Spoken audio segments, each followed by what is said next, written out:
Quest presents an unabridged recording of Next in Line by Marion Todd, narrated by Marion Todd. August.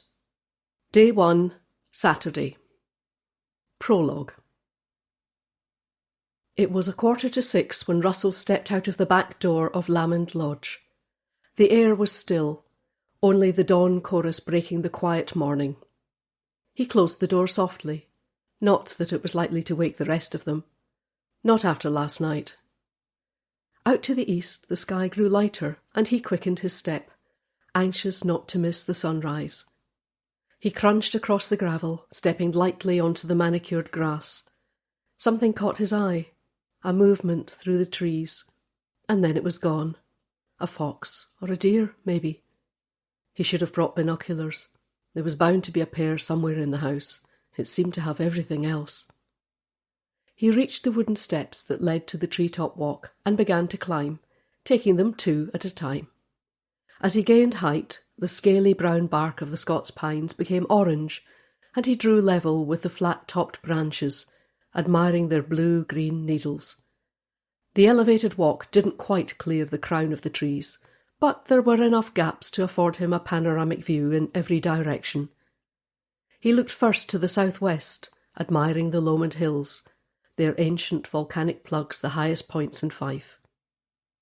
Far below, he spotted a young deer grazing on the long grass beyond the trees, and he watched it for a moment.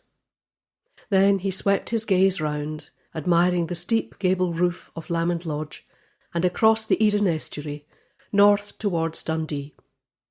The university town of St Andrews sat in the foreground, bound by its 2 beaches, and he completed the circle, turning east to look out over the North Sea. And then he watched as the light on the horizon became a glint of gold, spreading out across the sky. Best time of the day. They didn't know what they were missing back in the house.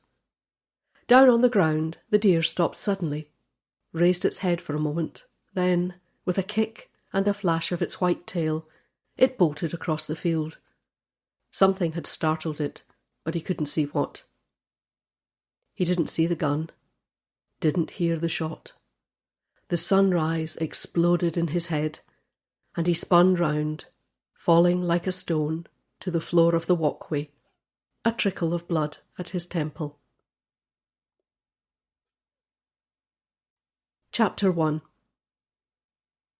Therefore, if anyone can show just cause why this man and this woman may not be joined together in marriage, let him speak now, or forever hold his peace. A shaft of sunlight streamed through the stained glass of the old church, casting a warm light across the congregation. D.I. Clare Mackay stiffened in the short silence that followed the minister's words, and she smiled nervously at the man beside her, D.C.I. Alistair Gibson. He reached across and took her hand, giving it a slight squeeze. Clare swallowed, feeling her mouth dry, and ran her tongue round her lips. The minister beamed round at the congregation. Always a nervous moment, she said, and a ripple of laughter ran round the church. Then she turned back to the couple standing before her. Tom and Gillian. From her seat halfway down the nave, Clare craned her neck to see Tom.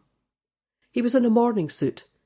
She had thought he might be in a kilt, but then Gillian didn't strike her as a kilt kind of person. The morning suit with the rose-pink tie was much more her style. Clare could only see the back of his head, but as she watched him, glancing at his bride, she couldn't help thinking it might have been her standing there, in ivory silk. Her and Tom, a couple for so long, until Tom's role as a solicitor had brought him into conflict with Clare. It had been the beginning of the end, and the catalyst for her move from Glasgow to St Andrews.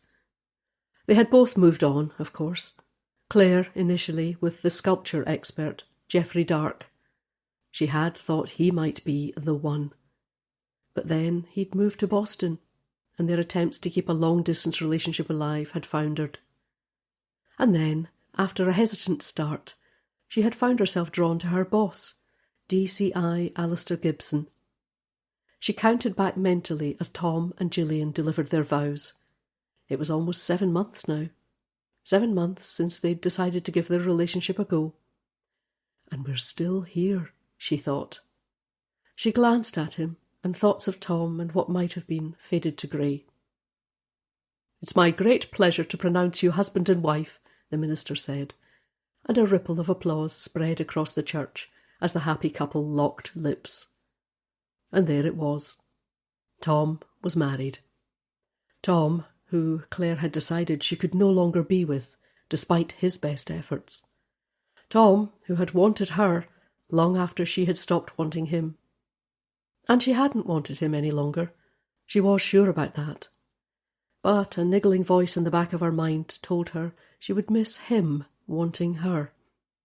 She flushed at this and felt the DCI squeeze her hand again. "Okay," he mouthed, and she nodded, hoping he hadn't read her thoughts. The happy couple were heading for the vestry now to sign the register, and the congregation prepared to listen to a cellist who had set up his instrument below the pulpit. As he began playing, Clare thought the melody sounded familiar. She looked down at the order of service. "Can you feel the love tonight? Elton John." "Is this from The Lion King?" the DCI whispered, and she nodded again. Suddenly there was movement from the front of the church, and around 20 teenage girls began assembling behind the cellist. "Oh, God," Clare whispered, "they're going to sing." The DCI suppressed a smile as the girls launched into the chorus, and Clare sank back in her pew. It was going to be a long day. "Gabby," the glamorous woman said, extending a hand across the table, "and this is Luke." She indicated a tall man to her left. Clare took him in. His hair was dark, swept back over his forehead, his features swarthy, and she wondered if he was Italian. Mediterranean, certainly. He was immaculately dressed in a beautifully cut suit with a high waistcoat.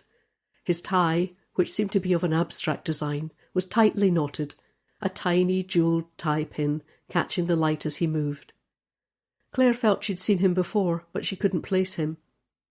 Gabby, on the other hand, was a face familiar to anyone who followed daytime TV. Her introduction patently unnecessary. Daytime with Gabby was riding high in the ratings. She was slimmer than she looked on screen. Maybe it was true about the camera adding 10 pounds. Slender features too. Her outfit, a sleeveless lemon shift dress, hung simply, accentuating her figure, and Clare involuntarily drew in her stomach as she took a seat opposite.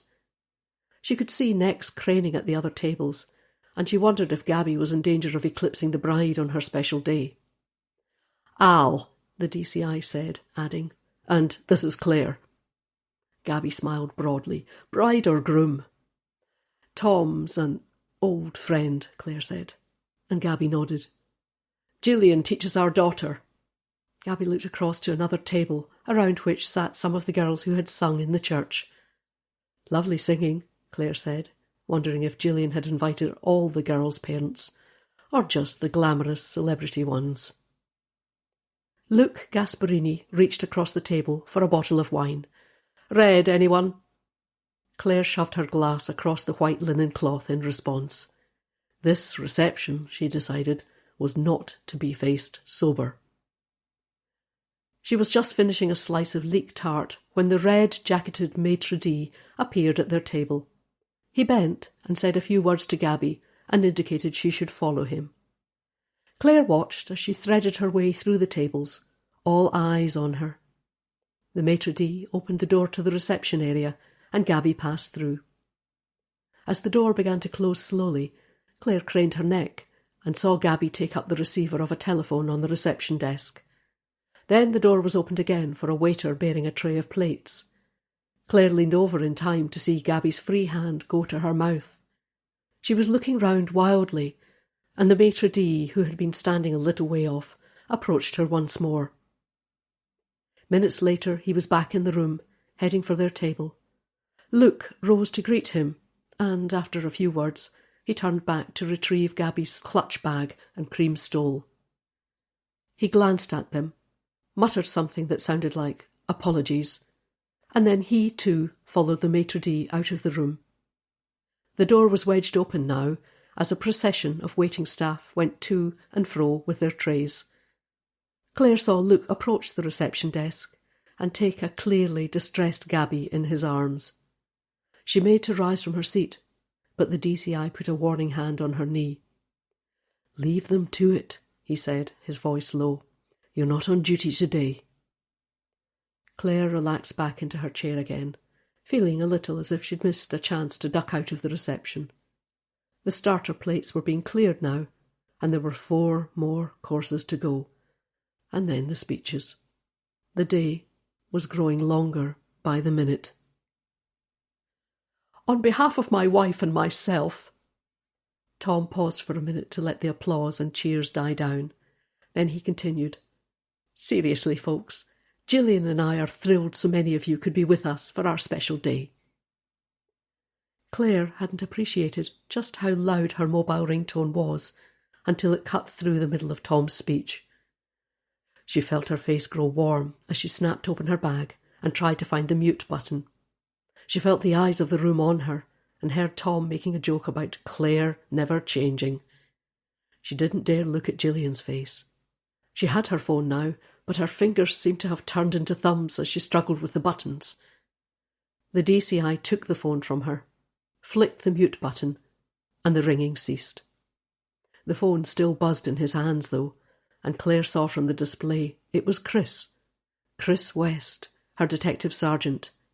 He knew they would be at the wedding. It was her weekend off, so why was he calling? Ignoring the DCI's frown, she took back her phone and rose from her seat. "Sorry," she said to the other guests at the table. "Better take this." Smiling an apology to Tom, she walked swiftly through the tables. The call had gone to voicemail by the time she reached the reception area. Without waiting to hear the message, she redialed Chris's number. "Sorry, Clare," he said, "interrupting your wedding. I thought it would go straight to voicemail." "What's up?" "We've had a shooting." "You're joking." "Nope. Country house south of the town." "ID'd the victim?" "Not yet. I'm heading over there now. Thought you'd want to know." "I'll leave now," Clare said. 2 hours at most." "No," Chris said. "It's fine. There's no point in you rushing back. Don't spoil your day." "Poof," Clare said. "It's the wedding from hell, and the only interesting guests have just left." "Seriously," Chris said. "If you head back now, the DCI will kill me. You know he will." "You leave him to me," Clare said. A burst of applause told Clare that Tom's speech was over, and she moved across to the function room door and peered in. She caught the DCI's eye and motioned to him to follow her out. "We have to go back," she said as he appeared. "Eh?" "There's been a shooting." He drew her over to a corner of the foyer and indicated a small table with 2 armchairs. "Tell me," he said. Clare stood her ground. "I'll explain on the way. I'll just let reception know we're checking out." He put a hand on her arm. "Clare, will you just stop for a minute and tell me what's happened?" She looked pointedly at his hand, and he withdrew it. "Please," he said, "at least sit down." She sat, perching on the edge of the chair. "That phone call, it was Chris." "That's your work phone," the DCI said. "Why didn't you switch it off?" Clare shrugged. "Do you want to know or not?" "Go on, then." "Like I said, there's been a shooting." She paused to let this sink in.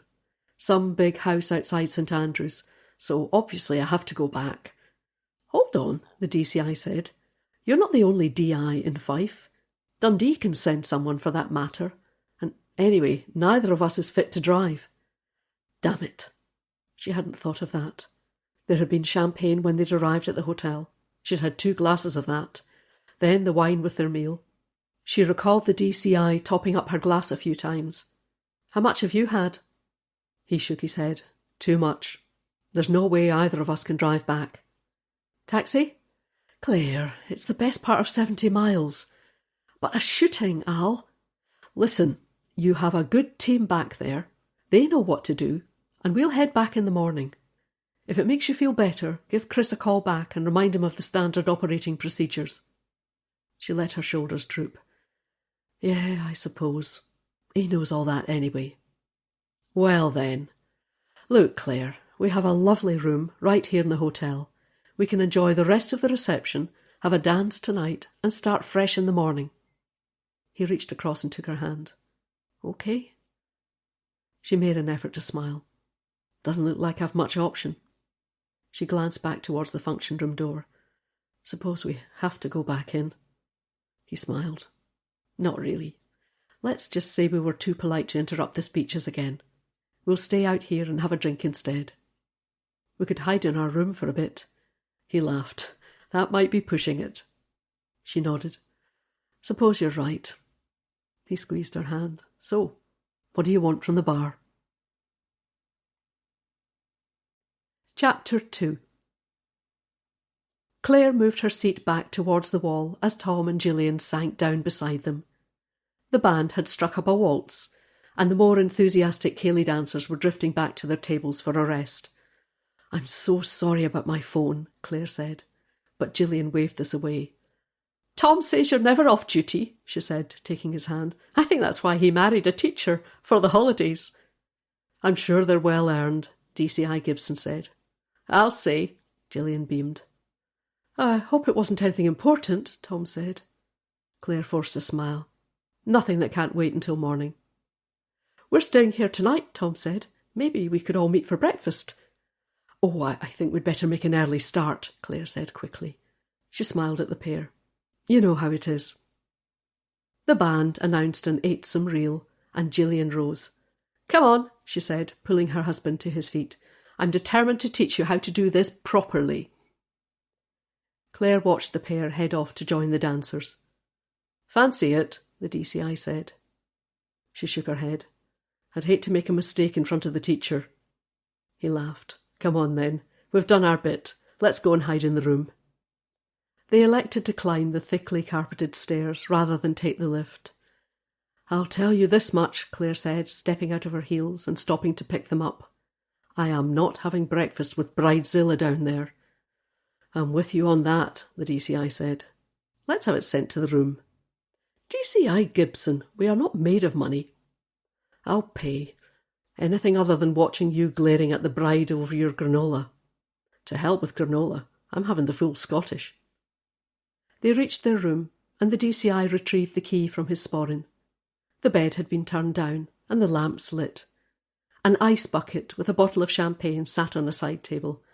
Oh, Al, she said, how lovely of you. The door swung closed behind them, and the DCI took Claire in his arms. I've been wanting to do this all day. She allowed herself to sink in, smelling his cologne and feeling his hand in her hair. They stood for a minute, and then she raised her face to meet his and found his lips. Day 2, Sunday, Chapter 3. She was awake long before breakfast arrived. The DCI found her in the ensuite, texting Chris. Seriously, he said, rubbing his forehead, you couldn't wait a few hours? Claire shrugged. Couldn't sleep. Any particular reason? Just wondered what's happening. He hesitated. Then he said, Claire, why did we come here? To this wedding, I mean. She looked at him. I don't know. Because they invited us, I suppose. You could have pleaded work, or said we'd booked a holiday. She nodded. Yeah, probably should have. So, Tom, you are over him, aren't you? She stared. It's just that, well, you seemed on edge all day yesterday, even before Chris called. I couldn't help wondering. She rose from her perch on the bidet. Come on, let's get back into bed for a couple of hours. It's going to be a long day. He stood back to let her out of the bathroom and watched her move towards the bed. So you're not struggling with Tom marrying Gillian? She glanced at him. I don't know, Al. It's not that I wish I was still with Tom. I find it hard he's married someone so different to me. It makes me wonder if he thinks our years together were a waste. The DCI climbed into bed beside her and pulled her close.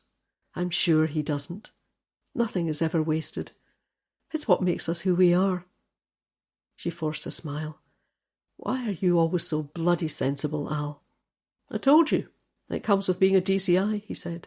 "It's a condition of accepting the promotion." "There's no hope for me then," she said.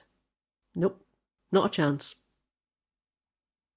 In spite of her hurry to return to St Andrews, they lingered over breakfast, Claire declaring it to be awesome. "It is pretty fab," the DCI admitted, putting down his fork. "Coffee's excellent too." She glanced at her watch. "We'd better get a move on, though." "Tell you what," he said. "You slip out the side door while I check the bill. Save bumping into the happy couple." "We said we'd split the bill." "And we will. We can sort it out later." Claire rose, dabbing her mouth with a linen napkin. "I'm not paying for this, though," she said, indicating the breakfast tray. "Far too extravagant." "Even if it spared you the breakfast from hell?" "Even that." They drove back through glorious countryside, the fields golden with ripening crops. "I love this time of year," the DCI said. "The colours are amazing." Claire was glued to her phone. Yeah. "You're missing some lovely scenery." "Al, I have a shooting to deal with." He sighed. "Go on then. What's happening?" She squinted at her phone. "Victim's been ID'd." "Yeah? Businessman from Glasgow." "Who ID'd him?" Claire scrolled down the message. "His sister. Seems they were staying in a country house for a few days, 6 of them." "Staying with friends?" She frowned, reading on. "No. Chris says it's a house that's rented out to holidaymakers. Pretty fancy, apparently." "Has he interviewed them?" "He says so, but I'll want to speak to them myself." Claire's phone buzzed again, and she clicked to open the message. "Socko's still on site. Been there since late yesterday." She glanced at her watch. "If we hurry, we should make it before they pack up and leave." "Claire, I am not breaking the speed limit because you don't want to miss anything. Your team will update you. Trust them to do their jobs." She made no reply, turning her head away to look out of the window. A few miles on, the DCI slowed the car as they entered Cooper, a small but busy market town. Early on a Sunday morning, the traffic was light, and they were soon through the town and heading for St Andrews. "Where's the house?" he said. Claire studied her phone. "Chris says it's along Grange Road, south of the town. Go up North Street and I'll direct you from there." Grange Road was one of the quieter routes out of St Andrews, the residential streets soon giving way to fields on one side and trees on the other. A few miles further on, Claire saw a line of cars parked along the verge. She recognised a couple of reporters leaning against a field gate chatting, others still in their cars. She wondered about that. The victim's name hadn't rung a bell with her, but he must have been a pretty high-profile businessman to attract this amount of attention. A uniformed officer stood at a wide gate opposite the press pack. The DCI indicated to pull in, and the officer stepped forward, his hand raised. When he recognised Claire, he waved them in, and the DCI turned onto a gravel drive, hooded by tall trees on either side. Claire felt the familiar nerves in her stomach, as she wondered what awaited her. Suddenly the drive cleared, and she had her first view of Lamond Lodge through a barrier of Heras fencing. The starkness of the grey metal fence was somehow at odds with the opulence of the house beyond, and she wondered why it was there. A pair of CCTV cameras covered a gap in the fence, and she hoped they'd been switched on. It might just help them find the culprit, if the gunman had come from outside the grounds. Again, an officer stepped out to intercept them, then recognised Claire and stood back to allow them through the gap. The drive curved round towards the house, which Claire thought was Edwardian, or possibly Victorian. It was a 3-storey dwelling in honey-coloured stone with 2 prominent bays either side of the entrance. The 3rd storey was built into the eaves of a steep roof with dormer windows to the front. The roof was flanked at both ends by substantial chimney stacks with 6 or was it 8 pots on each. It was clearly a sizable property. A white painted sign to the side pointed left towards a treetop walk, and Claire saw that Socko's investigations were concentrated in this direction. The DCI pulled his car into the side, and Claire jumped out, not waiting for him to kill the engine. She stood for a minute, taking in the scene, until her eyes found Chris, her DS, and she walked smartly towards him. He looked up at the sound of her feet on the gravel, and his face fell. "Claire," he said, "look, I'm sorry about... Forget it, Chris. I'd have been more annoyed if you hadn't let me know."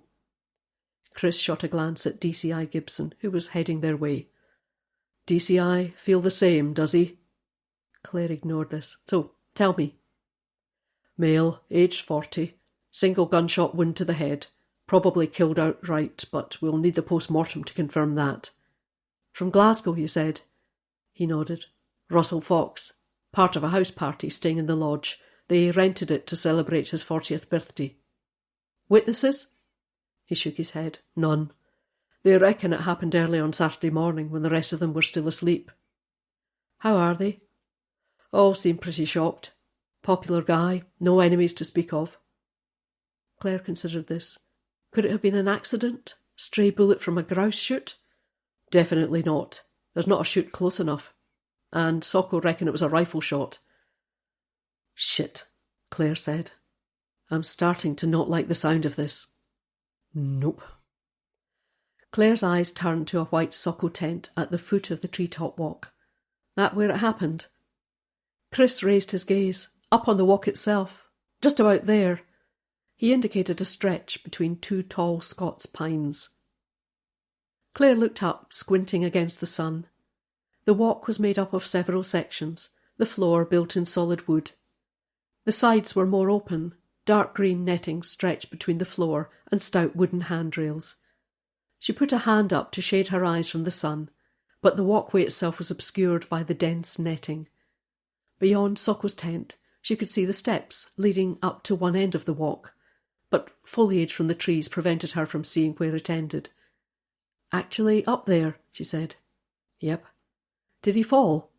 "No, the sides are pretty secure. In fact, when the rest of the party went to look for him, they didn't realise he was up there until someone had the idea of climbing up to see if they could spot him in the grounds." Claire studied the walkway and the trees surrounding it. A white-suited figure stood on a small scissor-lift platform, examining the trees beyond the treetop walk, presumably the ballistics expert. "Any idea where the shot came from?" Chris followed her gaze. "Not yet, but between them, the pathologist and the ballistics folks should have an idea of the trajectory." She turned and looked back at the Harris fencing and the security cameras. "Is all this usually here?" "No. Apparently the victim's sister asked for it. Said she wanted to make sure they had a nice family time without press photographers." "He's that famous?" "Actually, I think it's her. Some TV celeb. Seems photos can go for tens of thousands, and she wasn't having it. Not when it was her brother's birthday." "Ah, that explains the press pack at the gate." "That it?" He glanced over towards the house. "No shortage of money." "Noted. Where are they, by the way? I presume you've moved them out of the house." He nodded. "They put up in a hotel last night, and they've agreed to stay on so you can speak to them yourself." "Thanks, that's helpful." She stood thinking for a moment, then said, "Next of kin?" "The sister. Mother died a few years ago. The father's still alive, but apparently has dementia." Claire was suddenly aware of the DCI hovering. "Al," she said, "just you get away. I'll phone you later." "I could come back for you when you're finished here." She shook her head. "Chris can run me home." She moved a little away from Chris and took the DCI's hand briefly. "Thanks, Al. I mean, for yesterday. For coming. I'll call you later." He flicked a glance at Chris, then gave her a smile. "Speak soon." And with that, he began walking back to his car. Claire watched him go for a few seconds.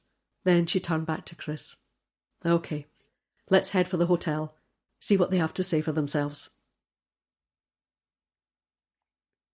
Chapter 4. The Brodies was a small chain of boutique Scottish hotels which had grown in popularity over the past 10 years. The CEO, Matthew Brodie, was on record stating that he'd wanted to create a group of hotels that wasn't recognisably a chain. He'd sought buildings which were notably quirky and had fitted each out to be unique in character. In a few cases, he'd purchased land and erected new buildings, and the Brodie St Andrews was one of these. It sat a couple of miles west of the town, overlooking rich farmland on the Strathkinnes High Road. Chris swung the car round into a tarmac drive, nosing into a space at the end of the car park. They emerged from the car and took in the building. The outer walls were a mix of smooth white render and large picture windows with black frames, but there was little adornment other than the trademark Brodie plaque set into the front wall. Claire looked up as they walked towards the entrance. The whole building was terraced, giving the 2 upper stories balconies running the length of the building. "It's quite something, isn't it?" she said. Chris seemed temporarily lost for words. Then he said, "It's a bit plain, don't you think? Boxy." "It's modernist, Detective Sergeant." "Is that the same as ugly?" "Peasant." She stood as the bronzed glass door slid noiselessly back, then walked into the cool interior. The entrance hall was laid in large grey floor tiles, the walls off-white. A huge triptych hung behind a mahogany reception desk depicting a Japanese garden, the only note of colour in an otherwise muted palette. To the right of the desk was a small lounge with high stools arranged round a circular bar, a barman dressed in black standing in the centre. Claire approached the reception desk, then remembered she had no idea who they were here to see. Chris moved forward, flashing his warrant card, and spoke to the receptionist, keeping his voice low. "We're here to see Miss Fox, preferably somewhere private." The receptionist moved to a telephone and spoke into it. Then she replaced the receiver. "You can go up," she said. "It's room 232. Claire moved towards the lift, but Chris shook his head. "Don't like lifts." She stared at him. "You're joking." "Nope." "Chris, I've seen you tackling huge guys armed with knives, and you're afraid of lifts." "Police training doesn't actually cover plunging to your death in a lift." Claire shook her head. "Just when you think you know someone." "Stairs this way," he said. As they mounted the stairs, Chris ran over the occupants of the lodge. "Like I say, victim was Russell Fox." "And the rest of the party?" "His sister and her husband, plus 3 of Russell's friends." "And they're all here?" They reached the second floor and Chris pushed open a fire door. "Along here, I guess. Yeah, all staying here. Keen to get away, though." "Where do they live?" "The 3 men in Glasgow. The sister and her husband, London." "At least they're not abroad, then. Oh, here we are, room 232. She knocked softly on the door, and a few seconds later it was opened by a sandy-haired man who Chris introduced as Eamon Ferry. He nodded to Chris and gave Claire a polite smile. "Friend of Russell," he said, and Claire smiled back. Eamon stood aside to let them enter, then let the door slam behind him. Claire and Chris moved into a large square room. It was decorated in soft greens and shades of heather.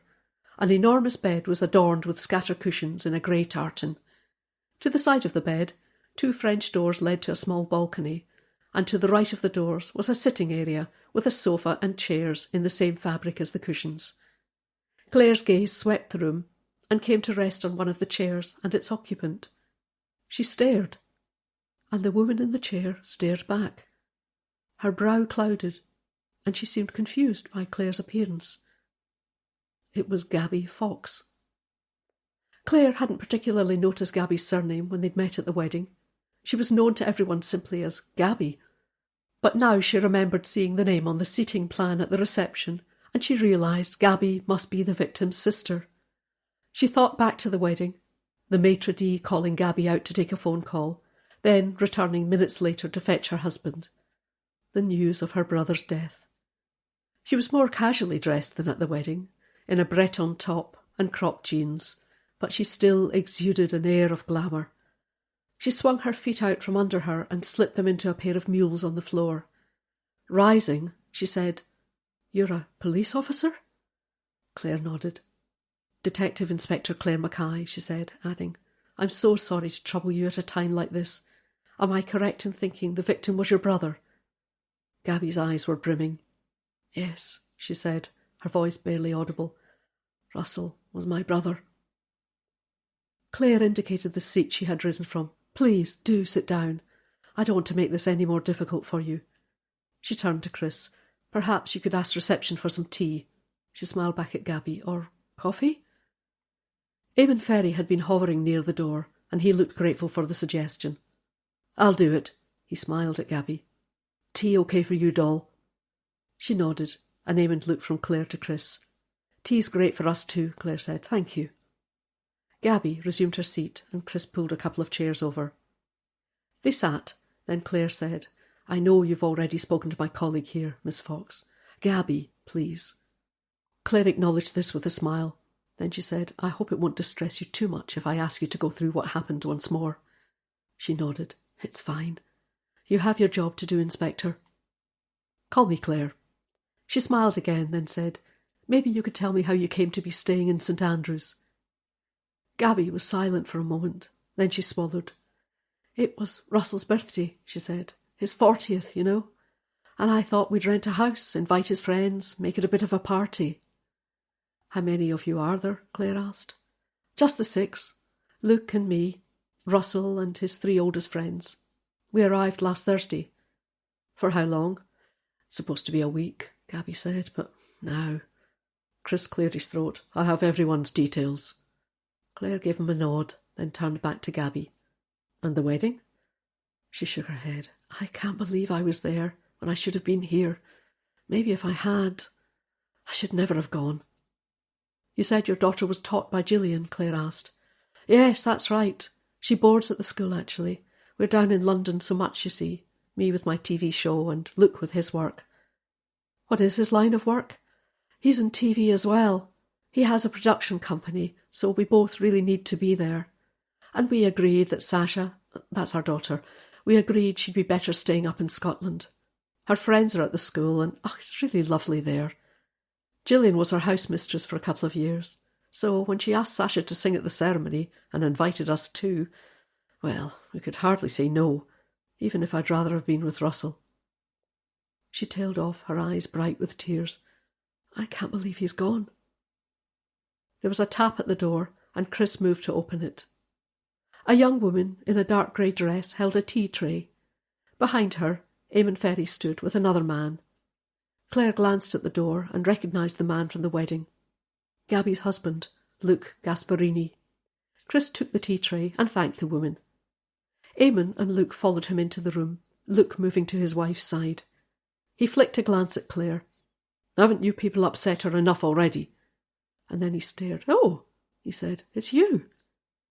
Clare introduced herself. Gabby was just explaining about the party. Luke nodded. Supposed to be a celebration. Eamon began handing out slim white mugs of tea. Will you be needing me, Inspector? Clare shook her head. Not at the moment, thanks. Maybe in a bit, though. He nodded. I'll be out in the garden. The other 2 went for a walk, and I said I'd meet them there. Clare waited until he'd left the room, then smiled at Gabby. So, you arrived at the lodge on Thursday, is that correct? Gabby sipped her tea. Yes, that's right. Thursday afternoon. We had a delicious meal in the evening. Russell's a good cook, you know. He'd made some curries, and we had a few beers. She smiled at the memory. It was a lovely night. I'm glad we had that. And when did you leave for the wedding? Friday, Gabby said, just after lunchtime. We thought it would be easier than rushing through on the Saturday. And I think the lads had something planned for Russell anyway. Clare raised an eyebrow. Any idea what it was? Gabby sighed. No. I thought it better not to ask. We did warn them not to damage anything. The deposit's pretty hefty, you know. But I've no idea what they were doing. Some surprise for Russell, Luke said. No doubt the lads will fill you in if you ask. Clare wondered about that. Were Gabby and Luke trying to hide something? She couldn't decide.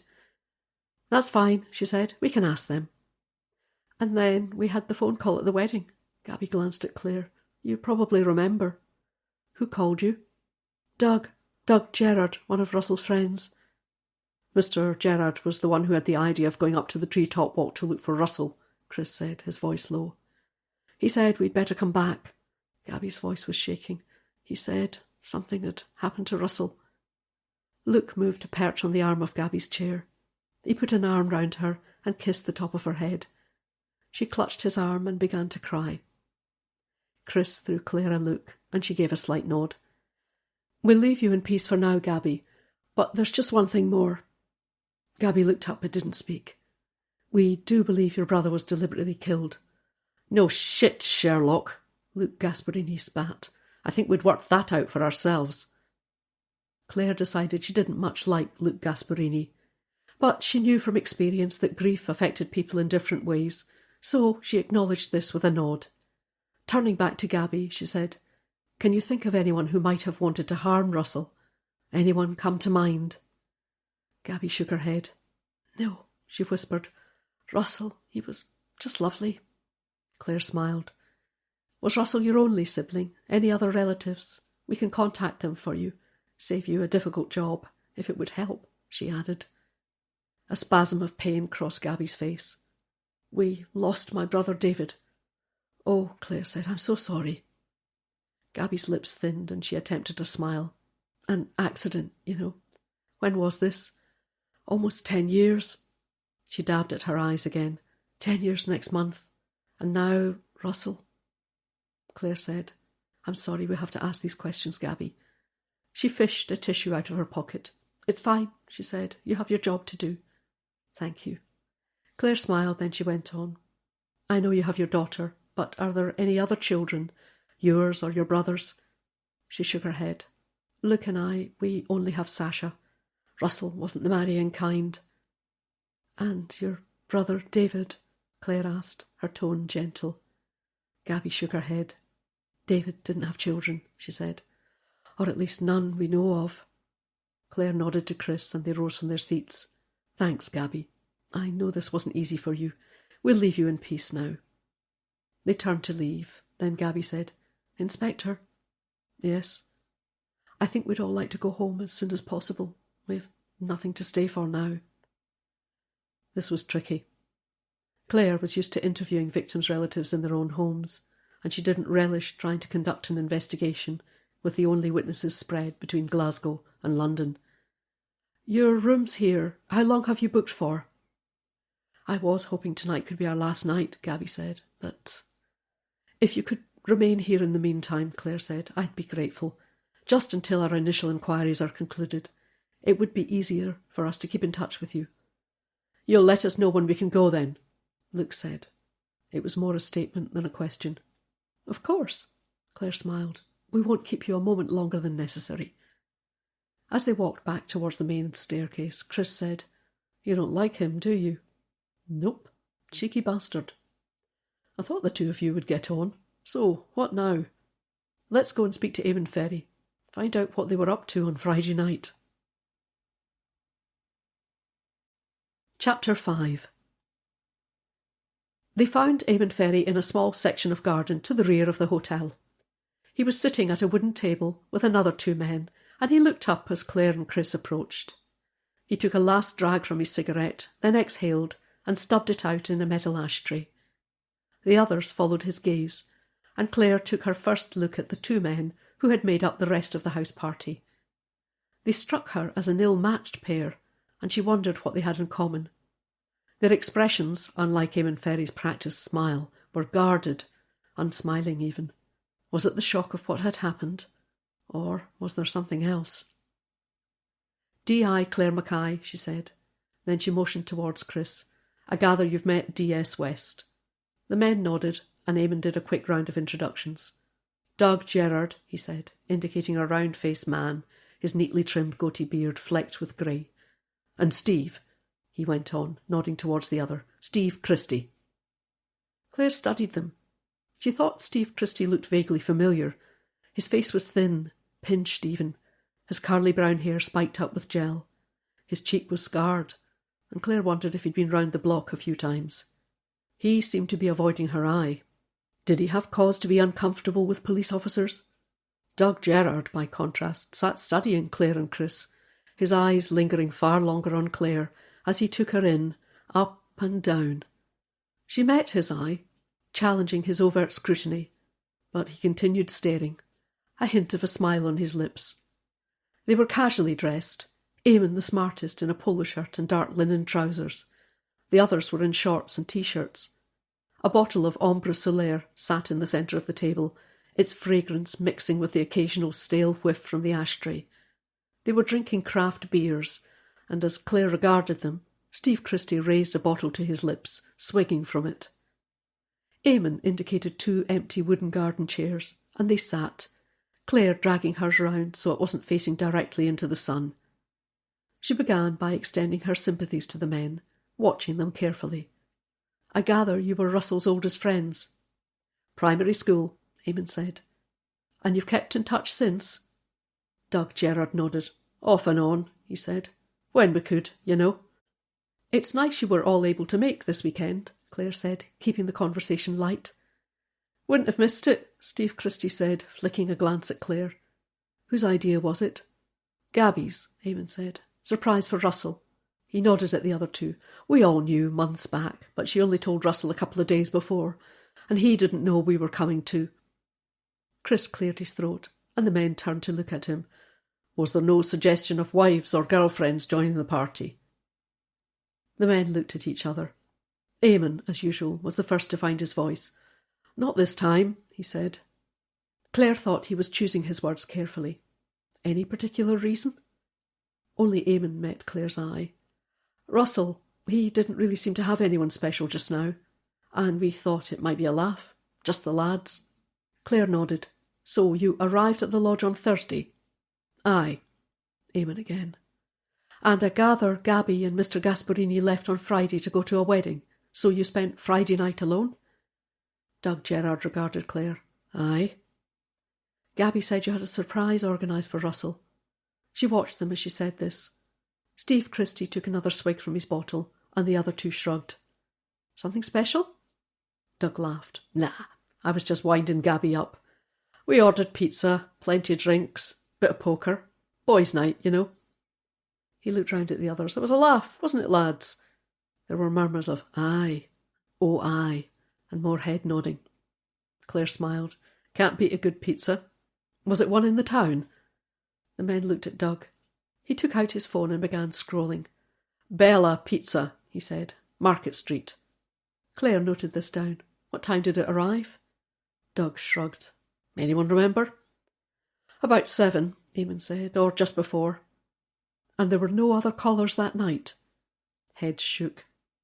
Clare watched them carefully. She couldn't decide if they were hiding something. Drugs, maybe? They wouldn't want to admit to anything like that. She'd have to organise background checks on them. There was something here that didn't add up. "OK, thanks, gents." She smiled round, then said, "I'd be grateful if you could remain here in the hotel until tomorrow at least, in case we need anything clarified." The men nodded, and Clare rose, scraping back her chair. She saw Steve Christie's shoulders sag as he seemed to relax. "Just one more thing." Eamon smiled again. "Yes. When did you last see Russell?" "Friday night," Doug said. "He went off to bed just before midnight." Chris raised an eyebrow. "Bit early for a boy's night." The men looked at each other, then Eamon said, "He liked to get up early in the mornings. Russell said he wanted to see the sun come up." Clare gave a nod. "That's fine then. Thanks for your time, gents." They walked away, round the side of the hotel, towards the car park. "Let's get that pizza delivery checked," Clare said, her voice low. "And I want the background on those 3. "Already in hand," Chris said. "You reckon there's anything there?" "I'm sure of it, Chris. They were far too cagey." "Could just be the shock." "Yes, it could, but I doubt it. They're hiding something, and I'd very much like to know what it is." As they crossed the car park, Clare remembered the security cameras at the lodge. "What about the footage?" "Eh?" "From the cameras, dummy, the ones at the lodge gates." "Ah, right. Sarah's back at the station going through it now. She'll call if there's anything." "I bet she was thrilled to be given that job," Clare said. "Good thinking, though."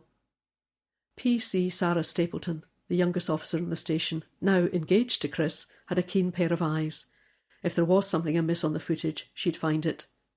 They reached the car, and Clare stopped, her hand on the door. "So, CCTV and a fence. I'm guessing they also had someone on site." "Yeah, security guard." "And?" "Not much help, to be honest. Says it was a quiet night, and he finished at 2 in the morning. Wasn't due back until midday on Saturday." Clare considered this. "I think I'd like to speak to him once we have the ballistics info back. The post-mortem might narrow down a time of death, too." "Fair enough. We have his details. I could murder a cup of tea. Claire looked back at the hotel for a moment.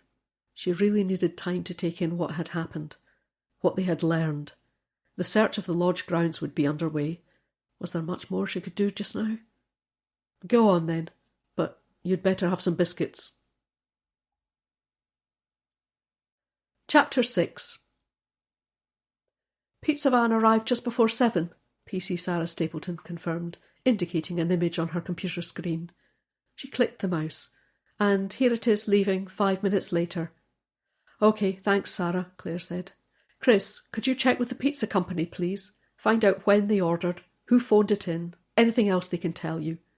She turned back to Sarah. Is that it? So far, Sarah said. I'm only up to 7:45, though. Claire smiled. Keep at it. Fancy a coffee? Please. Claire wandered through to the kitchen and flicked the switch on the kettle. As it came to the boil, Chris appeared. Spoke to Bella Pizza. Order was phoned in at 5, asked for delivery around 7. Name of Gerard. Doug Gerard, then, Claire said. Must be. Funny thing is... Yeah? It was a pretty big order. They're pretty big guys. 12 large pizzas for 4 guys, plus sides. So they had company. Looks like it. Boss, Sarah appeared at the kitchen door. Claire poured boiling water into mugs and set the kettle down. Yeah? Something you should see. They followed her through and waited while she sat down in front of the monitor.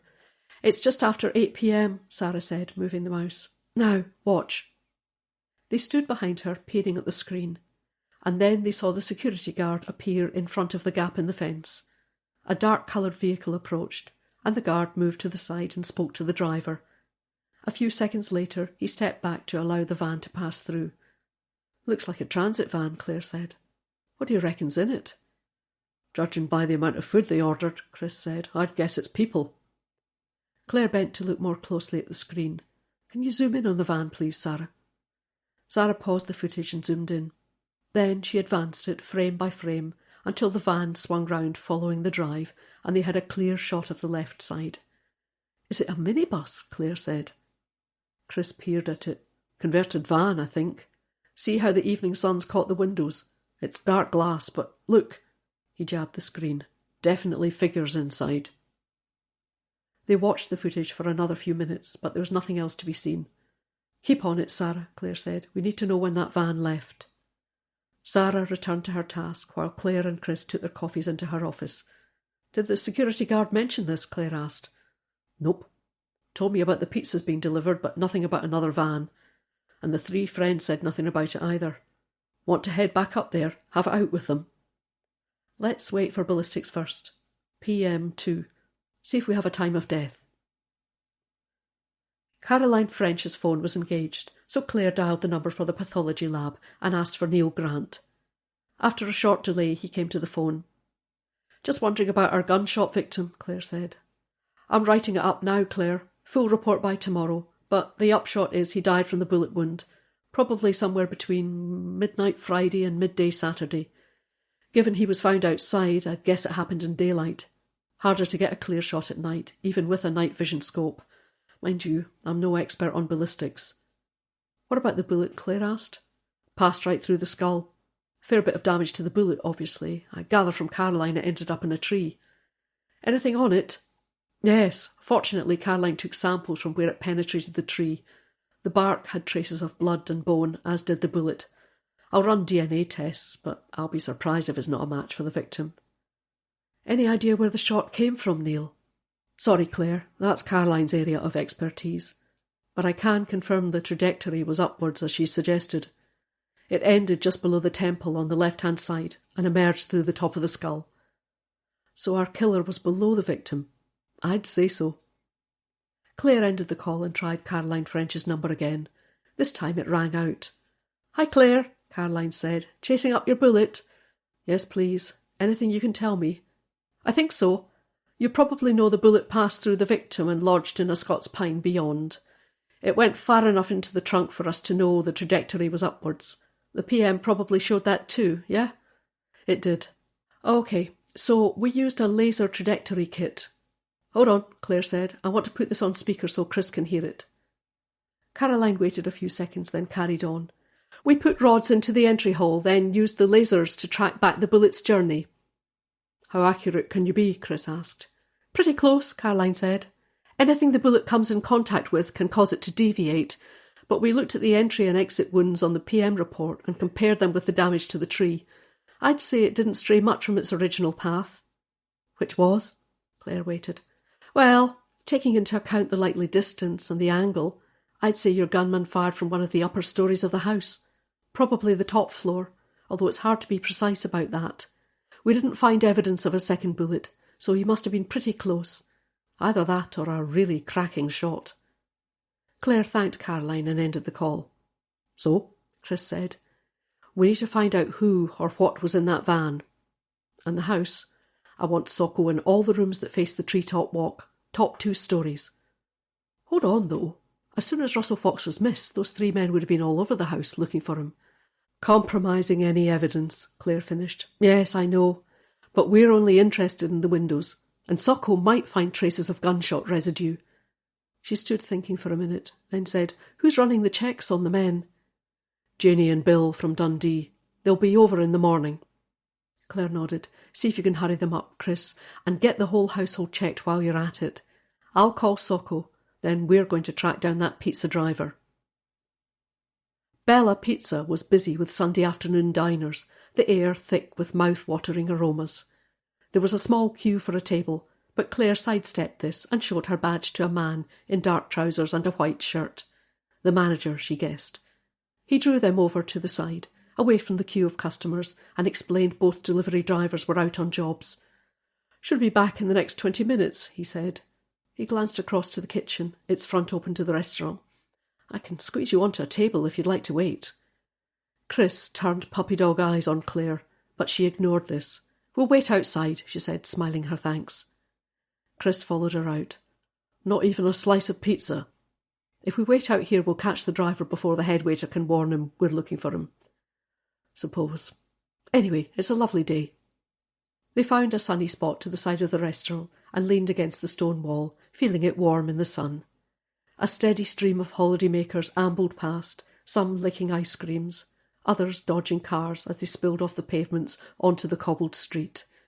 Somewhere in the distance a guitarist was strumming a Joni Mitchell song. Claire closed her eyes for a moment, enjoying the sun. It all felt a million miles away from the events at Lamond Lodge. Here comes one of them, Chris said, as a van emblazoned with Bella Pizza pulled into one of the parking bays outside the restaurant. The driver confirmed his name as Ross Skillfeather and admitted he'd delivered an order to Lamond Lodge on Friday night. About 7, I think, he said. Who did you see? Claire asked. Ross crinkled his brow. Dunno, just a bloke. Beard, I think. Claire nodded. Probably Doug Gerrard. Then he shouted to someone else to come and help, Ross went on. It was a pretty big order. Must have been having a party. Did you see anyone else? Claire asked. Ross shook his head. No, he just told me to put the boxes down and they'd carry them in. And that's it. Yeah, I had another 2 deliveries waiting for me back in the restaurant, so I wasn't hanging about. Did you see anyone else at all? Chris asked. Nope. Well, the guy on the gate, of course. No one hanging about at the road, Chris persisted. Anyone near the drive? Ross shrugged. Sorry. No. Look, what's this about? Claire said, We're investigating the death of one of the occupants. Ross stared. Seriously? Somebody died? I'm afraid so. She took a card from her pocket. So, if there is anything else you remember, will you call me, please? He looked from Claire to Chris, then back at Claire again. Yeah, of course. But I didn't see anyone. Honest. Claire smiled. That's fine, Ross. The manager was hovering at the door, and Ross glanced in his direction. Looks like you're having a busy day, Claire said. We'll let you get on. Ross escaped with evident relief, and they strolled back to the car. What do you reckon? Chris asked. He seems fine. Let's check he doesn't have any previous, though. Chris nodded. So, what now? Let's go and talk to the security guard. See if we can jog his memory about dark-coloured vans. Chapter 7. Houses in Warwick Street, Chris said, turning the car off the main road into a residential area. He pulled up outside a cream-painted 2-storey house. A patch of grass to the front was dominated by a large netted trampoline. The house was in need of a fresh coat of paint, but the grass around the trampoline was neatly trimmed, and there were window boxes filled with Livingston daisies, their petals open to the warm summer sun. "Oh, good," Chris said, rolling his eyes at the trampoline. "He has kids." Claire threw him a scathing look. "Stop being such a grump," she said. "You and Sarah might have kids yourselves one day." She saw his expression change, and suddenly she was transported back to the time Sarah was stabbed, trying to stop a kidnapper escaping. She had recovered, but had lost the unborn baby she and Chris had just learned they were expecting. "Oh, Chris, I'm sorry. I didn't mean—" He smiled. "It's fine, Claire. Don't worry about it. We probably will, one day. Not for a few years, though." Claire patted him on the back as they walked up the path that led to the door. "I'm sure you'll be wonderful parents." She moved to ring the bell, but the door was opened before she reached it, and two small boys tumbled out, running past them to the trampoline. From within the house they could hear a woman's voice shouting at the boys to take off their shoes. Claire touched the bell lightly, and a few seconds later the owner of the voice appeared. She was about 30, Claire thought, with short blonde hair. She wore a pale denim skirt and a pink top, the sleeves rolled up. There was a dusting of something white on her cheek, and Claire thought she must be in the middle of baking. She looked at Claire and Chris. "Yeah?" Claire showed her warrant card and asked for Mark Mooney. "Hold on," the woman said, and she disappeared, leaving the door ajar. Minutes later, a man in cargo shorts and a Motorhead vest top appeared, the woman hovering from a door at the end of the hall. Claire studied him. He was clean-shaven, his hair closely cropped, his forearms tattooed. She squinted at the tattoos, but she couldn't make out what they depicted. He stared at them, then he seemed to recognise Chris. "D.S. West?" he said. Chris nodded. "And my boss, D.I. Clare Mackay."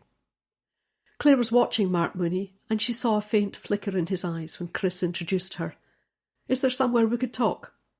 He turned without a word and led them up the hall into a cheerful room that bore the detritus of family life. The walls were white, lined with bookshelves either side of an open fireplace. Through the window, framed by poppy-patterned curtains, Claire could see the two boys bouncing high on the trampoline. She turned back to Mark and smiled. "Do you mind if we sit down?" He indicated a red sofa and waited for them to sit. Then he perched on the edge of an easy chair. He looked at Claire again and raised an eyebrow. "I understand you spoke to D.S. West here following the death of Mr. Russell Fox on Saturday morning?" Mark's hand went to his chin. "Yeah, awful thing to happen. I'm not sure what else I can tell you, though." Claire said, "You told D.S. West there was a pizza delivery around 7. "Yeah, that's right." "And you also said there were no other vehicles. Is that correct?" Mark looked over their shoulders for a moment, as if watching the boys on the trampoline. "Far as I remember." Chris glanced at Claire. "That's not what you said, Mark. If I recall, you were quite definite about it." He turned back and met Chris's eye. "Well, yeah then, I didn't see another van." Claire watched him carefully. D.S. West didn't mention a van. She decided there was no point in wasting any further time. "I'd like you to think again about that, Mark. Think carefully. Were there any other vehicles that night, after the pizzas arrived?" He hesitated. "It's a murder investigation," Claire went on, "and if you prefer, we can continue this at the station, but I'm sure you'd rather we sorted it out now." She glanced at the sitting-room door, still ajar, and wondered if the woman was listening. As if he saw what she was thinking, Mark rose and closed the door softly. "I think I do remember another vehicle," he said, avoiding Claire's eye. "And?" "Dark van. Came up the drive about 8, I think. Were you expecting it?" He nodded. "Who told you?" "That was Mr. Gerard, the goatee-beard lad." "And what exactly did Mr. Gerard say about it?" Mark thought for a moment, then said, "Something about a van arriving, and I was to direct it round the back of the house." "You spoke to the driver?" "Aye. She said they were expecting her." "She?" He nodded. "Dark-haired woman. Anyway, I asked what name she'd been given. Mr. Gerard said they'd asked for him, otherwise I wasn't to let anyone in. She said his name right enough, so I told her where to take the van and let her through the gate." Chris shifted forward in his seat. "Did she say what was in the van?" "Not that I recall." "Try harder, Mark." He rose from his seat and went across to the window. He stood for a moment, watching the boys bouncing, then turned back to face them. "It's like this. Mr. Gerard, well, he said it was all to be kept quiet. Didn't want anyone knowing all the comings and goings. Papers and that, you know. So he slipped me a few quid." He looked at Chris. "When you spoke to me after the lad died, well, I didn't think it was my place to say anything. I thought they'd tell you themselves." Claire said, "You didn't think someone being found dead was a good enough reason to break your promise to Mr. Gerard?" Mark's brow furrowed. "Yeah, I should have." He shook his head. "I know that now. But after he called you lads in, when he found Mr. Fox, he phoned me. I was still at home, you know, not due back till midday, and he said I'd better go over to the lodge. Police wanted to speak to me. Then he said not to mention the other van. He'd handle it and tell you lads everything. I was to stick to my story, just say I didn't notice anything." "And that didn't make you suspicious?" Claire said. "You didn't think lying to officers investigating a murder was maybe a bad idea?" He met Claire's eye. "Now, for sure. But at the time he made it sound okay.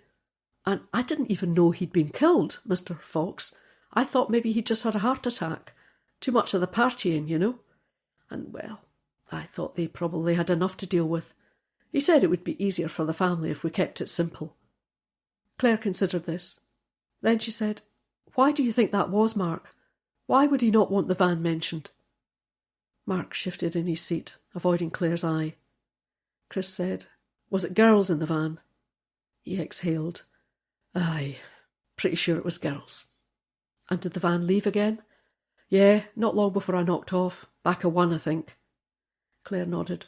"Were there any other callers, vehicles or on foot, anyone else at all?" "Definitely not. Just the pizza lad and the van." Claire rose and Chris followed suit. "OK, Mark, we may need you to make a statement confirming that, but we'll leave it for now. In the meantime, stay away from the lodge and don't discuss what you've told us with anyone." Mark showed them to the front door and they emerged into the sunshine. Outside, the two boys were lying on their backs on the trampoline, giggling about something. Claire watched them, thinking they were just a couple of years older than her nephew James, and she made a mental note to give her sister a call in the next few days. "Believe him?" Chris asked, cutting across her thoughts. He clicked the key to unlock the car and they climbed in. Claire pulled on her seatbelt, then sat thinking for a moment. "Think so," she said. "You?" "Probably. All the same, I'm suspicious of anyone who starts off lying to us." He started the engine. "Back to the hotel, then?" Claire nodded. "Yep. Let's speak to the 3 partygoers again. Get to the bottom of this van full of girls." Chapter 8. They set off for the hotel, but a phone call from Janie forestalled them. "Your victim and his friends," she said. "Got a bit of background." Claire motioned to Chris to pull over and she switched the phone to speaker. "I've emailed it over," Janie went on, "but the victim did a bit of time a few years ago." "For?" "Drunk driving.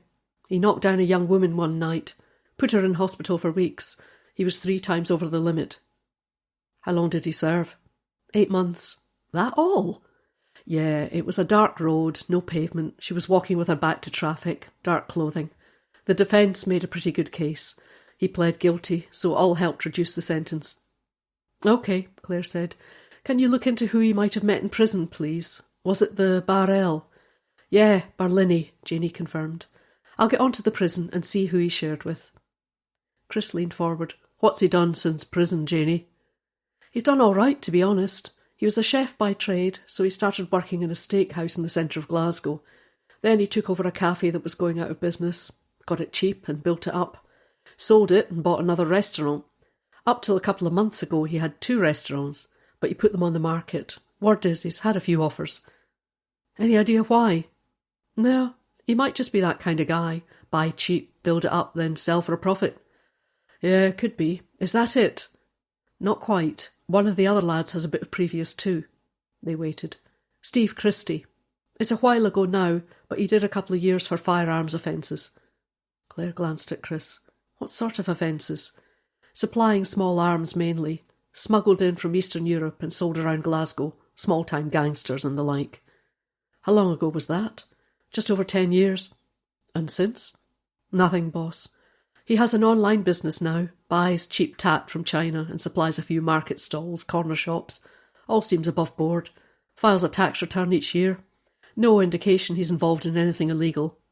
All the same, Claire said. What about the other two? Chris asked. Nothing. Both clean. Doug Gerrard owns pubs out the west end of Glasgow. Nice places. No problem with the licence and very little trouble overall. And Eamon Ferry works for Glasgow City Council, quite high up in the planning department. Claire considered this. Any involvement in planning disputes? No. Squeaky clean. Claire thought of Eamon Ferry, his smooth manner, neat clothes, and she reckoned if he was involved in anything dodgy, he'd be good at covering his tracks.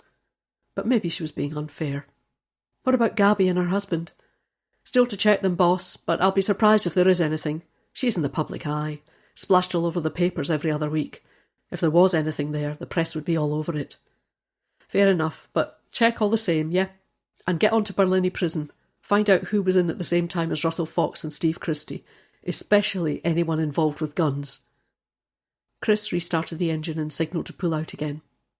Fancy a coffee at the station first, Claire said. I'd like to get things straight in my head before we speak to the three men again. Can we stop and get some food, please? Chris, we're in the middle of a murder investigation. He cancelled the signal and jerked on the handbrake. I've been on the go since 7 this morning.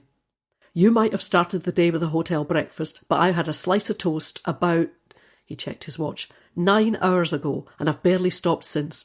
Right now I could eat my own head. OK, Claire said, you've made your point. Leave the car here and we'll walk back to Cromer's. I'll treat you to fish and chips. You might have brought me some chips, Sarah said, wrinkling her nose as Chris and Claire entered the incident room. Nose like a ferret, Chris muttered. Sorry, Claire said. We didn't think. Chris will go back out again. My treat. She tossed her head. It's OK. I had a sandwich earlier. Then she glared at Chris. You can make dinner tonight, if we ever get home. Still trawling through the footage, Claire said. Yeah. Sarah stifled a yawn. Nothing much, though. Just one thing. About 11. The security guard walks round to the back of the house. Looks like he's talking to someone, then he disappears out of sight. Maybe going for a cup of tea or a slice of pizza. Any sign of anyone slipping in while he was gone? Sarah shook her head. Not so far, but I'll keep at it. Let me know, yeah? Claire stood thinking for a moment. Anything else? Did I miss anything over the weekend? Sarah leaned back in her chair and began rubbing her neck. Oh, the usual, you know. Couple of lads, drunk and disorderly. A missing dog. Stolen car. She rose from her seat, yawning. Think I'll just make a drink. I'm falling asleep looking at that screen. Claire followed her to the kitchen. I could do with a cup myself. That it, the dog in the car? Sarah switched the kettle on to boil. We had a missing child. It's all sorted out now, though. Oh, what happened? Little boy, Daniel something. I've logged it on the system. Mum was out working and the babysitter stayed the night. But he got up and slipped out before the babysitter wakened. He was found a couple of streets away. Said he was hungry and wanted his breakfast. Claire stared. Seriously? How the hell did he get out of the house? He's 3, boss. Nearly 4, actually. Easy enough for a bright child to work out how to open a door. What did you do about it? The mother turned up before we found out who he was. She came home, saw he was missing, and she and the babysitter went out looking. Someone told her they'd seen police in the street, so she came straight to the station. Did you report it? Social services, yeah. Give them their due, they came out straight away. The social worker called into the station a few hours later. All checked out at home. He's well cared for. House clean and tidy, food in the fridge. Just a case of the babysitter oversleeping and Daniel waking up early. Mum's called a locksmith to put a chain and a high bolt on the door. But they're going to keep an eye on the family. Sarah nodded. Just Mum and Daniel. I think Dad's out of the picture. Where was she? Claire asked. The mum, I mean. Night shift. I was in the middle of dealing with it when we got the call from Lamond Lodge, so I kind of left it with social services. Fair enough. Maybe give it a day or two, then call them again. Make sure they're on top of it. We don't want to risk a child being in danger. Sarah smiled. Will do. But it does look like a one-off. The mum was horrified. I doubt it'll happen again. OK. Claire glanced at her watch. She'd like to have spoken to the 3 men about the minibus, but Socko would be back at the lodge now, going over those upstairs rooms. Better to wait until they knew where the shot had come from. She still had Benji to pick up from her neighbour Moira, and Chris and Sarah looked done in. "I think we'll call it a night, guys," she said. "I'll check with Jim to make sure everything's secure up at the lodge. Back in for a briefing at 8 tomorrow. Pass the word round." "Want a lift back?" Chris said. "Please." Chris drove while Claire called Moira. "I'm so sorry," she said. "I know I said I'd be back early afternoon." "Oh, Claire, don't worry," Moira said. "I heard there was a death out at Lamond Lodge, so I assumed you'd be busy. Why don't I keep Benji overnight and walk him for you tomorrow? Then I'll drop him back late afternoon." Claire thanked Moira and ended the call. As she neared Daisy Cottage, she saw a lamp was on in the hall, but the rest of the house was in darkness. DCI Gibson's car was missing too. He must have gone back to his own house in Aberdour, in the south of Fife. Not surprising, really. He had a conference coming up, so he'd have to pack for that. All the same, she'd like to have had him waiting in the cottage, maybe with some food, a glass of wine, run her a bath even. She climbed out of Chris's car and thanked him for the lift.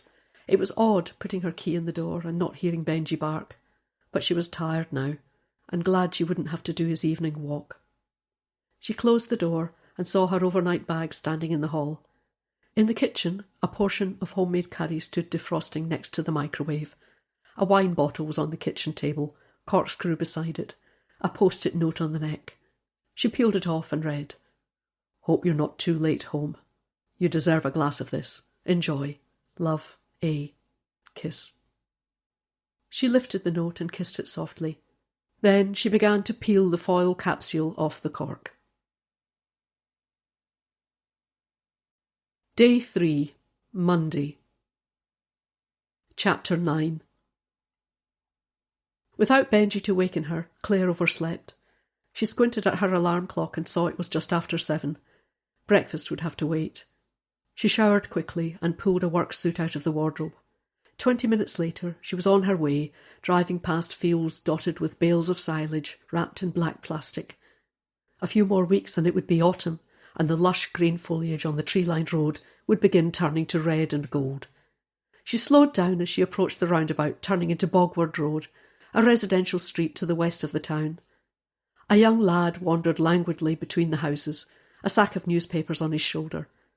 Up ahead, a couple of cyclists rode along, chatting, and Claire pulled out, giving them a wide berth as she passed. Suddenly, she heard Russell Fox mentioned, and she turned up the radio volume. "Mr. Fox is the brother of daytime TV star Gabby Fox," the newsreader said. The report went on to say that the party were believed to be staying in St Andrews, pending the outcome of the police investigation. "Damn it," Claire muttered, signalling left at the roundabout. "They'll be all over it now." Minutes later, she drew into the station car park, and she saw that the press were indeed all over it. The street outside the station was crammed with cars, and a cameraman was setting up a tripod on the pavement. As Claire climbed out of her car, a couple of reporters rushed towards her, firing questions. She stopped for a moment, waited until they were within earshot, then suggested they contact the press office. "We won't be making any comment at this time," she added. As she walked across to the building, Chris and Sarah were coming along Tom Morris Drive, so she waited for them. They were dressed in work clothes, Chris in his usual dark grey suit, Sarah in her uniform, but both had trainers on their feet. "No car today," Claire said when they were near enough. "It's such a lovely morning," Sarah said. "We thought we'd walk." She smiled at Chris. "Didn't we?" "Oh, aye," Chris said, rolling his eyes. "We decided to walk." "You'll thank me when you're in your 80s. "If you're going to make me walk everywhere, I'm not sure I want to live to my 80s, Chris said. Claire laughed. Sometimes Chris and Sarah seemed like chalk and cheese, but they were so good for each other. "She's quite right," she told her DS. "I thought you were getting a bit porky again." Chris did his best to look offended, and the three of them entered the station. Jim had worked his usual miracle on the incident room. There were extra desks and laptops, and a few officers were under the desks, plugging cables into sockets on the floor. The blinds were closed against the summer sun and the prying eyes of reporters, but the temperature was rising. It was going to be a warm day in the station. "Any news?" Claire asked. Jim shook his head. "It's early yet, but Sokol finished up at the house last night, so they might have something for us this morning." Claire thanked Jim and went into her office, clicking on the computer. She checked her emails, but there was nothing from Sokol. Time enough to call them after the briefing. Her office door opened, and Chris entered. He changed his trainers for a pair of brogues. No Nikes? Shut up. Ah, it'll do you good. Someone needs to look after you, Chris. When did you last go for a run? He shot back.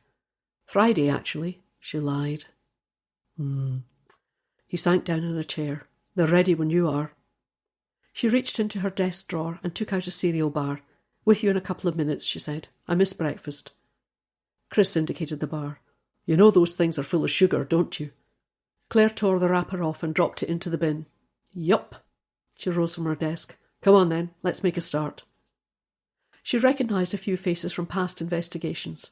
Bill and Janie, the two plainclothes officers from Dundee, were there, along with some others from Cooper and Glenrothes. Claire nodded her thanks to them and made her way to the whiteboard at the front of the room. Jim had pinned up a photo of Russell Fox provided by his sister, along with shots of the rest of the party, and Claire took up position to the side of the photos. Morning, everyone, she said, smiling round at the room. Thanks for turning out so early, and thanks also to the folks from other stations. We'll keep you as short a time as possible. She tapped the photo of a smiling Russell Fox. Our victim, she said, Russell Fox, businessman from Glasgow, just turned 40. She looked round the room again. Mr. Fox was killed by a single bullet, likely from a rifle, but I'm awaiting ballistics info. She tapped a photo of Lamond Lodge. He was found on a treetop walk in the grounds of this property, Lamond Lodge. It's a few miles south of St. Andrews. We're not sure when he died, but probably Saturday morning. Anything on where the bullet came from? Bill asked. Nothing confirmed yet, but they do think it came from the house. Socko were back there yesterday, going over the rooms facing the treetop walk. Hopefully we'll have some news on that today. Remember his previous, Chris said. Yeah, thanks, Chris.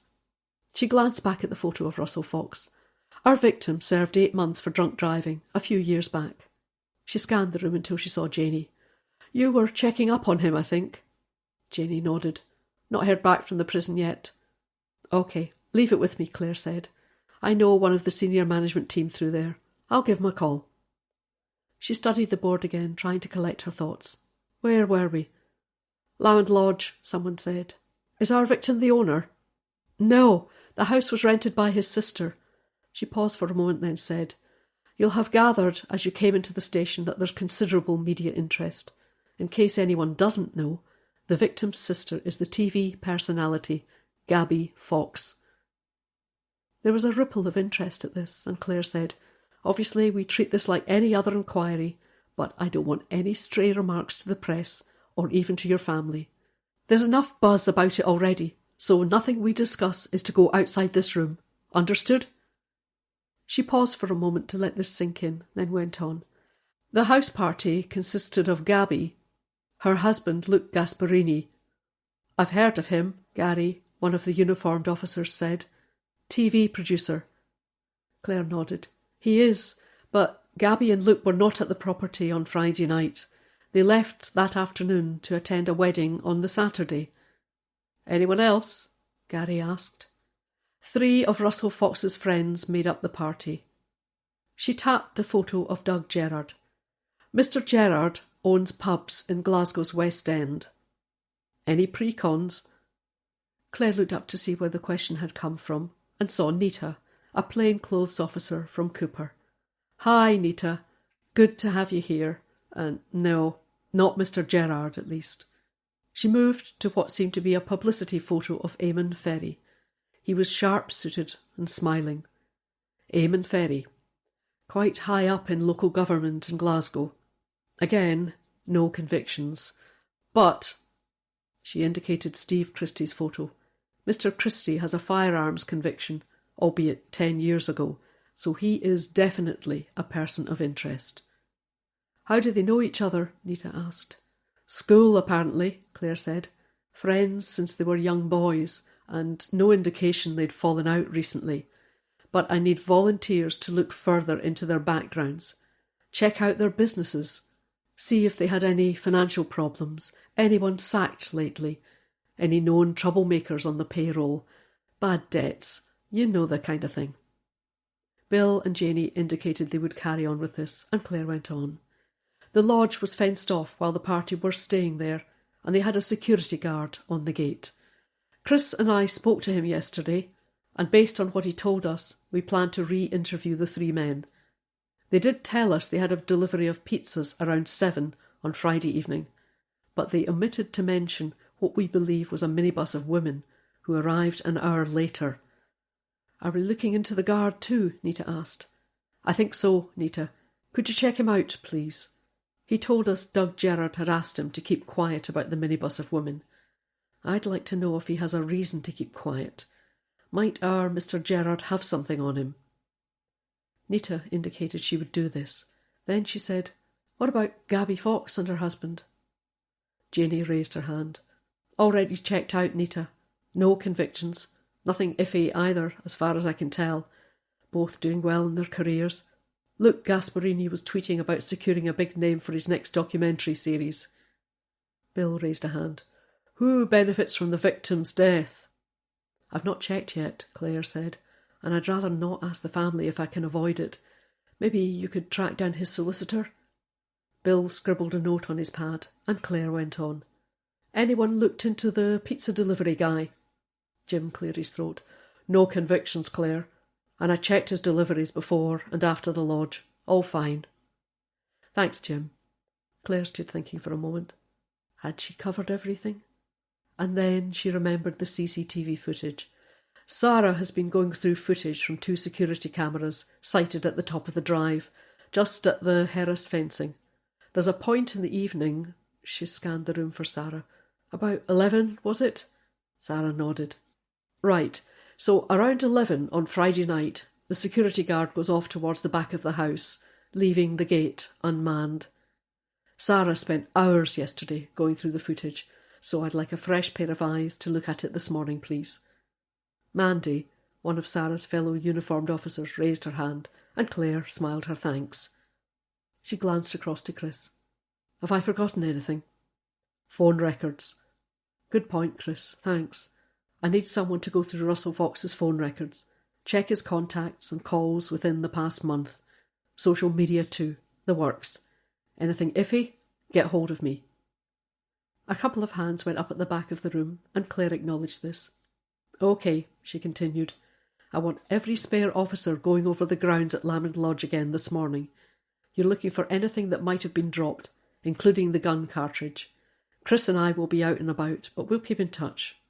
She smiled, indicating the briefing was at an end, and they began to drift off, clicking laptops to bring them to life.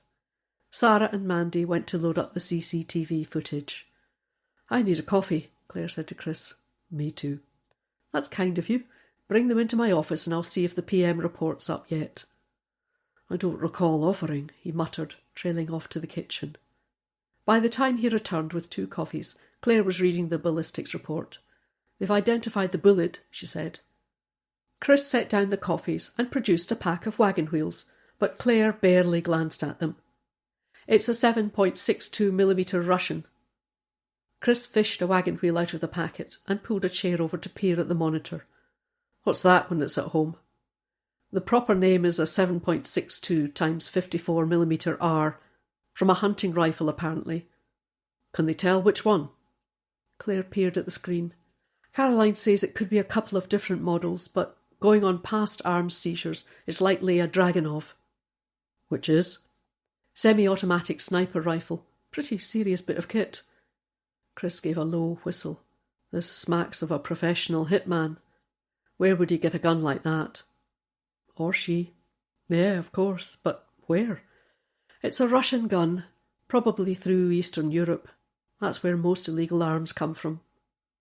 Chris bit into his wagon wheel and slurped his coffee. Anything else? Claire scanned the screen, reading paragraphs of text. Looks like they've confirmed where it was fired from. They're pretty cool, these lasers. They are. Caroline reckons top story, southeast aspect. Any sign of the cartridge? Claire scrolled through the report again. That's a good point, Chris. It doesn't say. If they did recover it, there might be a partial print, or DNA even. Yeah, there might just. I'll go back to her on that. Have they let Sokol know? Claire nodded. I'll give Raymond a call, see if he's got anything. She moved to the contacts on her phone and called up Raymond Curtis, the Sokol officer. While she waited for him to answer, she noticed the wagon wheels. How'd you get these past Sarah? Keep 'em in my locker. She'll find out, you know. Oh, Raymond, hi. Just wondering if you found any gunshot residue. Yep, got it. Top story, as Caroline said. Furthest left window as you look at the house. And? Traces on the sill and on the floorboards beneath the window. And I'd say the window was recently opened. There are paint flakes on the floor. We've taken some prints from around the sill, but there's no guarantee they'll match anyone on the database. We'll try, though. Claire thanked Raymond and ended the call. That's definite, then. The shot came from inside the house. So, one of them, Chris said. Not sure I'd go that far. There's that minibus for starters. Could have been anyone in that vehicle. She lifted her coffee mug and drained it. Come on, she said, pushing back her chair. It's time we found out who was in that house on Friday night. Chapter 10. They headed for the station door, but before they reached it, the tall figure of Mark Mooney entered. He was more formally dressed than at their first meeting, in dark trousers and a white shirt. He looked round, then his eye fell on Claire and Chris. He hesitated, then approached them. Quite a crew out there, he said, nodding towards the door. TV folk by the looks of the vans. Claire frowned. Are they causing an obstruction? He shook his head. No, nothing like that. It's, I wondered if I could have a word. Claire glanced at Chris, then back at the security guard. Then she turned and led him towards one of the small interview rooms. She opened the door and flicked on the light. Please, she said, indicating a chair. He stood for a moment, regarding it, then slowly sat down. Claire took a seat opposite, Chris at her side. She smiled at Mark, and when he seemed reluctant to speak, she said, Is there something we can help you with? He rubbed his chin. It's just... They waited. It's about Friday night, he said, at last. That minibus. Mr. Mooney, Claire began, if what you're about to tell us relates to the killing of Mr. Fox, then I must caution you formally and record this interview. He waved this away. Oh, no, it's nothing like that. You might even have guessed. Go on then, Claire said, but I will stop you if I feel a formal interview is indicated. He forced a smile, then went on. I knew there were women in that bus, he said. Mr. Gerard, he said it was entertainment for the lads. Told me to keep it quiet, you know. Said he'd see me right. Mark Mooney cleared his throat, then went on. I thought he meant he'd bung me a few quid. But later on, a bit after 11, I saw one of the girls. She was round the side of the house and she gave me a nod. He smiled at Chris as though looking for support. I mean, I'm not going to turn it down if it's offered on a plate, am I? Claire ignored this. Are you saying you went round the side of the house to have sex with one of the women who'd arrived in the minibus? The colour began to rise from Mark Mooney's neck, and he avoided Claire's eye. Well, yeah, suppose I did. Claire nodded.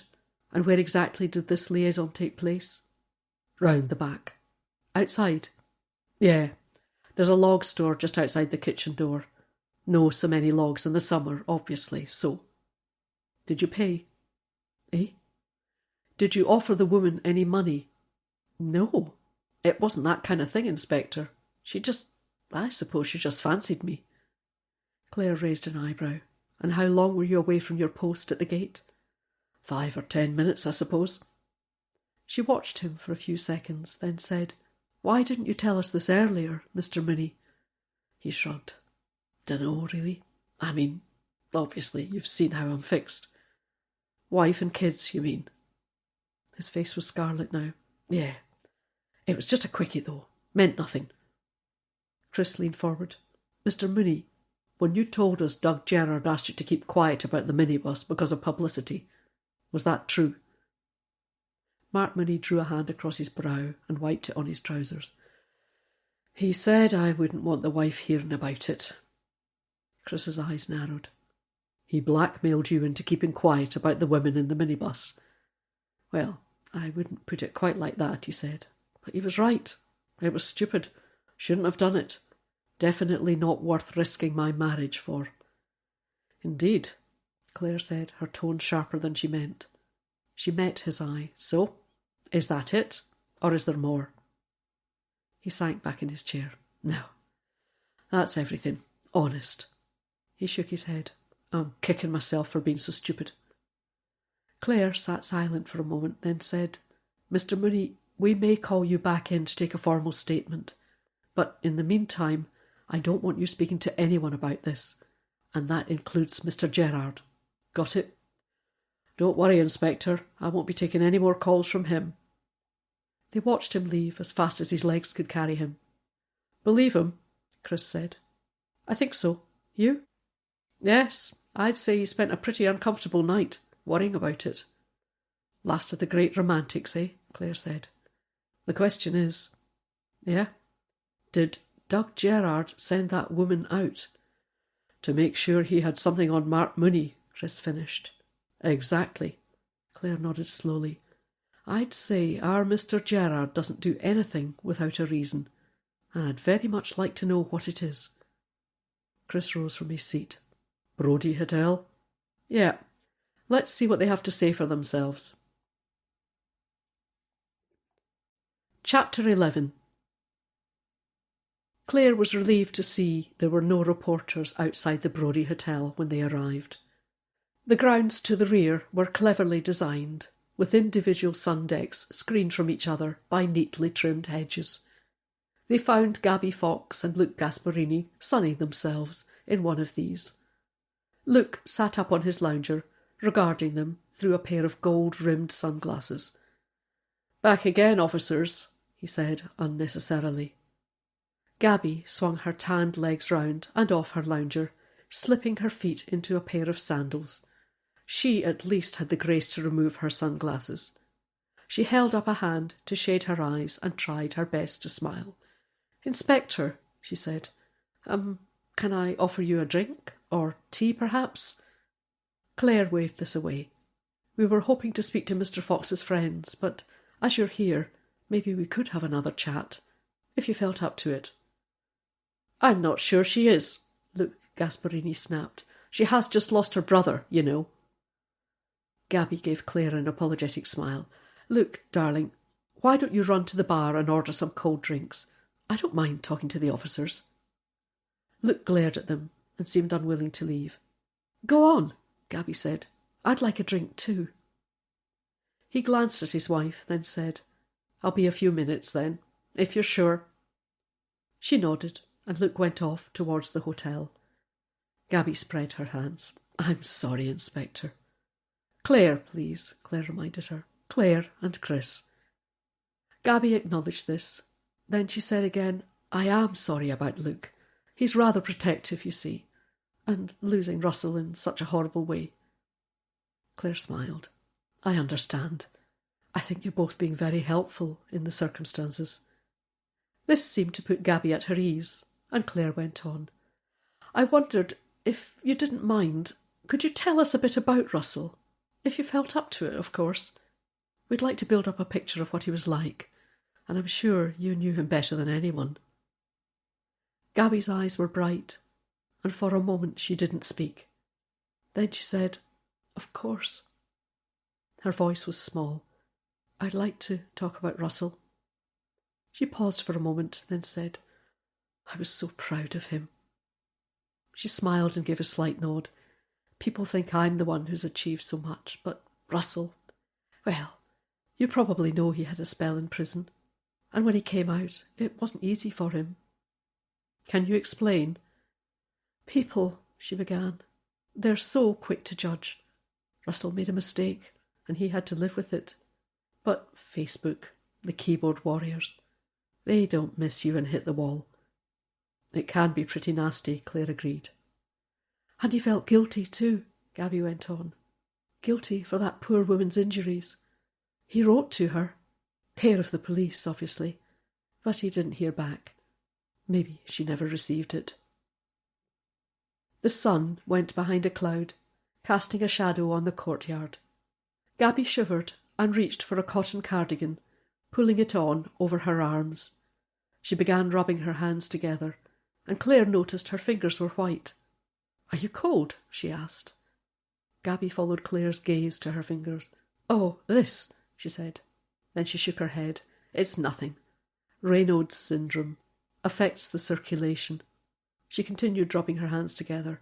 "It'll come back in a minute." "We can carry on indoors if you prefer," Clare said. Gabby's fingers were very white compared to the rest of her hands. "Honestly, it's fine. What were you saying?" "Did Russell ever speak about the people he met inside prison?" Chris said. Gabby hesitated and seemed to be choosing her words. "Not really." "Maybe the odd time," Clare pressed, but Gabby said nothing. "Perhaps he kept in touch with someone," Chris persisted. "Someone he met when he was there." Gabby looked at Chris, her brow furrowed. "You think it's someone from back then?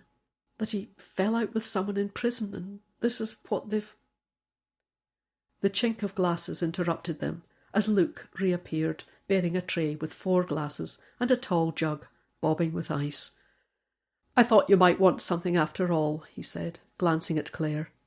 He placed the tray down on a wooden garden table, and Chris rose to help. The ice-cold lemonade was refreshing, and Clare sipped at it. Then she smiled at Luke. "Gabby was telling us Russell found it difficult when he came out of prison." "What you'd expect, I suppose." "Were you aware of anyone who might have harboured a grudge over the years?" Clare asked. Luke glanced at Gabby, then back at Clare. "Not sure, really. He went into the restaurant trade when he came out of prison. He's done that for a good few years now. It's not exactly the kind of job where you make enemies. Not the sort to come after you with a gun, at least." "So business was good," Clare said. Luke nodded. "Yeah, it was. But he'd been talking about getting out. Selling up." Gabby stared at him. "I didn't know that."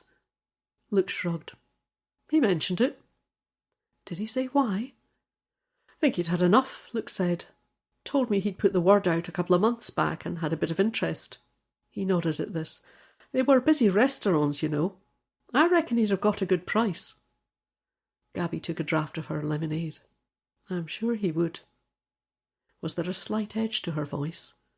She doesn't like being the last to know, Clare thought. Time for a change of tack. "Did Russell have anyone special in his life?" Gabby shook her head. "I don't think so." She turned to her husband. "Unless, of course, he told you." The tone was lost on Luke. "No," he said, "not that I was aware. Mind you, Inspector, we were down in London and Russell was in Glasgow, so he might have had someone." He looked past Clare towards the trees screening the rest of the garden. "I think the 3 lads have gone for a wander. They'd be the ones to ask." Clare smiled. "We'll do that, thanks." She lifted her glass to drink, then her phone rang, cutting through the bird's song. She glanced at the screen, then moved away from the sun deck, excusing herself before answering the call. "Neil," she said, her voice low, "what can I do for you?" "Couple of things," Neil Grant said. "The full PM report is up on the system, but I thought you'd want to know the DNA on the bullet matches the victim."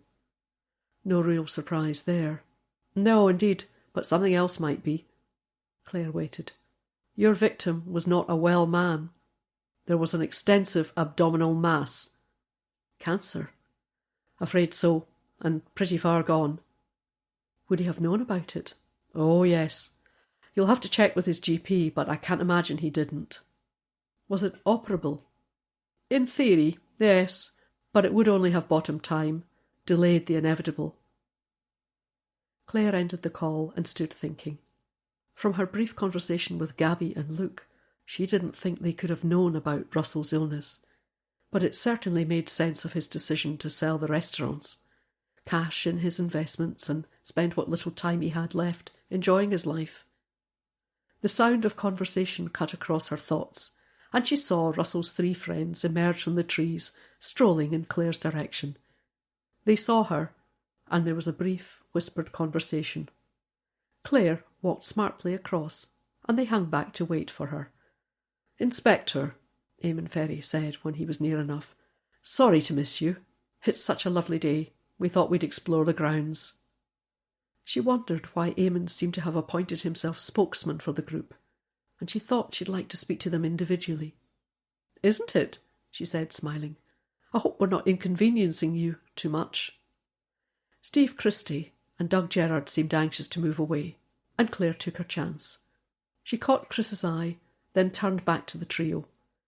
I wonder if you could spare me a few minutes, Mr. Gerrard. She looked across the garden and saw a bench seat in front of a deep herbaceous border. If we could just... She led him over to the bench, conscious that Eamon and Steve's eyes were on them as they went.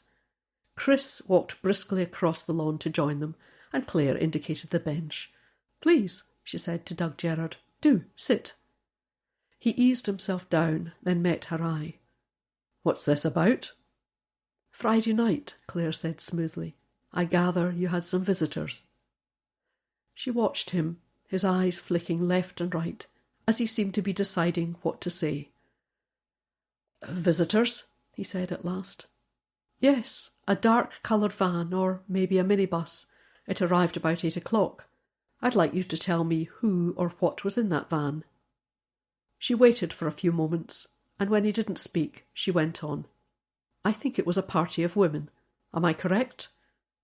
He looked at her, his hand rubbing his chin. Aye, he said. A few girls. Just to make the night go with a swing, you know. Bit of a treat for Russell. Were the women sex workers? Oh, no, he said, forcing a laugh. Nothing like that, Inspector. Just lassies that like to party. Friends of yours? He shook his head. No. Friends of a friend, you might say. You arranged for them to attend? Aye, kind of. How?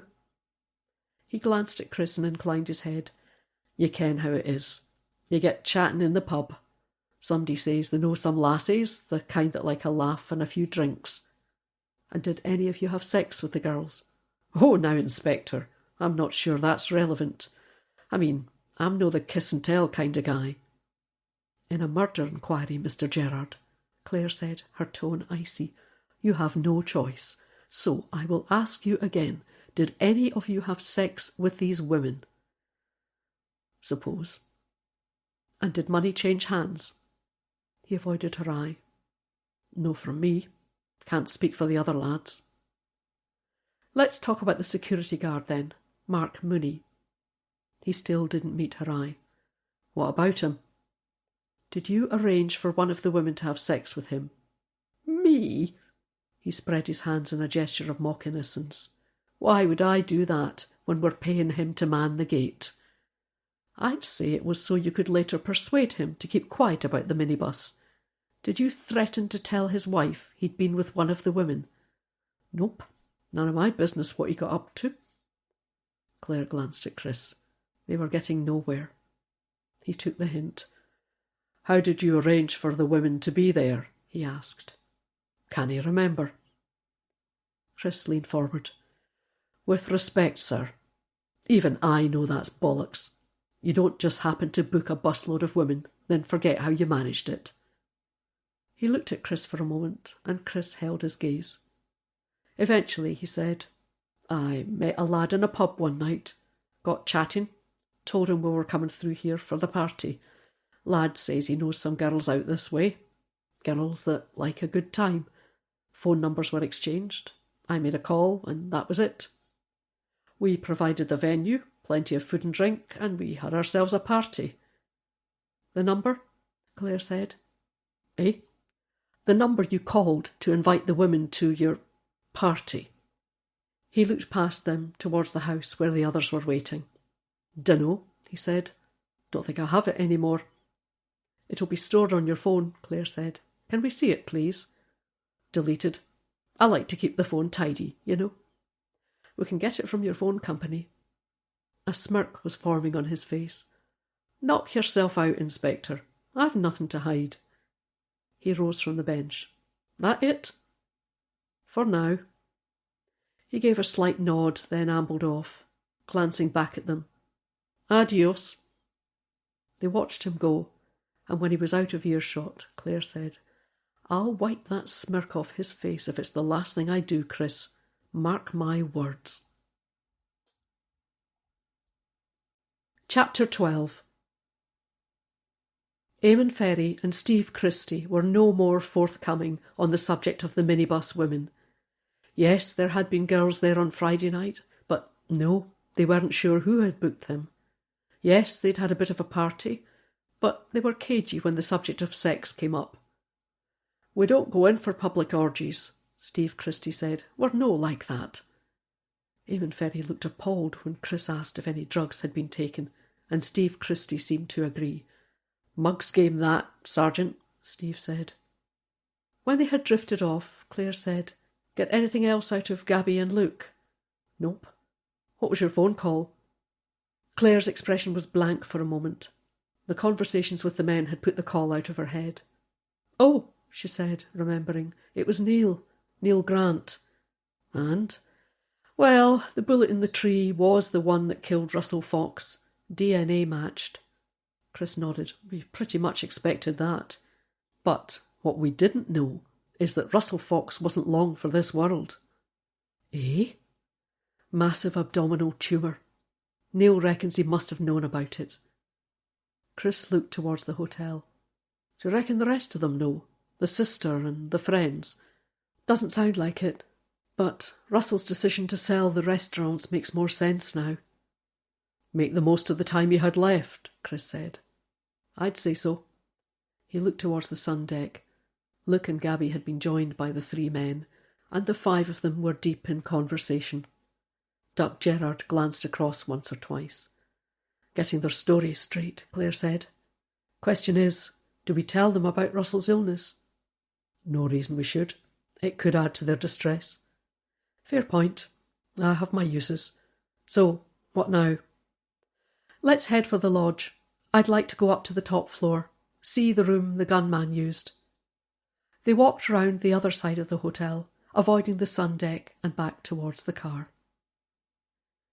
The press pack seemed to have divided itself between the station and the lodge. As Claire and Chris slowed their approach, they saw a TV reporter speaking on camera. But as they pulled into the drive, every camera turned to follow their progress. "This is going to get tired very soon," Claire said. "Already is." They drew up outside the Harris fence and jumped out of the car. Jim was standing near the steps to the treetop walk, and he strode across to meet them. "Anything?" Claire asked, nodding towards the officers searching the grounds. He shook his head. "Nothing so far. I'll keep you posted." Claire thanked him, and they headed round the other side of the lodge, towards the gardens at the back. "I want to get the lay of the land," she said. As they rounded the house, they passed a side door which stood open, leading to a large kitchen. A stone alcove, half filled with logs, was next to the door, presumably the location of Mark Mooney's quickie with the minibus woman. 2 black wheelie bins stood to the side of the log store, the lids resting on an overspill of empty bottles. "Looks like quite a party," Chris said, nodding at the bins, and Claire agreed. Beyond the house, the gardens seemed to be extensive, screened here and there by clumps of trees. "Want a look?" Chris said, but Claire shook her head. "Not till the search team's finished." She turned back towards the front of the house. "Come on, let's see what it's like inside." Gary, a uniformed PC, was stationed at the front entrance, and he moved aside to let them pass. They stood in a central hallway just inside the door, marvelling at their surroundings. The walls were ochre, with deep skirting boards in light oak. A picture rail ran round the walls, with plaster cornicing picked out in light cream. On one side of the hall, a fireplace was set into a corner, with easy chairs arranged in front of it. Solid oak doors led off in every direction, and Claire opened one, peering into a large sunny room. The walls were decorated with brightly coloured wallpaper, a Liberty pattern, she thought. The bay windows in the same light oak, with what looked to be the original shutters, pulled back to admit the daylight. A rosewood grand piano sat to the side of the room, the rest given over to comfortable-looking sofas in front of thick pile rugs. Another door led to a dining room, which seemed to have been unused by the party, the table neatly laid with china plates and polished cutlery. They continued exploring the downstairs rooms, Chris marvelling at the kitchen, with its pale blue units and enormous refectory table. "Sarah would love this," he said. Wouldn't we all? Claire turned on her heel. Come on, let's find the room the gunman used. A richly carpeted central staircase led from the front hall up to a gallery on the middle story, and they climbed quickly to a broad landing with doors off left and right. Bedrooms, Claire guessed. Straight ahead, down a short passage, was a smaller return staircase. The wooden treads were bare, and the second flight narrower. As they ascended, Claire wondered if this had been servants' quarters at one time, or perhaps a nursery. The stairs led to a smaller hall with combed ceilings. She stood for a moment, orientating herself. Then she turned to her right. This way, I think. She crossed the hall towards 3 identical doors and moved to open the furthest left. Light flooded out from the room, which was in full sun, thanks to a dormer window with no curtains. The room was unfurnished, the floorboards bare, and Claire thought it felt unused. She went to the window and looked out. It afforded a clear view of the treetop walk, and she guessed this was the room used by the gunman. She pushed the sash fastener back to unlock it and raised the window up. It grated a little, and she saw where the paint had flaked off. She looked out and down the slates to the guttering below. No sign of anything there. "Reckon this is where the shot came from?" Chris asked. She squinted into the sun, her gaze fixed on the treetop walk, imagining Russell Fox's last moments. He'd have been a sitting duck up there. Nowhere to run to, even if he'd noticed the gunman. "Yeah," she said, stepping back from the window. "See for yourself." She waited while Chris checked the view. Then he, too, stepped back. "Has to be one of them," he said. "What, Gabby and that lot? There's no other explanation." "It's a bit obvious," Claire said. "Even if one of them did want to do away with Russell, for whatever reason, to do it from the upstairs window of the house they were staying in, it's a huge risk." "You want to search the house for a weapon?" She shook her head. If it was one of them, they'd have got rid of the gun long before raising the alarm. Chris nodded. "All the same, the shot did come from the house. And another thing, it would have made a fair bit of noise, even with a suppressor." "I know, but you saw those bins full of empties, Chris. They were probably sleeping it off on Saturday morning, especially if he was killed early on." "Suppose." They closed the window and left the room. "What now?" Chris asked as they walked back down the stairs. "I'd like to speak to my contact at the prison," Claire said. "Find out what I can about Russell Fox's time there." "Clare Mackay, how are you?" Colin Morris said when the telephonist at Barlinnie Prison finally tracked him down. "Sorry to keep you waiting. I was dealing with something." "I'm well, thanks, Colin. You?" "Oh, you know. Same old, same old. Too many bodies, not enough cells, not enough time or money to do everything I'd like." "Sounds pretty much like police work," Claire said. "So, what can I do for you?" "Information, if possible. Going back a few years now. Russell Fox." "Name rings a bell," Colin said. "Refresh my memory." "Drunk driving. Coming up for 8 years ago. Knocked a woman down on a dark road." "Oh, wait, is he the lad with the famous sister?" "That's him." "I remember him now. Don't think he came back for another stint. What do you want to know?" "He was shot dead on Saturday morning. Sniper rifle." "Sheesh." "Quite. So I need to know who he associated with when he was inside. Anyone he rubbed up the wrong way, particularly anyone in for firearms offences. Think you can help?" "Aye. Might take a bit of time, but I'll get on to it. If you could send me through a formal request." "Will do. But if it's possible to rush it, meantime." Colin laughed. "It's always the same with you lot, isn't it? Leave it with me, Claire. I'll see what I can do." Chapter 13. Nita looked up as Claire entered the incident room. "Mark Mooney, your security guard," she said. "He checks out. No pre-cons. Fully licensed for security work. Regularly does jobs like this one." "Okay, Nita, thanks." Anything on Russell Fox's social media or phone records? Checking them now, Janey said. Nothing much so far. Claire thanked them and wandered back out to the front office. She spotted Zoe, the admin assistant, at her desk. She'd been so busy earlier she hadn't noticed Zoe, maybe because there was something different about her. But, distracted by the murder investigation, she couldn't think what it was. "You've had your hair done," she said tentatively. Zoe put a hand up and patted her curls, piled up on top with a couple of clips. "Time for a change," she said. Then she glanced across to the incident room and lowered her voice. "Fancy a cake?" She reached down under her desk and produced a Tupperware container. "I made some strawberry blondies last night, but I didn't know all these other folk would be here. There's not enough to go round." "What's a blondie?" Zoe rolled her eyes. "Like a brownie, only not chocolate." She removed the lid and held the tub out for Claire to see. "I stirred a strawberry compote through the top before baking." "Oh, Zoe, you are not good for my waistline." "Ah, rubbish," Zoe said. "As my mum says, it's the belly that keeps the back up." "I like the sound of your mum," Claire said, selecting a sticky piece of strawberry blondie.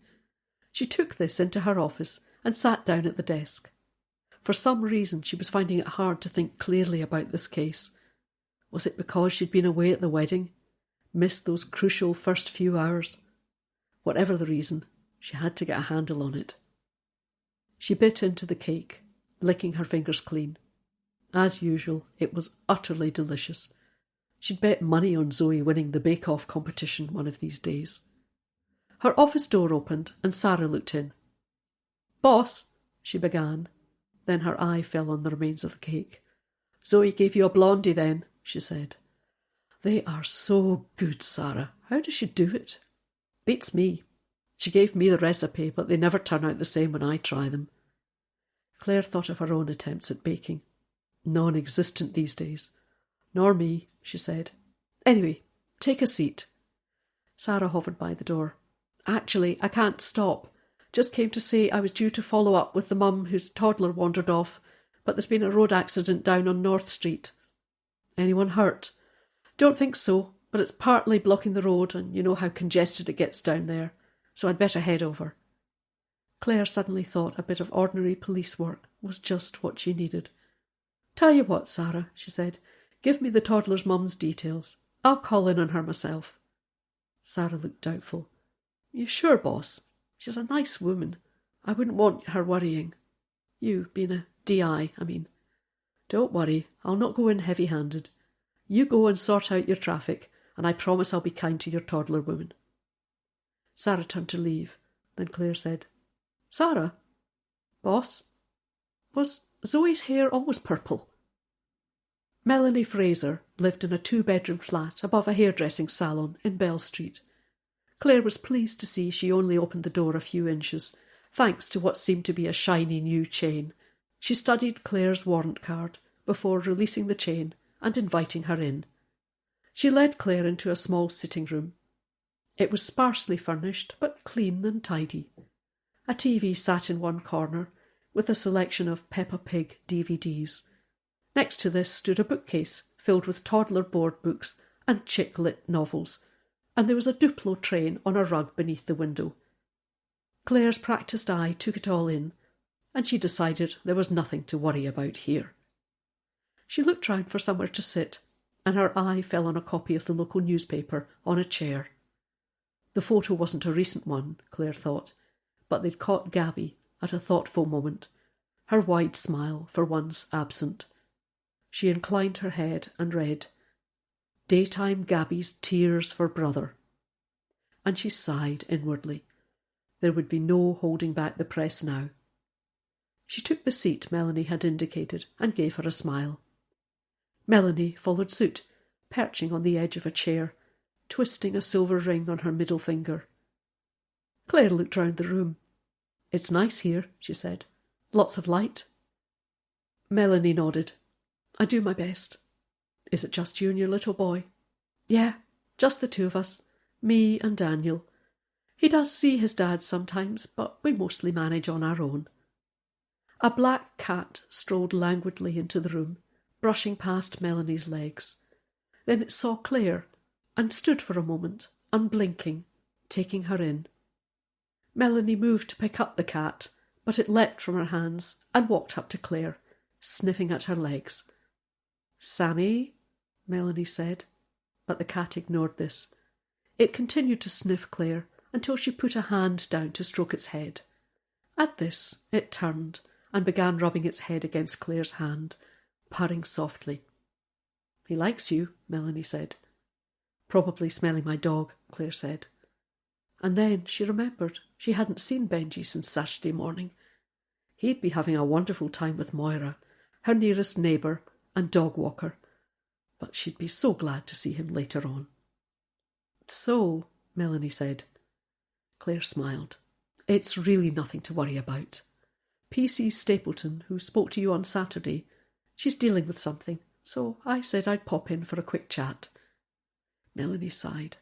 "I don't know what else I can do," she said. "I had a reliable babysitter, or I thought she was reliable. She told me later she was on some new pills and they were making her drowsy. I suppose she slept through Daniel waking up." "You were on night shift?" Melanie's eyes flicked away for a moment, a gesture that didn't escape Clare. "Yeah," she said. "Where do you work?" Clare asked, keeping her tone light. The eyes again. Clare wondered what Melanie was hiding. "Oh, various places." She tried again. "You're an agency worker?" "Yeah, something like that." Melanie checked her watch. "I need to pick up Daniel soon," she said. "From nursery." She glanced towards the door. Clare smiled. "I can give you a lift if it helps. Give us a few more minutes to chat." Melanie's shoulders sagged. "Okay." "Can you tell me what kind of work you do, Melanie?" The cat turned its head away from Clare's fingers and strolled back across to Melanie, jumping up on her lap. She put out a hand and stroked it, and it nuzzled her neck in response. Clare waited. She was good at silences. "Waitressing," Melanie said at last. "Must have been quite a distance away." Melanie's brow furrowed. "For you to stay overnight," Clare said. "Yes, quite far." "Still in Fife or further afield?" Melanie rubbed the cat under its chin, and Clare heard it purring again. "I really don't know. There were a few of us and we were chatting, and suddenly we were there." "Someone picked you up then?" Melanie nodded. "Yes, in a kind of minibus. The windows were dark, so we couldn't see much." Clare was suddenly alert. A minibus with dark windows. "Are you sure it wasn't a bit closer?" she said. "Maybe just a few miles out of town?" She shrugged. "Honestly, I can't remember. Does it matter?" "I'm afraid it might, Melanie. It might matter, very much indeed." Melanie flushed and she seemed near to tears. Her eyes strayed to the newspaper. Then suddenly she said, "Look, I read about the man, the one who was shot, and yes, I was there. We were hired to be at the party, but I didn't know anything about it, I swear, and I'd no idea it was that Gabby woman's brother. She wasn't even there." The cat leapt down from Melanie's lap and walked back out of the room. With nothing in her hands, Melanie resumed twisting the ring. She glanced at Clare, then looked down at her hands. "Honestly," she went on, her voice a whisper, "I didn't know anything until it was on the news last night." She checked her watch again. "I have to go," she said. "Daniel." "Come on," Clare said, rising from her seat. "I'll drop you at the nursery, and I can run you back here again. Then I'd like you to come into the station so we can take a proper statement." Melanie bent to pick up a brown shoulder bag from the floor. "I haven't done anything wrong," she said. Clare smiled.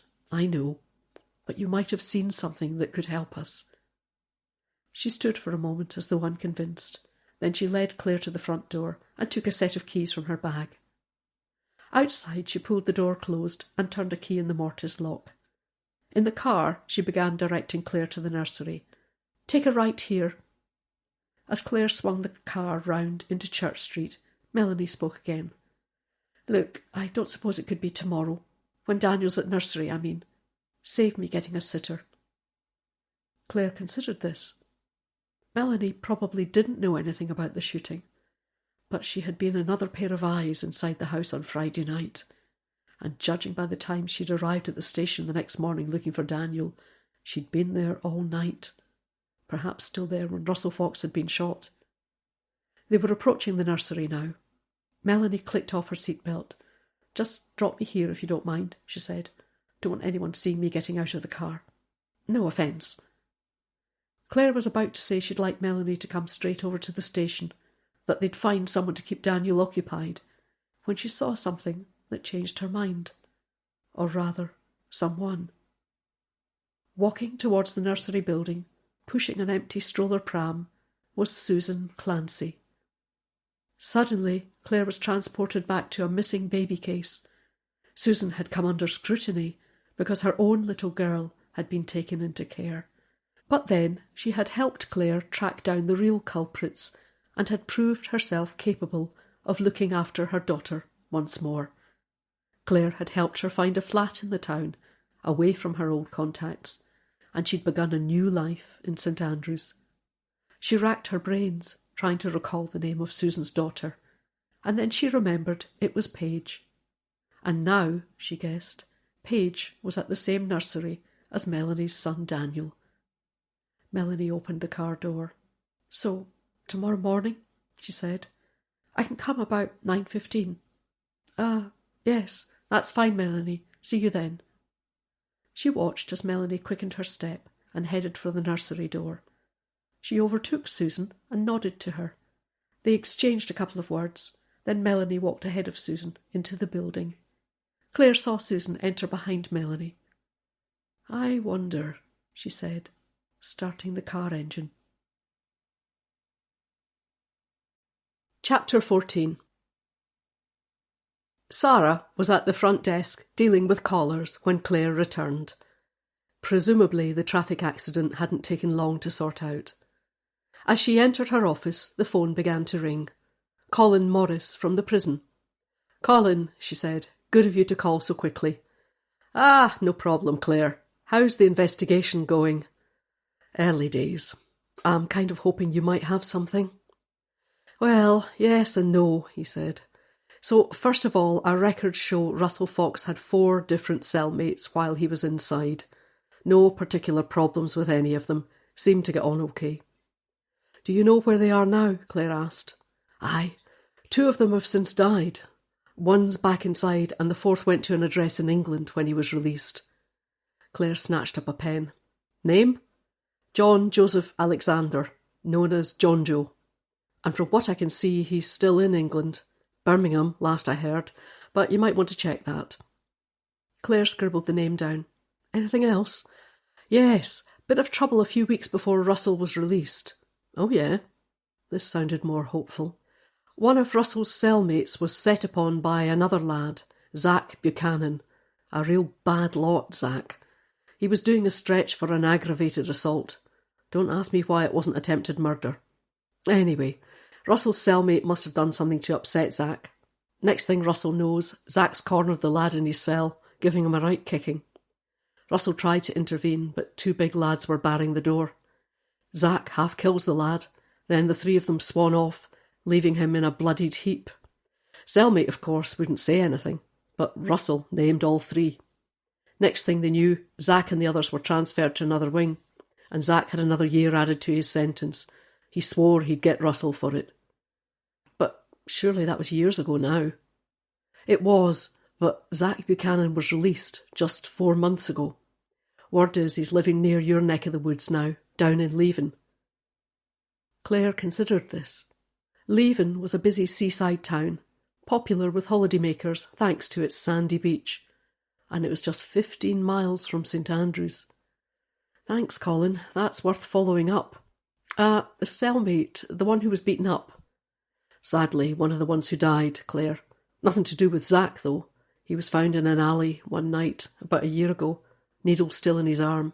Claire shook her head. "Drugs, eh?" "Aye, the misery they cause." "Anything else, Colin?" "Nah, that's it. He was no bother as a prisoner, Russell, apart from that one incident. Did his time and hasn't been back. That's how we like them. She thanked Colin and headed for the incident room. Bill was ending a call, scoring things off his notepad as Clare entered. "Drawing a blank on the 3 friends, boss," he said. "Janie's still looking into Steve Christie, but the other 2 seem fine. No problems in their personal lives, no debts, no indication of drug use or other criminality." Clare nodded. "Thanks, Bill. Could I ask you to look up another one, please?" Bill drew a line under the list on his pad. "OK, shoot." "Zach Buchanan." He looked up. "Think I jailed him a few years ago. Nasty piece of work. Any connection with firearms?" He sat back, tapping his pen on the notepad. "I'm struggling to remember, but he's the kind of guy who, if he can't get hold of a gun himself, he'll know someone who can. He in the frame for this?" Clare sat down. "It's possible. He was in Barlinnie the same time as Russell Fox. Russell's cellmate was assaulted by Zach, and Russell gave evidence against him. Zach was transferred and had a year added to his sentence." Bill nodded. "He wouldn't like that. From what I remember, he's a hot-headed little shit." "Could you prioritise him, please? I'll get on to it now." Janie caught Clare's eye. "Been looking into Steve Christie," she said. "And?" "Nothing anyone can pin on him. But you're suspicious." Janie shrugged. "I can't find any involvement with firearms since his conviction. HMRC have investigated him a few times, but nothing they could make stick. The officer I spoke to said he was a slippery sucker." "Remind me again what he does," Clare said. "Imports tat from China. Supplies market stalls, small shops. The kind of stuff you buy, then it falls to bits a couple of weeks later." "OK, thanks, Janie. Ask HMRC to keep us informed. Otherwise, move on." Clare rose and was heading for the door when Chris ambled into the room. "We going somewhere?" "I am. You're staying here to help Janie and Bill. Anything of interest, get me on my mobile. I have a call to pay." Chapter 15. Susan Clancy's flat was on the 2nd floor of a 3-storey block on Round Hill Road, less than half a mile from the police station. She stared at Clare for a moment, then a smile spread across her face. "Inspector," she said, standing back to admit Clare. "Clare, please," she said. "I think we know each other well enough now." "Clare, then. Nice to see you." She closed the door and directed Clare into a sitting room. A little girl of around 3 sat on the floor, surrounded by toy farm animals, which she was pretending to walk along the linoleum. If Clare hadn't known this was Paige, she'd have guessed from her resemblance to Susan. Paige looked up as they entered the room, and Clare saw she had Susan's eyes and the same dark hair. Susan's hair had been dyed blonde when Clare had met her during that missing baby case, but now it was dark, cut in a long bob with a choppy fringe. "You've changed your hair," Clare said. "Gone back to my own colour. Saves a lot of faff with dyes and that. Coffee?" "Only if you're making it." "Won't be a minute." Susan disappeared, and Clare heard the sound of water being poured into a kettle, cupboard doors opening and closing. She knelt down beside the little girl, who was staring at her. "Hello," she said. "I'm Clare." The toddler studied Clare for a minute. Then she held out a tiny chestnut horse. "This is my hossie," she said, her face serious. Clare went to take the horse from Paige, but the little girl withdrew her hand, clutching the horse close. She picked up a black and white cow in her other hand and held this out instead. Clare took the offering. "It's a cow," she said, smiling. Paige nodded. "He says moo." Clare made mooing sounds, and Paige began to laugh. "You two getting on, then?" Susan said, coming back into the room with 2 mugs. She put these on a square dining table. "Better if we have them up here," she said, "so Paige can't grab them." Over coffee, Susan explained she had a part-time job now, just when Paige is at nursery. "What's the job?" "Helping out in a hairdresser's, mostly manning the phones, sweeping the floor and that. But the owner's been showing me the basics. Says when Paige goes to school she might take me on as a proper trainee." Clare sipped her coffee. Susan, that's great. Do you enjoy it? She beamed. Yeah, you've no idea how good it feels to earn some money. And I'm picking it up too. She nodded at her daughter, now herding her toy animals together with a tiny sheepdog. Cut Paige's hair last week. Clare looked at the little girl. Not bad. She patted the back of her own hair. I'll have to book you in for a trim. Susan laughed. Mates rates. Then she put down her mug. So, it's lovely to see you, but... Clare smiled. I'm long overdue a visit. And it is good to see you, both of you. But I did want to ask you something. Go on then. I think Paige is at nursery with a little boy called Daniel.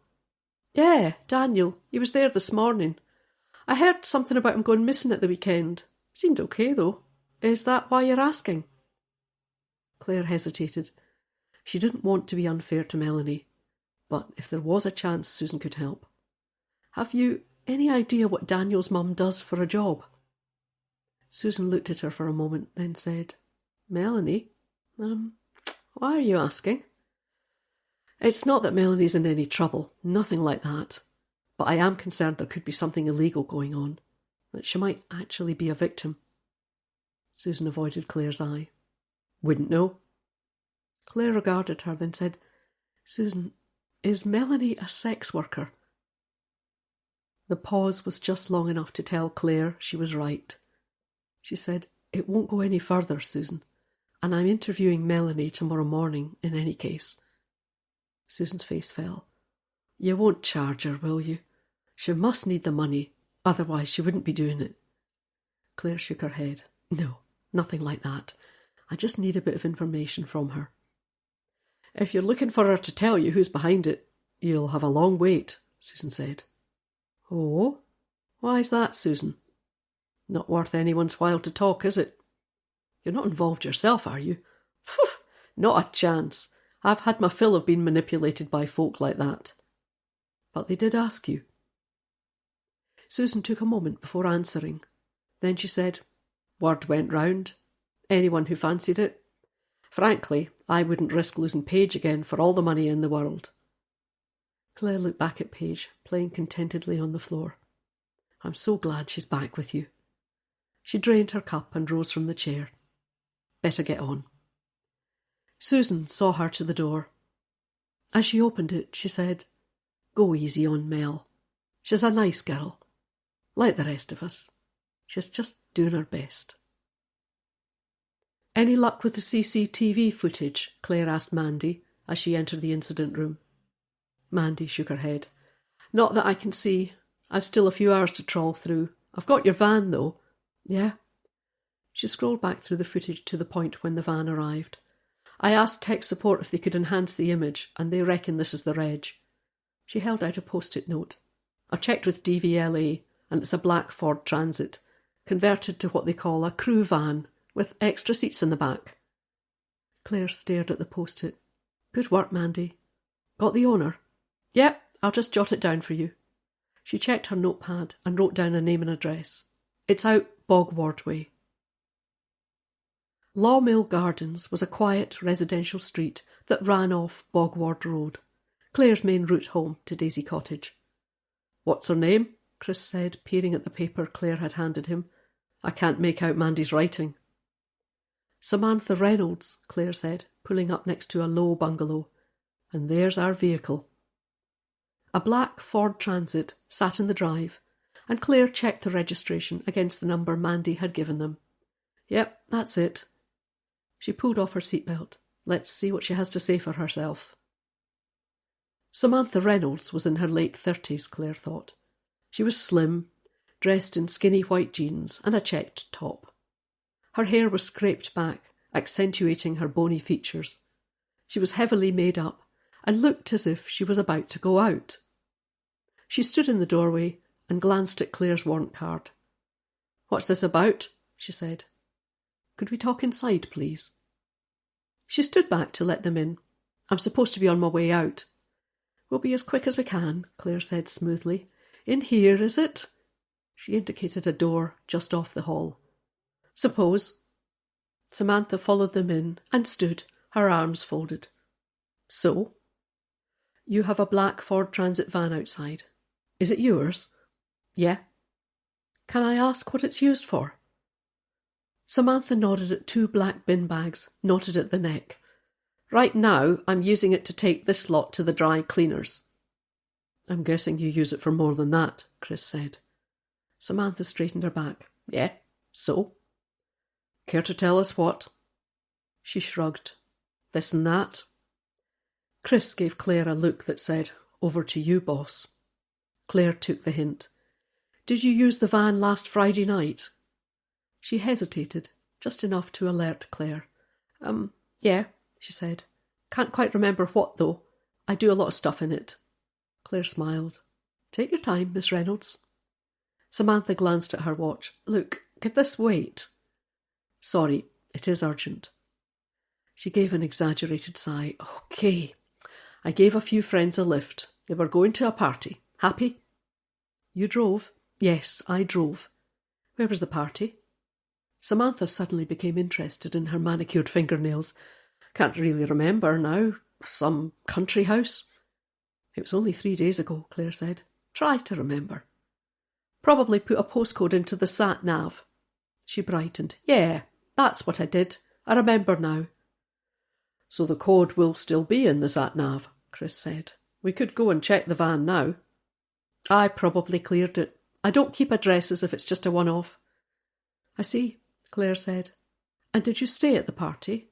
Or return later to collect your friends? I really can't remember, Samantha said with barely concealed impatience. Now, if you don't mind. Claire decided she'd had enough of Samantha. Miss Reynolds, I have reason to believe your vehicle may have been involved in a serious crime, and as such, I need you to give me the keys so I can have a scene of crime team go over it for evidence. Eh? You can't do that. I'm afraid I can. So the keys, if you please. Both sets, Chris added. She stood thinking for a moment, then said, OK, what do you want to know? If we could perhaps sit down, Claire said. Be my guest. Claire and Chris sat, while Samantha remained standing, one foot tapping on the laminate floor. Can you tell me who was in your van on Friday evening? Claire said. 5 women, she said. I didn't know their names. Picked them up from Market Street and drove them to a posh house out of town. Was the house Lamond Lodge? Claire asked. Yeah, I think so. And you didn't know the women? She shook her head. No, I was booked to take them to the house, stick around, then take them home about 2 a.m. And did they all return in the minibus? Samantha hesitated, just long enough for Claire to know there was something. Save us some time here, Samantha. She shrugged. Oh, what the hell. 4 of them did, 1 stayed. Sure? Yep. You took them home? Samantha shook her head. Dropped them in town where I picked them up, just off Market Street, like I said. Seems a bit harsh, Chris said. That time in the morning. You couldn't have taken them to their doors. Did what I was paid for. I was told to drop them in the town, so I did. It's up to them what they did after that. Claire regarded Samantha. Surely any normal woman would have seen them home safely, especially at 2 a.m. What was going on here? Why were the women booked for the party? She asked. Samantha avoided Claire's eye and brushed an imaginary speck of dust off her sleeve. Eventually she sighed. Why do you think? Were they sex workers, Samantha? Not as far as I'm aware, she said. I take them there and I'm paid for doing it, just like a taxi. Then I take them back and I come home. End of. Claire racked her brains. Whoever was paying Samantha had drilled her well. She was giving nothing away. Did you enter the lodge yourself? She nodded. Yeah, I parked round the back, took the girls in and found the guy organising the party. Can you describe him? About 40-ish. Quite round in the face, goatee beard. That fitted with what they'd learned so far. It had clearly been Doug Gerrard who'd organised the party. And was he the man who booked you? Claire asked. No, it was a woman. A couple of weeks ago, she said. Phone call one night. Woman says she needs a driver to take some girls to a party, stick around for a few hours, then drive them back again.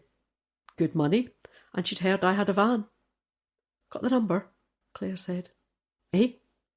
The woman who phoned. I'll need her number. Samantha took out her phone. Dunno, she said, flicking back through calls. Then she held out her phone for Claire to see. Claire copied down the number, then said, How were you paid? Envelope through the door. Cash? Yeah. Do you still have it? The money? No. Paid it into the bank. Her eyes strayed to her watch again. So, if that's all... Claire glanced at Chris. Then she said, Look, Samantha, I am grateful to you for being honest with us, but I'm afraid we will need the van keys. We won't keep it any longer than necessary. But it's possible someone you took in the van that night is guilty of a serious crime. Samantha looked from one to the other, as though struggling to take this in. You are joking, aren't you? That van's my livelihood, and right now I have a load of tablecloths to get to a dry cleaner's for a B&B in the town, in case you want to know that too. Claire said, We can give you a lift into town if it helps, but I really do want a team to go over the van. So, the keys, if you don't mind. They drove Samantha and her 2 bags of tablecloths into town. Just here, she said, as Claire turned the car into South Street. She pulled into a parking space, and as Samantha clicked off her seatbelt, Claire said, Just one thing more. Go on, then. The woman who booked you, did she give you a name? Just a first name. Which was? Val. Claire raised an eyebrow. That's it. Just Val. Samantha shrugged. Think one of the girls called her Big Val. Claire was suddenly alert. Big Val? Think so. Not that I ever set eyes on her. Might have been a joke, though. I honestly don't know. Chapter 16. I think you're getting ahead of yourself, Chris said, as they walked back into the station. It needs checked out, she said. There must be hundreds, no, thousands of women in Scotland called Val. Big Val, remember? And how many of them do you think would be capable of organising sex workers for parties? Suppose. Listen, Chris, we've had dealings with Big Val Docherty in the past. We both know she was up to her neck in drugs when we were hunting that missing baby, but she walked away from any charges because she helped us clear the case up. Since then, as far as we know, she's steered clear of drugs, so she must be making her money somehow. OK, so what do you want to do? I want to find out if she's still in Edinburgh, and then I think we'll pay her a visit. Oh, good. Chris rolled his eyes. She's a charmer. She's all that, Claire agreed. She was about to head for her office when Bill caught her. Zach Buchanan, boss. You got something? Think so. Claire nodded to Chris to join them, and he ambled across. Go on then, Claire said. Bill consulted his notepad. So, Zach spent a few months living in a hostel with another couple of lads, and one of them did time for supply of firearms. I've checked up on the firearms lad, and he's actually on remand in Perth prison, so we can rule him out. But it's possible Zach had met some of his associates. Could be that's how he got his hands on a gun. If he is our sniper. Great stuff. We might actually be getting somewhere. And he does have a motive, Bill went on. Russell getting a year added to his sentence. Claire was silent for a moment, running this through her mind. Chris gave voice to her thoughts. Thing is, though, Bill, the shot that killed Russell Fox was a clean one. Socko didn't find any other stray bullets, and the pathologist reckons he died instantly. And a gun like that, well, it's a lot of trouble to go to for a prison spat. Claire nodded. Yeah, it's a good point. Do we know anything about Zach's previous? I know he did time for an assault, but was there anything firearms related? Bill shook his head. Sorry, boss. No idea. I can look, though. We're looking for a marksman, Chris said, but it could be Zach supplied the weapon. I think we'll bring him in, Claire said. Chris, can you get on to the cops in Leven, please? See if they know where he is. Way ahead of you, Bill said. I've got an address for him. And there's another thing. Go on. Sarah said something about a car being nicked at the weekend. Claire's brow furrowed. I remember that, Chris said. You were away at your posh wedding. A BMW X5, wasn't it? Yeah, that's it, Bill said. Nice car. No sign of it so far, but word is Zach's stealing vehicles to order. Bit of a stretch, Bill. Lots of cars go missing. But they don't all pick up a speeding ticket in leaving. Claire looked at him. You're joking. He grinned. Nope. Largo Road in Leven, early hours of Saturday morning. The same one stolen from St Andrews? Yup. Claire shook her head. I don't get it, Bill. Surely a seasoned thief like Zach would be watching out for speed cameras. Bill shrugged. Maybe. But chances are a car like that's heading abroad. By the time the ticket arrives at the registered keeper's address, it will be long gone. Shipping container? Chris asked. Either that or broken down for parts, then shipped. Easier to manage like that. Claire frowned. But surely these cars have trackers. They do, Bill said, but the thieves use jamming devices. And you know what policing priorities are these days. Car theft's way down the list. Insurance companies cough up, so problem solved, Chris added. Claire shook her head. Not right, though, is it? No argument there, boss, Bill said. Want a copy of the speeding photo? Please. Then get on to leaving and tell them to bring him in. That phone number Samantha Reynolds gave us, Chris said, as Claire was packing up for the night. She looked up. Yeah? No luck. Burner phone. No way of tracing it. Claire sighed. No real surprise there. Any word on Val Docherty's whereabouts? Still in Edinburgh. Claire's brow furrowed. Was it Barnton? Yeah, the same house. Pretty nice, as I recall. Crime still pays. I spoke to the local cops. She's there just now, but if she is involved in this case, she'll be keeping a low profile. She might even take off for a bit. Claire nodded. I think we'll go down there tomorrow. I've Melanie Fraser coming in at 9:15. We'll head for Edinburgh after that. She stood thinking for a minute. Then she said, Any luck with Zach Buchanan? Not so far. They have an address for him, but no one at home when they checked. What about the photo from the speed camera? I've sent it to the prison to see if they reckon it's him. Should hear by tomorrow. Claire stood thinking. Then she said, If Zach did come up from Leven to steal the BMW, he must have had an accomplice who gave him a lift. Either that or he caught a bus. Chris frowned. So? There's CCTV around the bus station, isn't there? I'm starting not to like the sound of this. We need someone to go through the footage to check for anyone who might be Zach. Claire, that's a needle in a haystack job. There must be hundreds of men arrive here by bus. It is the height of the tourist season. Get some decent images for him. He'll be on our system and the prison will have their own shots. Check with the cops down in Leven. They might have a more recent photo. And the sooner the better, Chris. If Zach Buchanan is involved in the murder of Russell Fox, then we need to find him. And fast. Benji was beyond delighted to see Claire, and he demonstrated this by running round and round, chasing his tail. He's been as good as gold, Moira told Claire, and it got us out walking too. Claire said how grateful she was, and handed over a hastily procured bottle of wine as a thank you. She bent to clip Benji's lead on, but Moira seemed set for a chat. I hear your victim's related to Gabby, from the TV. Claire smiled. Moira, I can't. Yeah, I know. Don't worry, Claire. I'm not fishing. Just that, well, you'll be busy. A lot of pressure on you. So, if you do need Benji looked after a bit more. As she fastened Benji into his car restraint, Moira's words rang in her head. Lot of pressure. It had only been a couple of days, no time at all in a murder investigation. But when the press were all over it, that was another matter, and the pressure would only increase.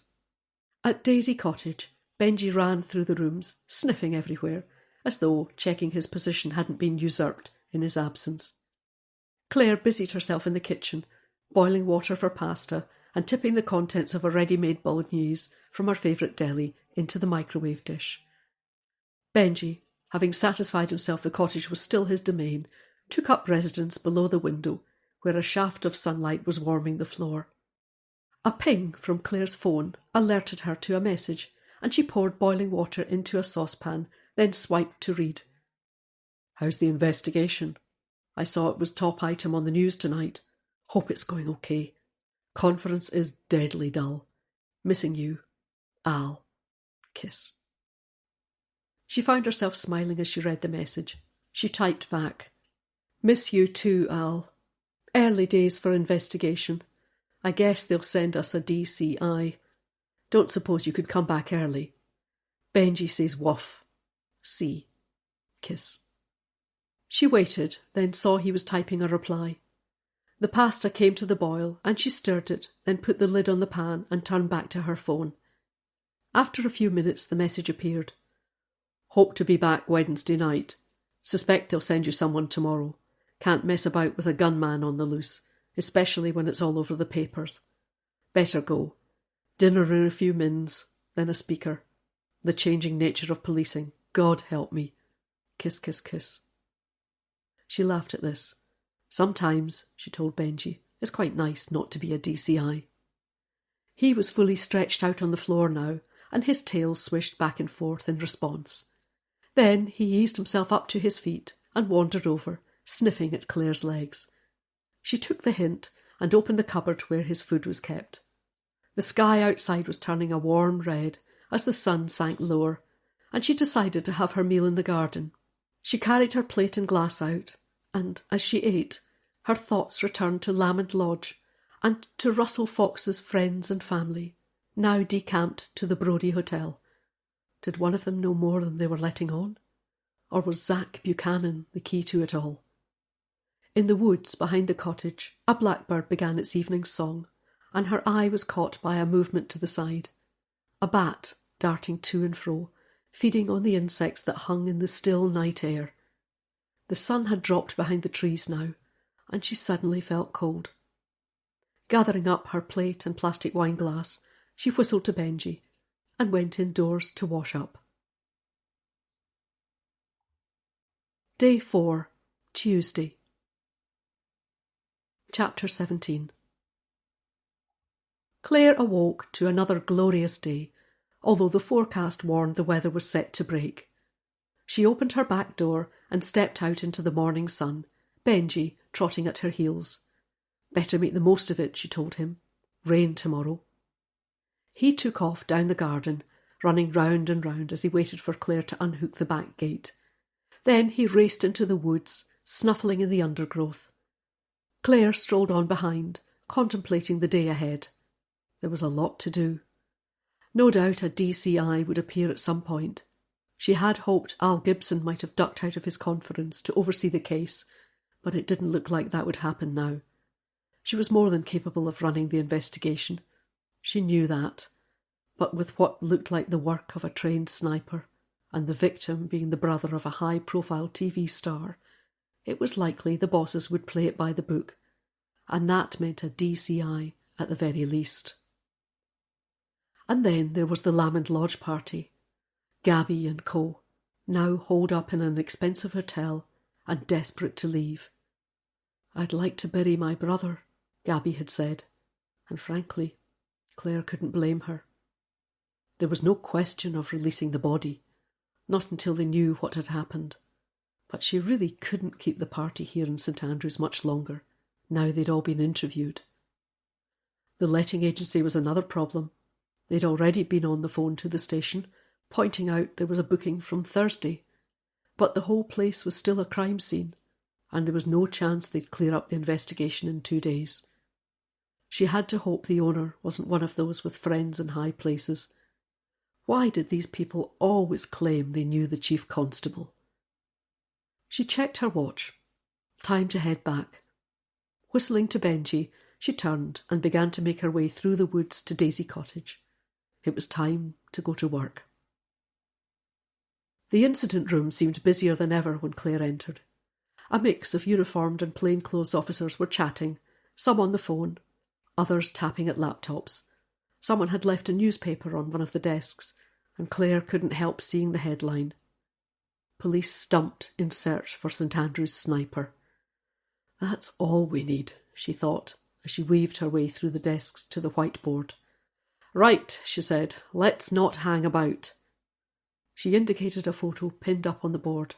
Zack Buchanan, ex-con who we know has a grudge against Russell Fox.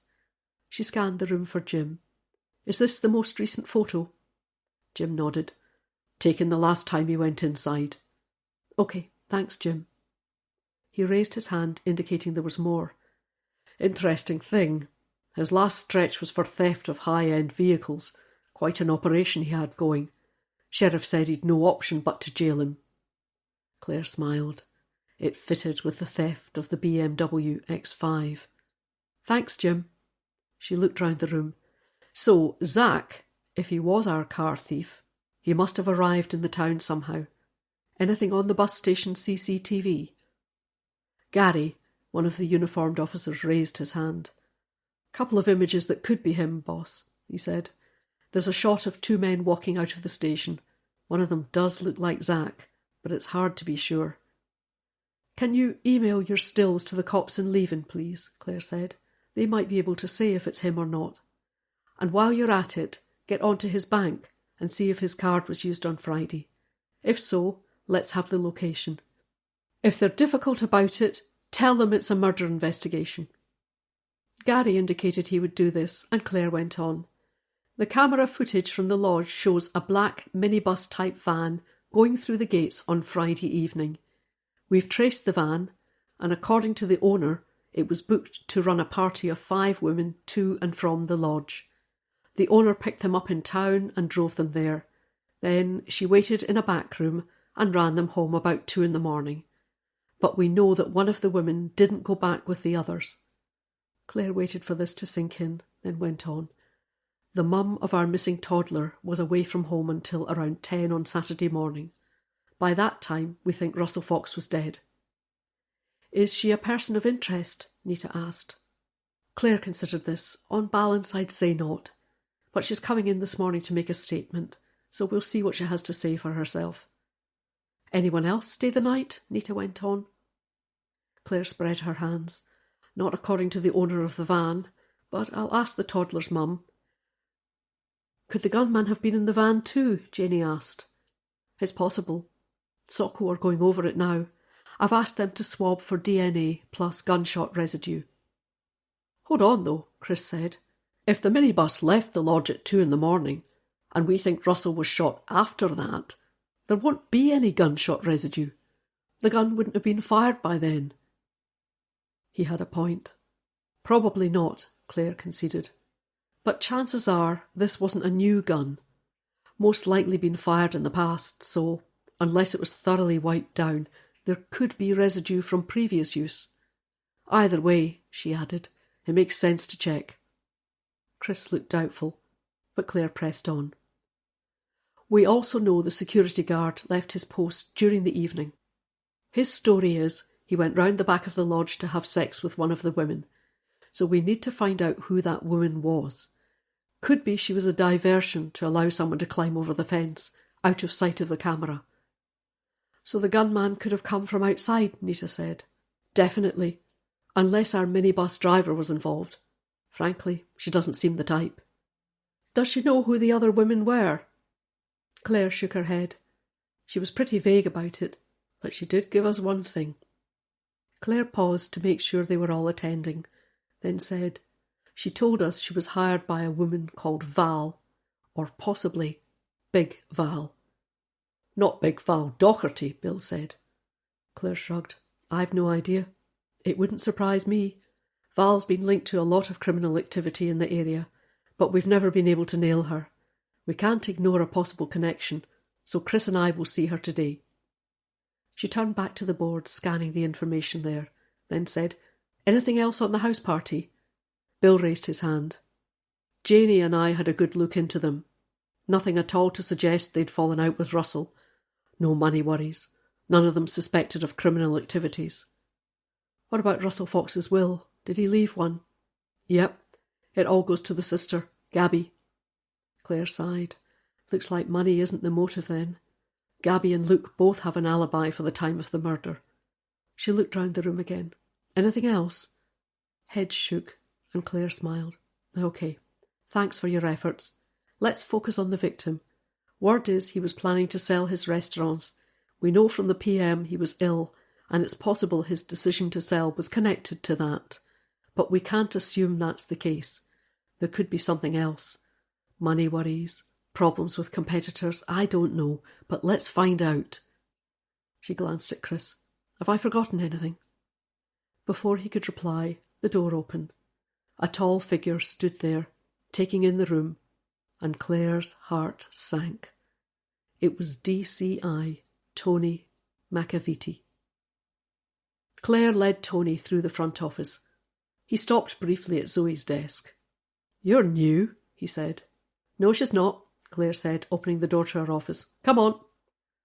He strolled through, glancing back at Zoe. Her hair's purple, he said. And yours is jet black, Claire shot back. But we don't talk about why that is. Ouch.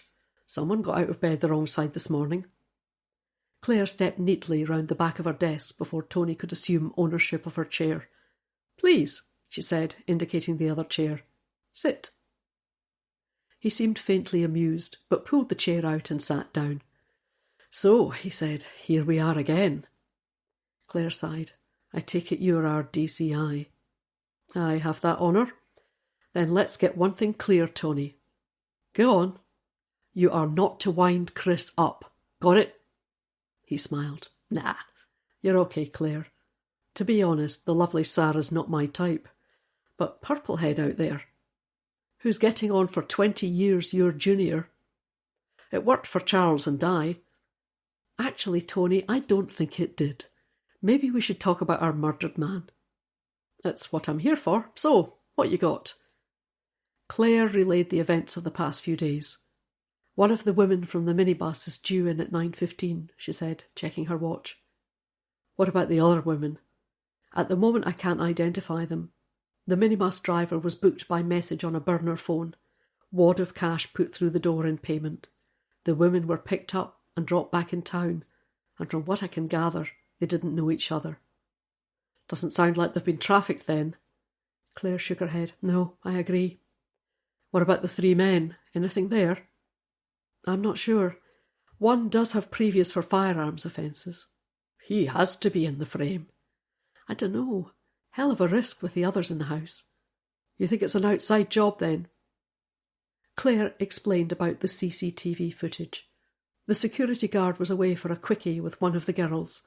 The cameras only cover the gap in the fencing, and with the guard out of the way, our sniper could have climbed over the fence further round, out of sight of the cameras.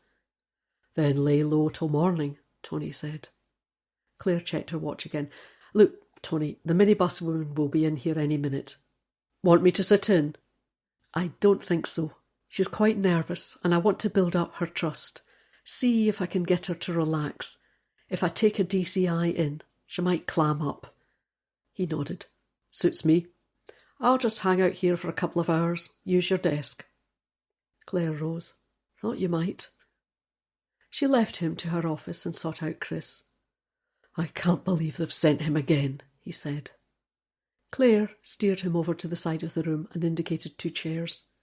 Look, Chris, she said, as they sat down, what happened between you and Tony?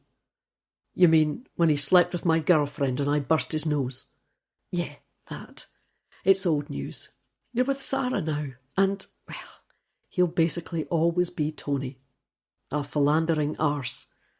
Nicely put, but yes, and a lazy one at that. So if we stay out of his way, he won't bother us. Chris shook his head. He gets paid all that money. I know. You know what I reckon? Chris said, getting to his feet. I reckon he asked for this job. You think? Yeah. He knows you're a bloody good DI and a hard worker to boot. This, he waved a hand round the incident room, this is an easy gig for him. He puts his name to it, turns up every now and then. You do the work and he takes the credit. Claire inclined her head. Maybe, she said, but it didn't help him get the superintendent's post, did it? Chris laughed. No, it didn't. I always wondered why, though. After the missing baby case was cleared up, I thought he'd be a shoo-in. So did he, Claire said, but he didn't get it. Please tell me it went to someone he hates. Worse than that. They gave it to a woman. Chris started to laugh, but Claire's eye was caught by Jim. That's your witness in, Claire. She nodded her thanks. Come on, Chris. Let's go and see what Melanie has to say for herself. Chapter 18. Melanie Fraser stood a little back from the public inquiry desk, her arms clasped across her body. She was neatly dressed in a print summer dress and white deck shoes. Claire wondered if she'd felt obliged to dress up for the interview. She crossed the room quickly and gave Melanie a smile. Thank you so much for coming in, she said. Come this way, and we'll find somewhere quiet to talk. Melanie hesitated, then followed Claire across the front office towards one of the interview rooms. Sarah was dispatched to make her a cup of tea, while Claire introduced Chris. It's not a formal interview, Claire explained. We just want to take a statement, for now. Melanie flicked a glance at Claire, then nodded, and they sat down. Claire making small talk until Sarah brought in a mug of tea on a small metal tray. Next to the mug, something was wrapped up in a green paper towel, and Sarah laid this on the desk. Thought you might like a biscuit, she said to Melanie, one eye on Chris. The paper towel opened out to reveal one of Chris's wagon wheels. He avoided Sarah's eye, and as she closed the door, Claire heard her mutter, Busted. Chris here has a secret stash of biscuits, she explained to Melanie. Looks like he's been rumbled. Melanie smiled. Just like my Daniel, she said, adding, only he's just 3. Claire was glad to see her relaxing, and she pressed on. We'll take a statement today, and if we need anything further, we'll be back in touch. Melanie sipped at her tea. Then she said, Outside. Yes. All those reporters, I'm worried. Melanie, Claire said, cutting across her, unless it turns out that the person who killed Mr. Fox had some connection to you or the other women in the minibus, none of you will be mentioned. Your identities will not be revealed. Melanie flushed, and she avoided Claire's eye. I was thinking, she said, if it came to a court case, I might have to testify. It's just, I wouldn't want people knowing. She broke off, and Claire glanced at Chris. It was a good point. There was every chance the truth about the minibus women would come out, if they caught the culprit. Let's not look too far ahead, she said, and she gave Melanie what she hoped was a reassuring smile. Perhaps, Claire went on, you could tell us how you came to be booked for Friday night. Melanie hesitated. I'll try. It's a bit tricky. Claire waited, giving her time to sort out her thoughts. Chris sat, ready to note down the statement. It was at nursery, you see. One morning, when we were waiting to collect the children, someone was handing out bits of paper, so I took one, but before I could read it, Daniel came rushing out. He had a picture he wanted to show me, so I put the paper in my jeans pocket to look at later. I didn't find it again until the next day. I was checking in the pockets before I washed the jeans. Who handed it out? Melanie shrugged. Sorry, I really can't remember. In fact, now I come to think about it. Yes. She closed her eyes as if recalling the scene. I think they were on a shelf by the door. Someone picked them up and said, What's this about? I think lots of us took one. What was on the paper? Claire asked. Phone number, Melanie said. She reached into her pocket and took out her phone, tapping it to unlock. Then she held it out. This number. Claire noted it down. She was fairly sure it would turn out to be the number Samantha Reynolds had given her, the burner phone. But they could check that later. What else did it say? Melanie frowned. I've been trying to remember. Something like, girls want to earn a bit of cash, easy work, good money, and the phone number, that sort of thing. Claire waited while Chris wrote this down. Then she said, And you called the number? Yeah, it was a woman. Name? She never told me. Did you have an accent at all? Melanie considered this for a moment, then said, No, I don't think so.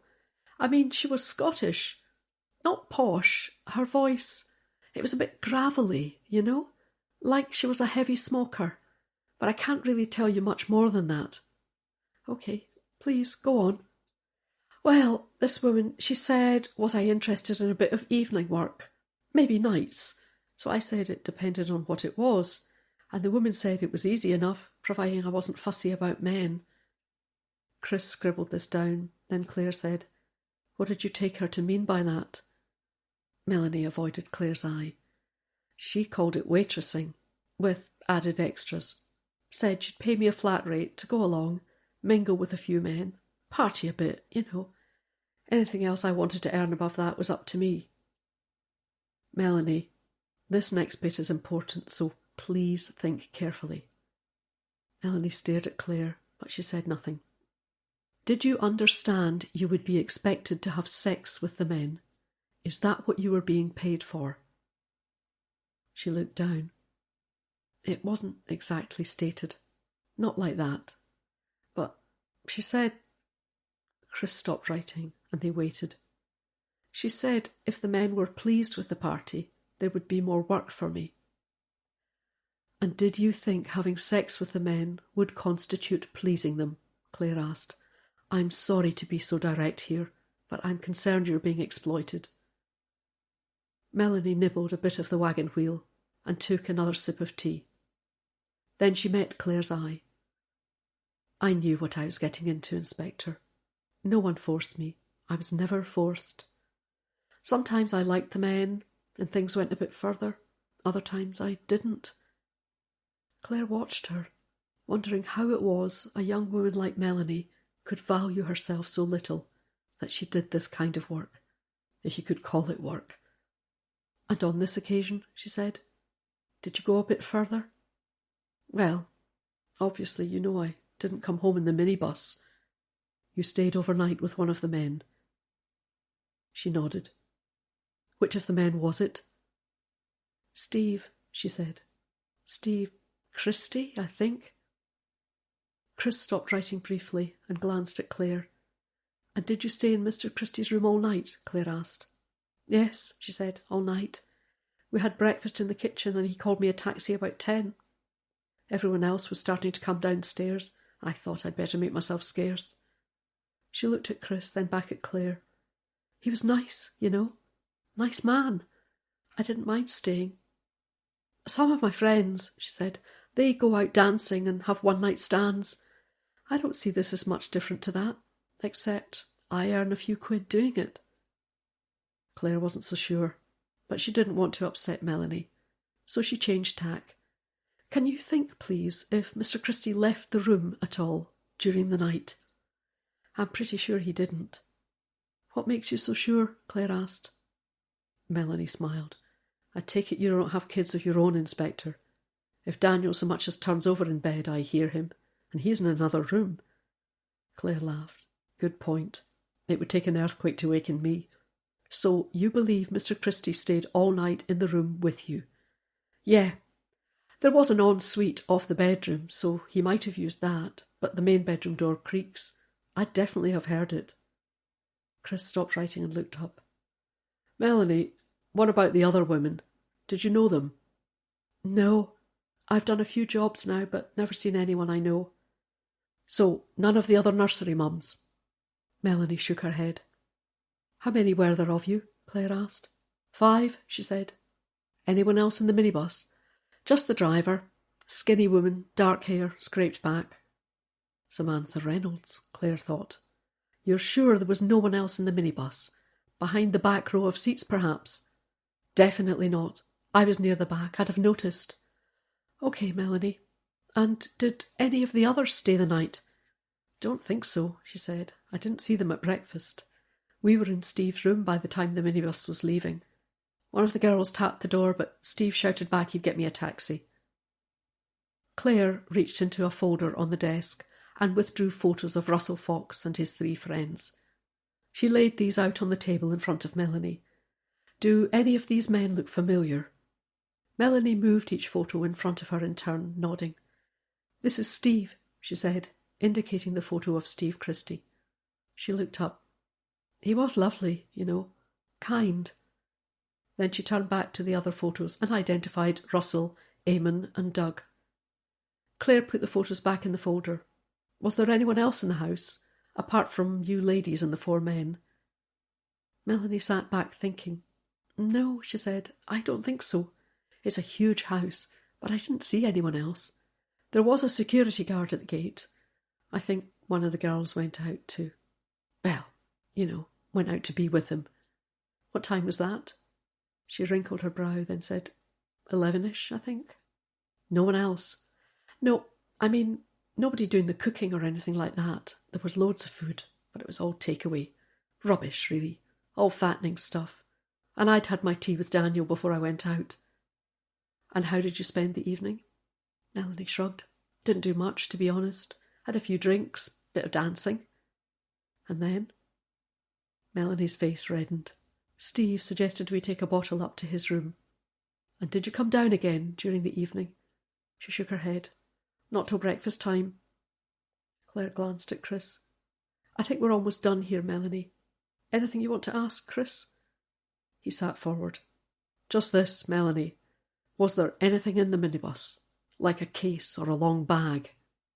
She frowned. What sort of bag?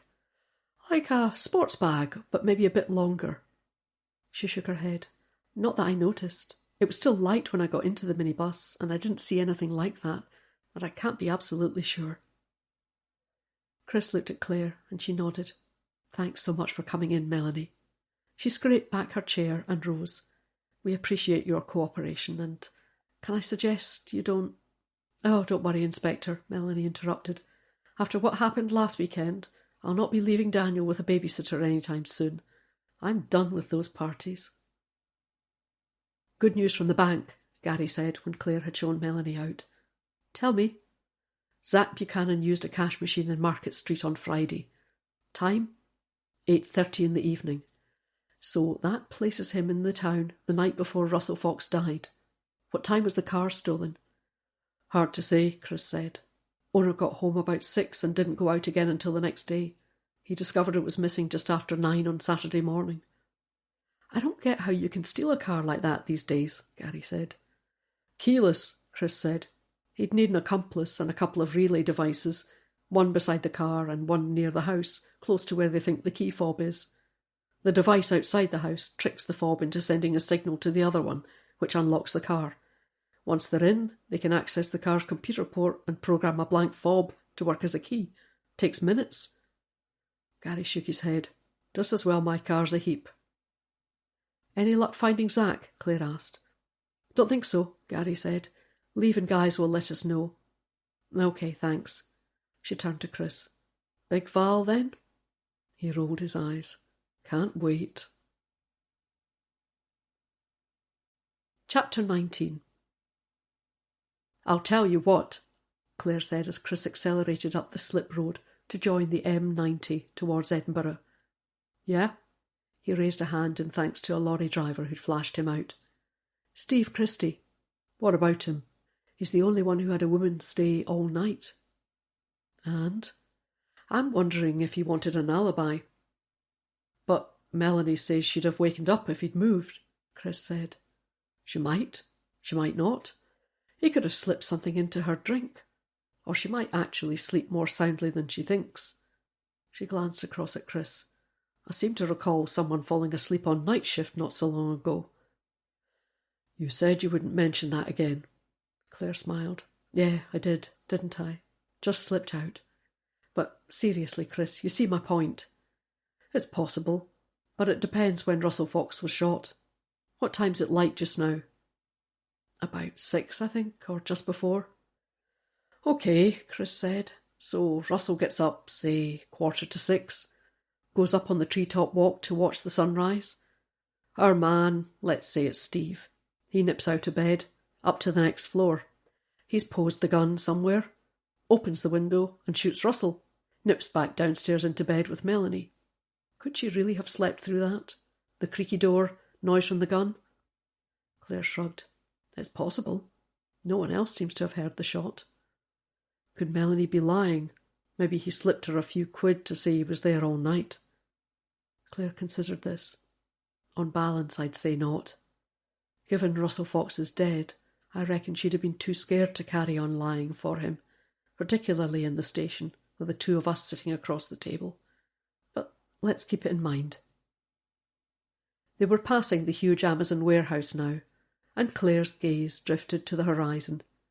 She always loved that first glimpse of the Queen's Ferry crossing, its white towers standing out against the sky. It was a lovely day for a drive, and good to be out of the station, especially with Tony in residence. Your question to Melanie about the sports bag? Yeah? You're thinking the gun? Chris nodded. I was, yeah. Must have got into the house somehow, and that minibus was there from 8 until 2 in the morning. You've been watching The Day of the Jackal, Claire said. Eh? She shook her head. Oh, Chris, you're hopeless. It's a fabulous film. If you want to know how to smuggle a gun across a border, watch it. She reached into the glove compartment and took out a pair of sunglasses. It's a good point, though. The gun was either in the house already, or it came in with the gunman.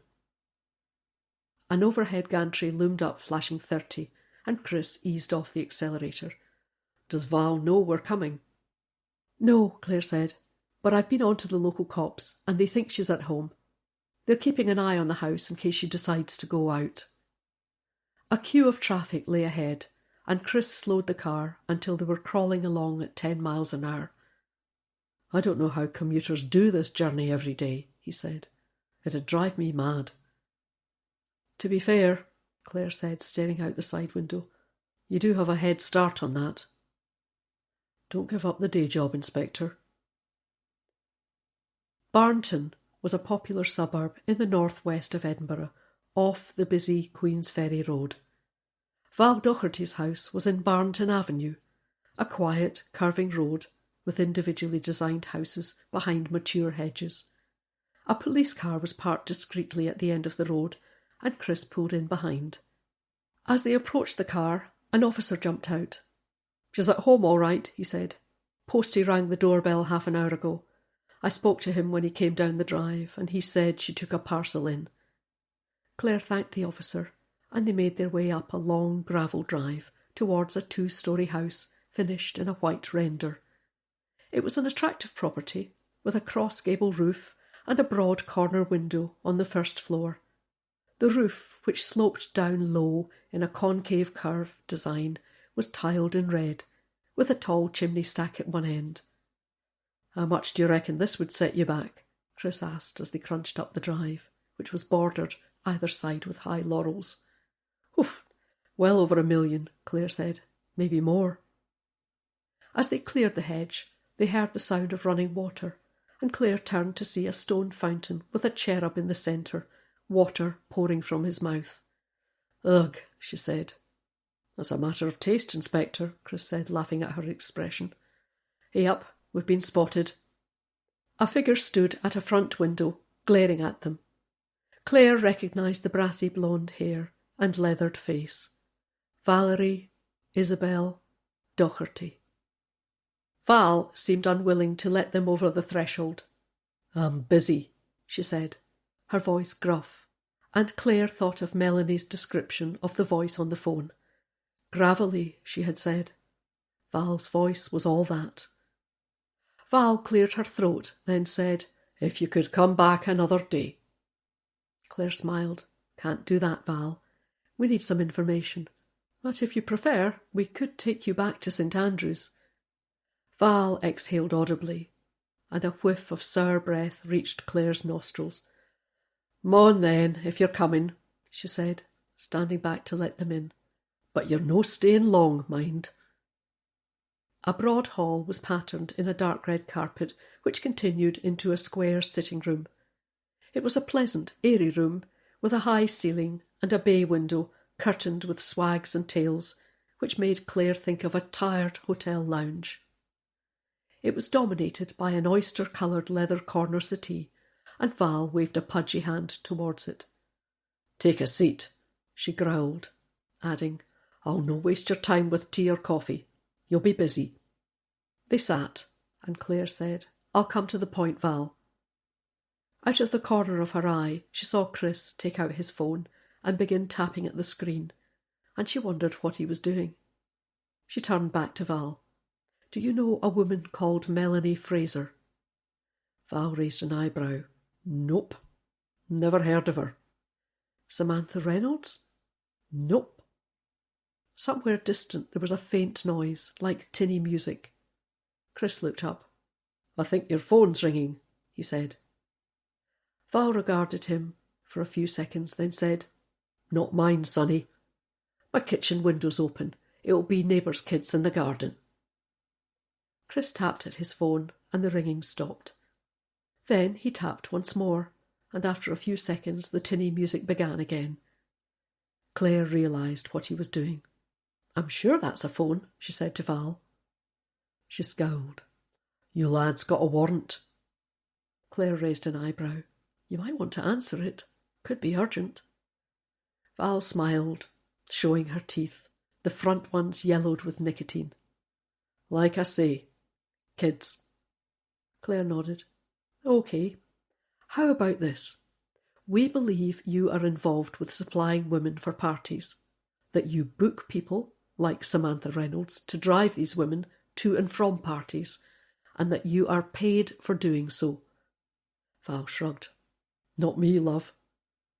Do you deny recruiting women to attend parties on a sexual or non-sexual basis? Claire's phone began to ring, but she flicked it to silent. Absolutely, Val said. I've no idea what you're talking about. Chris's phone began to ring. I'll just step into the hall to take this, he said. Claire tried again with Val, but drew a blank with every question.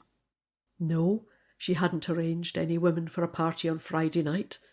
No, she didn't generally do this. No, she hadn't heard of any of the 4 men from Lamond Lodge party, and where the fuck was Lamond Lodge anyway? Chris stepped back into the room and sat down again next to Claire. Val, he began, what do you know about a man called Zack Buchanan? For the first time since they'd entered the house, Val seemed at a loss. Just for a moment. Then she recovered herself. Never heard of him. Sure? Claire glanced at Chris. What was he driving at? You see, Chris went on, our lads back at the station have been doing a bit of digging.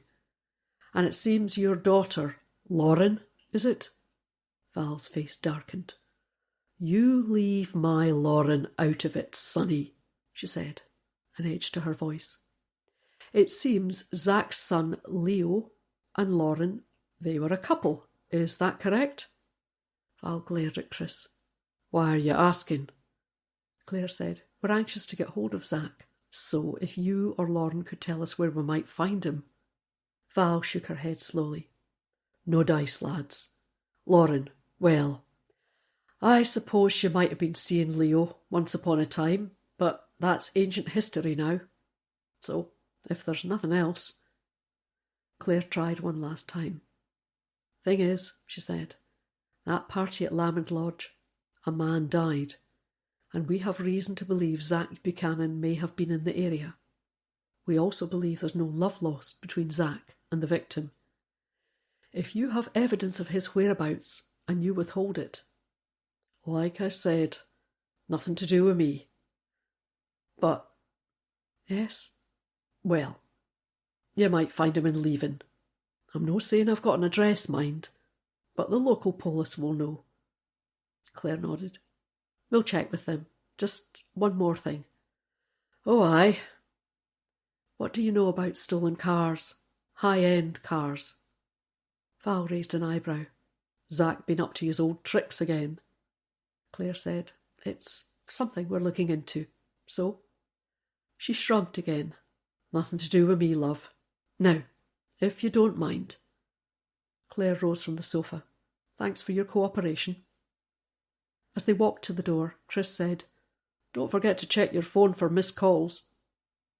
The door slammed behind them. Well, that was a waste of time, Chris said.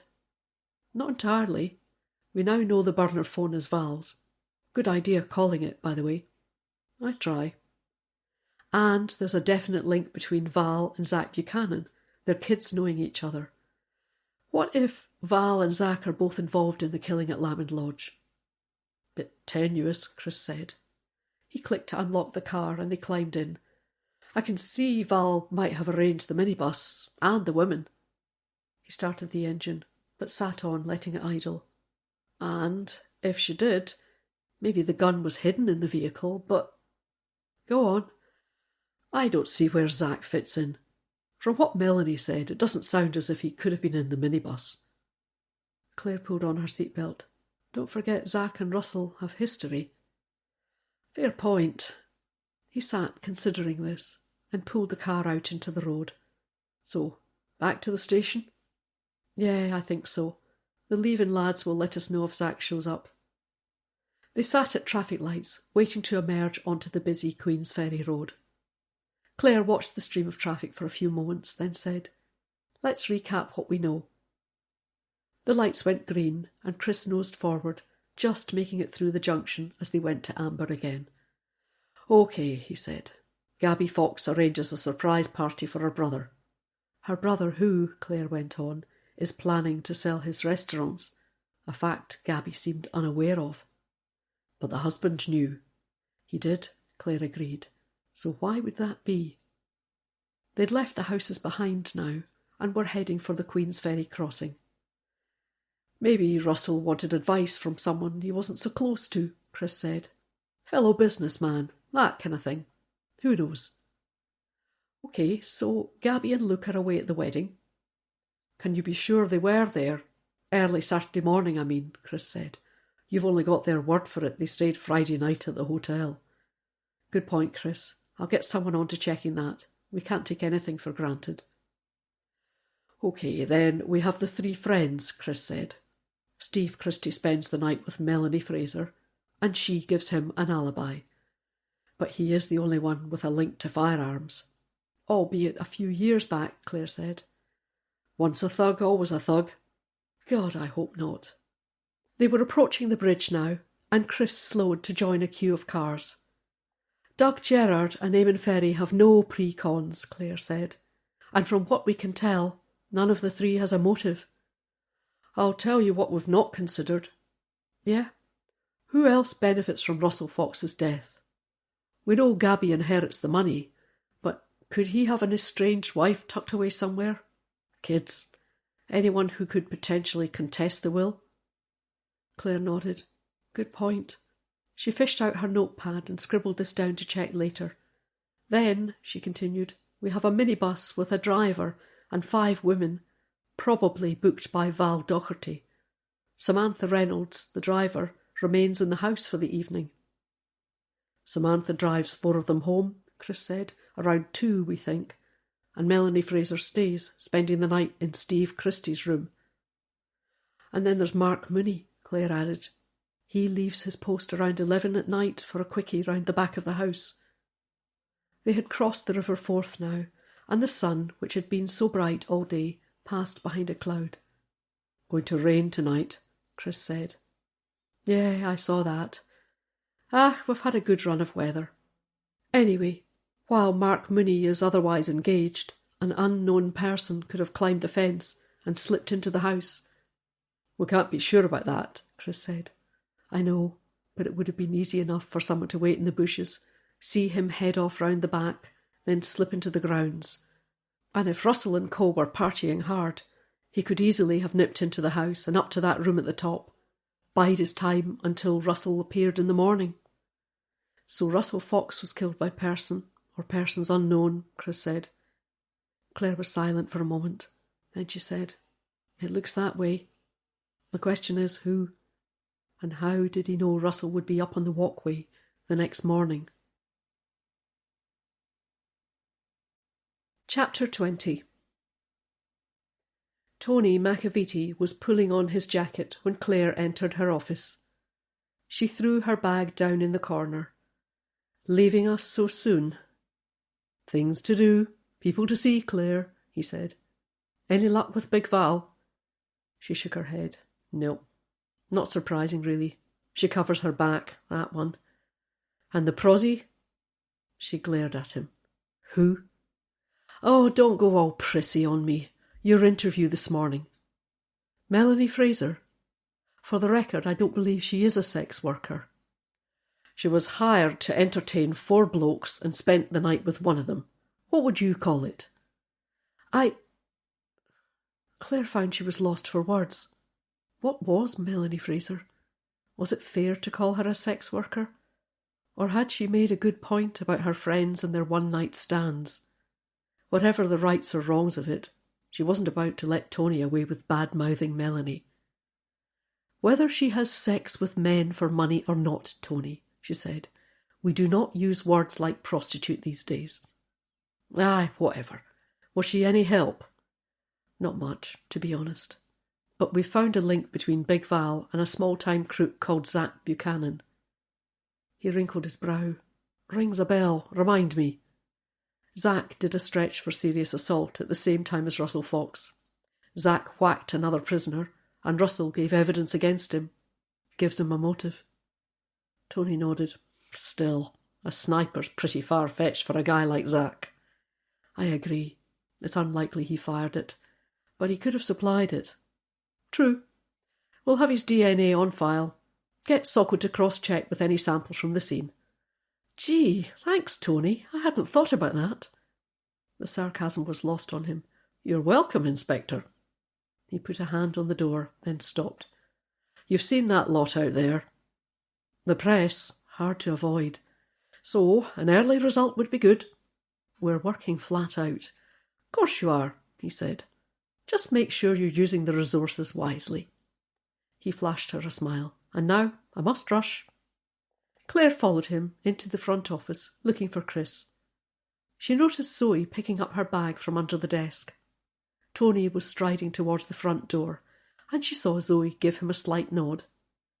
Claire watched as she fished a lipstick out of her bag. "Zoe," she said. Zoe looked up, running the lipstick over her lips. "Yeah?" Claire hesitated. Then she said, "Tony's a bastard." Zoe stared. "And?" "He's caused trouble here before. And—" She hesitated, conscious she was straying beyond her role as Zoe's boss. "I wouldn't want him to treat you badly." Zoe rolled her eyes. "He's offered me a lift home, that's all." She put the lipstick away in her bag. "And I can assure you he won't be getting over the threshold." Claire nodded. "All right, Zoe. Just take care, yeah?" She watched her leave, then wandered into the kitchen. The sink was full of unwashed mugs, and suddenly it seemed an awful lot of effort for a cup of tea. She decided instead to check with Socko, see if they'd found anything in the minibus. If not, she'd call it a day. And then she remembered the note she'd scribbled on her pad on the way back from Edinburgh. She found Janey in the incident room. "Don't suppose you could do something else for me?" "Sure, boss. Fire away." Gabby Fox and Luke Gasparini were guests at a wedding I attended on Saturday. They were definitely in the church early afternoon, and they claim they spent Friday night at the hotel too. I'm pretty sure it's a cast-iron alibi, but... "You want it verified?" Janey said. "Please. I know she's the victim's sister, but we can't assume they're not involved. The hotel's only an hour and a half away. It's perfectly possible one of them could have slipped through to St Andrews for a few hours. They'd have had plenty time to be back for the ceremony." Janey scribbled on her notepad. "Leave it with me." Claire thanked Janey and went back to her office. She tried calling Socko, but there was no reply, and there was nothing in her emails either. "Tomorrow then," she said to herself. She logged off her computer and, picking up her bag, walked through to the front office. "I'm heading home, Jim," she said. "I'll have my mobile if anyone needs me." She walked out into the cool evening air. A couple of reporters looked hopefully in her direction, but she went straight to her car, head down. The temperature had dropped, and the blue sky from earlier was gone, but it would still be mild enough to sit in the garden. There was the cottage pie she could heat from frozen, which would give her time to walk Benji, and she might open that lovely bottle of red Al Gibson had bought the other week. She'd meant to save it for the weekend, but it had been a long day. There was little traffic as she drove home, but the pavements and gardens around the Bogward estate were busy with children whizzing to and fro on bikes, chalking on the pavement, kicking balls and flipping skateboards. Making the most of the weather, Claire thought, slowing her speed as she passed them. At the roundabout, she turned left as usual, taking the country road towards Daisy Cottage. Up ahead, a tractor with a hedge flail attached was making slow progress as it cut back the foliage where it encroached on the road. Clare pulled out, giving it a wide berth, and continued on her way. Minutes later, she crunched into the drive in front of Daisy Cottage and came to an abrupt halt. It took her a moment to recognise the car parked in front of the door, and then she realised it was a blue VW Golf, her sister's car, and it looked as if Jude was sitting in the driver's seat. As she drew in alongside the Golf and killed the engine, Clare saw her sister turn to look at her. She smiled, and Jude smiled back. But there was no mistaking her sister's tear-stained cheeks. Chapter 21. "Here," Clare said, holding out a glass to her sister. "Drink this." Jude waved it away. "It'll settle your nerves," Clare persisted. "No!" Jude was pink in the face now. "I don't want a bloody glass of wine, Clare." Then she started to cry again. "Tea, then," Clare said, and she flicked the switch on the kettle. She put an arm round her sister and led her to the sofa. "We'll have a mug of tea together, then we can chat." Jude nodded and allowed herself to be installed on the sofa. Minutes later, Clare brought through a tray with mugs of tea and a packet of ginger biscuits. She held a mug out to Jude and saw that her hands were shaking. "Jude, what on earth's wrong? Please tell me." She suddenly thought of her nephew, Jude and Frank's small son James. His autism had put a terrific strain on them both, but lately Clare had thought Jude was coping better, that she'd come to terms with James's diagnosis and what the future might hold for him. But was there something more? "It's not James, is it?" she said, a note of urgency in her voice. Jude shook her head. "No, nothing like that. James is fine." "Frank?" "No, they're both fine." "Then you're not ill?" "Not ill, no," she said. Then the tears began coursing down her cheeks again. "I'm fine," she said. "It's just—" Clare waited, desperate to know what had upset her sister so much. "I think I'm pregnant again," Jude blurted out, "and I don't know what to do." "A baby's the best news in the world," Clare said, as they strolled arm in arm up a farm track, Benji exploring the grassed verges. "And it's not like you've not done it before. You'll know what to expect this time." "I don't know," Jude said. "It's just with James." "What about him?" Clare said. "James is more capable than you think. There's an intelligent little boy in there, just waiting to be brought out." "But that's just it," Jude said. "What if that intelligent boy doesn't come out? James might never be able to live independently." She stopped and turned to admire the view across the Eden estuary. Then she said, "What if this baby's autistic too?" "Surely not," Clare said, trying to think of something comforting to say. "Surely the odds of having another baby with James's condition aren't high." Jude shook her head. "Depends who you ask. No one knows, really." She turned back to face Clare. "But it is a risk." She shook her head. "Clare, I love James more than life itself. I'd do anything for him.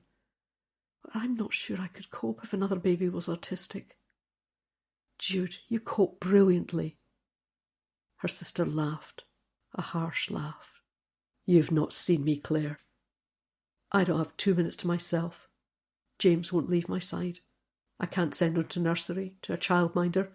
I can't even leave him with Mum and Dad." "He stayed with me that one time," Clare said, remembering a time when James had spent a weekend with Clare, one she wasn't likely to forget, when the case she'd been working on had come to a terrifying conclusion.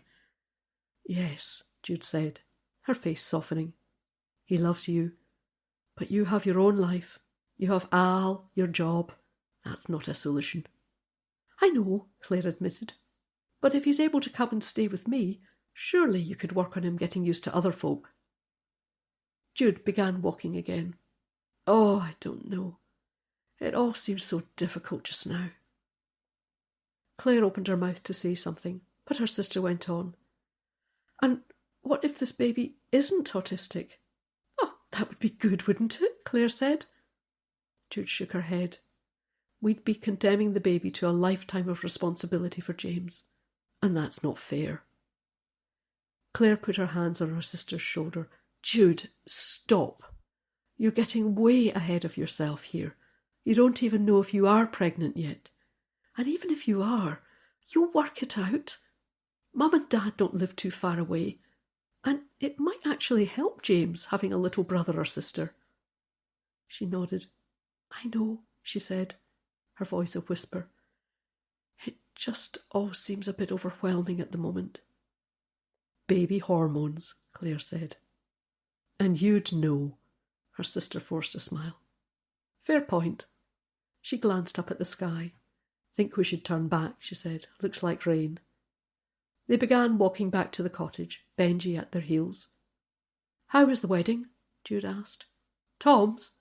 Yes. Oh, Claire, you didn't duck out of it, did you? Mum said you might. No, I went, and I even smiled and said how lovely the bride looked. Did she? Claire inclined her head. Yeah, she did. She was so golden and perfect. She rolled her eyes. So perfect I wanted to tip a bowl of trifle over her head. Claire was glad to see her sister laugh at this. At least there was trifle. Actually, there wasn't.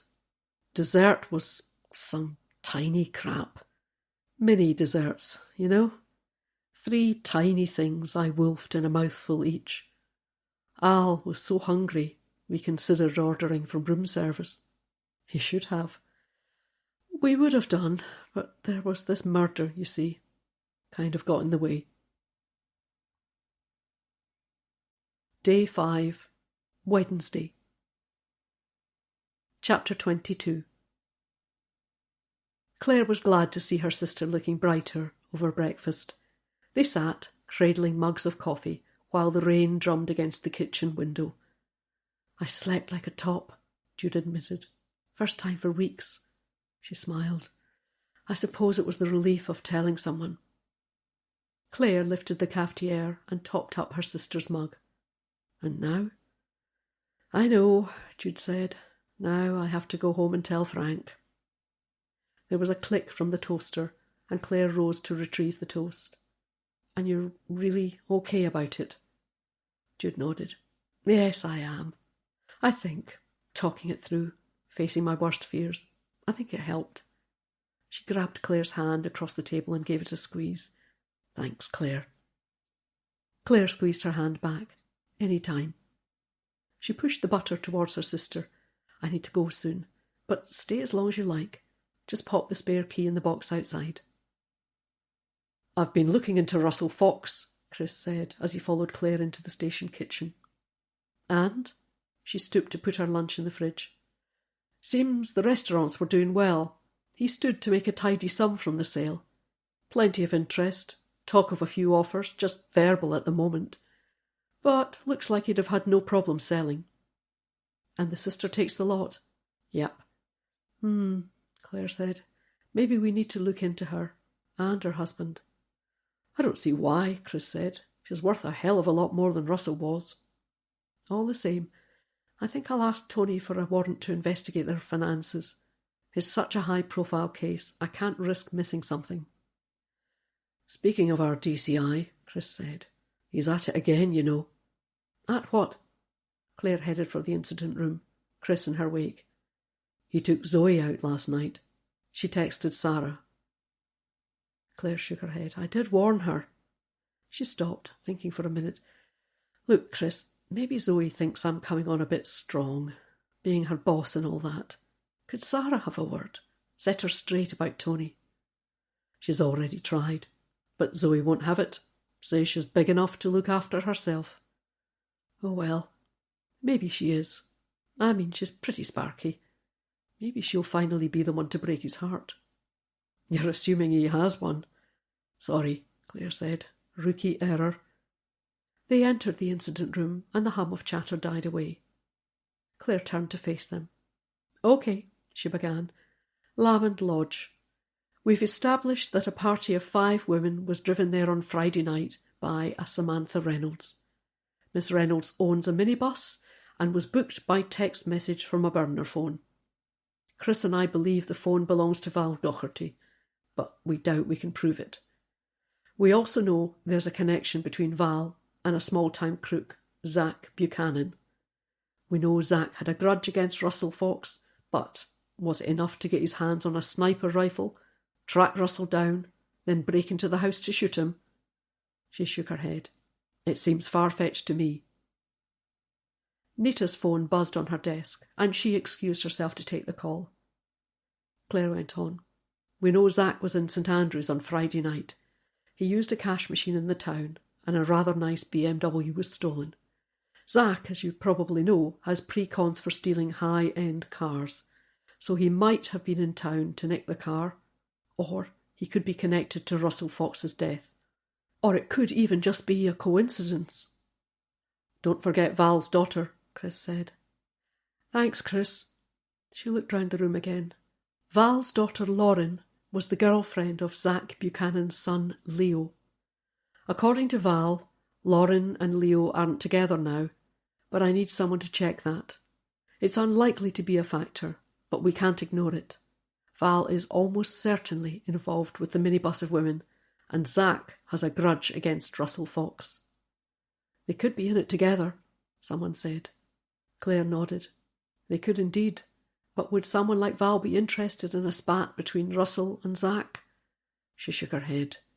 From what I know of Val, she's out for only one person, herself.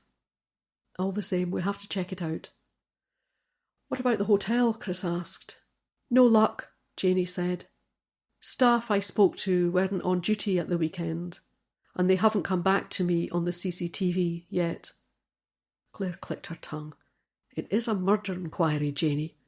Yeah, I know, boss. I'll get back onto them, if you would. The door opened, and Nita came back in. They've picked up Zach Buchanan, she said. The leaving cops are bringing him up this morning. Claire smiled. Now we're getting somewhere. She stood thinking for a moment, then said, Nita, can you speak to the bank, please? See if there's a photo of him at the cash machine. I'd like to see what he's wearing. Chris raised an eyebrow at this, but Claire ignored it, turning to Bill, whose hand was raised. What about the three friends? He asked. Can we rule them out? Claire spread her hands. At the moment, Bill, the only evidence we have against them is opportunity. They were all in the house when the shot was fired, sleeping, they claim. One of them, Steve Christie, had a companion all night. One of the minibus ladies stayed in his room. She swears he didn't leave the room all night, says she's a light sleeper. Perfect alibi, Nita said. Exactly. Claire glanced across at Chris. I think we might have another chat with our Mr. Christie. By himself this time. See how he behaves when his friends aren't around. Is it worth doing a formal interview with all three? Chris said. Separately, I mean. Steve's the only one with half an alibi, remember? Claire considered this. She was acutely aware the eyes of the press were on them in this case. The papers were running daily features, and the reporters outside both the station and the lodge showed no signs of shifting. If she brought the men into the station, it would be all over the news within the hour. Tell you what, ask Jim to arrange a room at the hotel, and we'll see them there, one at a time. See what they have to say when the others aren't around. Bill raised his hand. Any word from Sokol, boss? Not yet, Bill, but I'll call them as soon as we're done here. The phone in the outer office began to ring, and Sarah slipped out to answer it. Is that it? Claire said, or have I missed anything? Heads shook, and Claire ended the briefing. Out in the main office, Sarah was scribbling on a notepad. As Claire made for her office, she ended the call. Boss? Yes. They've recovered the car, the stolen BMW. Great, Claire said. I want a Sokol team to go over it for Zach's DNA and prints, please. Sarah nodded, and Zoe caught Claire's eye. He's arrived, Zoe said, nodding in the direction of Claire's office. Tony. So, Claire thought, they're on first-name terms now. She smiled at Zoe, but decided to say nothing. After all, it really was none of her business. as long as Zoe wasn't getting in too deep. Even then. She opened her door and found Tony tapping away at her computer. A slice of cake sat on the desk, wrapped in a blue paper towel. "Is that yours or mine?" she said. Tony looked at the cake, a smile playing on his lips. "You can have it. I'll get mine later." She opened her mouth to say something, then decided against it. He was only trying to goad her. "Thanks," she said, scooping up the cake and putting it on top of her filing cabinet. She eyed him. "Comfy?" Her tone was lost on him. He adjusted his position. "Yeah, not bad. Chair's seen better days, but it'll do." He picked up a notepad and peered at it. "Took a phone call for you."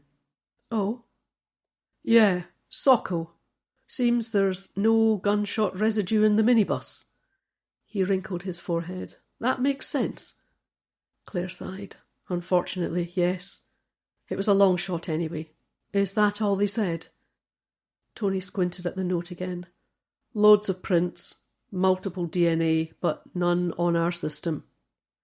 Claire shook her head and sank down in a chair. "Oh well." Then she brightened. "Zack Buchanan's on his way up from leaving." "The car thief? Good. Want me to sit in?" "Probably not. Chris and I can handle it. But there is something you could do." "Shoot."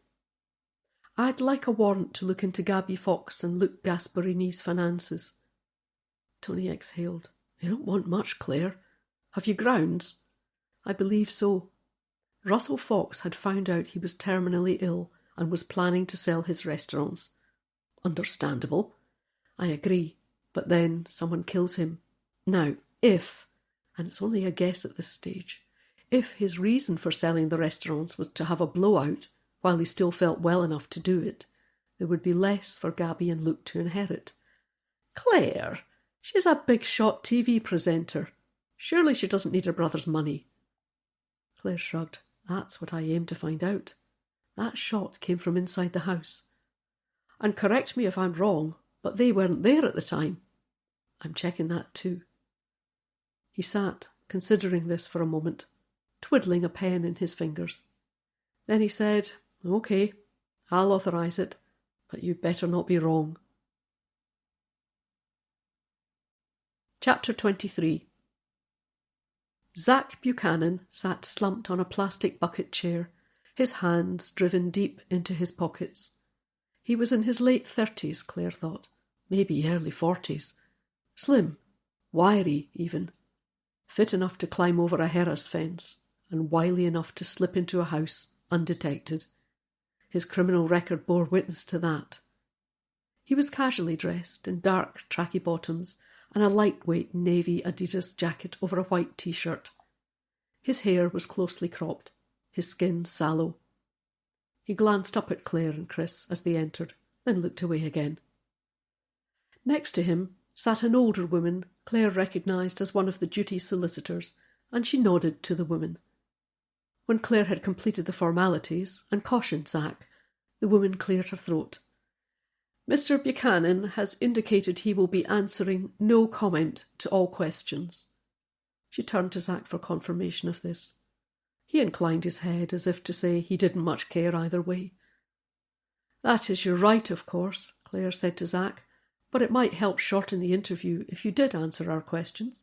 Get you out of here a bit sooner." He made no response to this, and Claire began the interview.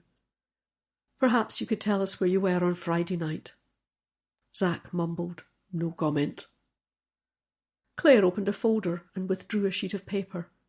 She pushed it across the table so Zack and his solicitor could read it. "This is a printout of a transaction from an ATM in Market Street, St. Andrews." She paused for a moment as Zack's solicitor leaned forward to examine the paper. "It shows a withdrawal of cash from an account in your name." She tapped the paper. "As you'll see, just here." Zack barely glanced at the paper. "And, as you did not report your bank cards stolen, I think it's reasonable to assume the transaction was carried out by you. In other words, you were in St. Andrews on Friday night, about 8:30. Again, Zack gave his stock reply, and Claire went on. Can you confirm, please, you were in the vicinity of Cant Crescent, either late on Friday night or early Saturday morning? The solicitor looked at Zack, but he made no response. And that you unlawfully entered and drove away a vehicle without permission of the owner? Zack sighed audibly. No comment, he said, flicking a glance at Claire. There was a tap on the door, and Claire paused the interview. Outside the room, Sarah stood, holding 2 photos, stills from the speeding ticket and the cash machine boss. Claire took the photos from her and nodded to Chris. Come on, let's look at these in a better light. They found a vacant desk in the incident room and spread the photos out. Chris moved in to examine the image from the speed camera. Well, that's just blown your case out of the water, he said. Yep, I'm afraid so. She squinted at the photo of the driver, who had dark, curly hair. That's certainly not Zack, and there's no one in the front passenger seat. She sat back, considering this. But we know he was in the town on Friday night. She tapped the photo taken at the cash machine. This, along with the printout from the bank, proves it. So if he wasn't here to steal a car, why was he here? Chris frowned. Did Bill ever get back to you about that photo from the bus station? The one we asked the leaving cops to look at. Claire looked round the room. I kind of forgot about it. Is Bill here? Don't see him, Chris said. Must be out on inquiries. Want me to give Leavin a call? Please. Chris went to make the call, and Claire sat back thinking. Zack was a known car thief. Usually high-end cars too. And the speed camera that had clocked the BMW was in Leavin. Leavin, where Zack had been living since release from prison. But the driver in that photo certainly wasn't Zack. Was she looking for a link that wasn't there? We're getting somewhere at last, Chris said, cutting across her thoughts. He sat back down next to Claire. Leavin reckon it's Zack in the bus station photo. Can you call it up, please, Chris? He pulled a computer keyboard across the desk and tapped in his password. A few clicks later, the photo from the bus station filled the screen. That's our Zack, isn't it? Claire peered at it. The hair was the same. The dark, tracky bottoms too.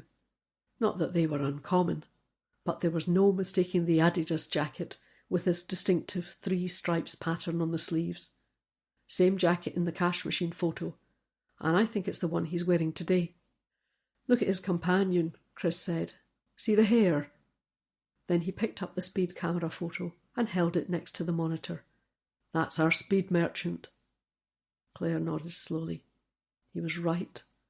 So Zack and the driver of the stolen car arrived at St Andrews by bus on Friday afternoon. She squinted at the other man in the photo. Do Leavin know who he is? Abe MacLeod, another small-time player. Did a stretch for reset of stolen goods around the same time as Zack. They were on the same wing, too. So they'd know each other, Claire said. Definitely. Any sign of Abe? Chris shook his head. Nope. Warrant out for his arrest for the theft of the car, but no luck so far. They reckon he's probably in Edinburgh now. Easier to slip under the radar in a bigger city. But there would have to be 2 of them, remember, he went on. That BMW's keyless. They'd need 2 transmitters to get into the car. One at the car and one outside the house. Claire sat back considering this. So Zack and Abe get the bus up to St Andrews together on Friday. Zack uses a cash machine. Maybe they go for a few drinks, wait till it's dark. Then they head across to Cant Crescent, find the car thereafter, and drive it away. And at some point, Chris said, Zack gets out. Somewhere between St Andrews and Leavin. Oh, wait, Claire sat thinking. Zack could have gone back to Leavin with Abe and got out of the car before they reached the speed camera. Chris smiled. Nope. I checked. Zack's flat is further on from the camera. He'd have still been in the car when Abe picked up the ticket. So where did he drop Zack? You know what I'm thinking, Chris said. Claire nodded.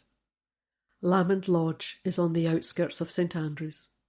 Abe could have dropped Zack there and left him to break into the lodge. She squinted again at the speed camera photo. 1:15, she said. How far's leaving from here, Chris? Half an hour in a car. Probably a bit less at that time of night. OK. Abe left St Andrews about 1:45. Our security guard finished at Lamond Lodge around 2. Zack wouldn't have had to hang about for long after nicking the car. Say Abe dropped him at the gate at 1:45. He makes his way up towards the fencing, probably sees the cameras, and skirts round the side, waiting for an opportunity to climb the fence. Claire picked up the cash machine photo again. It's too much of a coincidence, Zack being in St Andrews the night before Russell Fox was shot. Still doesn't help us if he won't say anything, Chris pointed out. No, Claire admitted, but that might.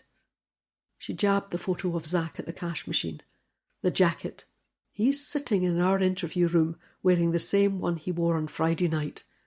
So I'm going to have that jacket off him right now. If he was wearing it when he shot Russell Fox, it'll be peppered with gunshot residue. She put down the photos. I want you to run it across to the lab in Dundee. Top priority. We'll soon know if Zack Buchanan fired the gun. Raymond Curtis, Claire's contact at Socko, agreed to rush through the test for gunshot residue as a favour. That is one enormous drink you owe me, he told her, and she promised to oblige. With Zack languishing in the interview room, pending the results, Claire sought out Janie. Any luck checking out Gabby and Luke? Janie nodded. I think so. It's hard to be absolutely sure, but they dined in the hotel restaurant on Friday night, and judging by their bill, they had aperitifs, then a bottle of wine and whiskies to follow, and they were both up for breakfast too, just after 8. Claire smiled. Not impossible then, but unlikely. I'd say so. Sorry. It's fine. I didn't really fancy them for it anyway. Bill was saying you've got the lad Buchanan's jacket away to check for gunshot residue. He was in the town on Friday night, and I think he might still have been there the next morning. Fingers crossed, eh? Janie said. Claire yawned. Yep. We could really do with a break. Chris returned an hour later, having dropped Zack's jacket off at the lab. Raymond says he'll phone soon. He stiffened as Tony appeared at Claire's shoulder, a gesture that didn't escape the DCI's notice.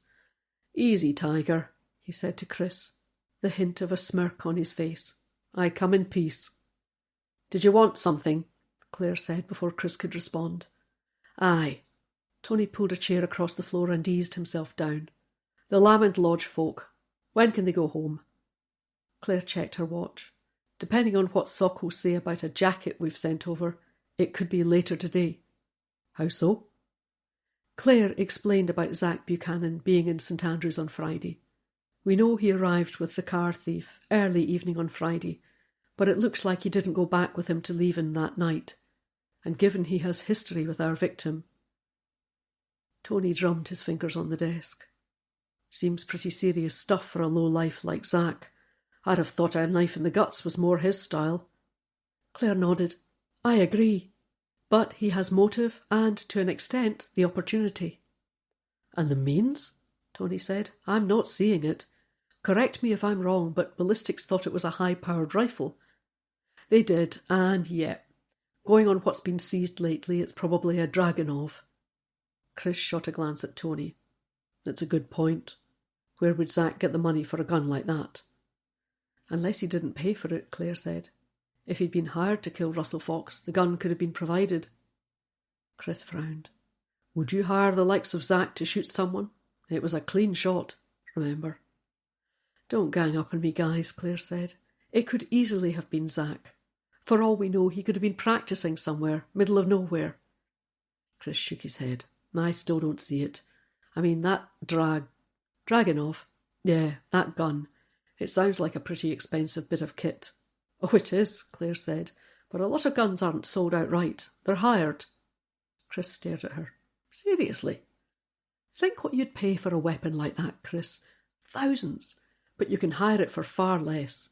Some guys don't even want to fire it. They just use it for scare tactics. And, she added, it costs less if you hand it back and it's not been fired.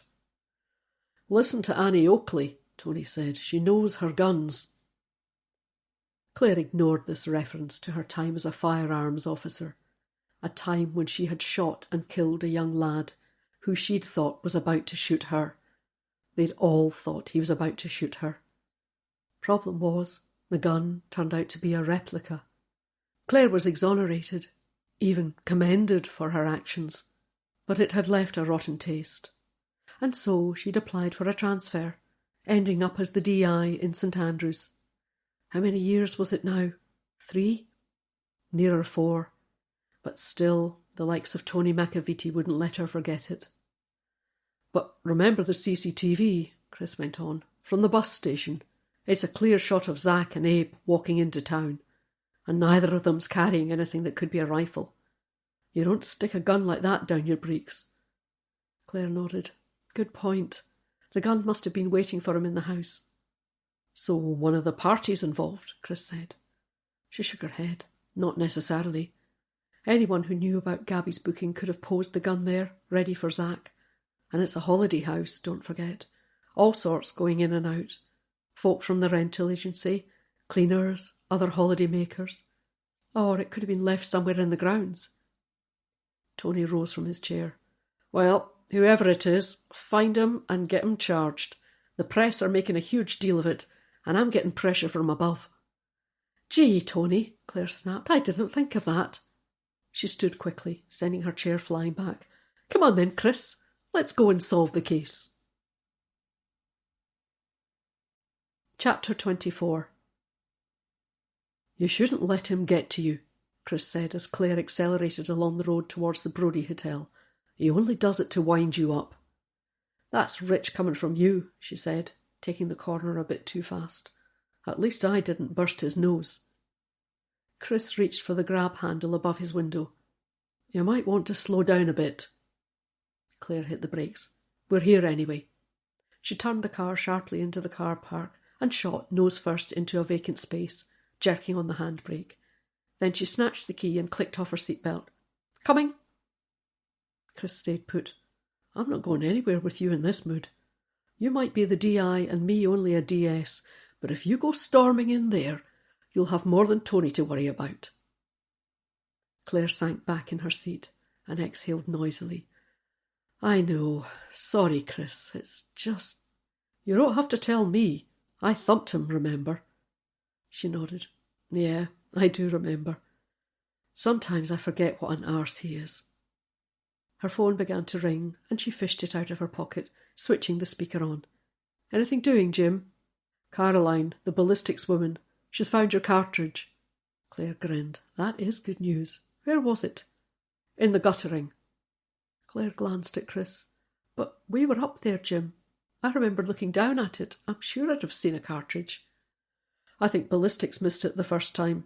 The gunman too. A professional hitman wouldn't have left anything behind. Caroline reckons the cartridge was ejected out the side of the gun and must have ricocheted off the slates. She found it further along the guttering. You wouldn't have seen it from the window itself, and nor would our sniper. Where is it now? Off to Soko. But she did say the guns are dragging off right enough. Pretty serious bit of kit, apparently. Claire nodded. It is that. She saw another call was waiting. Jim, I need to go. No worries, that's all I had for you. Claire thanked him and clicked to take the other call. Raymond, hi, she said. You got the cartridge? Eh? Sorry, Claire. No idea what you're talking about. Sorry. There's a cartridge heading your way, probably from our murder weapon. If you could, check it for prints and DNA. Okay, I'll add it to the list. Meantime... The jacket? The jacket.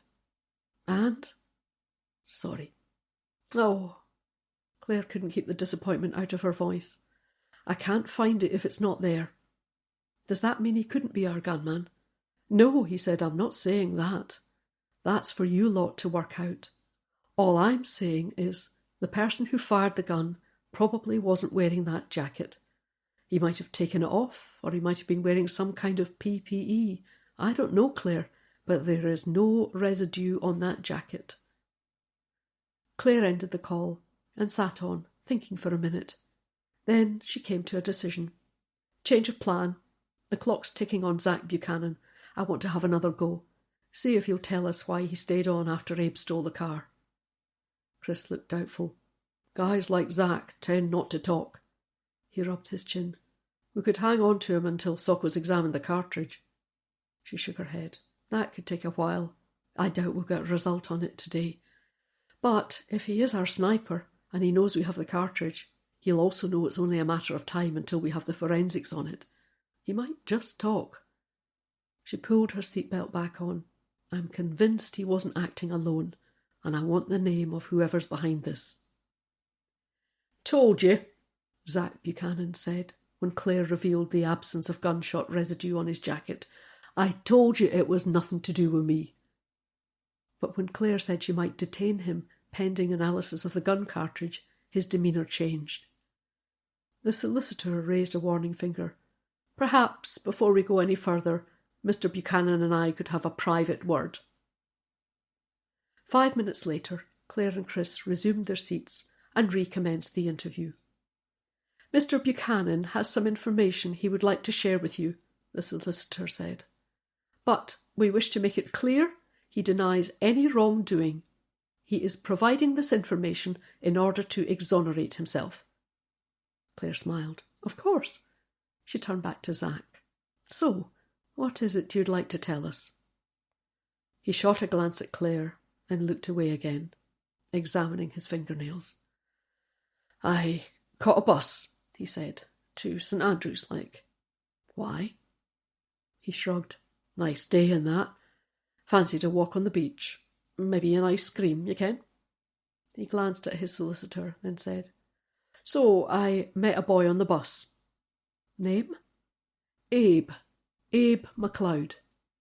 You knew Abe? Aye. Met him inside. He looked at Claire. Bar L, you ken. Claire nodded. Go on.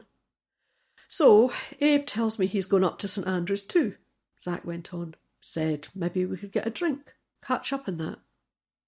Claire decided to get to the point. Zack, was Abe in town to steal a car? Zack avoided her eye. Might have been. And you went along to help him? He took a moment before answering. Then he said, It's no a crime to look, is it?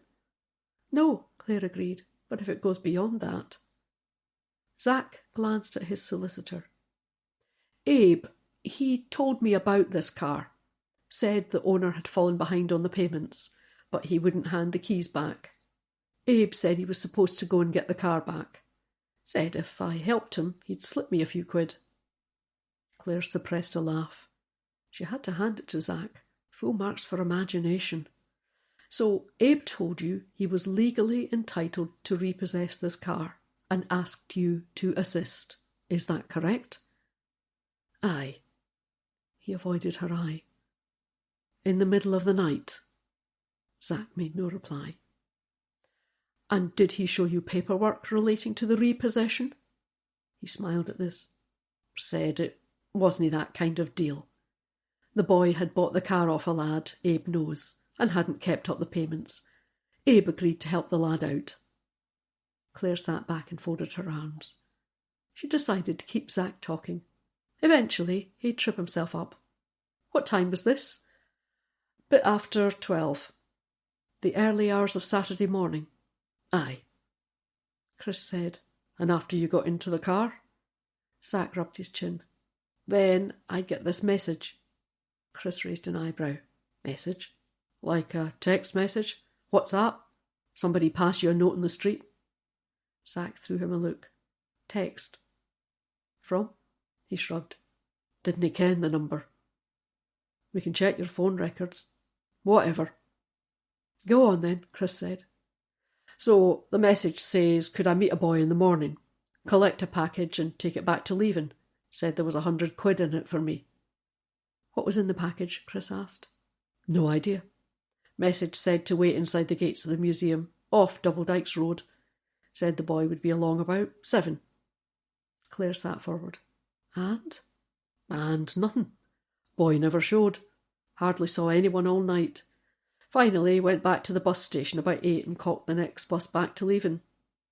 Did you phone the number? He shook his head. Nah. Not worth rattling somebody's cage. And? And what? That's it? Nothing more to tell? Claire watched him for a moment, trying to come to a decision. She really didn't have enough to hold him. Not at the moment. But if he was guilty and she let him go, he'd almost certainly disappear. And if the forensics on the cartridge matched him, there'd be hell to pay. No, she couldn't afford to let him go. Better to risk his solicitor kicking up a stink while they waited for Raymond to get back to them. Sorry, Zack. I'm going to arrest you now, and you will be detained until we have the forensic detail from the cartridge. Zack flung himself back in his chair. Oh, fuck's sake, Inspector. I've telled you I didn't do it. Claire smiled. Maybe you didn't, Zack, she said. And if not, then we'll find out. She ended the interview and left the room. Tony was waiting for them outside. So? Negative on the gunshot residue, but Socko are looking at what's probably the empty cartridge from the gun.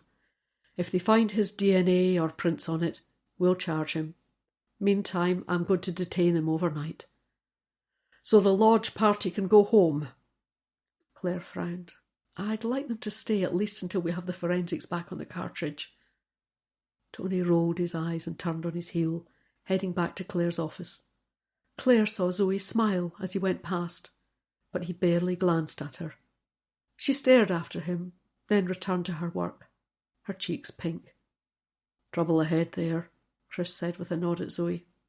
Yep, looks like it. By 6 o'clock, Claire stood the team down. I'll hand over to the inspector in Dundee, she said. He'll phone me if anything comes up. Back in sharp tomorrow, though. She emerged from the station and crossed the car park. It was still raining, and she saw there were fewer reporters now, those who remained mostly sheltering in their cars. For that, at least, she had to be thankful. She suddenly felt tired.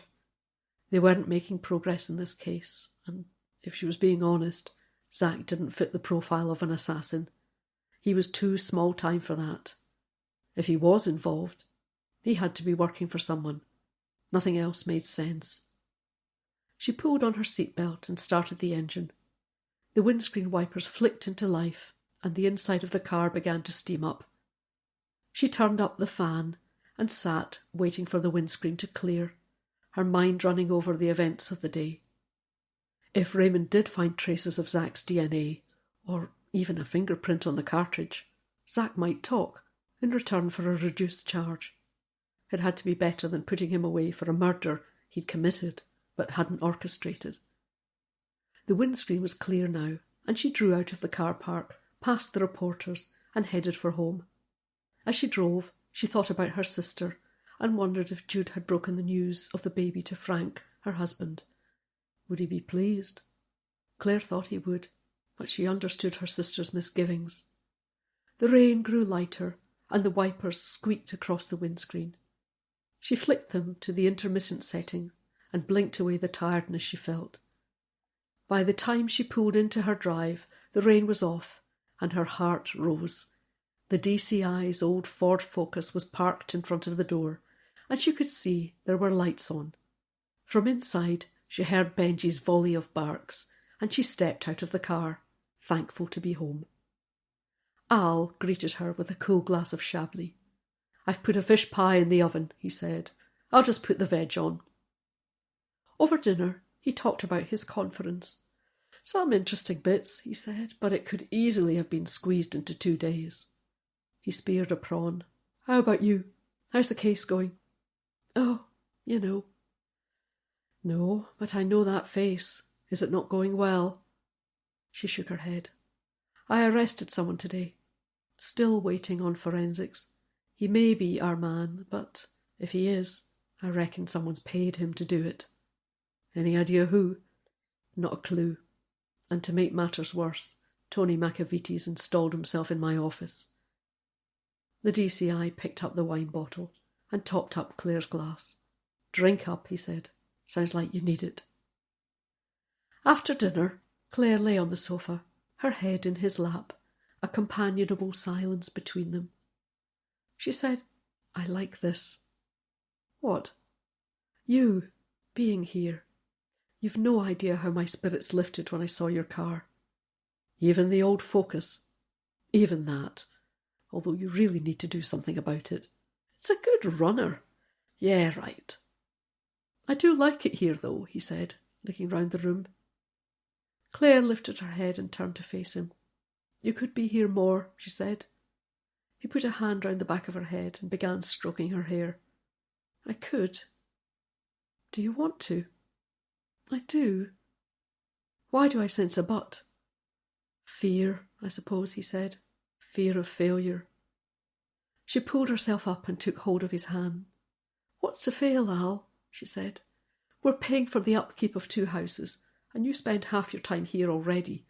I know it's not long since your divorce, and I do know how much Alison hurt you. But you could give it a go. Keep your house on. Rent it out and move your stuff into Daisy Cottage. There's loads of room here. And if it doesn't work out, if we drive each other mad, then you give the tenants notice and move back out again. He inclined his head. I suppose. I'd hate to spoil this, though. Maybe if we were actually living together, then nights like this wouldn't be so special. You're right, Claire said. They wouldn't. But do you want to spend your life endlessly dating? Don't you want some permanence? Someone to come home to? He smiled. I do, Claire. I'm just afraid. She squeezed his hand. Of course, I get that. But remember, I'm here for you to be afraid with. We'll work it out together. A bark from Benji reminded her he was there too. She eased herself up to her feet and stepped into her shoes. I'd better take him for a quick walk. I'll come with you, he said. We'll do it together. Day 6. Thursday. Chapter 25. Any word from Socko? Claire said as she entered the station. The search of the grounds at Lamond Lodge had finished, and Jim was back at the public inquiry desk. Nothing from the Dundee team, Claire, he said, but the Edinburgh lab has confirmed Abe MacLeod's prints on the BMW. No sign of Abe himself yet, but it's only a matter of time. And Zack?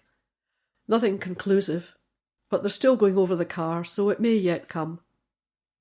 Claire thanked Jim and wandered into the kitchen to put her lunch in the fridge. Sarah and Zoe were chatting as they waited for the kettle to boil. Claire's eye fell on a tub Zoe was holding. More cakes. Not today, boss. I brought one for the DCI, though. He was asking about the recipe. Claire and Sarah exchanged glances. Yeah, I see you two, Zoe said. And I've told you, I'm a big girl now. I can look after myself. She opened the tub and took out a slab of fruit cake. It looked rich and dark, and Claire's mouth watered. Eyes off, Zoe said. She took a paper towel and wrapped it round the cake.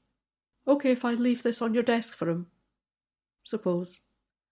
Zoe went back out of the kitchen, humming to herself.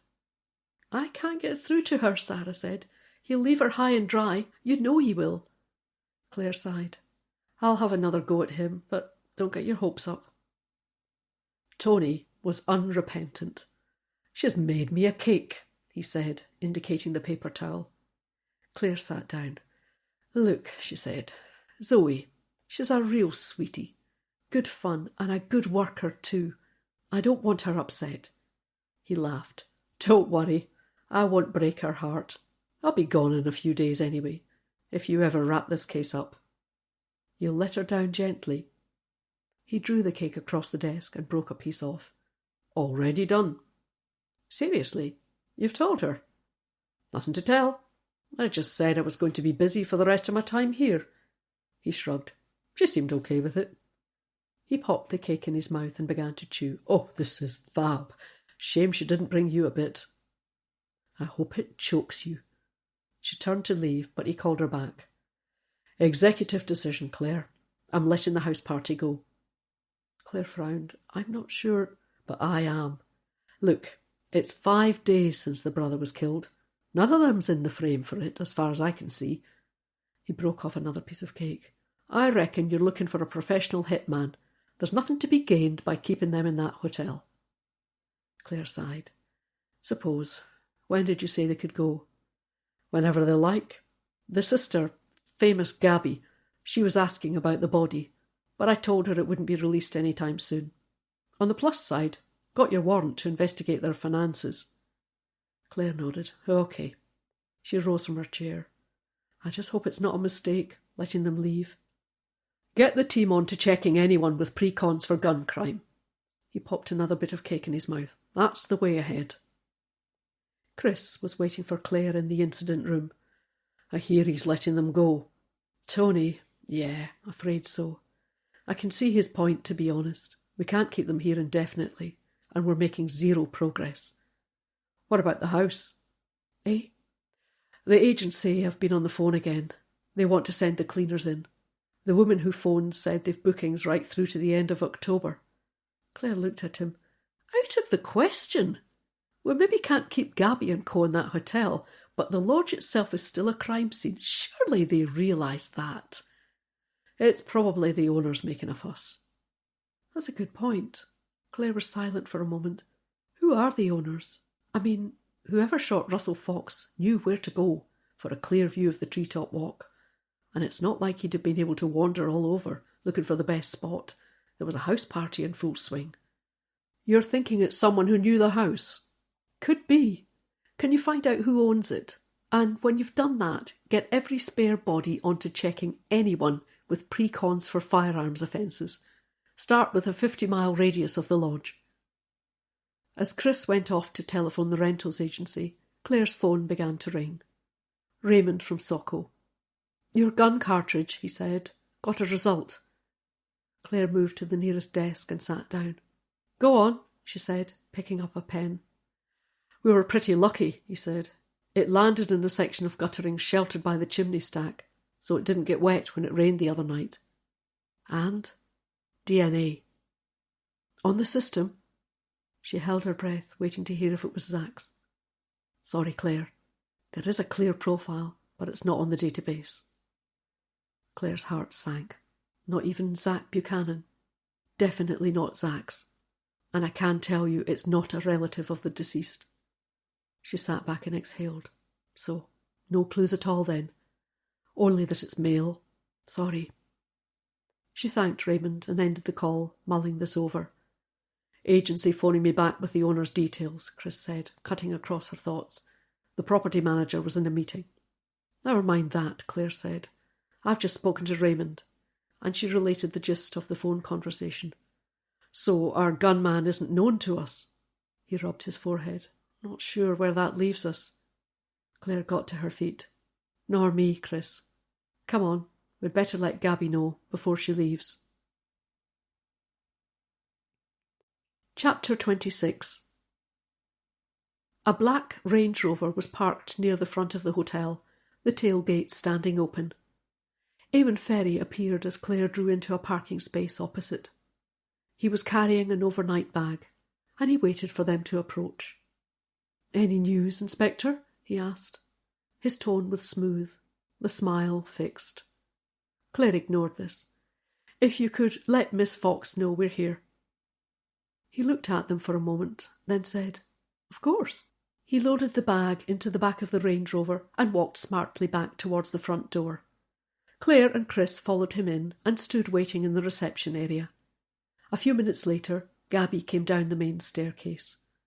She was more formally dressed than she had been over the past few days, and Claire guessed she was heading back to London, perhaps to take up the reins of her morning chat show again. Inspector, she said, a faint crease to her brow, Eamon said you were looking for me. Is there somewhere we can talk, please? Gabby drew them across to a quiet corner of the cocktail bar and indicated some chairs.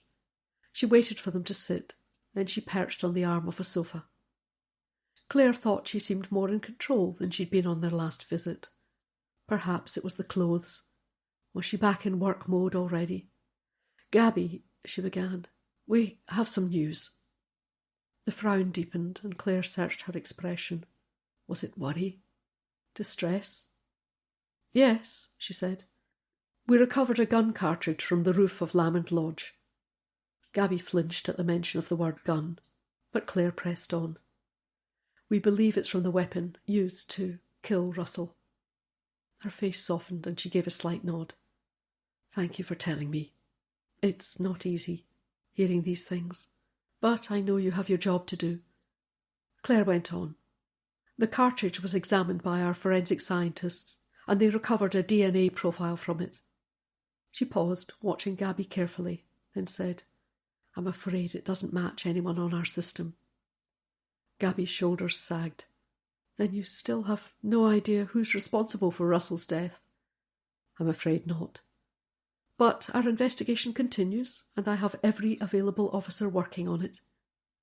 Across the room, Claire saw Luke Gasparini looking round, and she raised a hand to attract his attention.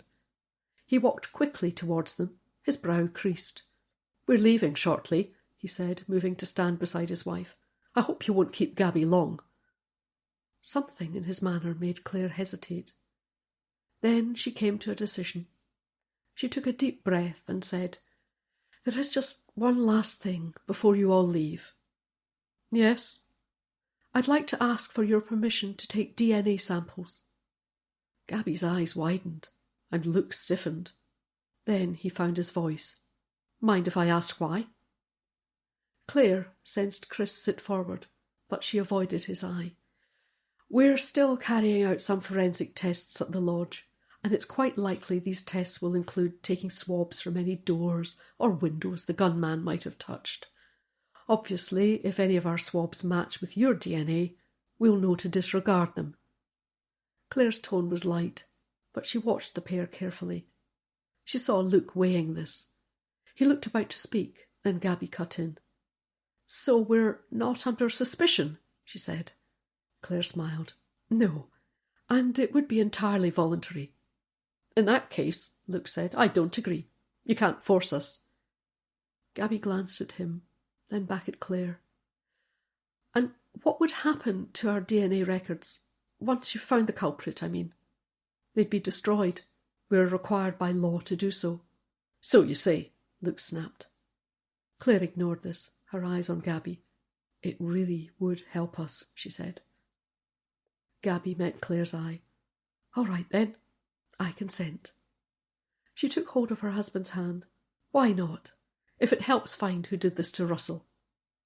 He sighed heavily. Oh, go on then. But don't forget we're catching the sleeper to London tonight. Nita arrived half an hour later with the DNA kits, and they made their way to Gabby and Luke's room, where the five of them were waiting. A short while later, the samples were taken, and Claire said her goodbyes. We'll be in touch as soon as we have any news. Gabby smiled.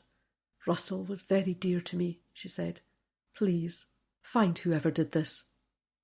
I'll run these to the lab now, Nita said, as they walked towards the car park. Actually, Claire stopped for a moment thinking, I should have taken the security guard's DNA as well, Mark Mooney. Want me to head over there now? Give him a call first, Claire said. Make sure he's there, but don't tell him why you want to see him. They waited while Nita made the call. No answer, she said. I'll try his mobile. She stood for a minute, the phone clamped to her ear, and then she shook her head. Straight to voicemail. OK, Claire said. Keep trying. Meantime, if you could get these over to the lab. They waited until Nita had left, then climbed into the car. They sat for a moment, watching Doug Gerrard and Steve Christie load their bags into the Range Rover. So, riddle me this, Inspector, Chris said. Yeah? What made you decide to take their DNA? She sat, silent for a moment. I don't know. She turned to Chris. Something about Luke Gasparini's manner, as though being obstructive with us was more important than supporting his wife. She shrugged. Probably a waste of time. But we do need to check none of them match with the DNA on that cartridge. You don't really think it was any of them, do you? Not really. But those three men all had the opportunity. She started the engine and pulled on her seatbelt. And don't forget, Chris, the most likely explanation is often the right one. Chapter 27. We'll have to let Zack Buchanan go, Claire said. Tony frowned. Pity. He was looking like a good fit for it. I know. He could still be our killer. Might have worn gloves when he handled the gun and the ammo. But even if he did kill Russell, and it looks like we'd struggle to prove it, I reckon he's been paid to do it, and by someone with enough money to get their hands on a Dragonov. And you have onward addresses for the lodge party? Yeah, the 3 men are heading back to Glasgow, Gabby and Luke too. Then they're catching the London sleeper tonight. OK, keep me posted. Out in the main office, Zoe was tapping away at her computer. You OK? Claire said. Yeah, fine. She looked towards Claire's office door. Did he eat the cake? He said it was delicious. Frankly, it's far more than he deserves. Oh, I don't know, Zoe said. Then she turned back to her computer. Chris was in the kitchen, retrieving a tub of salad from the fridge. Pass me that duck wrap, Claire said, pointing to the sandwich she'd bought on her way in to work. She saw Chris look at it with something approaching longing. Sarah got you on a diet again? He shook his head. Ever since she found the wagon wheels. Claire laughed. You need to get better at hiding them. I could put them in your filing cabinet. Oh no, you are not bringing me into this. I've enough problems of my own. She pulled a paper towel from the dispenser. Fancy taking these into the incident room, she said. Find a quiet corner. Over lunch, Claire took pity on Chris and gave him half the wrap. They discussed the case. So, if it wasn't Zach, Chris began. We don't know it wasn't. He was in the area, remember, all night. True, and that gun could have been left in the house for him. Chris frowned. He doesn't really fit the picture, though, does he? He's never shot and killed anyone, as far as we know. Suppose he could be a cracking shot, but he's no history with guns. Again, as far as we know. Chris speared a forkful of salad. Why are you so determined it's him? I'm not, but there's no love lost between him and Russell Fox. We can't ignore that. It's not enough, though. She nodded. OK, let's consider this. What if someone's trying to frame Zach? Chris munched his salad, weighing this up. Certainly seems more likely than Zach being the killer. Remember his story about a message on his phone, telling him to wait for a package? That made sure he was in the town overnight. If it's true. But if someone did want to frame him, what better way to guarantee he'd be in the area when Russell was killed? It would have to be someone who knew Russell Fox had crossed Zach, Chris said. Someone who'd been in prison. Steve Christie? Claire nodded. Could be. You have his DNA now, so we should know soon. It's a long shot, to be honest, but we have to try. She fell silent for a moment, then said, I think I'd like to speak to Zach again. If he's not already been released, could you check? There's something else I want to do. Janie was finishing a bowl of soup in the kitchen when Claire found her. Could you do me a favour? Janie carried her bowl over to the sink. Sure. Could you look into a David Fox, please? He died coming up for 10 years ago. It'll be 10 years in September. What do you want to know? Claire thought for a moment. I'm not sure. Just whatever you can find out. How he died, if he was married or living with someone, and especially if he could have any children. He related to the victim? Yeah, brother to Russell and Gabby. She smiled. It probably won't help, but I'd like to know all the same. We're in luck, Chris said. They released him 10 minutes ago and he's heading for the bus station. A couple of the lads were running him there, so they'll bring him here instead. I've said we'll put him on the bus back to Leven. Zach arrived 40 minutes later, accompanied by 2 officers. We'll take him from here, Claire said, thanking them. Am I going to be needing a solicitor? Zach said, trailing after Claire to the interview room. To be honest, Zach, I doubt it. You'll still be under caution, but I just want to check something with you. I'm happy to arrange for the duty solicitor to attend, but it will delay things. She opened the interview room door and stood back for Zach to enter. Go on then, he said, but if it gets heavy, I'm saying nothing. Claire began the interview with the usual formalities and started the tape. Zach, you have agreed to be interviewed without a solicitor present, but we are happy to stop the interview to wait for one if you prefer. Aye, just get on with it. OK. You told us previously that you came to St Andrews by bus with Abe MacLeod last Friday evening. Aye, so? And that you received a text message asking you to remain in the town to collect a package. Aye. Do you mind telling us how you spent the night? He shrugged. Suppose. Spent a bit of time with Abe. He tailed off, and Clare guessed he wanted to avoid mentioning the stolen car again. She chose her words carefully. And when you and Abe parted company, you went to the museum? Aye, Double Dykes Road, like I told you. Message said I was supposed to wait there, and then the parcel would be dropped off early morning. So you waited all night, Clare said, just inside the museum gates, off Double Dykes Road? He nodded. For the tape, please. Aye, I waited, where you said. But the person with the package didn't appear. No, waste of a night. Could have been home in my bed. You also said you hardly saw anyone, Clare continued. I'd like you to think carefully about that, please. It might be important. Was there anyone at all, particularly anyone you think might have noticed you? Zack sat back and rubbed his chin. A few folk wandered past, Friday night after closing time. Did you speak to them? Clare asked. He shook his head. A couple were chatty, but I didn't take them on. I was trying to keep my head down. Go on. Pretty quiet after that, he said. Then early morning when it started getting light, you ken, more folk came down the road. What sort of folk? Zack thought for a moment. Then he said, like folk heading for work. A couple of lassies in black skirts and white blouses. Hotel staff, I reckoned. That sort of thing. Did any of them look your way, as if they were looking for someone? He shook his head. Don't think so. Although, he broke off for a moment, then said, there was this one boy. Yes. I say boy, not that young, maybe 30-ish. About 7 in the morning. Maybe a bit after that. Looked a bit rough, if you get my meaning. Rough in what way? Well, he needed a shave and a wash for a kick-off, Zack said. Clothes a bit messy, you ken. I reckon he'd been to a party, and that was him just wandering home. What makes you say that? He said, didn't he, about the party. And he had a guitar. He said, you spoke to him? Aye. I wasn't sure who would be coming with the parcel, and he caught my eye like. So I wandered over, just in case it was him. And he had a guitar? Chris asked. Aye, well, guitar case actually. I'm guessing the guitar was inside. Anyway, he said it'd been a wild night and could he bum a fag?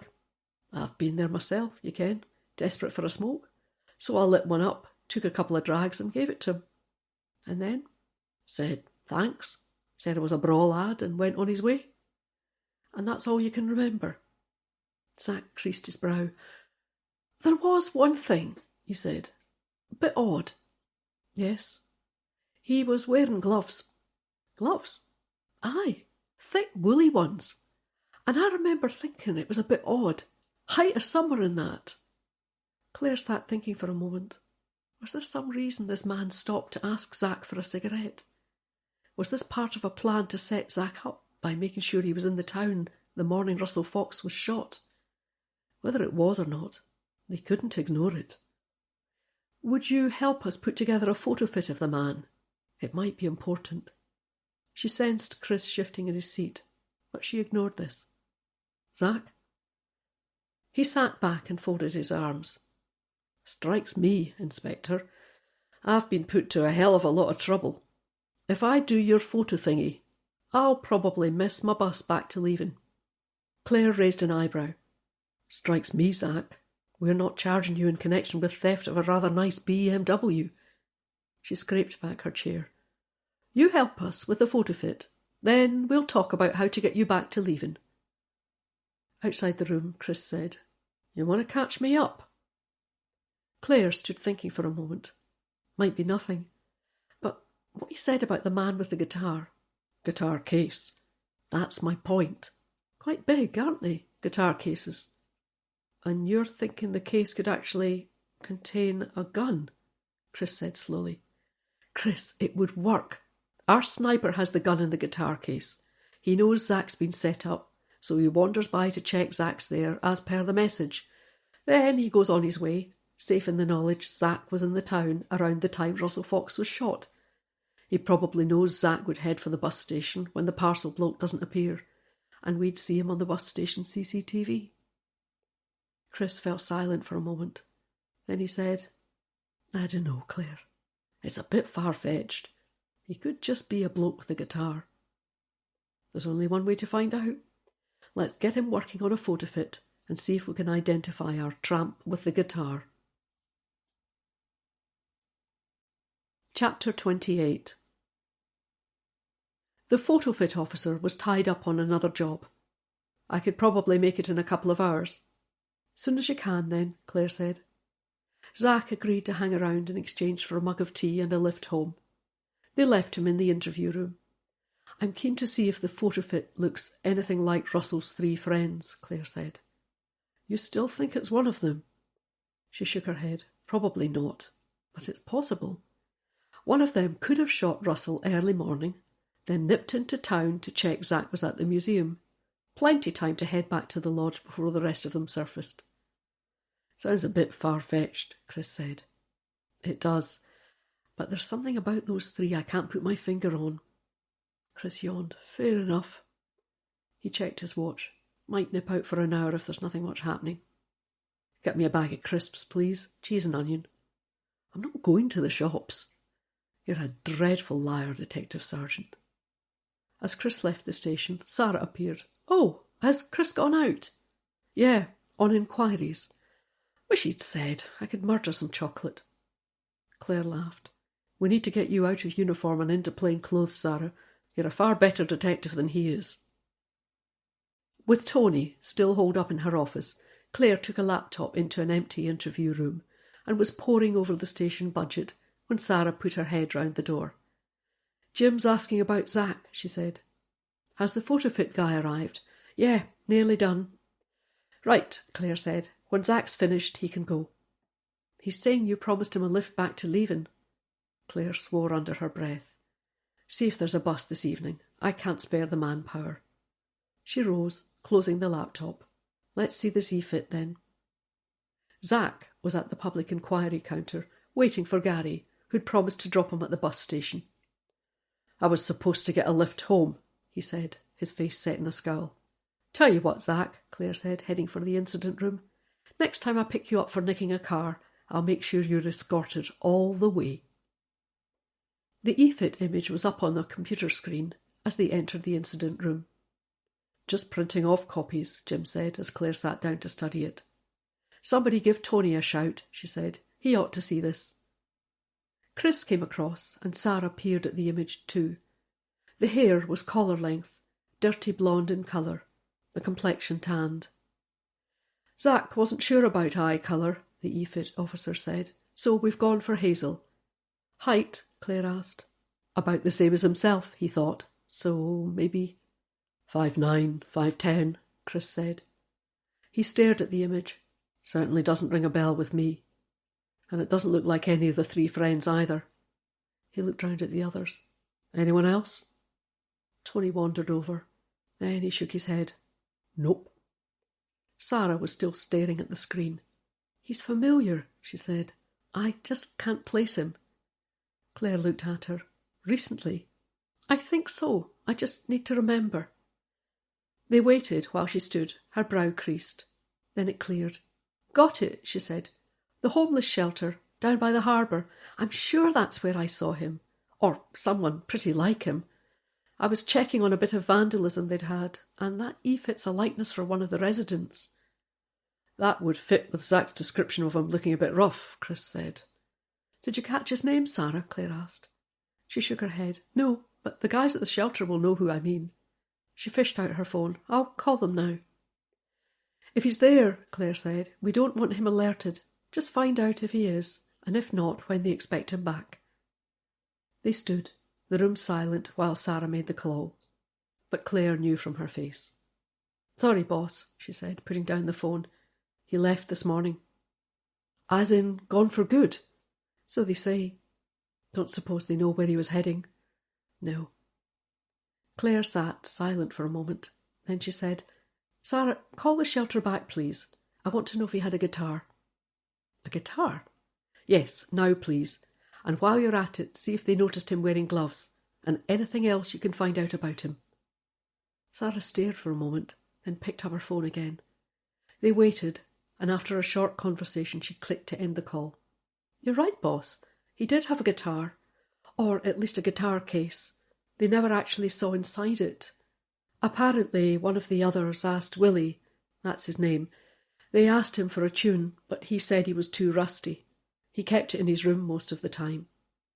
"Room?" Chris said. "Like a private room? I thought they all bunked down together on mattresses." Sarah shook her head.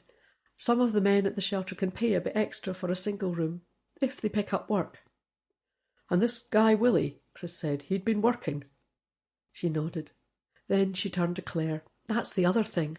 They said that Willie and a few of the others had done some work at a country house, clearing a bit of ground for a children's play area." "Not Lamond Lodge," Claire said. "Yeah." "And the gloves?" "They noticed that too. Willie said he'd some problem with his circulation." A smile was spreading across Claire's face. "Okay, bear with me, guys, while I work this out." She was silent for a moment and then went on.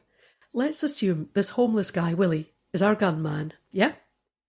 The response wasn't encouraging, but she pressed on. "If no one's actually seen inside the guitar case, he could have anything in there." "Like a rifle," Bill said. "Exactly. So let's say he plans to shoot Russell Fox." "Motive?" Chris asked. "Dunno. Maybe he's a gun for hire." "Okay," Chris said, "go on." "He makes his way to the lodge, climbs the fence and sneaks inside the house.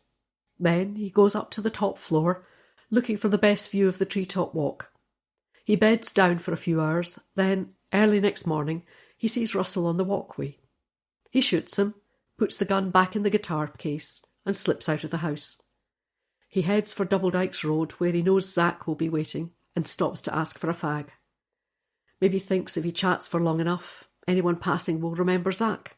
Don't forget, Zack's long-standing grudge against Russell. He's the perfect fall guy." She looked round at them, but no one spoke. Even Tony, perched on a desk near the door, was frowning. "What's with the gloves?" he said.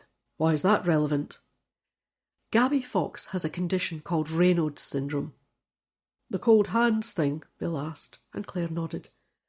"We need to know if it runs in families," Claire said. "Could someone—" Sarah was scrolling on her phone. "Says here there's a 30% chance of having Raynaud's if a close relative also has it." "So it's a connection," Claire said. "We can't ignore it." Chris shook his head. "But how would a homeless guy be connected to the Foxes?"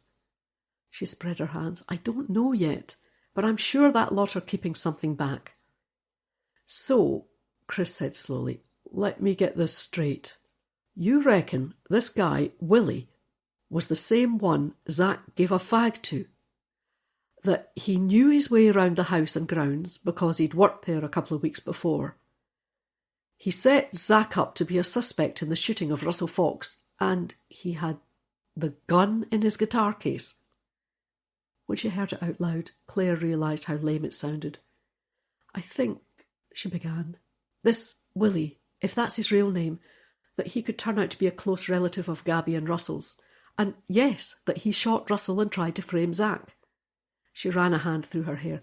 "Look, I get that it sounds unlikely, but I'm convinced our homeless guy's the link."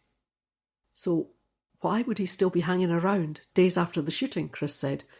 "Surely he'd want to get as far away as possible." Tony shifted off the desk he'd been perching on. "I agree with DS West. You're clutching at straws, Claire. Let's get back to basics and check anyone with a history of firearms." "Already done," Claire shot back. "And it's thrown up nothing. Has it?" She scanned the room. "Well, anyone found anything?" No one spoke. "Didn't think so," she said. "I do realise you think I'm making links where there are none.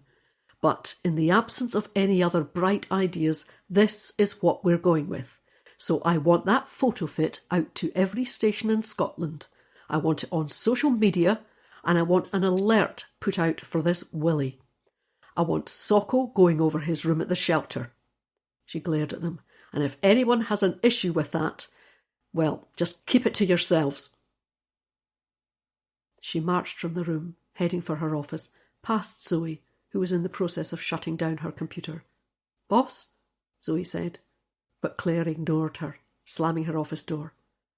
Her desk was covered in Tony's paperwork, and she swept this up, dumping it on top of the filing cabinet. Then she sat down in her chair. She could feel her cheeks burning. It was a long time since she'd lost her temper. A tiny voice in the back of her head was saying they were right. They were right, and she was wrong. The door opened a fraction, and a hand that looked suspiciously like Chris's waved a white hanky. "Okay to come in?" he said. She scowled at him. "Well, come in if you're coming." He pulled a chair over and sat down opposite her. "Don't say anything," she said. "I know what you're all thinking." He smiled. "For what it's worth, I think you might have something. Maybe we should have hashed it out before putting it to the whole team, but I'm not disagreeing with you." She flicked a glance at him. "Okay. So, should we talk about it?" "We don't have time, Chris. That's the problem. That house party, they've all gone now, and—" "What?" She looked at him. "If the person who killed Russell was a family member, is it possible Gabby's also in danger?" Chapter 29. "They never turned up for the overnight train," Chris said. "Damn it." Claire sat thinking for a moment. "Okay, get their address in London, check the house, the TV studio, see if Gabby's been in touch. They might have decided to fly instead. Check with the 3 men in Glasgow too. See if Gabby and Luke stayed overnight with one of them. Maybe we delayed them with the DNA tests." "I doubt it. There are sleeper trains pretty much up to midnight. There's no way we held them up that long." "Check with them anyway," Claire said. "They have to be somewhere." "Glasgow cops are on it, and I've been on to the Met too. They'll check their London home and workplaces." He glanced at his watch. "Claire, it's almost 9. There's nothing more we can do tonight." He jerked his head towards the incident room. "They're exhausted. Tony went a couple of hours ago anyway." "Ha! Why does that not surprise me?" "Said he was feeling a bit off." "He always has an excuse." She yawned and rubbed the back of her neck. "Fair enough, Chris. Let's call it a day. Back in sharp tomorrow, though." Chris left, and she took out her phone to send a quick text to the DCI. "Heading home. Pig of a day." The reply came back a few minutes later. "I'll have some food ready." She typed quickly. "Honestly, Al, it's fine. Too tired to eat." She rose from her desk and saw, "Drive safely. Kiss." She put the phone back in her bag and headed out of the station. A solitary reporter stood, leaning against his car, smoking. He looked across at Claire, and she gave him a non-committal gesture in return. The sun was low in the sky now, almost setting, and the car lights came on automatically. The roads were quiet, and she was soon on her way, blinking away the tiredness. 10 minutes later, she turned into the drive at Daisy Cottage and climbed out of the car, bone-weary. The front door opened and Benji rushed out to greet her. The DCI stood in the door, smiling. He wore a striped apron and had flour on his face. "You've been cooking," she said. "Oh, Al, I'm sorry I'm so late." "Don't you apologise for anything," he said, taking her hand and pulling her towards him. "You must be worn out." He took her jacket and hung it on a hook by the door. "I've run you a bath. Go on up and I'll bring some snack food." Claire planted a kiss on his lips. Then she kicked off her shoes and climbed the stairs. A cloud of steam, fragrant and inviting, hung at the bathroom door, and she slipped off her clothes, leaving them where they fell. Minutes later, she was up to her neck in warm water, being fed slices of homemade pizza by DCI Alistair Gibson. "I've never eaten pizza in the bath," she said, licking tomato sauce off her fingers. "The way I make it, it's the only safe place," he said. "It is very tomatoey," Claire agreed. Absolutely delicious. Did you make this from scratch? Yep, it's one of my few talents. Did a cookery course in Italy a few years back. She took another slice of pizza and bit the end off. Any time you want to practice. He bent forward and kissed her forehead. Just going to wash up. I'll bring you a mug of tea, and you can tell me about your day. Claire watched him go, then put the rest of her pizza slice on the side of the bath. She lay back, enjoying the moment, and closed her eyes. Seconds later, she was dozing, the cares of the day drifting away. Day 7. Friday. Chapter 30. I don't even remember getting to bed, she said to the DCI over breakfast. I found you snoring in the bath. I do not snore. Like a tractor. Anyway, you did wake up long enough to dry yourself and fall into bed. She smiled. Sorry, Al. Not much of an evening for you. He shook his head. I've been a DI, remember, Claire. I know what major inquiries are like. He sipped his coffee. So, what do you reckon? The murder? Who knows? I'm fairly sure that man, Willie, from the homeless shelter, yeah, that's him. I reckon he's involved. With luck, Socko will find his DNA at the shelter, and we can compare it with the profile on the gun cartridge. And you think he could be a relative of the Foxes? Claire bit into a slice of toast and chewed. I might be clutching at straws there. Raymond did say the DNA wasn't from a relative of the deceased. It could just be a coincidence, both he and Gabby having Raynaud's. It's not that uncommon, the DCI said. I know a couple of guys with it. Claire shrugged. Where's your motive? He went on. Good question. If they are related, there could be some long-standing family feud, although that does sound unlikely. Or maybe he is just a hired gun. If he is, then who knows what the motive is, or who hired him. Maybe some connection with Russell Fox's business, or someone else he upset in prison. I've honestly no idea. The DCI lifted the cafetiere and topped up Claire's coffee. Maybe you should examine Russell Fox's affairs more closely. He sat back thinking, then said, You mentioned he was selling the restaurants. Claire nodded. He was, but I can't see how that's connected. Nor can I, but it's worth a look. She mulled this over as she drove into town. Had Russell Fox been killed because he'd planned to sell his restaurants? Ownership would pass to Gabby now, but was it possible there was a relative somewhere who might contest the will? From what Sarah had said about Willie, he was too old to be David Fox's child, so how might he be related to Gabby and Russell? Across the road from the station, a reporter was being filmed, microphone in hand. The camera turned to her as she drew into the car park, which she noted was filling up. She backed into her usual space, an uneasy feeling in her stomach. All these officers, waiting for her to tell them what to do. The same officers who'd stared at her yesterday when she was desperately trying to explain the significance of Willie. Was she on the wrong track? And if she was, who would be first to tell her? Anyone but Tony, please, she said out loud as she killed the engine. Jim met her as she walked through the front office. DCI Mackay won't be in today, he said. Seems he's a bit under the weather. Nothing trivial, I hope, she said before she could stop herself. He suppressed a smile. Bit of a tummy upset, I gather. Thanks, Jim. Briefing in 15 minutes. Her office felt cold when she entered. One of those summer days when it was colder inside than out, and she regretted her choice of thin top under the suit jacket. She sat in her chair, glad to have the office back to herself, for today at least. A welcome break from Tony, whose sole interest in the investigation was to have it tied up quickly so he could claim the credit. All the same, she'd have welcomed someone to chat it over with. As if on cue, Chris's head appeared round the door. Morning, Claire. She waved him in. Hi, Chris. I'm just taking 5. Then I'll be in for the briefing. He came into the room and pulled out a chair. You okay this morning? She smiled. Yeah. Don't worry. Temper firmly under control. She rose from her seat, rubbing her arms. I'm cold this morning. Let's get a warm drink.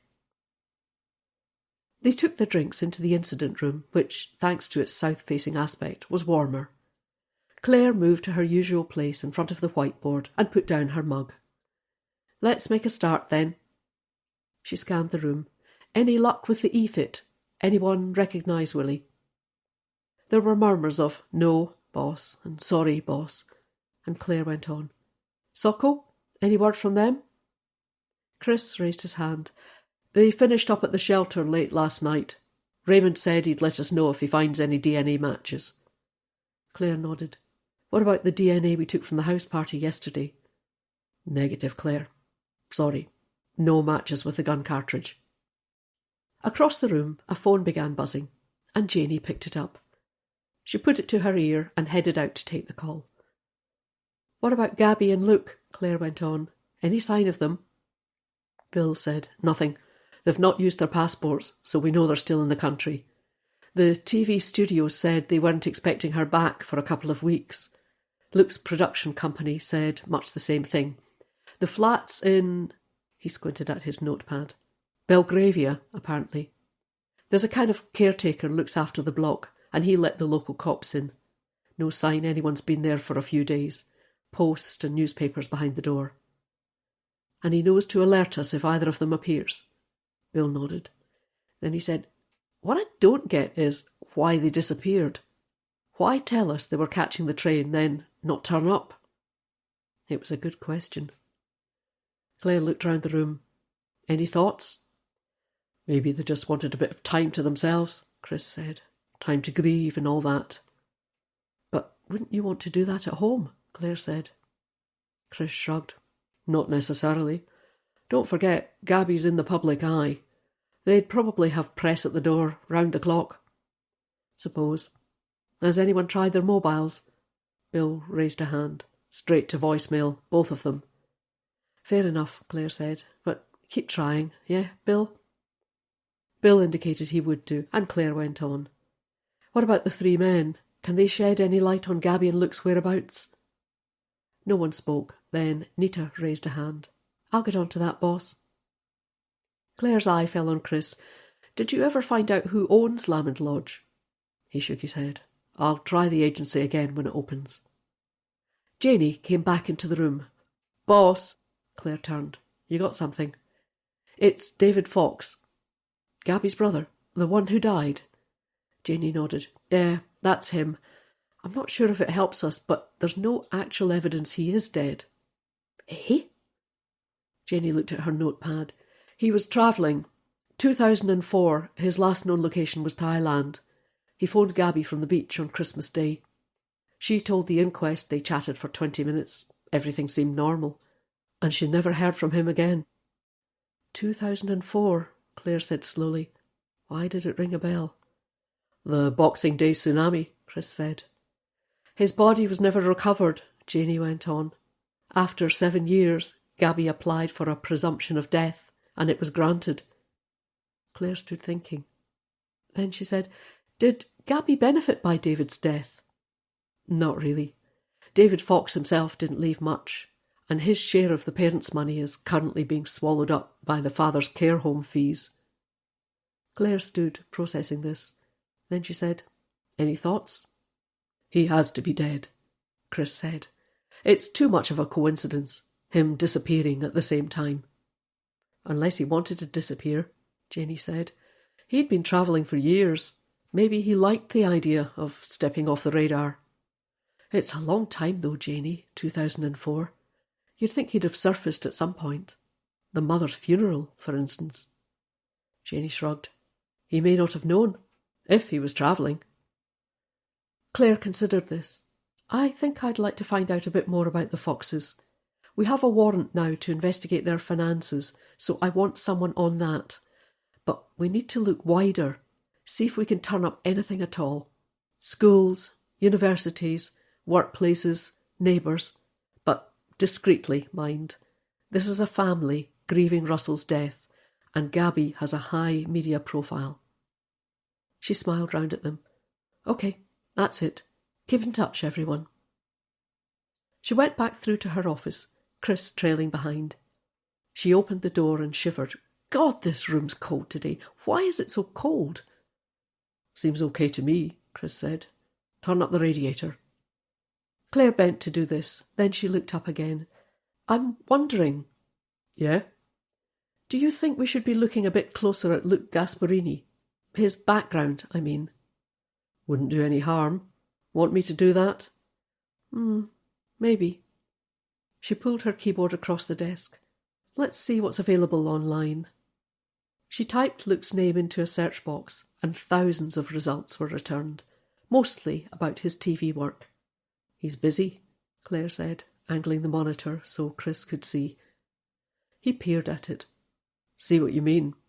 Says here his next series is on gun control in the USA. Press release claims they've secured a household name to present it. Wonder if that'll be put on hold now.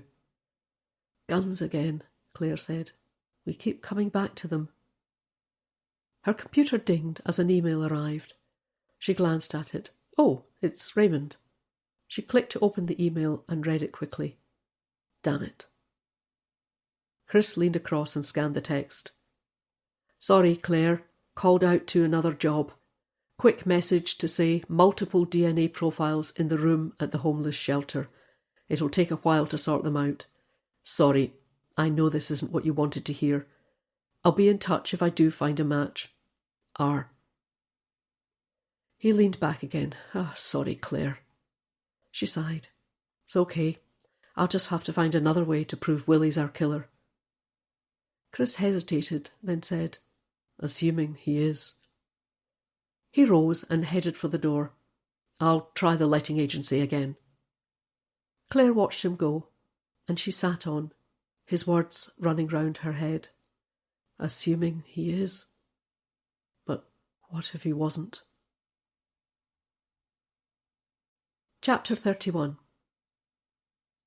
I've spoken to the 3 men, Nita said. Claire was in the kitchen, waiting for the kettle to boil. Any luck? She shook her head. No. They left the hotel before Gabby and Luke. All travelled back in Eamon's car. As far as they knew, Gabby and Luke planned to follow in a hire car. Eamon said it was delivered just as he was setting off. The 5 of them were supposed to meet for dinner in Glasgow before Gabby and Luke caught the sleeper to London, but they didn't show. Hold on, Claire said. We didn't know anything about a hire car. Did Eamon know who they hired it from? No. Want me to ring round? If you would, Nita, and when you find the hire company, see if there's a tracker fitted. Might help us find them, if they still have the car. Nita left, and Claire returned to her computer and typed Gabby's name into Google. Unsurprisingly, there were thousands of results, many of them reports of Russell's death. Claire filtered the results by news and adjusted the date range. She scrolled down until she saw what she was looking for and clicked on the first headline. Daytime star Gabby's brother declared dead. Checking the date, she saw it was almost 10 years ago.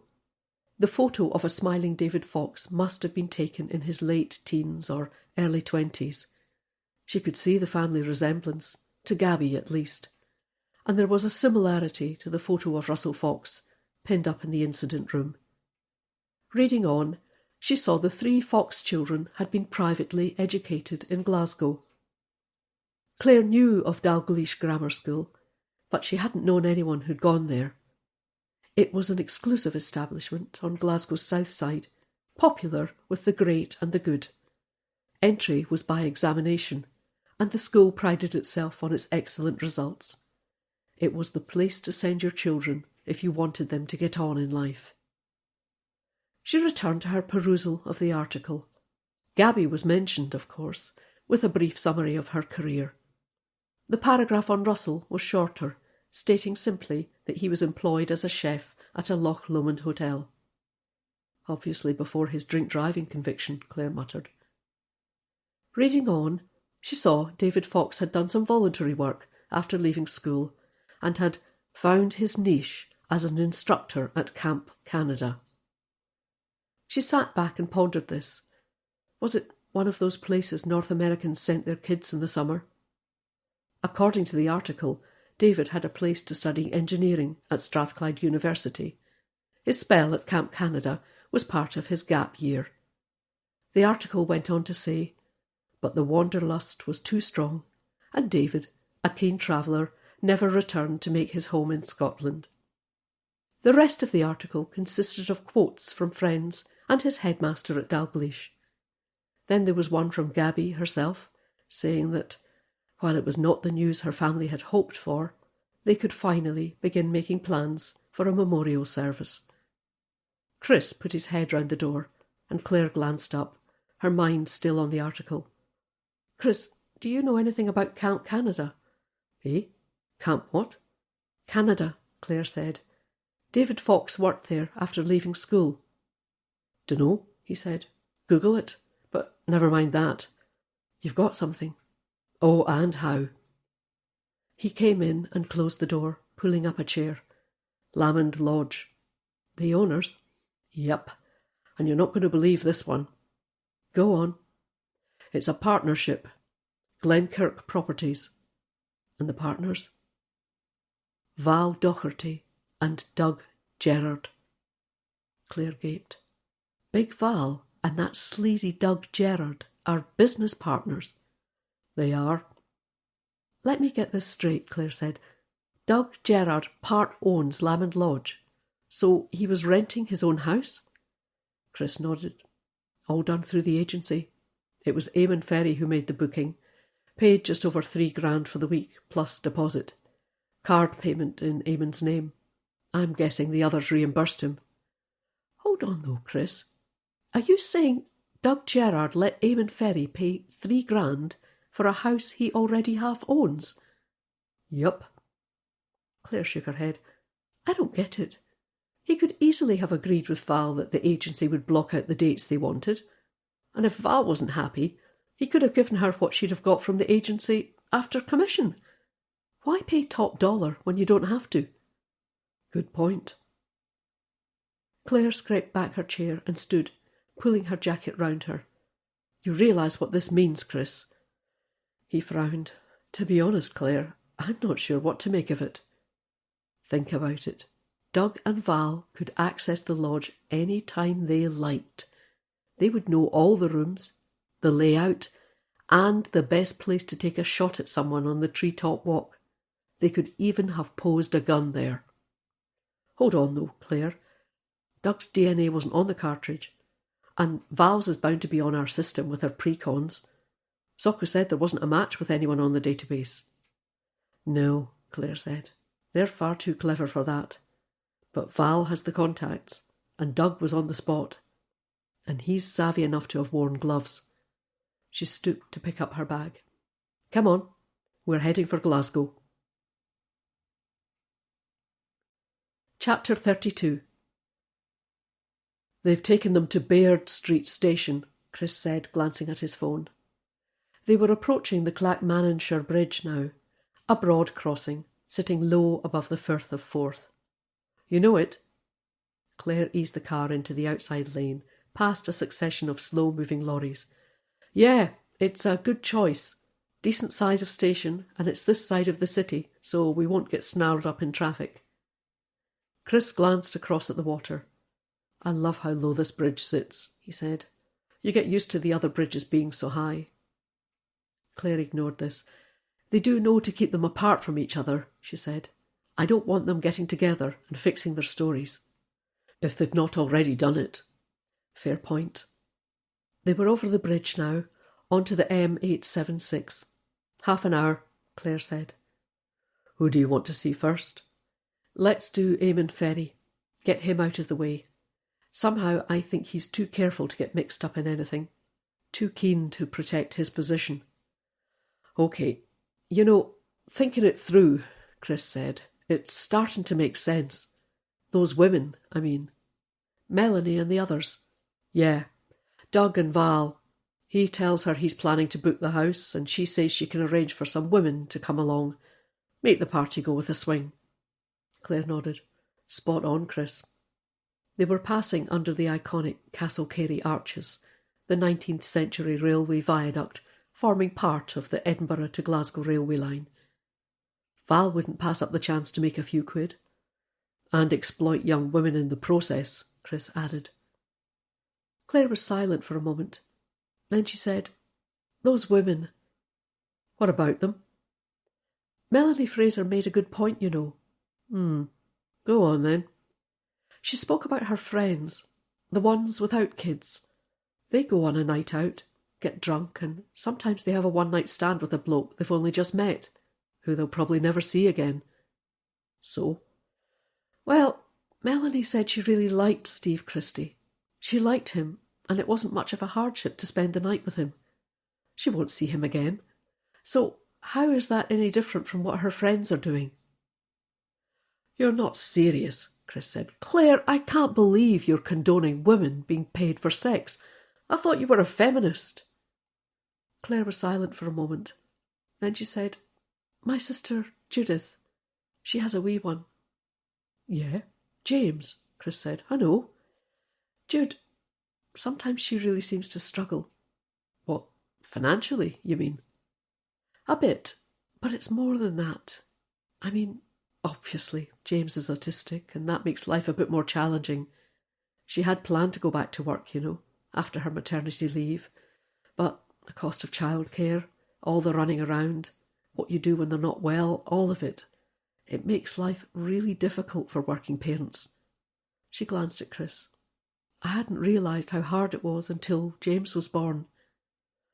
"Still not sure where you're going with this, Claire." "Nor am I, to be honest," she said. "It's just that, well, Jude and Frank, like I say, they struggle at times, and there are two of them. Imagine doing it on your own." "Like Melanie." "Like Melanie. No one to share worries over bills, never mind the cost of shoes for kids.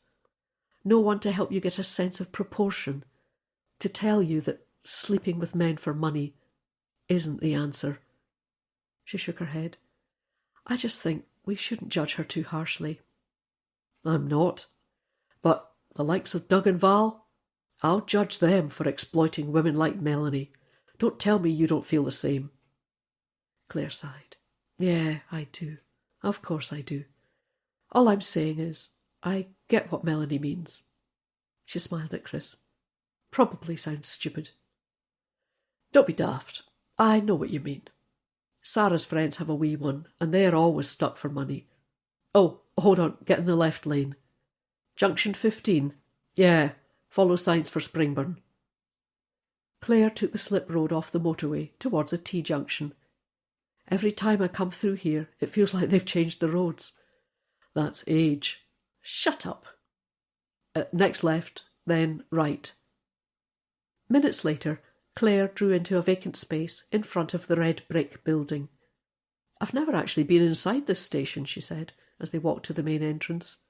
"Nor me." They were buzzed through, past the public inquiry area, and Claire signed them both in. "Hello, stranger," a voice said. Claire turned to see Jackie Boland, a friend from her days in Glasgow. In contrast to everyone else in their work suits or police uniforms, she was casually dressed in jeans and a long-sleeved t-shirt. She grinned at Claire and nodded to Chris. "Jackie, what are you doing here?" Jackie smiled. "I heard you were coming in today," she said, "so I thought I'd hang about." She indicated her clothes. "Obviously I'm not on duty. Well, sort of. I'm only in to catch up on paperwork. Officially it's my day off." "So this is your station now?" "For a couple of months at least," Jackie said. "I'm acting DI, which is why I'm here on my day off, trying to create a good impression by pretending I'm on top of things." Claire laughed. Then she remembered Chris and performed the introductions. "I hear you have 3 of our finest in for interview," Jackie said, leading them towards the interview rooms. "Reckon you can make anything stick?" "You sound like you're after them yourself, Jackie." "Just the one. Doug Gerard. We've been trying to nab him for the past year, but he always manages to cover his tracks. Car theft to order," she added. "High end. Changes the plates, then sells them on. Or he has them broken down for parts and ships them abroad. But we can't get anyone to give a statement against him." Jackie held a door open for Claire, and they passed into another corridor.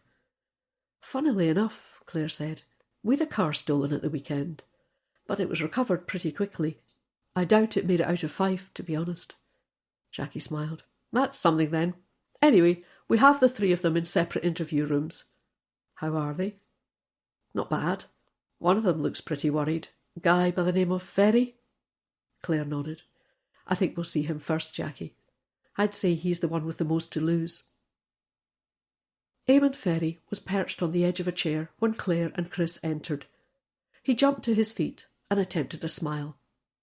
"Inspector, and Sergeant, I'm at a loss to know how I can help you." Claire invited him to sit again. Then she began the tape with the official preamble. In the face of such formality, the colour left his face. He began, "I'm not under suspicion here, am I? If so, I'd like a solicitor present." Claire smiled. "Of course, Mr. Ferry. That is your legal right, and we can wait for your solicitor to attend if you wish. However, you are not a suspect, nor are you under arrest. We just wish to clarify some information that has recently come to light." His shoulders sagged, and he relaxed back into his chair. "Well, as long as that's clear." Claire reminded him he could suspend the interview at any point to wait for legal representation, and he indicated she could begin. "First of all, Mr. Ferry, I wonder if you can help us find Gabby and Luke. They didn't turn up for their train to London, and we haven't been able to contact them since." Eamon spread his hands. "I'm sorry, Inspector. I really don't know where they are." "You wouldn't know of anyone they might be staying with?" "They have so many friends," he said. "They're probably somewhere in the city, catching up." Claire regarded him for a moment. His response was too glib, too practised. If he knew where they were, he'd been ready for the question. She decided to move on. "Perhaps you could tell us about the booking you made for Lamond Lodge." There was a short pause, then he said, "Well, yes, I booked it. Paid with my credit card, and the others reimbursed me for their share." Chris said, "Did everyone contribute to the cost?" "Yes, of course. Well, not Russell. It was his birthday, you see." "So was that a four-way split?" Chris went on. "Or five?" Eamon's eyes were flitting back and forward. "He's trying to work out where we're going with this," Claire thought. "Four," he said. "Me, Steve, Doug and Gabby." Claire nodded.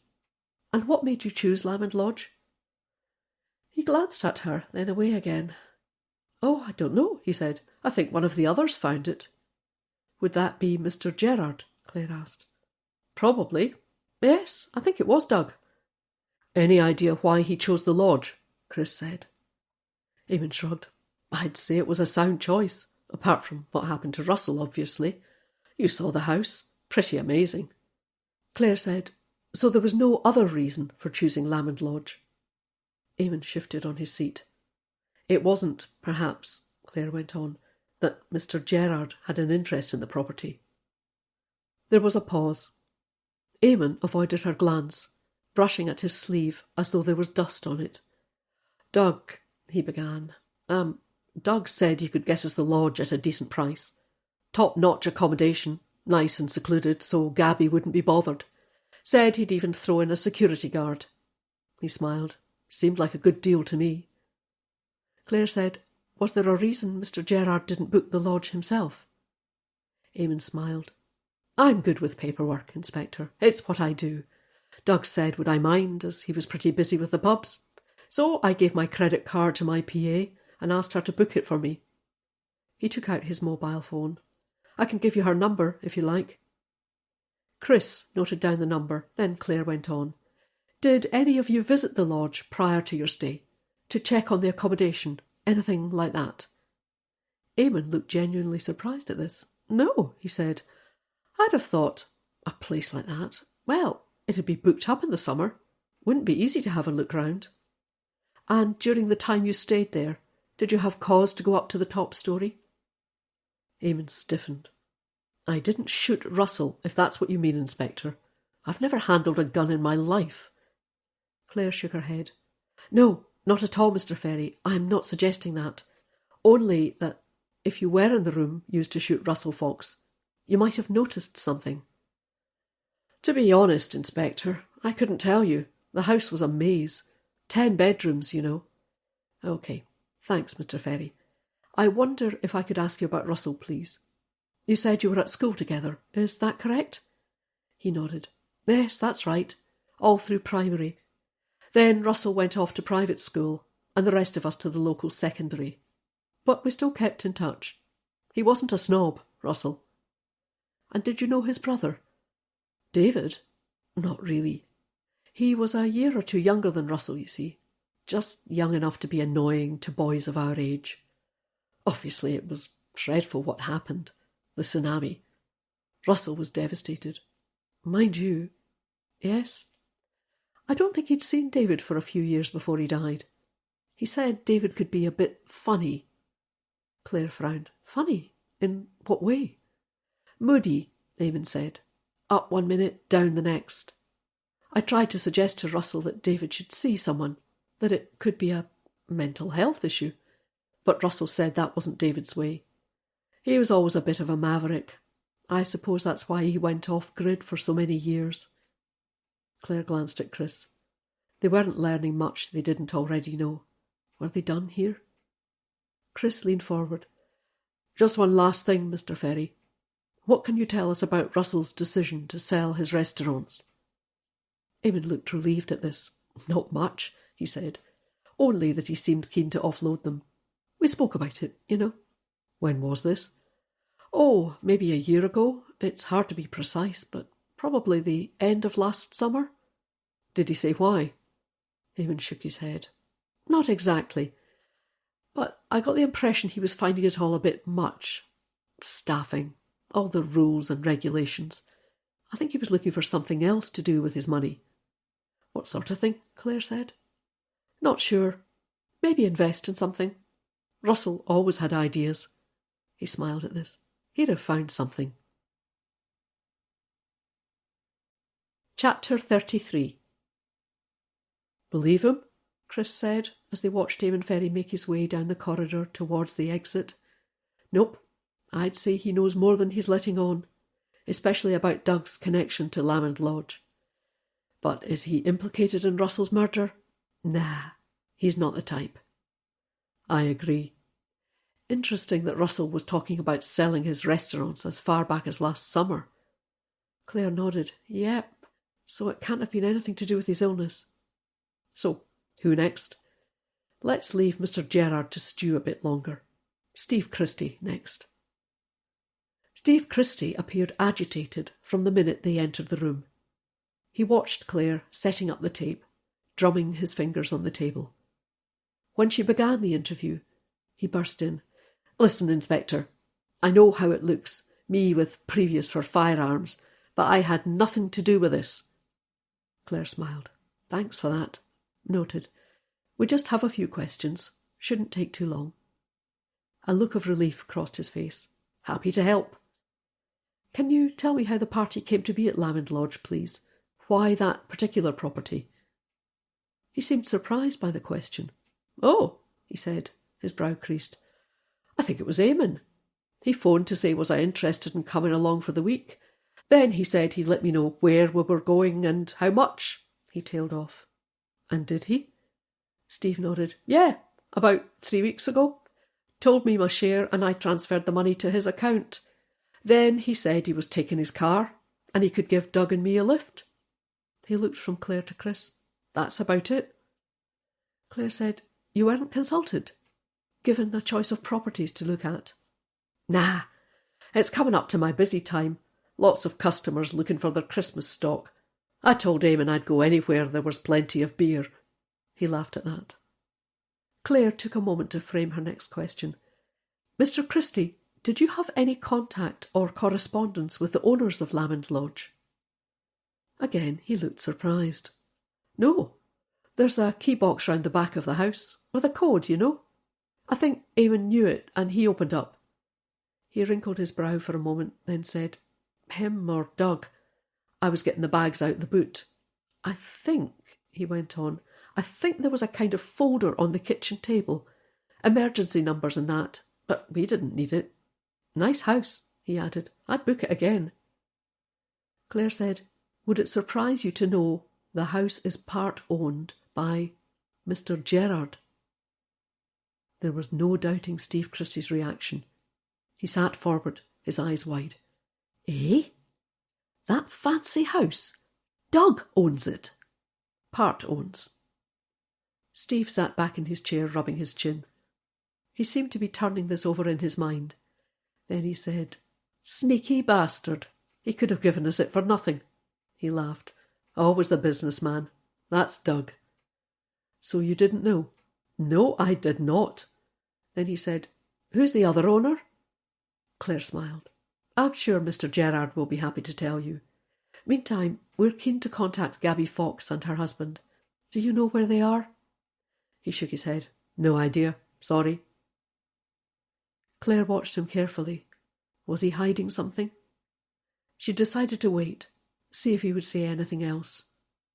The awkward silence worked. I heard they hadn't caught the train, but that's all I know. How did you hear? He was quiet for a moment. Then he said, can't remember. Probably Eamon. He usually knows what's going on.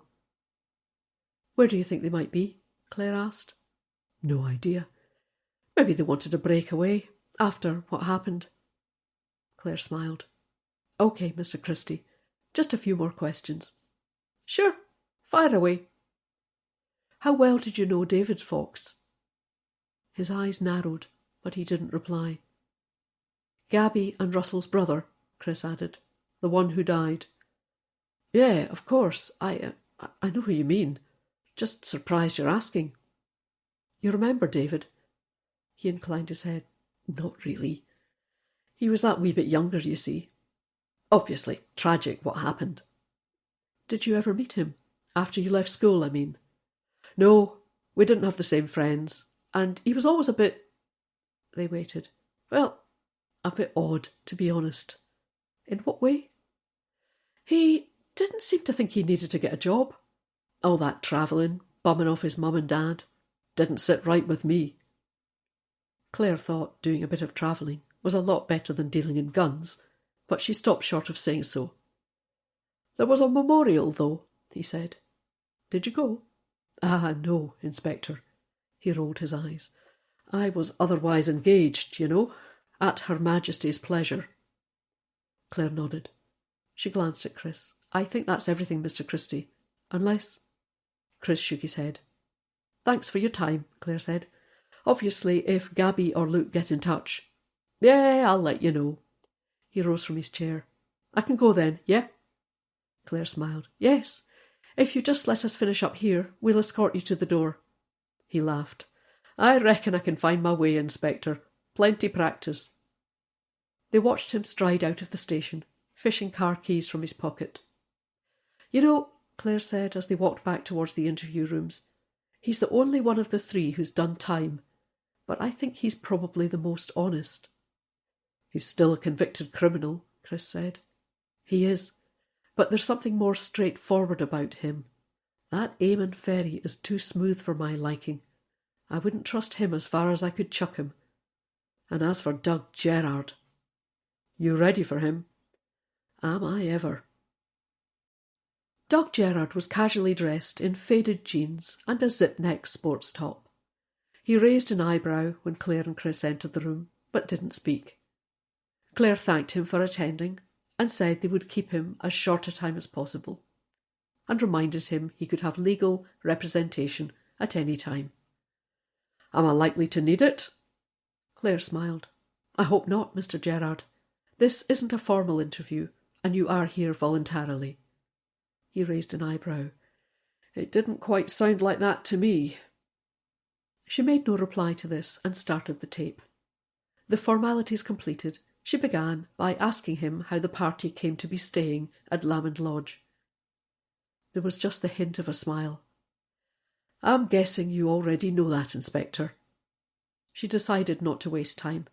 You are one of the owners of the property, yes? The smile became a smirk. Aye. So? And the other owner? Again, I reckon you already know. Val Docherty. Aye. What led you to go into partnership with Val? He avoided her eye. Can't remember. It's a while back now. I had some money kicking around, thought I might put it into property. So I put the word out, and somebody said there was a pretty nice house near St Andrews. So I'm thinking, golfers, students with rich parents and all that. Made a lot of sense. But it was pricey, like. So somebody put me in touch with Val, and we bought it between us. Who was that? He shrugged. Sorry, Inspector. Can't remember. Clare could feel her temper rising, but she bit it back. How long have you owned Lamond Lodge? Dunno. 4, maybe 5 years. And have you stayed there before? Couple of times. Recently? He shook his head. Nah. Last year. Can't remember the date. And since last year? Nope. You didn't pay a visit ahead of your party to check things were in order, for example. Why would I? Got the agents for that. This was like pulling teeth. She tried again. Mind if I ask why you charged your friends to stay in a house you own? Business, isn't it? He said. Got bills to pay. Council tax is a fortune. Insurances. Plus it's not all mine. Like you said, I only part own it. He shifted on his chair and flexed his fingers, making the knuckles crack. And the agency get arsey if you make bookings they don't get commission on. You had to hand it to him, Clare thought. He was well rehearsed. Explain to me again, she went on, how you came to arrange for the group of women to attend the party on Friday night. Doug Gerard exhaled audibly and folded his arms. Like I said, I met a lad in a pub. Which pub? Can't remember. Anyway, met a lad, got chatting. Told him it was my mate's 40th, and he said if I needed some girls to make the party go with a swing, he knew who to call. And who was that? Clare asked. Can't remember. So, he makes a call, then he gives me a number. I call. Spoke to someone. Man or woman? Does it matter? It might. He shrugged. Dunno. Sometimes it's hard to tell. Could have been a woman with a deep voice or a man with a high one. Anyway, I told them the date and said how many there were of us, and whoever it was said to leave it to them. Chris leaned forward. Did money change hands? Oh, Sergeant, Doug said, grinning. You'll have to try harder than that. He looked back at Clare and nodded at Chris. No, money did not change hands. That would be illegal, wouldn't it? Clare decided to change the subject. Are you aware Gabby Fox and her husband didn't catch their train to London? This seemed to amuse him. Nothing to do with me. So you don't know where they are? No, I don't. You've not spoken to them since leaving Lamond Lodge? Nope. Clare glanced at Chris, and he took his cue. What do you know about the younger brother, David? Nothing. You don't remember him? Not really. He wasn't around much. Always heading off somewhere in the world.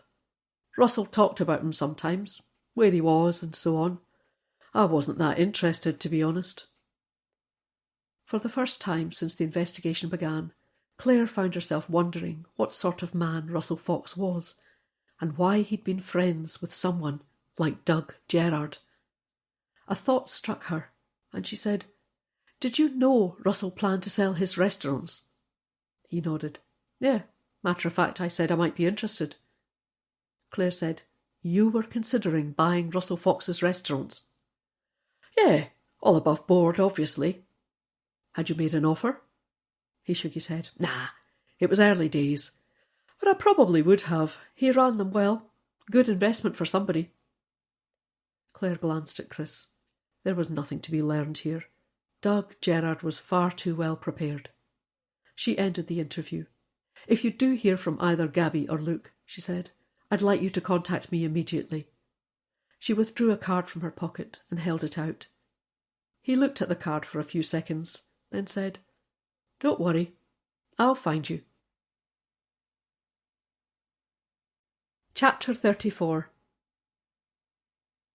"I really hate that guy," Claire said, as she accelerated up the slip road to join the M80. "We're all with you on that," Chris said. Claire waved her thanks to the car behind, which had flashed her out. Then she rubbed her temple. "You got a sore head?" She grimaced. "More a thick head. Been fuzzy all day." "Too much of the falling down water?" "No, actually, not a drop. I just feel a bit off today." "Pull over if you like," Chris said. "I can drive us back." She flashed him a smile. "Thanks, Chris. I'm fine. Tell you what, though. Let's get on to Russell Fox's solicitor. See if he knows anything about Russell's plans to sell the restaurants. He might have been in hock to someone, and that could be connected to his death." While Chris phoned, Claire drove on, trying to ignore her headache. She thought there might be a pack of paracetamol in her drawer back at the station. They'd be there in an hour. She gave herself a shake and focused on the road ahead. "Solicitor's out seeing a client," Chris said. "His secretary said he'd call back in an hour, so I gave them your number." Claire nodded and said, "OK then, let's think. What did we learn today?" "I'm not sure, to be honest," Chris said. "The more I see of Doug Gerrard, the less I like. But nothing he told us points to Russell's murder." "Believe him about wanting to buy Russell's restaurants?" Chris considered this. "I don't see why not. You?" "I don't think I believe anything that comes out of that man's mouth."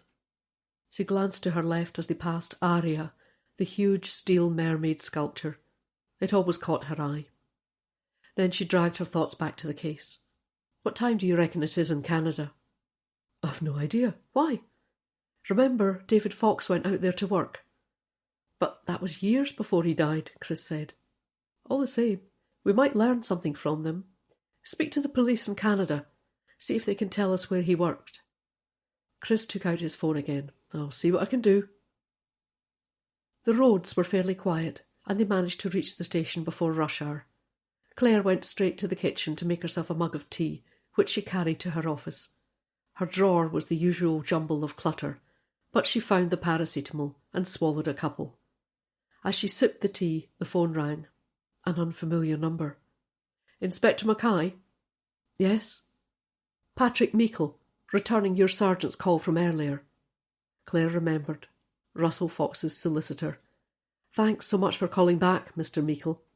"Not at all. Under the circumstances, anything I can do to help." Claire thanked him and said she was interested in Russell's decision to sell his restaurant business. "Can you tell me anything about it? Perhaps why he decided to sell and what his future plans were?" "I'm afraid not," the solicitor said. "He spoke to me about it, of course, but I understand it was a decision he made in conjunction with his financial advisor." He paused for a moment, then said, "I have her details here, if it would help." Claire scribbled down the advisor's number and thanked Patrick Meikle for his call. Then she tapped the number into her phone. A recorded message told Claire that Natasha Lynch was on annual leave until Monday, so she left a brief message and rang off. Chris tapped on the door and came in.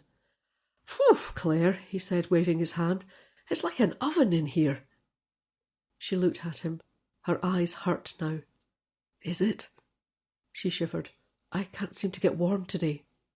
"You need to go home," he said. "You're probably coming down with something. Go on. Get home before you infect the rest of us."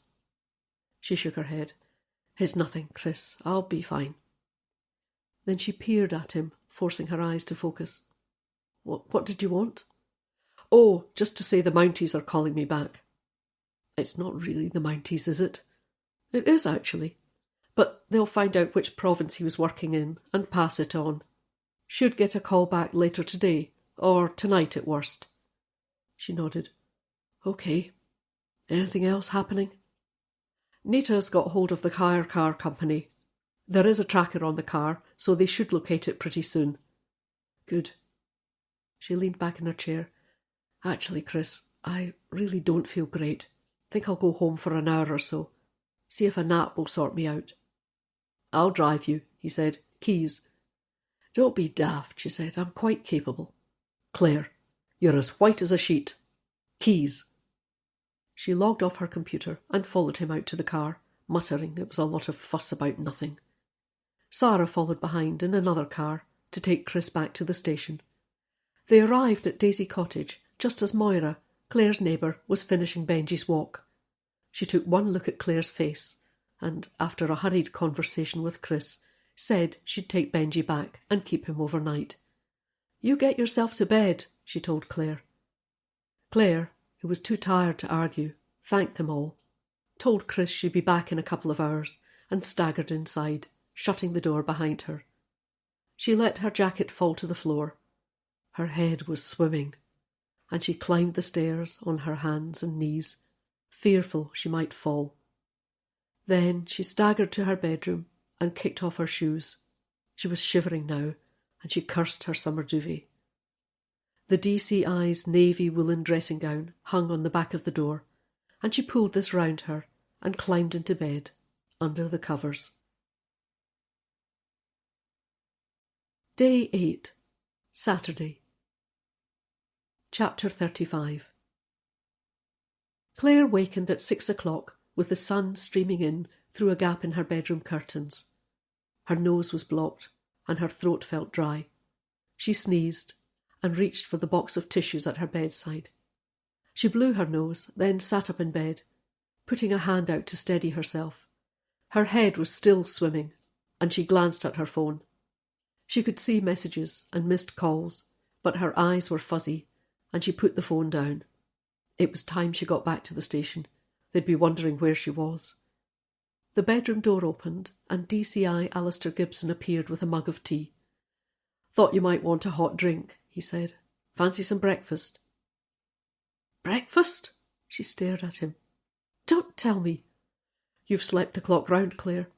I came home about 7 to find you wrapped up in my dressing gown, snoring and snuffling. I popped in to see you a few times during the evening, but you were sound." "It's morning?" "Yep." He set the mug down on a coaster and sat on the bed. "I slept in the spare room," he said. Across the room, Claire could see her reflection in the mirror. Yesterday's mascara was smudged down her cheeks, and her nose was red. "I don't blame you," she said. "I look like the wreck of the Hesperus." He laughed. "Not quite, but I have seen you look better." She reached for her phone, and the DCI put out his hand. "No, you don't," he said. "You're not fit to go in." She sneezed again. "It's just a cold. And you'll infect the whole team." She shook her head. "I've a killer to find, Al. I need to go in." "I phoned Tony. He'll be back today." She regarded him. "That's exactly why I need to go in." Then she sneezed again. "Back in your bed, you, or I'll phone Elaine." The mere mention of the force welfare officer was enough for Claire to admit defeat. She sank back on her pillows. "Okay, but I want updates by phone." He rose from the bed. "Just drink your tea." It was after 9 when Claire lifted her head from the pillow again. Where on earth was the time going? The house was quiet, and she propped herself up on her elbows and pulled back the bedroom curtains. Al's car was gone. She had the house to herself. She sat up gingerly and was pleased to see her head was no longer spinning. She swung her legs round and out of bed. Her eyes still felt gritty, but her head wasn't as sore as it had been. Maybe she could make it into work. She walked slowly out of the bedroom, her hand on the wall to steady herself. In the bathroom she turned on the shower and eased herself out of her clothes. The water was a shock, and she began to shiver again. She gave herself a cursory rub with shower gel, then switched the water off. It took another half-hour for her to dress and make it downstairs. She felt queasy at the thought of food, and wondered if she'd caught whatever had ailed Tony. Hadn't Al said he'd be back in today? Maybe it was a 24-hour thing. She had to hope so. There was simply too much to do. She poured a glass of water and sat at the dining table to look at her phone. There was a missed call from an unfamiliar number, and the voicemail icon was flashing. She clicked to play the message and listened. "Hello, Inspector Mackay. This is Natasha Lynch from Carlaway Money, returning your call. I'm on holiday for a couple of weeks, but if it's urgent, please feel free to call me back. She had to think for a minute. Then she remembered. Russell Fox's financial advisor. Her finger hovered over the icon to call back. Then she decided against it. Her head simply wasn't clear enough. Maybe she wasn't up to work after all. She tapped out a brief message to Chris, asking him to call Natasha, then went to find the paracetamol. Claire wasn't sure how long she'd been asleep when she became vaguely aware her phone was ringing. She sat up, rubbing her eyes, and looked round. It was still on the dining table. She got to her feet, steadying herself on the mantelpiece, and walked over to answer the call. "Inspector," a voice said. Claire racked her brains. She'd heard the voice somewhere before, but where? "Yes," she said, surprised at how loud her own voice sounded in her head. She tugged at her earlobe, trying to make it pop. "I need to speak to you. It's really important." Who was it? She knew she'd heard it recently. But who is this? "It's Luke," the voice said. "Luke Gasparini. Can I come to the station, please? I want to make a statement." Chapter 36. Claire had no idea how she managed to drive to the station. She knew if she'd called Chris to ask for a lift, he'd have told her to stay in bed. She could bet the DCI would have warned him about letting her come in to work. She nosed into her parking space, not trusting herself to reverse the car, and climbed out. There was a bit of a breeze, cool against her cheeks, and she wondered if she was running a temperature. Pulling her jacket close around her, she walked across and in the door. The front office was quiet, Zoe's head bent over her typing, and Sarah at the desk. Claire gave her a wave and pushed open the incident room door. Tony was sitting on a desk near the front, holding court. He turned to see who had come in, and he stared at Claire. "God help us, it's Typhoid Mary," he said, putting his hand up to his face in mock horror. "What the hell do you look like?" Claire sneezed loudly and felt in her pocket for a tissue. Chris came across the room towards her. "Claire, for God's sake!" Sarah opened the door and put her head in. "Look, everyone," Claire said. "I've a bit of a cold, but—" "Bit of a cold," Chris said. "It's more than that, Claire. Looks like flu to me." She waved this away. "Something's come up." She nodded to the door. "I'm going to my office. I'll explain there." Tony and Chris followed her, and she sank down behind her desk. The room felt cold again, and she bent to adjust the radiator, feeling her head swim. She sat back up, clutching the desk for support, and waited for the dizziness to pass. Then she said, "I had to come in." "Why?" Tony said. "You're not that indispensable, Claire. Trust me." Sarah opened the door and put a steaming mug down in front of her. "Lemsip," she said. "It'll help." Claire smiled at Sarah and pulled the mug towards her. The steam rose, hot and lemony, but her stomach lurched as though it didn't agree. All the same, she was glad of the warmth from the mug, and clutched her hands round it, making an effort to gather her thoughts. "Luke," she said. "Luke Gasparini. He phoned me a little while ago. He's on his way in to make a statement." She glanced at her watch. "We've half an hour to prepare." Claire's head felt a bit clearer after the lemsip. She regarded Tony and Chris. "You two managed not to fall out?" "Well, he's not punched me yet," Tony said, and Chris had the grace to blush. "It's a start," Claire said.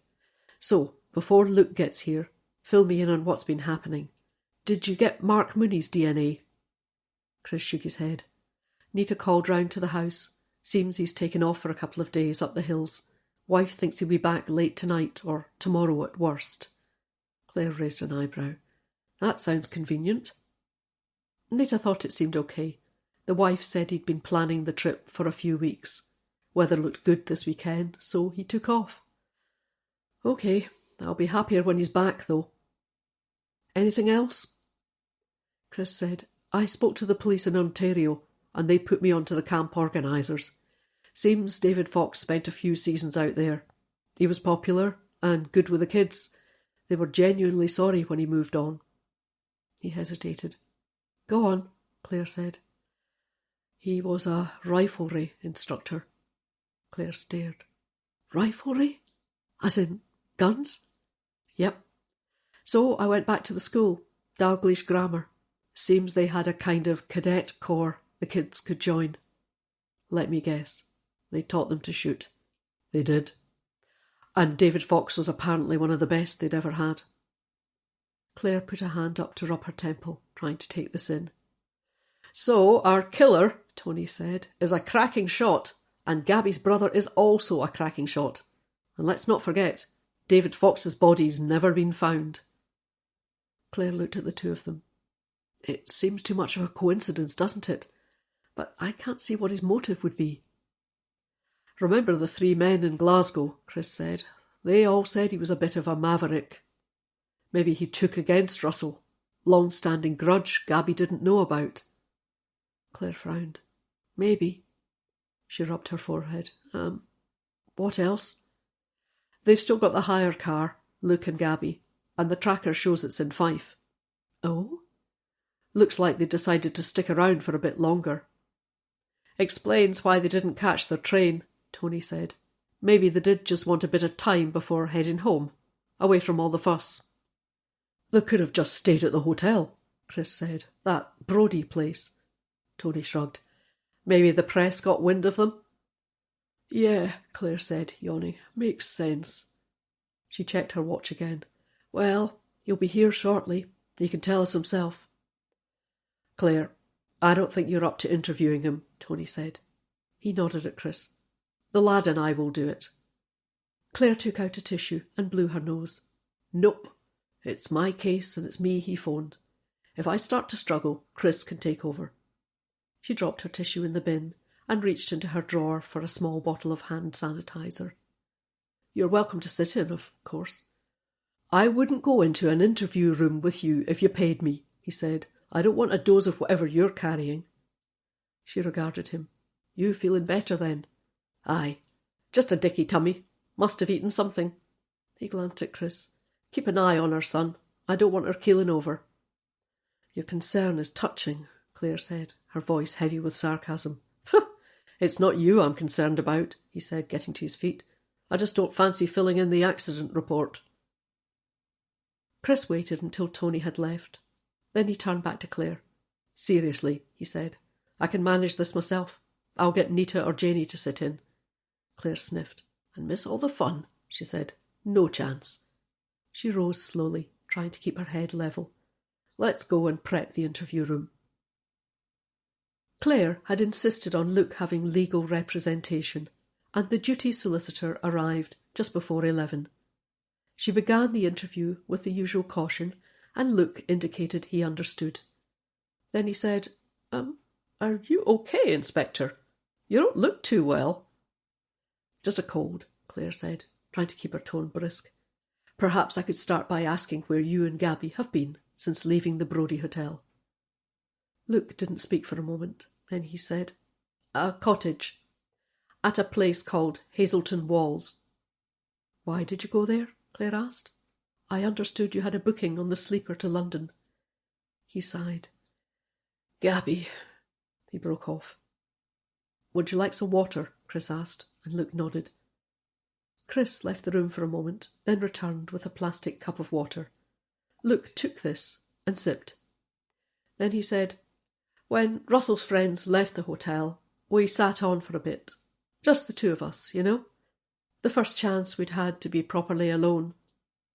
He sipped at the water again, then went on. Gabby, she said she wasn't ready to go back to London. Not straight away. He shook his head. It's pretty full on down there. And the press, they'd be waiting for us. I knew what she meant. Or I thought I did. He glanced at Claire, then looked away again. So I suggested we stayed another couple of nights in Scotland. See how we felt after that. Chris leaned forward. Why didn't you just stay on at the Brodie? Luke shook his head. I'd had a call from my PA. Reporters on the phone. They named the hotel and asked her to confirm we were staying there. She denied it, of course, but I knew it wouldn't be long before they turned up at the door. She suggested this cottage, said it was in the middle of nowhere, very quiet. Claire nodded at this. And how long did you stay there? Luke drank again, then replaced the cup, and Claire saw his hand was shaking. Take your time, Mr. Gasparini, she said. Luke's fine, he said. Just Luke. Then he went on. I booked it for 3 nights. I thought we needed that. Gabby began to relax, and we talked properly for the first time since Russell's death. What did you talk about? He looked surprised. Russell, of course. How we were both going to miss him. Then I said I wondered if we'd ever find out who'd shot him. He stopped for a minute and took another drink. Gabby, she said it didn't much matter, that finding out wouldn't bring him back. He shrugged. She's right about that. I was surprised, though. And after that? Nothing, really. We were both exhausted, so we went to bed. I don't know if it was the relief of being on our own, or knowing we weren't going back to work, but I honestly can't remember when I've had such a sound sleep. It was exactly what we needed. He broke off for a moment, then he took a deep breath and went on. Next morning, we had breakfast. The sun was out and we took our coffees into the garden. Then Gabby's phone rang. I thought it must be work, so I wandered off while she took the call. His brow creased. It wasn't a long call, and when it finished she seemed so excited. I asked if it was something about work, and she said no, it wasn't work, but she had a surprise for me. A really wonderful surprise. Claire and Chris exchanged glances, but said nothing. Luke's shoulders dropped, and he shook his head. I thought... When he didn't continue, Claire said, What did you think? He exhaled heavily. I thought maybe Gabby was going to tell me she was pregnant. It's something we've both pretty much given up on. I mean, we have our daughter, and we love her to bits. But we'd always wanted another child. Stupidly, I thought that might be what she was going to say. He shook his head. And did she? Claire asked. Is that what she said? No. His voice was barely a whisper. Then he looked at Claire. You have to understand, Inspector, I knew nothing about this. He turned to his solicitor. Nothing at all. Claire nodded. I understand. Just take your time. David, Gabby's brother, I never knew him. He'd gone off travelling by the time I met Gabby. She sent him an email when we were getting married, but he never came. And then the tsunami. Well, it was dreadful. Gabby was in such a state. He stopped for a moment as though reliving the memory. To start with, she refused to give up hope. She thought he'd maybe had a knock to the head, lost his memory, something like that. But as time went on, she accepted he probably wasn't coming back. He smiled. Having David declared dead was a big step for Gabby, but in a way, it gave her permission to move on. He paused for a moment, then said, We thought he'd been dead since 2004, but Gabby only counts it from the day of the declaration. You say you thought, Claire said, and Luke gave a slight nod. You're very perceptive. Claire took her time framing the next question. Is David Fox still alive? He hesitated, then he said, Alive and well, Inspector, and guilty of murder. Chris sat forward in his seat. Where is David now? I don't know. He looked from Claire to Chris. I honestly don't. He met Chris's gaze for a few seconds, then he carried on. Gabby told me that David was alive. Not only was he alive, but he was on his way to our cottage. That was the phone call. He glanced at his solicitor. I couldn't believe it. After all these years. When did Gabby find out? Claire asked. He shrugged. She said she'd known for a few months, but David had sworn her to secrecy. It was to be a surprise for Russell's birthday, He sipped his water again and went on. But then she got the news about Russell, that he was ill, and she was upset all over again. She said the doctors couldn't do anything for him. It was only a matter of time. So she decided we'd have a party at Lamond Lodge, invite his friends, have a last blowout before he became too ill to enjoy it. But then she became obsessed. He nodded as if to reinforce that. She's like that, Gabby. Probably why she's so successful. She gets fixated on something, and she can't let go. What was she obsessing about? Claire asked. Russell's illness, his tumour. I swear, Inspector, she knew as much as the doctors, and she said the end, for Russell I mean, that it wouldn't be pleasant, how it would spread, affect him, how he'd be incapacitated, and she cried and cried about it. It got so bad I suggested she see her GP. Get something to calm her down, you know. And did she? He nodded again. Doc prescribed something, diazepam, I think, but she didn't take them. Said they made her fuzzy, and she had to be sharp for her TV show. Go on. So, next thing I know, I'm being introduced to a dead man. David Fox. He shook his head again. Claire said, did he explain where he'd been all these years? Sort of. Something about having travelled inland on Christmas Day, being lucky enough to miss the tsunami. And then he just kept on going. Luke shook his head. I don't think he thought about his family, what they'd be going through. It must have been very emotional, Chris said, for Gabby at least. He smiled. Yes, she was so excited. And how did you feel? Chris asked. To be honest, Sergeant, I didn't know what to think. It was such a shock. I can imagine, Claire said. She rubbed her head, thinking for a minute. And did David join the party? No one at the lodge mentioned him. Not as far as I know. He wasn't at the lodge when we arrived back from the wedding. He shook his head. I can only guess he changed his plans. Claire glanced at Chris. Can you explain that, please, Luke? I'll try.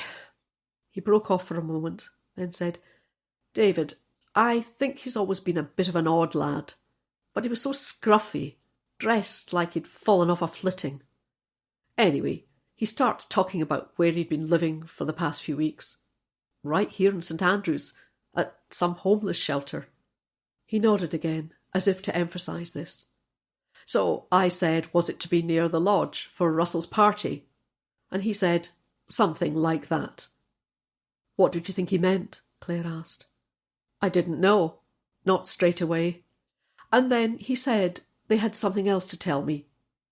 And I looked at Gabby, but she wouldn't look me in the eye. Suddenly she seemed nervous, not like herself at all. Luke's hands were shaking now, and he gripped one with the other, as if to steady himself. Gabby and I, he said, we've been married all these years, and I was starting to wonder if I even knew her. He swallowed, then went on. She started to speak, but then she broke off, so David took over. He told me they'd talked about Russell over the last few weeks, and they couldn't bear to think of him suffering as his illness progressed. Like I said, Gabby had done the research, and she knew what was ahead. David said he didn't want his brother's life to end like that. So they'd decided to give him a wonderful party, and then... He broke off. Claire tapped Chris's ankle gently with her foot. She didn't want Luke interrupted. After the party, David would shoot him dead. He met Claire's eye. I could see Gabby watching me when he said it, looking to see how I was going to react. Then she said David was an excellent shot. Russell would have known nothing about it, and no one would suspect David because he was already dead. He shook his head. I didn't know what to say. Sitting there in this lovely cottage garden, watching the birds pecking at the grass. Idyllic, you know. And I'm listening to this horrible story. It was utterly surreal. He glanced at his solicitor again. My own wife. I thought she'd gone mad, lost all sense of reason. His eyes were swimming now. Anyway, Gabby, she said it was done now, that Russell hadn't suffered, and we should just enjoy having David here. He sipped from the water again, then went on. I've no idea how I got through the rest of the day. It was a nightmare. Did David stay the night at the cottage? He nodded. Yes, I went to bed early, but I couldn't sleep. Then Gabby came to bed, and she started all over again, saying it was for the best and that Russell was at peace. And I tried, I really tried to make her see sense, make her see it wasn't right. But she was way past reasoning with. I couldn't get through to her. Then her mood flipped, and she said it was done now, and I'd better just get over it. He shook his head again. She's pretty ruthless, Gabby. You have to be to get on in TV. He paused for a moment. For the first time in my life, I was afraid of my own wife. Claire glanced at Chris. Where are they now, Gabby and David? Luke spread his hands. I honestly don't know. They'd gone when I wakened up this morning. The hire car too. Gabby, she said David came into the country on a friend's boat. I think he planned to leave again the same way. So maybe she took him to a harbour somewhere. I really don't know. Claire nodded. OK, Luke. Please, go on. I called a taxi, he said. I didn't want to be there when Gabby or both of them got back. I wanted to be away. Time to think. So I waited in the trees across from the cottage until I heard the car. I wanted to be sure it wasn't Gabby. Where did you go? Chris asked. I came here, to St Andrews. I asked the taxi driver to find a cafe that was open. I needed time to order my thoughts. And then? He looked at Claire. Then I called you. He sat back in his chair as if unburdened by his tale. And I still don't know what to do. Chapter 37. Get Nita, Claire said when they emerged from the interview room. Tell her to get back onto the hire company and find that car, and see who's available to chase up Luke Gasparini's finances, personal and his TV company. Chris went off to call Nita while Claire updated Tony. You're joking, he said when she'd told him. Nope. Sounds like the maverick brother returned. The sister falls under his spell, and between them they do away with Russell. To spare him the pain of a horrible death. So he says. Believe him? Claire spread her hands. It's pretty bizarre, but I can't honestly see why he'd make it up. Nita's checking on the hire car now. It has a tracker, so providing they're still using it, we should be able to find them. They may know that, of course. Let's hope not. Tony regarded her. You doing okay? She shrugged. The Lemsip helped. All the same. You're getting soft in your old age, Tony. Call it fellow feeling, Claire. I wasn't feeling too hot myself yesterday. Tommy upset, someone said. And how? Anyway, what do you plan to do with him, this Luke guy? Claire sat down and rubbed her forehead, trying to clear the dull ache. To be honest, Tony, I've no idea. Assuming he's telling the truth, he hasn't committed a crime, so I can't charge him. Quite the reverse, actually. He came straight to us to report the crime. He's not an accessory either, and he does seem genuinely afraid for his own safety. We're not running a home for stray TV producers. If he doesn't have any pals he can stay with, tell him to book into a hotel in the town, just till we pick the other two up. Nita's waiting on a call back from the car hire folk. Hopefully get the car's location pretty soon. What do we do now? She asked. Chris shook his head. Sit it out. Tony thinks we should release Luke, send him to a hotel. He's got a point. Can't really keep him, unless you're planning to charge him. He's done nothing wrong, Claire said. It is the most bizarre story, though. I mean, think about it. Brother coming back from the dead to murder the other brother, and the sister in on it. Positively Shakespearean, Claire said. I was about to say that. Of course you were. So we let him go? Yeah, if you'd do the needful, Chris.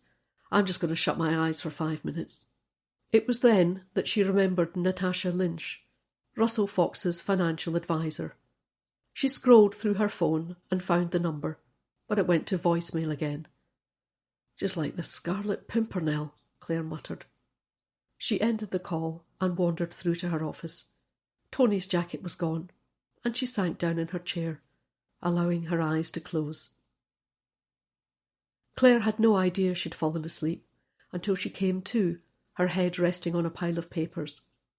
She was horrified to see she'd drooled on them, smudging the ink. Ugh, she said, dabbing her mouth with the tissue. She gave herself a shake, then picked up her phone to check for messages. There was a tap at the door, and Chris came in bearing a mug. Sarah says you're due another lemsip. Then he stopped and stared at her. What's that on your face? Claire put a hand up to her cheek. No idea. It's all black. She took another tissue from the box on her desk and rubbed at her cheek.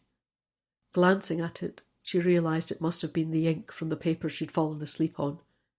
It's nothing, she said, too embarrassed to admit the truth.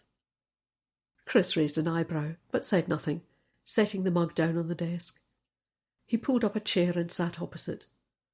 I don't know what your head's like with that cold, he said, but mine's mince, trying to work this out. Claire sipped gingerly at the steaming liquid. Then she cleared her throat. OK, let's go through it then. Do we accept that guitar man, the one Zack met early on the Saturday morning, is David Fox, and that he's been staying right here under our noses in the homeless shelter? Chris frowned. I think so. I know it's a bit far-fetched, but then Luke's whole story is pretty far-fetched. OK. David has previously been in touch with Gabby about Russell's 40th, Claire went on. Remember Luke said he'd sworn her to secrecy?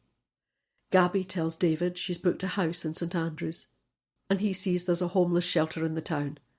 He can stay there for a few weeks under the radar and slip along to the lodge whenever he fancies. Claire reached for another tissue and blew her nose. As luck would have it, he picks up a bit of work in the grounds of the lodge. You're assuming that's a coincidence. I can't see how he could contrive it. Me neither. What I can't work out, Chris went on, is whether he had a gun or a guitar in that case. Claire dropped the tissue into her bin. Doesn't much matter. There's any number of ways that gun could have got into the lodge. Gabby could even have posed it there. Difficult for her to carry a rifle in from the car without the husband noticing. Claire considered this, but she could have flown up and visited before the weekend, asked to have a look round. Would it not have been booked up? Chris said. Fancy house like that. Think who she is, Chris. She's the darling of the daytime telly brigade. If you'd asked to get into the lodge ahead of the party, I bet the agency would have arranged it. Yeah, I suppose. And then there's Doug Gerrard. Don't forget he part owns the house. Chris shook his head. Much as I'd love to think Doug's involved, I can't see it. Why not? He's one of Russell's oldest friends, and I'd say he's pretty cute when it comes to steering clear of trouble. Can you honestly see him agreeing to supply a gun that was going to be used to shoot his friend, and in the grounds of a house where he'd be staying himself? OK, forget Doug, Claire said. Let's get back to David Fox. We know he's a crack shot, judging by his experience at Camp Canada. Maybe he knew where to get his hands on a gun. Chris frowned. It would cost, though, a gun like that. Maybe. Remember, it's cheaper to hire one. Sometimes, Inspector, I wonder about you. Yeah, me too. So, let's say David gets hold of a gun and somehow he sneaks it into the house. Then he has a wander about, finds the best window for a clear shot, and he, or someone else, hides the gun in the room. They arrive at the house on the Thursday, Chris said, taking up the thread, and Gabby tells Russell the treetop walk is the best place to see the sun come up. Exactly. Then she and Luke head off for the wedding, knowing David will turn up for the party. Except what? Bill had a point, you know, when he said that none of the three men mentioned David when we interviewed them. Chris thought for a moment. Maybe David told them he planned to go off-grid again, after the party, As far as they were concerned, he was still dead. If they mentioned him, it would just complicate things. She lifted the mug and drained it. Ugh, I hate this stuff. Helps, though. So you say. Anyway, David turns up at the lodge. Big surprise for Russell. Lots of man hugs and so on. He stays the night. Maybe he even tells the others he'll slip away early in the morning. Some story about the shelter giving his room away if he doesn't go back. He sets an alarm for before sunrise and waits for Russell to go up on the treetop walk. Chris nodded. He shoots Russell, then slips out of the house, makes his way through the town, checking that Zach's there, then heads back to the shelter. Oh, I forgot about Zach, Claire said. You reckon David Fox set him up? Chris frowned. I can't see how he would know Zach, unless Val is involved. Remember, her daughter was in a relationship with Zach's son. Maybe the son messed her about, broke her heart, that sort of thing. I wouldn't want to get on the wrong side of Val. Claire felt a sneeze coming on and reached for a tissue. Then she blew her nose and continued. It could just be a coincidence. Zach, unlucky enough to be in the wrong place at the wrong time. Yeah, you could be right. It's not like Gabby and David need alibis, is it? One's at a wedding, sitting at the same table as you and the DCI. And the other's dead, Claire finished. So we really need to find David Fox and Gabby. Chapter 38. Got the car, Nita said. It's at Hazelton Walls. Claire looked at Chris. The cottage Luke and Gabby were staying at. Must be. So they're back then. Well, the car is. Claire frowned. Where is Hazelton anyway? North of Cooper, Nita said. She took out her phone and navigated to Google Maps. It's not actually a village, just a few houses along a country road. Right, Claire said. Nita, take Gary. Chris and I will follow you. Janie, grab someone and bring another car. Blues and twos until we're 2 miles away, then complete silence. They rushed out to the cars. I'll drive, Chris said, and Claire nodded. Her head still felt thick, and she didn't fancy driving through Fife at speed. Nita took them through Guardbridge, turning right for Lookers. Traffic slowed in every direction, leaving the way clear for them. As they passed St Michael's Crossroads, Nita's car began indicating left, and Chris followed her onto a side road. Shortcut to the A92, he said, as Claire put out a hand to steady herself. A few miles on, they passed Ruthillet, a small collection of houses. Nita switched off the blue lights, and Chris did likewise. Shortly afterwards, she indicated to turn right, and a sign marked Hazelton came into view. The road narrowed, and Nita slowed as they drove past a farm and on through a succession of blind bends. Then the road began to rise up, and the trees gave way to a long beech hedge on either side. Crossroads up here, I think, Chris said. As if on cue, Nita's brake lights came on, and she indicated left, pulling into the verge. Claire and Chris did likewise, with Janie following behind. Nita got out of her car, and Claire jumped out to speak to her. This is as close as I can get to the tracker location, she said. There are cottages along to the right, but it could be in any direction. OK, Claire said. What kind of car is it? Vauxhall Insignia, silver. Claire said, Janie, park broadside across the junction. Any cars come along, check the occupants. Anyone from the house party, get me on the radio. Nita, you carry on to the right, and I'll follow. We take the cottages one at a time. Just look for the insignia. If we don't find the car, we can start checking houses. They jumped back into their cars, and Janie prepared to move hers across the junction. As Chris pulled out to follow Nita, Claire's phone began to ring. Inspector Mackay, a female voice said. Claire cleared her throat, then said, Yes? Natasha Lynch from Carlaway Money. We keep missing each other. At last. Russell Fox's financial advisor. Claire flicked the speaker on so Chris could hear. Nita was out of her car now, running up the drive of a cottage, hidden behind a hedge. Thanks so much for phoning back, Claire said. I'm hoping you can give me some information. Nita came running back out of the drive, shaking her head. She jumped into her car and pulled away again, Natasha Lynch began to explain under GDPR she wasn't able to give any confidential information, but Claire cut across her. No doubt you saw the news of Mr. Fox's death in the papers. Yes, such a shock. We're treating it as murder, I'm afraid, and in such cases GDPR doesn't apply. I realise you may wish to verify this for yourself, but we don't have time for that. We need information urgently. In that case, Inspector, tell me what you wish to know. Claire was trying to think clearly. What was it she wanted to know? Russell's plans to sell his restaurants, Chris said, pulling into the verge once more, as Nita jumped out to check a drive on the other side of the road. Claire began repeating what Chris had said, but Natasha cut across her. I heard, thank you. I'm not in the office just now. I've been on annual leave. But I'll tell you what I can recall. Otherwise, I can check the file when I'm back in on Monday, if that helps. Claire saw Nita reappear and climb back into the car. They were moving again, Chris accelerating to keep up with her as the road became straight for a few 100 yards. There were trees up ahead, and Claire wondered if there might be another cottage behind them. Again, Nita signalled and pulled into the verge, Chris nosing in behind. There was a gap in the trees, and Nita disappeared into it. Seconds later, she was back, signalling to Chris and Claire. Chris reversed back at speed, then pulled ahead of Nita's car so he was blocking the drive.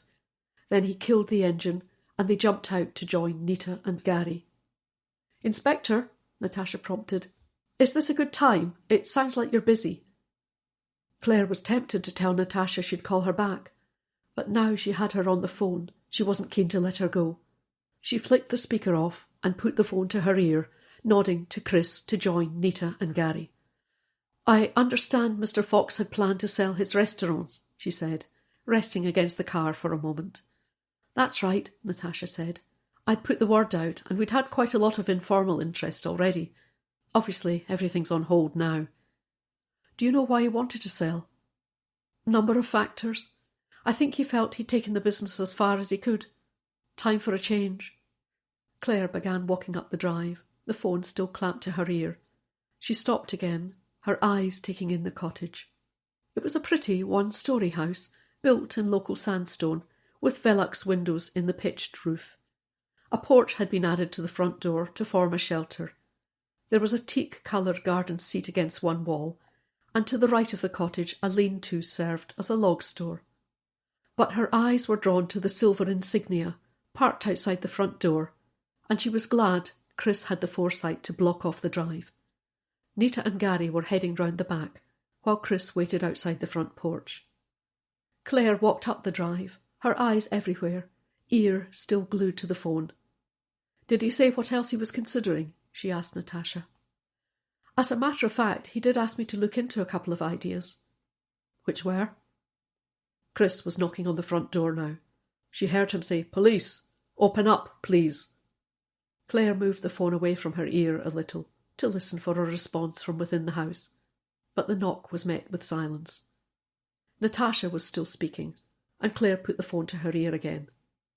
I believe he had a business contact in the licence trade, her voice said. Russell said his contact was interested in acquiring a small chain of pubs in Glasgow's south side.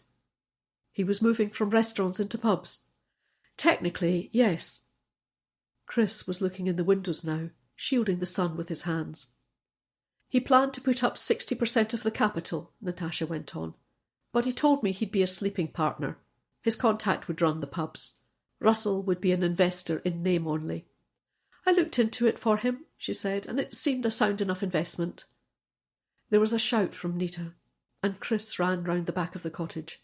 Claire followed him, walking briskly. And the other investment? Ah, that one was a bit riskier. He wanted me to invest in a media company. Claire, Chris called. She broke into a run. Which company? She asked Natasha, conscious she only had seconds. There was a pause, then Natasha said, Odd name. It's a gas productions. I think his brother-in-law was involved with it. Look, Gasparini, Claire said. She was round the back of the house now, Nita trying the door.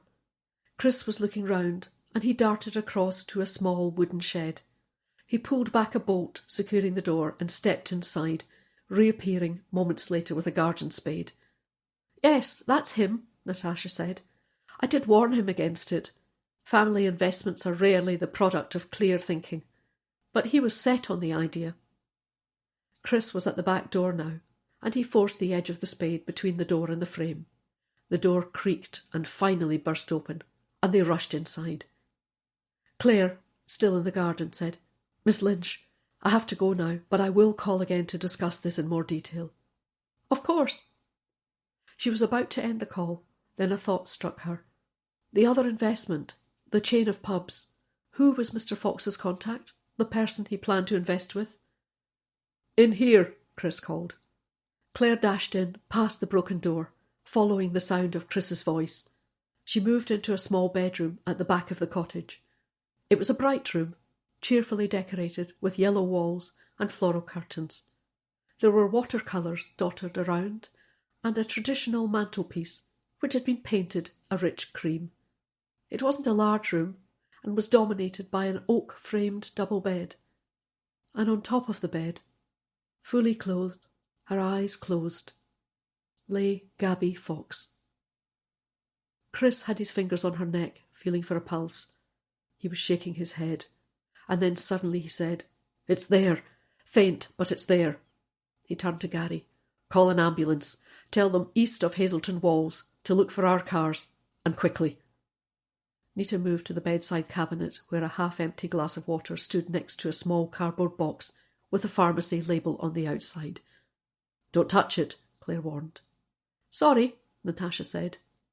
"Sorry, Miss Lynch, not you. I'm afraid I really do have to go." "I have that name for you, if you want."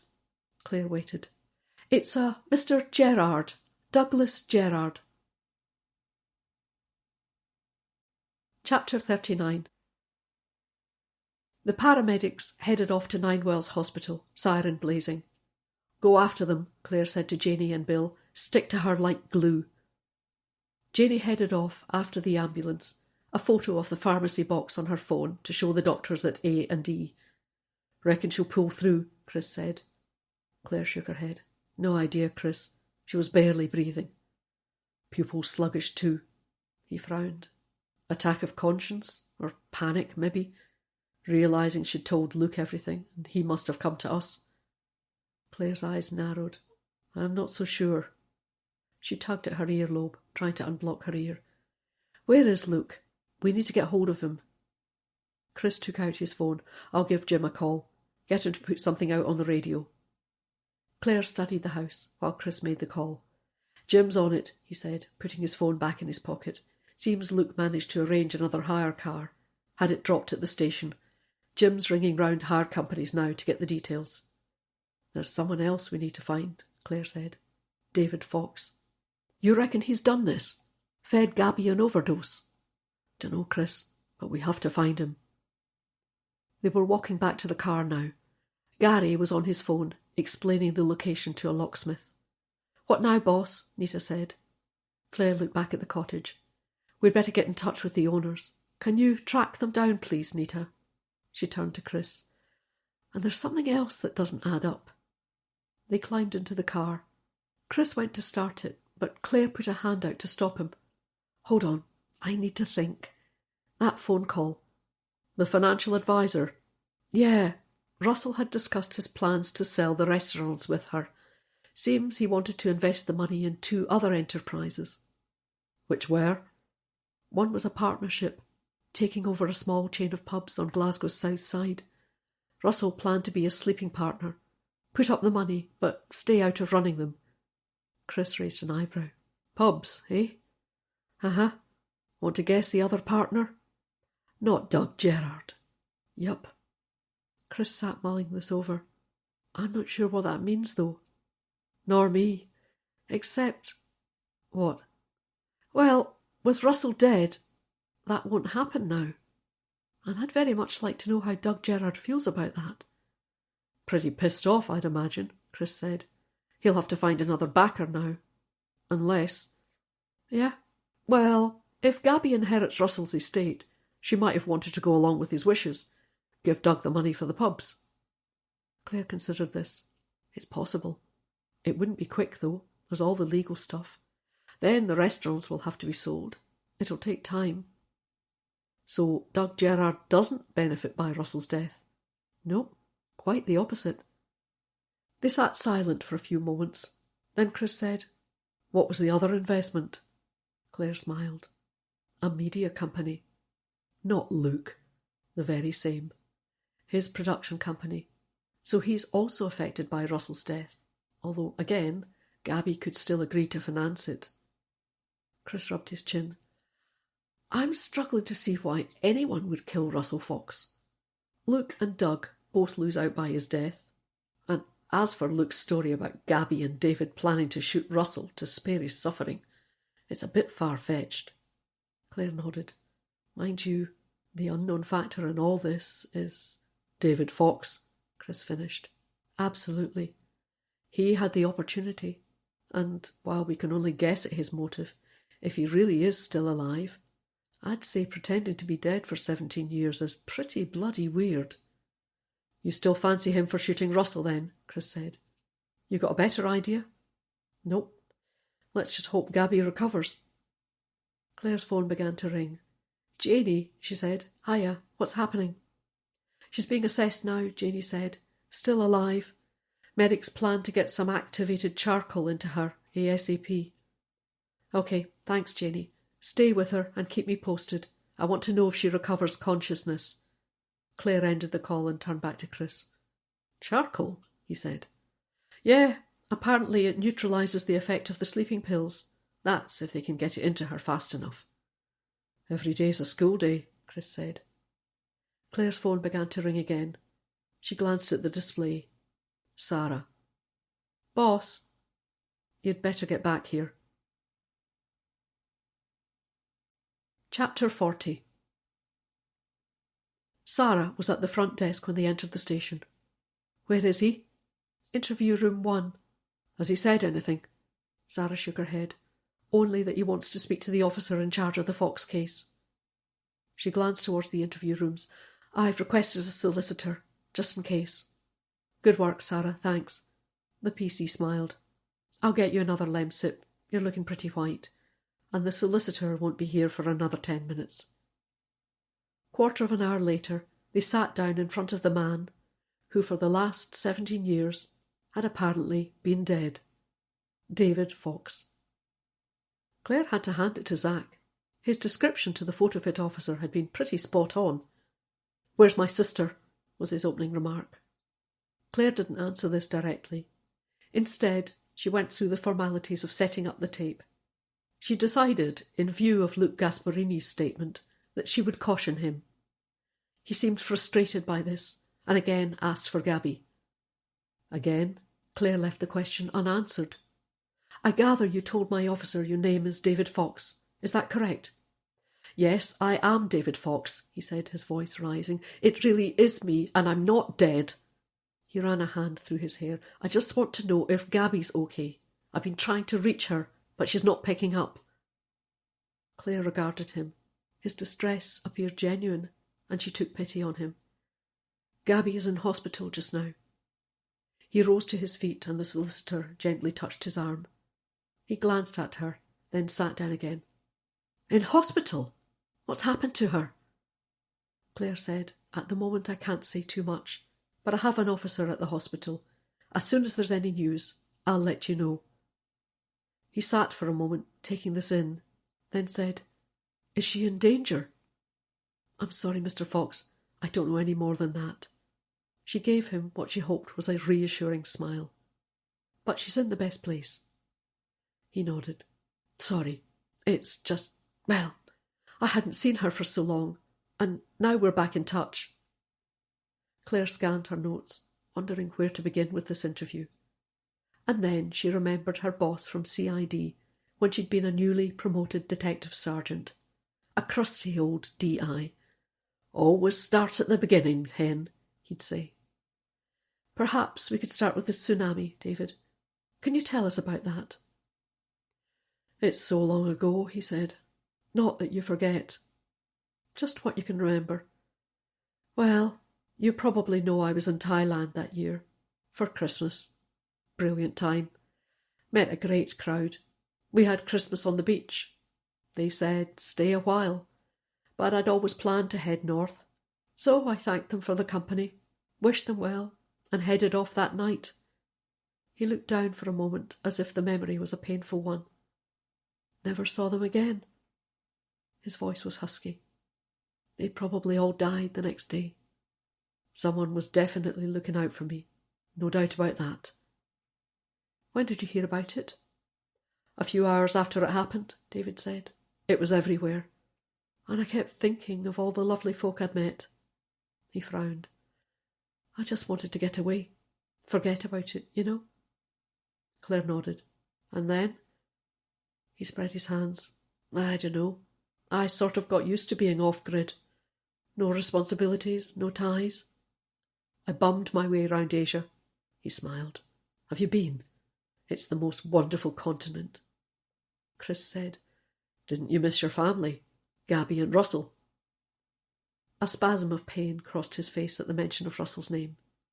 Then he said, Gabby and Russ, they were on different paths to me. They were part of the machine. He shook his head. Wasn't for me. And I thought if I went back, I'd get sucked in. Responsibilities, you know. Claire wondered about this. She couldn't imagine not knowing anything about her loved ones, being out of touch for so many years. Maybe it was true what the three men had said, that David was a bit odd. Were you aware you'd been declared dead? No, but I suppose it makes sense. And is this your first time back in the country? He nodded. Yeah. What made you decide to come home? He hesitated for a moment. Then he met Claire's eye. For years, after the tsunami, Gabby sent me messages. He shook his head. I never replied. Not sure why, but I liked getting the messages. And then they stopped. It wasn't hard to keep track of Gabby, though, even thousands of miles away. She's in the papers every few weeks. Interviews, gossip, all that.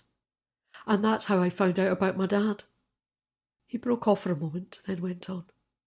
You probably know he's in a care home. Dementia. Gabby spoke about it in an interview. Start of the year. David sighed audibly, then went on. She said he's not great. Some days he doesn't even know her. And that got me thinking. It didn't seem right, you know, leaving her to do it all. And then Gabby's girl, Sasha. I've never seen her. He rubbed his chin. Maybe you can have enough travelling. Maybe there comes a time when family starts to matter more. So I began to think about coming back. I knew Russ was 40 this year. Suddenly, the time seemed right. So one day I phoned Gabby. I still had her number, you know. Anyway, I called her, said it was me and that I was thinking of coming home. How did she react? Pretty shocked. And then she started to cry and said she couldn't wait to tell everyone. But I said no, I wanted it kept quiet.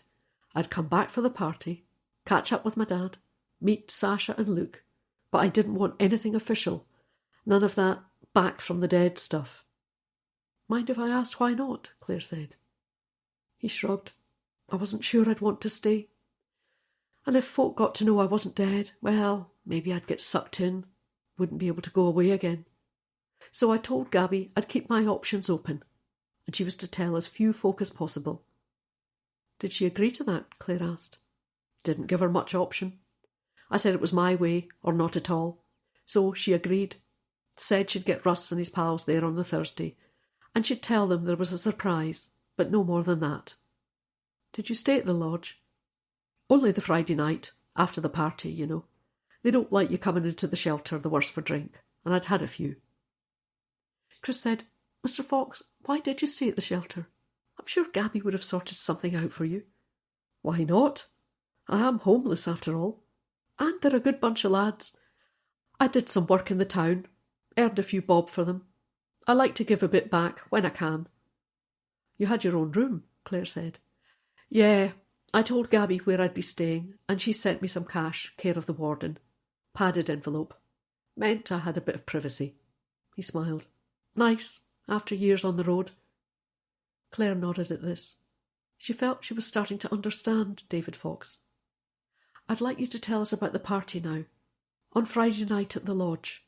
Could you start by telling us when you arrived?" "I turned up about 4 in the afternoon," he said.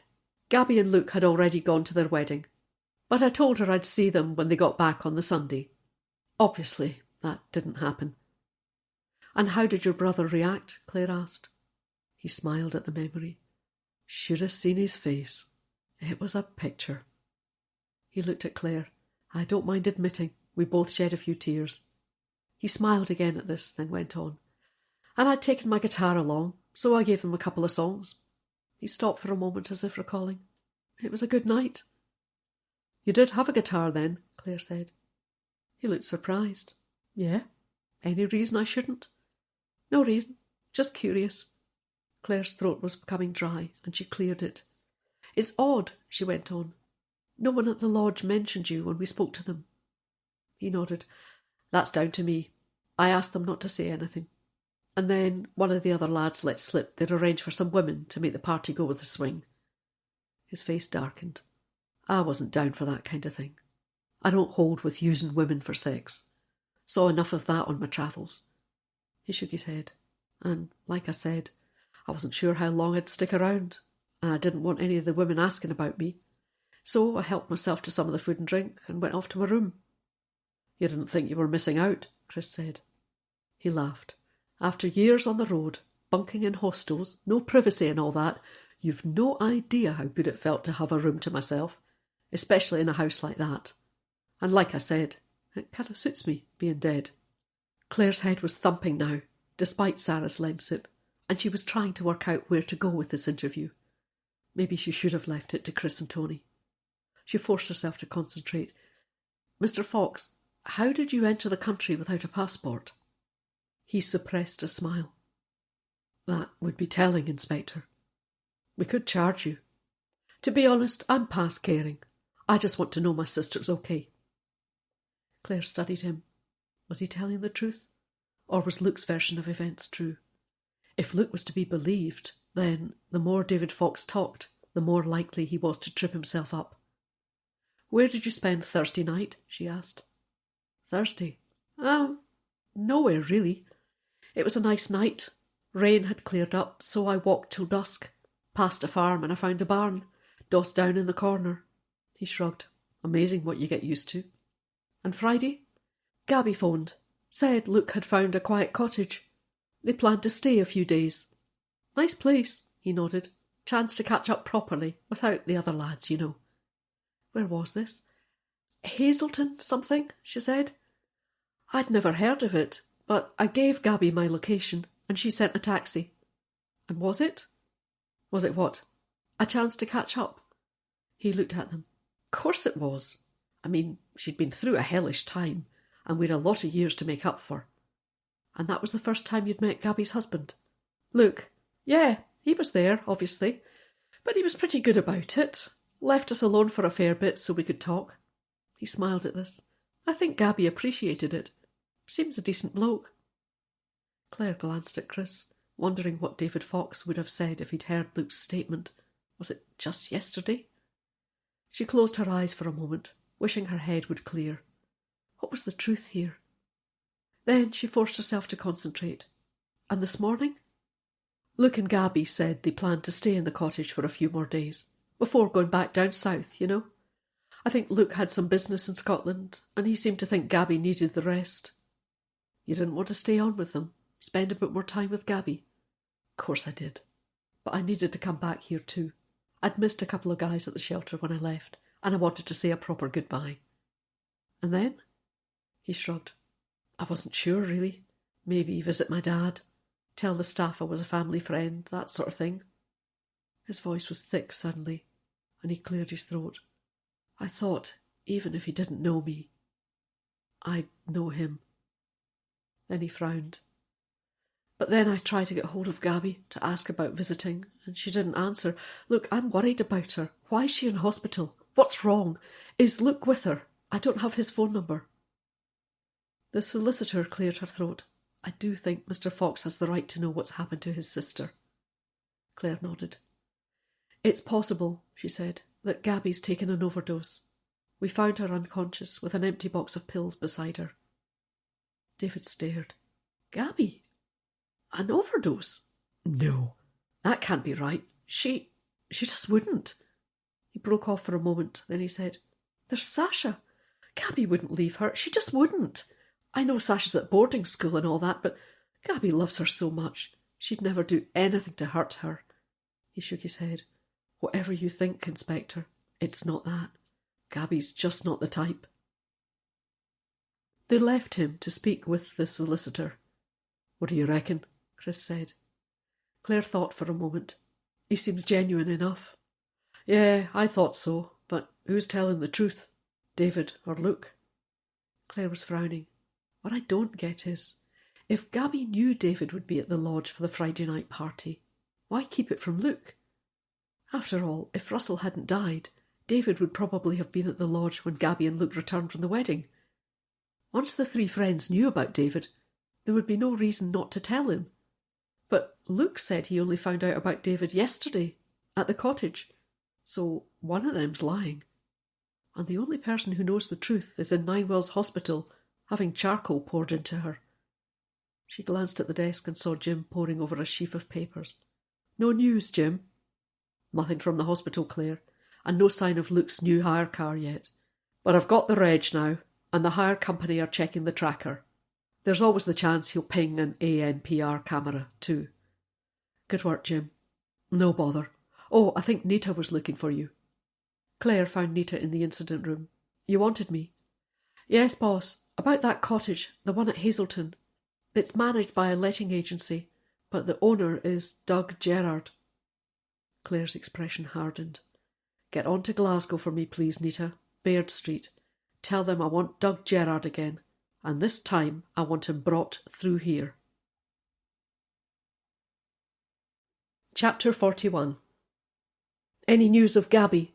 David Fox asked as they re-entered the interview room. Claire shook her head, then she restarted the tape. "Mr. Fox, I must remind you that you're still under caution. Do you understand?" David exhaled audibly and waved this away. "Yes, of course. I just want to know about my sister." Chris said, "As soon as we have any news, we'll let you know." David's face softened. "Sorry, I'm worried, you know." Claire said, "Mr. Fox, I'm going to ask you a question, and I want you to think very carefully before you answer." David's eyes widened. Okay. "Mr. Fox, did you kill your brother, Russell Fox?" He stared at her for a moment, as though trying to process this. Then he said, "Of course I bloody didn't. You think if I'd come all this way to put a bullet in his head, I'd still be hanging around? I had come voluntarily into the station." He glanced at his solicitor. "You guys are unbelievable. You must be even more stupid than you look. I mean, what the actual fuck?" His face was scarlet now, and the solicitor put a restraining hand on his arm. Claire said, "We recovered some DNA evidence from the murder site, which we know has come from a male." David's brow creased. "Can't you tell whose it is? Put out a warrant for him, or whatever you call it." The solicitor said, "What is the evidence, Inspector? And how does it tie the owner of the DNA to the crime scene?" Claire watched David Fox carefully. "The DNA was on a gun cartridge, which we believed was ejected from the murder weapon when Mr. Fox was shot dead. Unfortunately, it doesn't match anyone on our database." David stared. "And you're telling me because? You surely don't think—" "As I said, we know it's a man's DNA, and we've taken samples from the other guests at the lodge." His eyes blazed. "Then take my DNA. Take it right now and send it off to your poxy lab. Then we'll see how wrong you are." Sarah was dispatched to take David Fox's DNA sample over to the lab in Dundee. Chris watched her go, then turned back to Claire. "So, what now?" She stood thinking. What indeed? "We can't release him," she said. "Not until we have the result back." Chris shook his head. "Even if they rush it through, Claire, it's going to take a good few hours." "I know, but—" She was interrupted by a shout from Sarah. "Janie on the phone, boss. Gabby's regained consciousness." "Yes." She took the phone from Sarah. "Janie, how is she?" "Pretty groggy. A bit hoarse, too. They're keeping her in, but the doc's agreed we can speak to her." "On my way." Chris managed to find a parking space in one of the closer car parks, and they headed down the concrete steps towards the main hospital entrance. "Acute medical unit," Claire indicated the overhead sign. "Let's take the lift," Chris said. "The way your head is, I don't trust you on the stairs." "Thought you were scared of lifts." "I'm more scared of you nose-diving 2 floors, to be honest." Claire had to admit she was feeling distinctly wobbly after walking from the car park, and she hadn't the energy to argue. As the enormous lift door trundled back, Chris said, "How do you want to play it?" "Let's start from Thursday night at the cottage. See whose version her story supports." The lift began to descend the 2 floors to the unit, and Claire put out a hand to support herself. Chris gripped her elbow. "Seriously, Claire, you need to go home. Soon as we've spoken to Gabby." The doors trundled open, and they emerged onto a landing, following signs for the unit. It was as busy as Claire had ever seen it, medical staff rushing back and forward. A nurse at the reception desk was on the phone, and Claire glanced at the whiteboard, studying the list of patient names.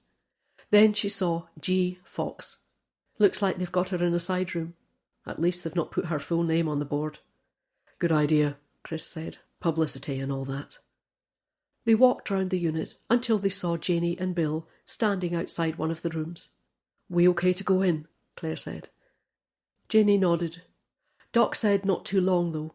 She's a bit hoarse from the tube down her throat, so talking might be an issue." "Thanks, Janie. Could you radio the station and get a couple of uniforms up here? I don't want her to have any visitors, not even the husband. I need someone outside this room at all times. As soon as the uniforms arrive, you can get back to the station." Janie took out her phone. "I'll see if Dundee can help. Be quicker than coming from St Andrews." Claire left Janie to her call and pushed open the door to the room. Gabby Fox lay on top of the bed, eyes closed. There was a plaster across the back of her hand, securing a drip, a bruise spreading out from beneath the tape. She was pale, and her hair, normally so thick and lustrous, sat flat against her head, almost unrecognisable as the celebrity who graced the nation's TV screens on weekday mornings. Chris moved to pull 2 chairs over to the bed, and at this, Gabby opened her eyes. She frowned as though trying to place them. Then she said, "Inspector?" Her voice was croaky. Claire smiled. "How are you, Gabby?"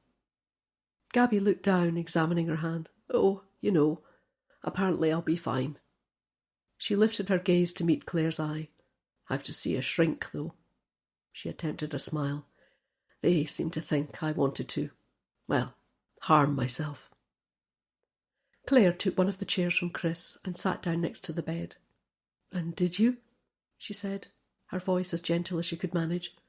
"Did you want to harm yourself?" A tear appeared at the corner of Gabby's eye, and she shook her head. "I don't know what happened," she said. "They told me I'd taken too many sleeping pills."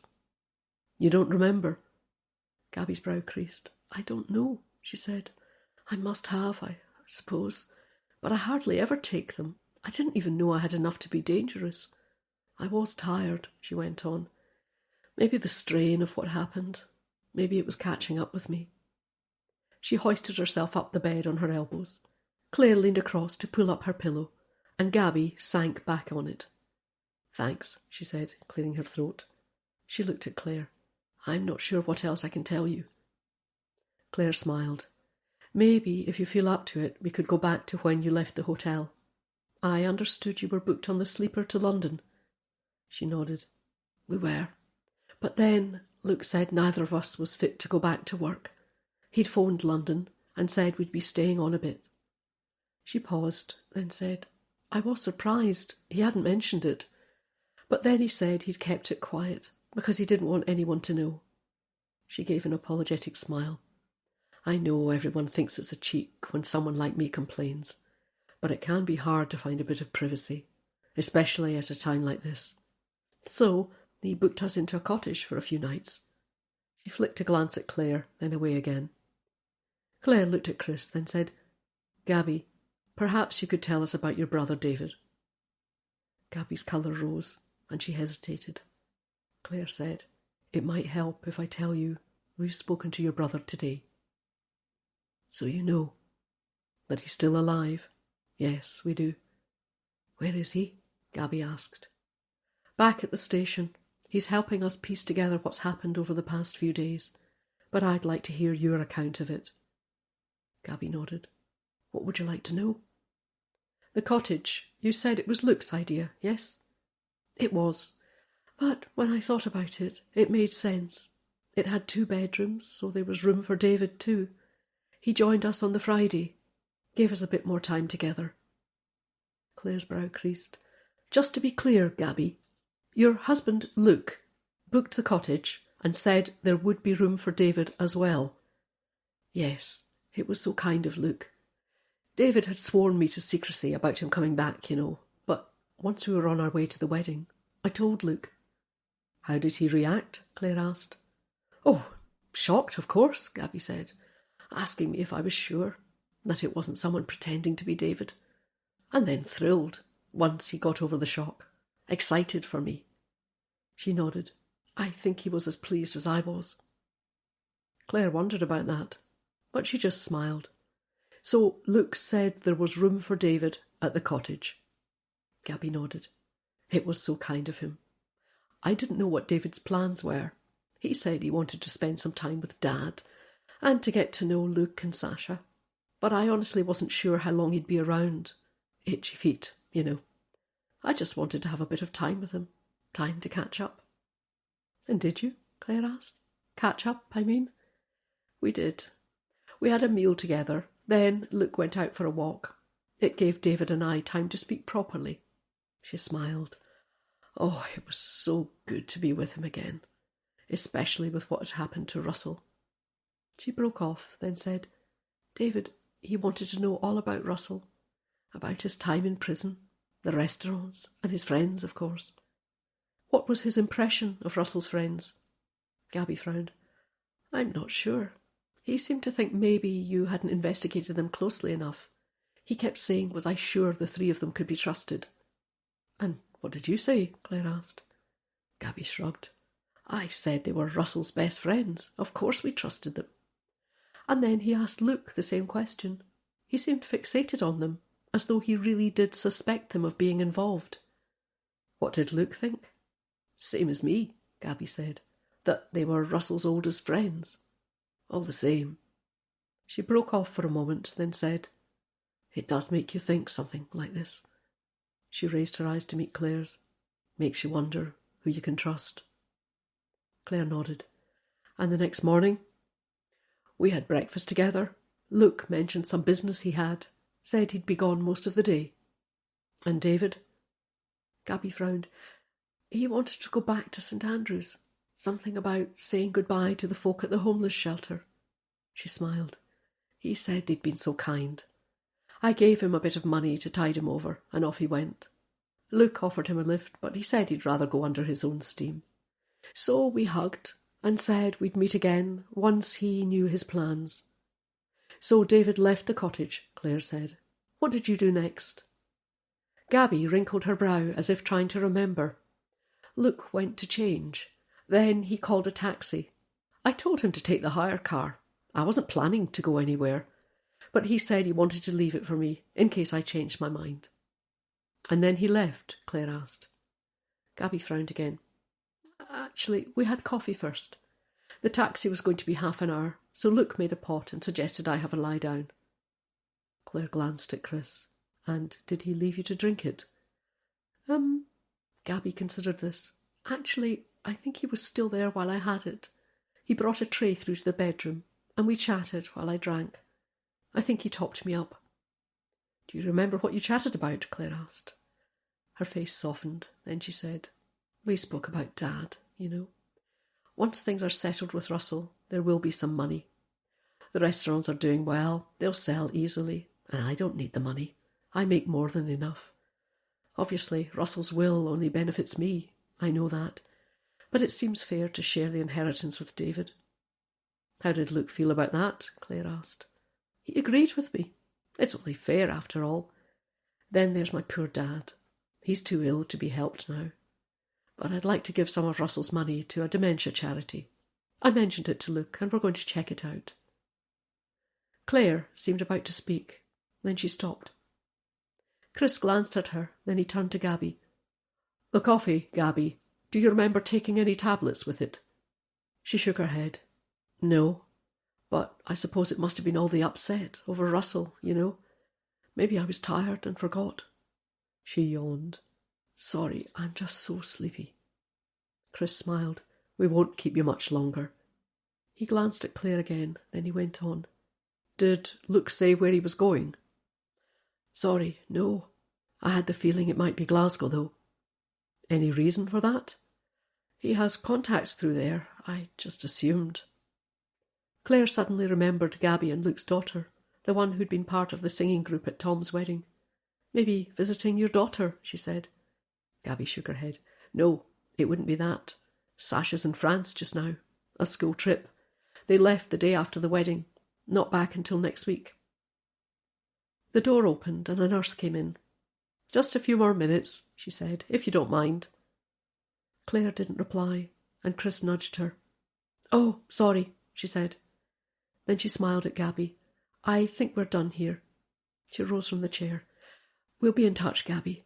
Try to get some rest in the meantime. Chapter 42. Something on your mind? Chris said as they waited for the lift. An elderly man in a dressing gown shuffled up to wait with them, cigarettes in hand. Going out for a smoke, Claire thought. Once we're back in the car, she said, her voice low. They emerged from the lift and made their way through the corridors towards the main concourse.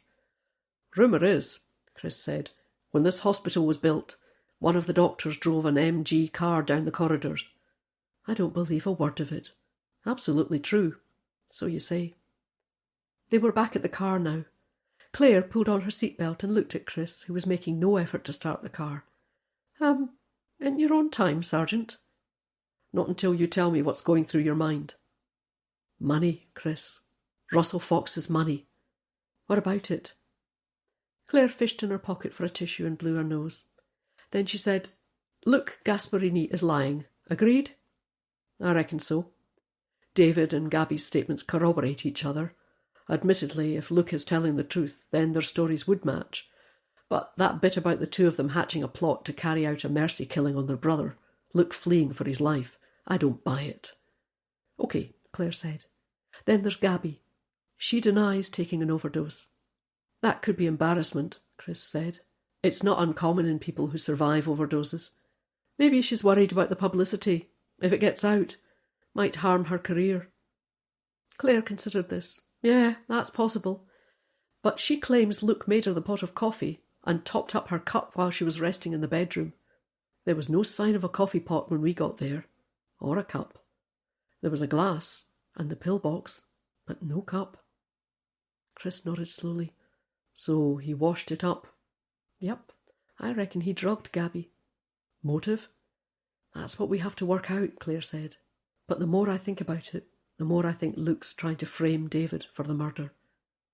Chris started the engine and pulled on his seatbelt. I'm not so sure. Remember, we took everyone in the house party's DNA. Except David Fox. Of course, Chris said, but we'll have that back from the lab pretty soon. And remember, Raymond said it wasn't from a relative of Russell's. He was about to draw out of the space when Claire put a hand out to stop him. Chris? Yeah. There's still one person whose DNA we haven't tested. She turned to face him. We've been so caught up with Luke and David, Gabby's overdose, we forgot about the security guard. We still don't have Mark Mooney's DNA. No sign of Doug Gerrard, Sarah said, but they'll let us know. I want him brought here, remember, Claire said. If they can't spare someone to drive him through, one of you will have to go. She stood thinking for a moment, then said, Luke Gasparini? Sarah shook her head. Not yet, boss. Hopefully soon, though. Chris was hovering. You going to update Tony? he said, nodding at Clare's office door. Clare looked at the door, but found she hadn't the energy to explain everything to Tony. Instead, she said, "Has Mark Mooney shown up yet?" "Sorry, boss. Wife says he's still away." Clare stood thinking for a moment. Then she picked up the car keys again.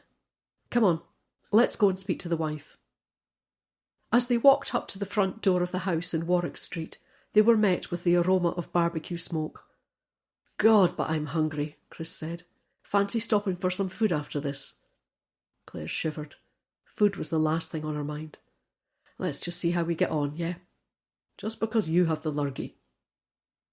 There was no answer from the doorbell, so Claire moved to a high wooden side gate and peered over. "Hello," she called. The blonde woman they'd seen on Sunday when they'd questioned Mark was standing, bent over a barbecue, rearranging burgers. The two little boys were sitting on a wall a few feet away, clutching pouches of Capri Sun juice.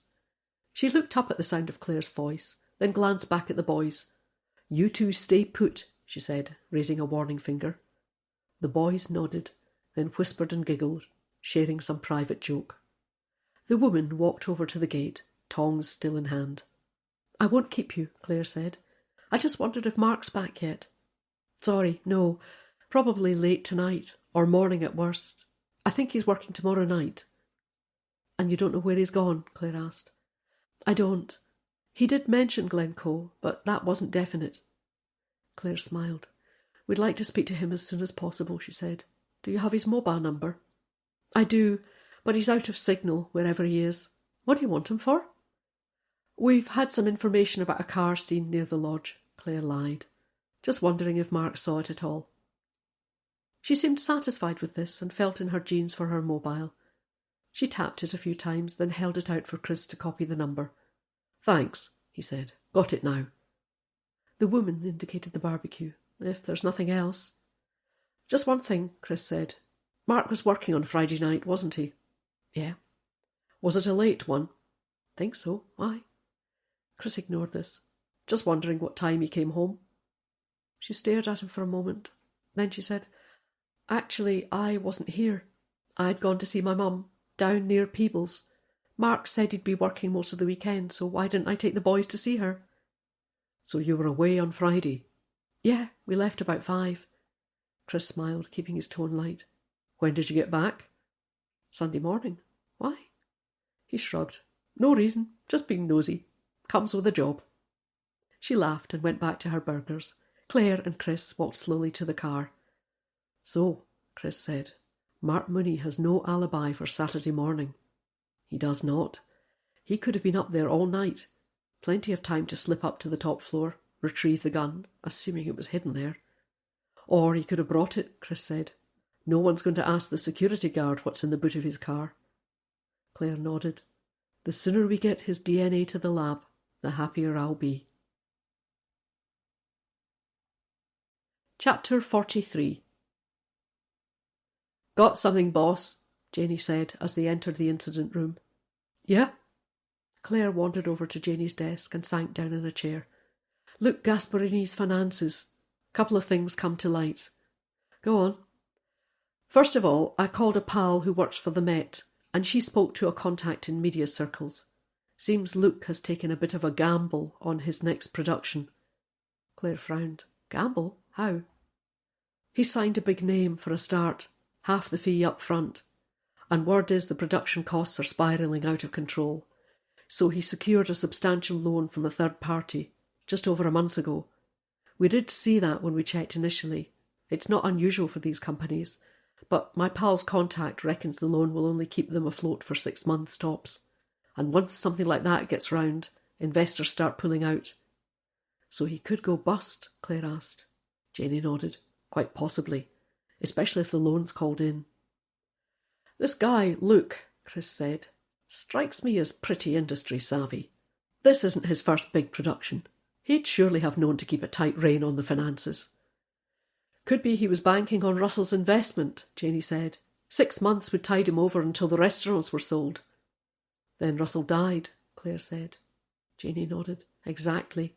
But he knows Gabby will inherit. My guess is he planned to tell her about the loan and hoped she'd repay it for him." Then Gabby announces she's giving half the money to David and some of her share to charity. That could mean the end for Luke's company.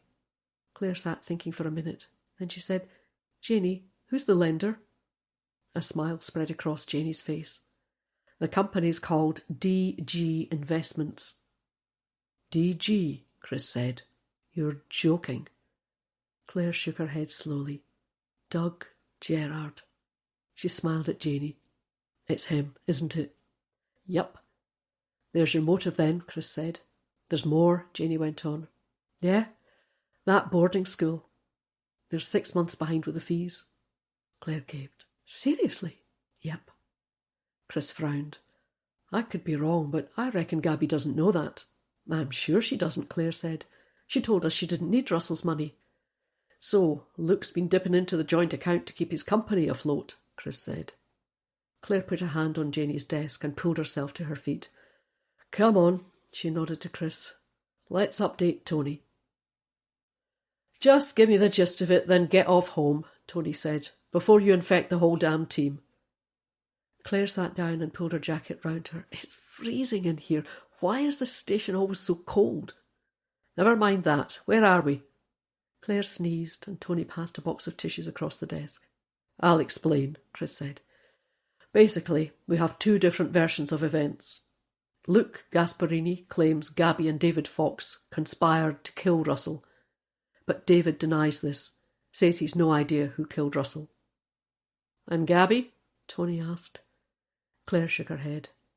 Gabby was still pretty sleepy, but her story backs up David's.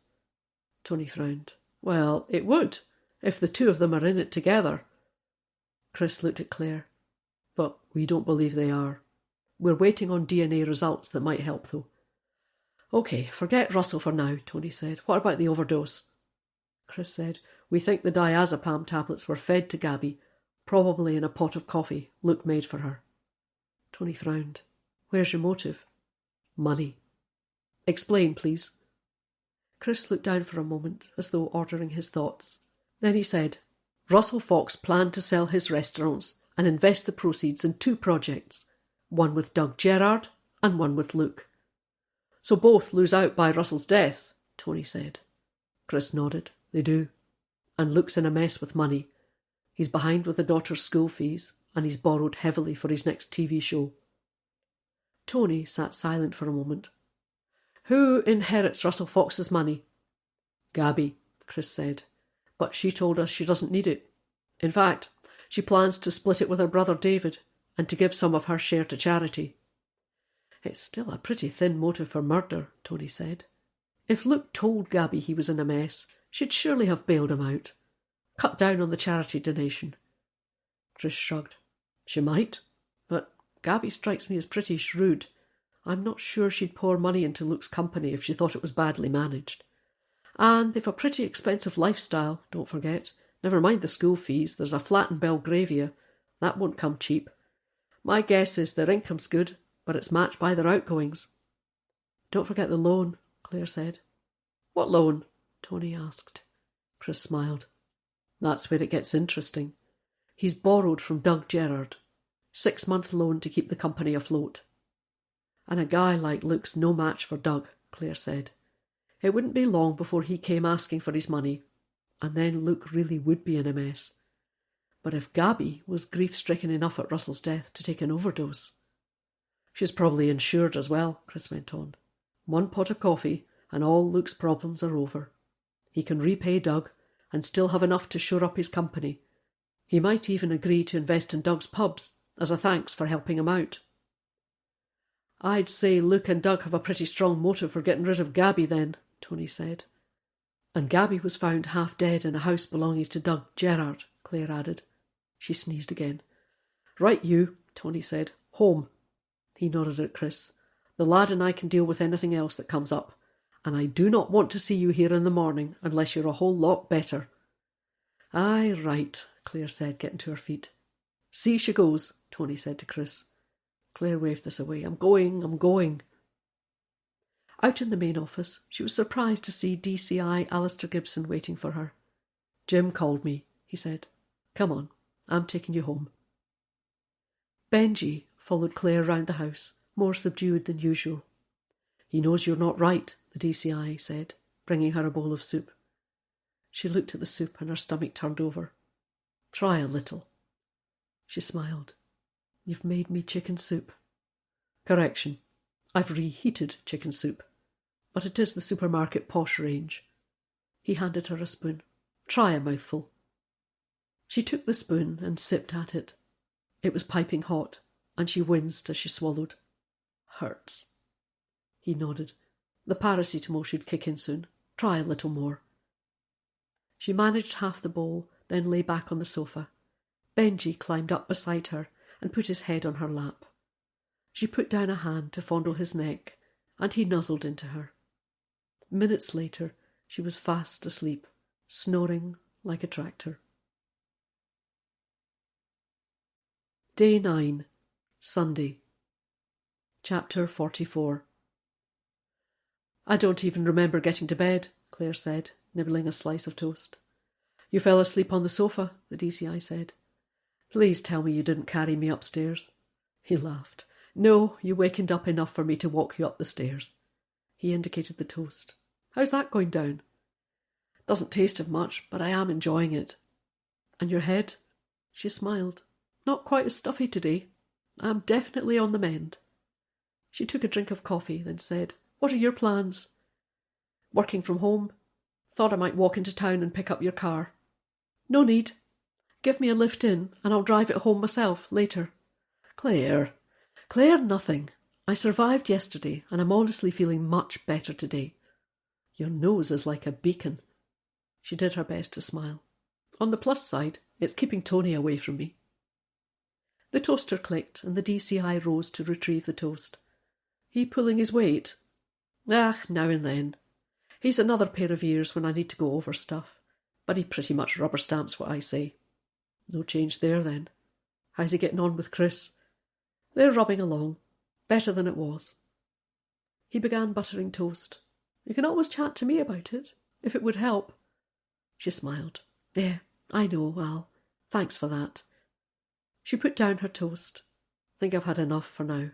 I'll grab something at work." She rose from the table. "If you could maybe run me in."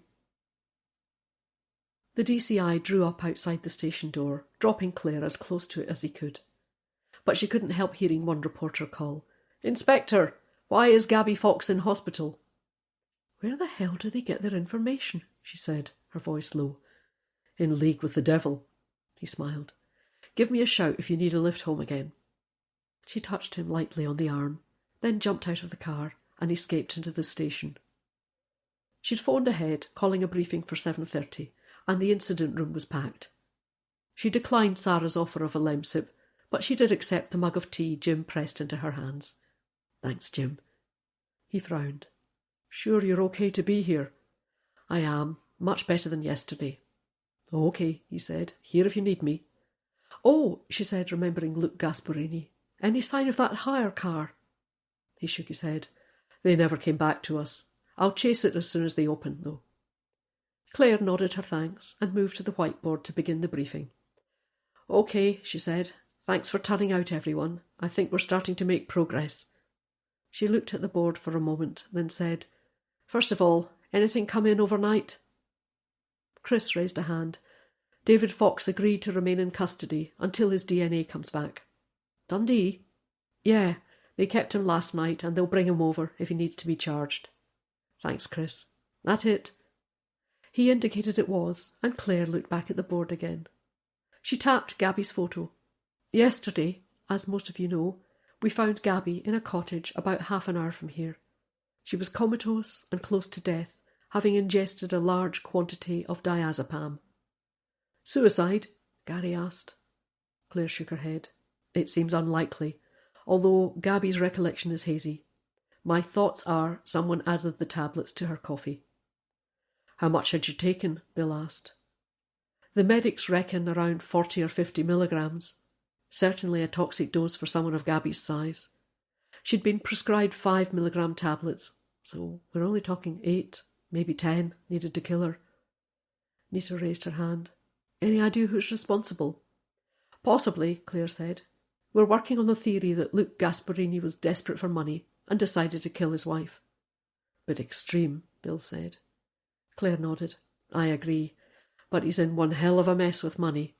Plus, he tried to blame Russell's death on his wife and brother-in-law, an account which we now think is untrue. The room fell silent as they considered this. Then Janey spoke. Will you release David Fox if the DNA isn't a match? Claire hesitated. Probably, but I'd like to get hold of Luke Gasparini first. As I said, Luke and David's stories contradict each other, so one of them's lying. And then there's Doug Gerard. He part owns Lamond Lodge, giving him ample opportunity to scope out likely vantage points for the killer, and he could have posed a weapon there ahead of their stay. He also owns the cottage where Gabby was found unconscious, so he is now back to being a person of interest. Claire looked back at the photos of the house party. Then she remembered the security guard. Has Mark Mooney been in touch? Chris shook his head. OK, we'll give him till mid-morning, then we'll call round again. I'm starting to think he could have a reason for staying away. Nita said, Is there any indication he's connected to the house party?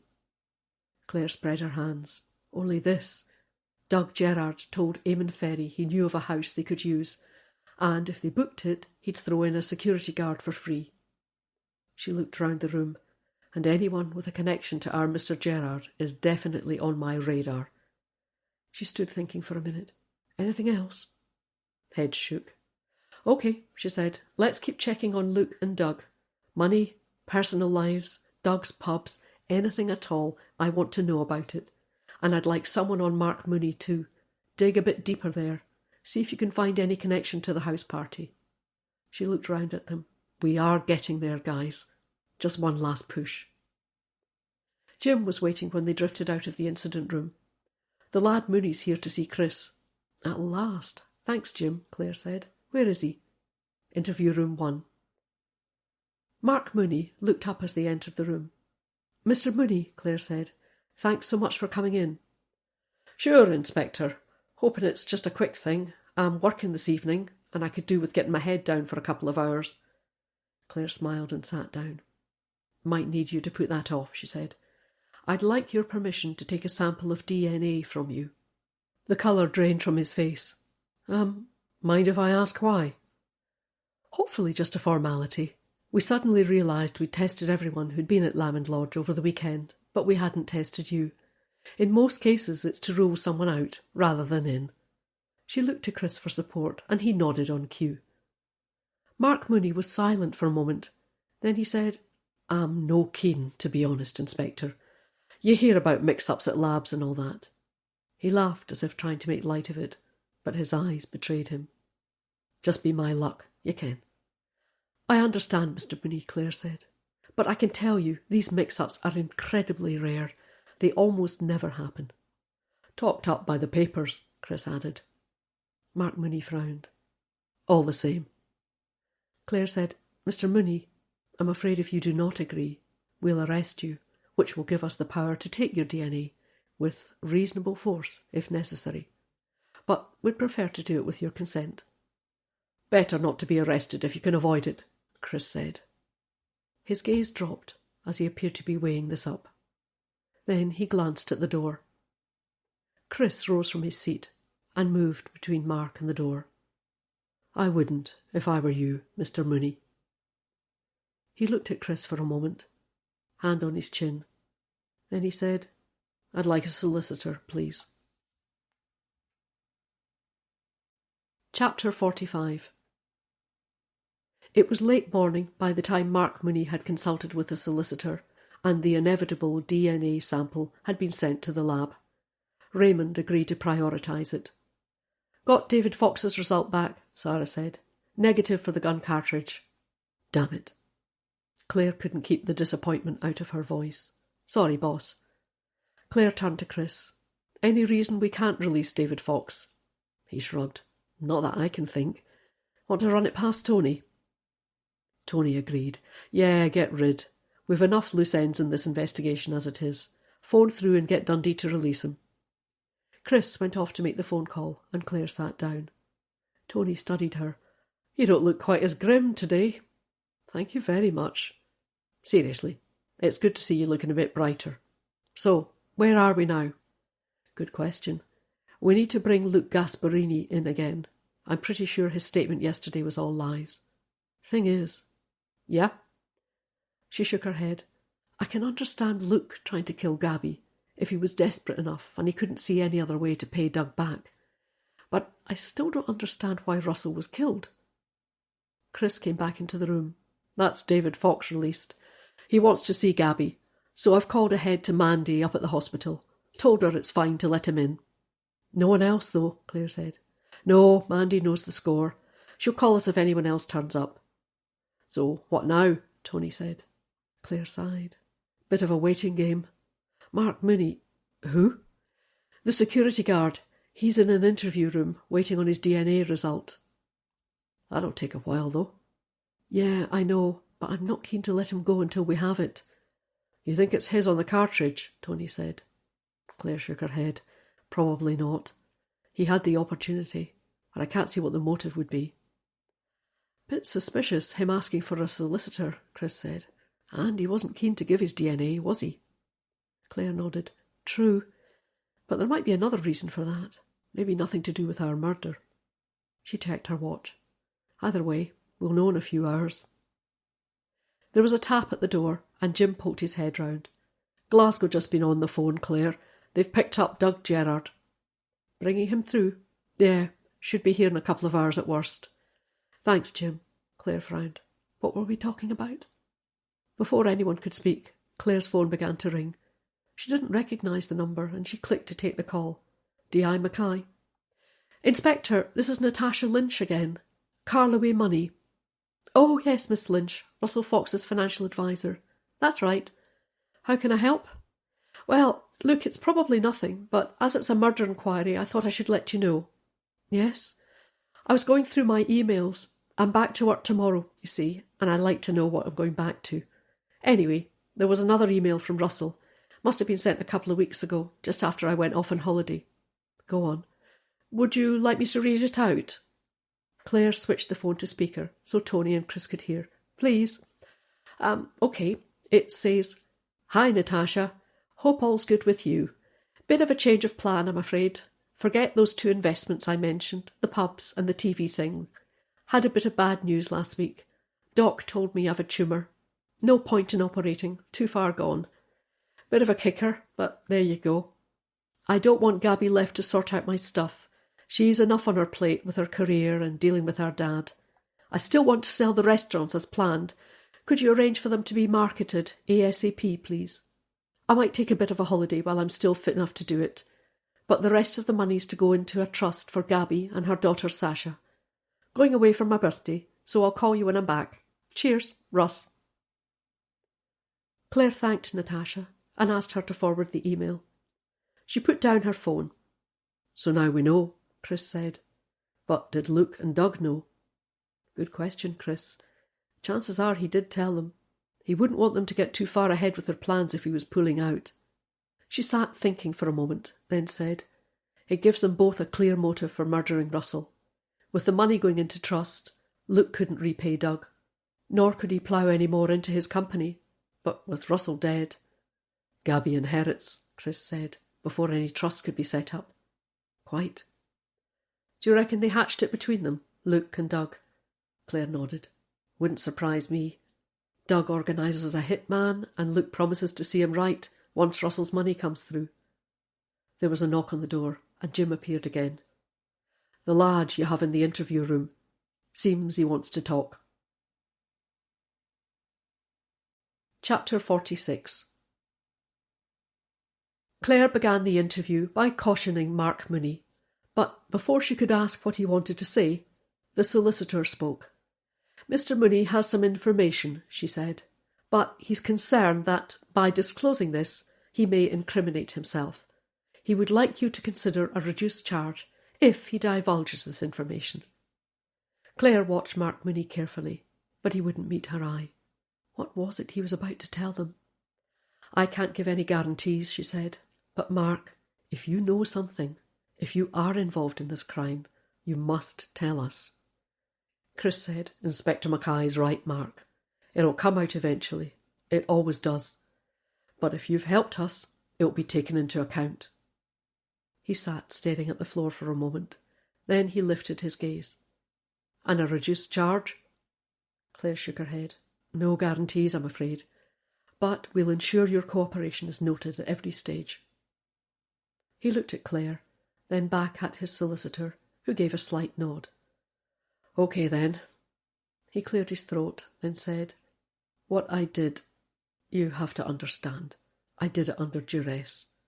It wasn't my decision. I had no choice. Claire said, Mark, what is it you want to tell us? He took a deep breath, then exhaled slowly. Claire and Chris waited, then at last he spoke. It was me, he said. I shot the guy. At that big house, Lamond Lodge. I shot him. Claire glanced at Chris. After all the questions, all the forensic investigations, checking the backgrounds of everyone in the house party, and it was the security guard all the time. The obvious person. Why hadn't they seen it? And more to the point, why was he sitting here in front of them, admitting his guilt? Just to be clear, she said, Mark, you are confessing to killing Russell Fox. You are saying you murdered him in the grounds of Lamond Lodge by shooting him. I wouldn't call it murder. Claire's eyes widened. What would you call it?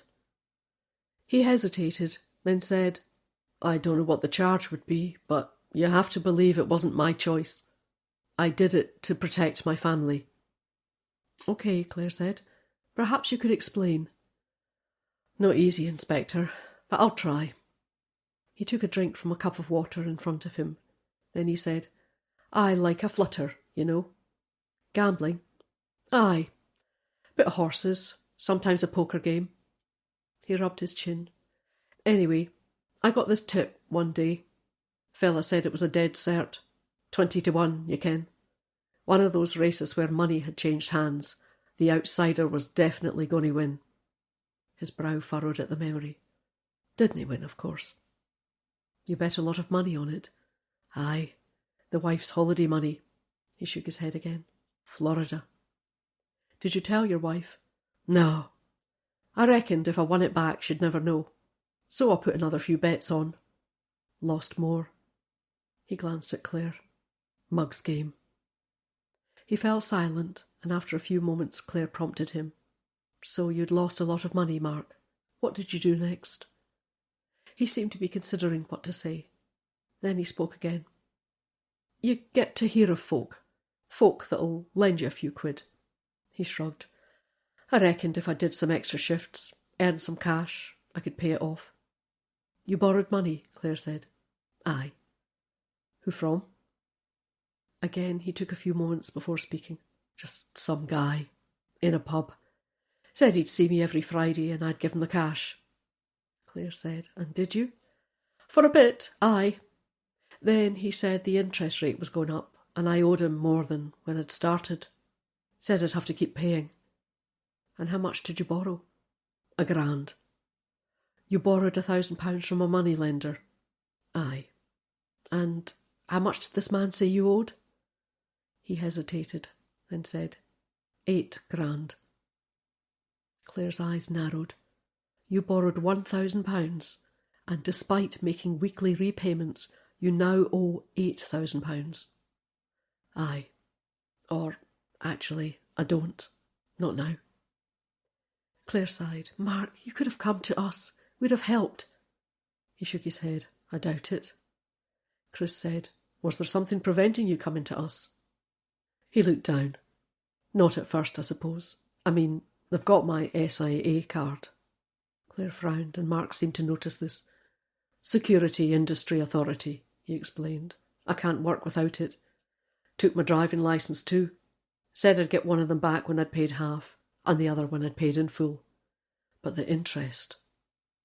Claire's expression hardened. These people, she said. They work it so you never pay the debt off. He nodded. Aye, I know that now.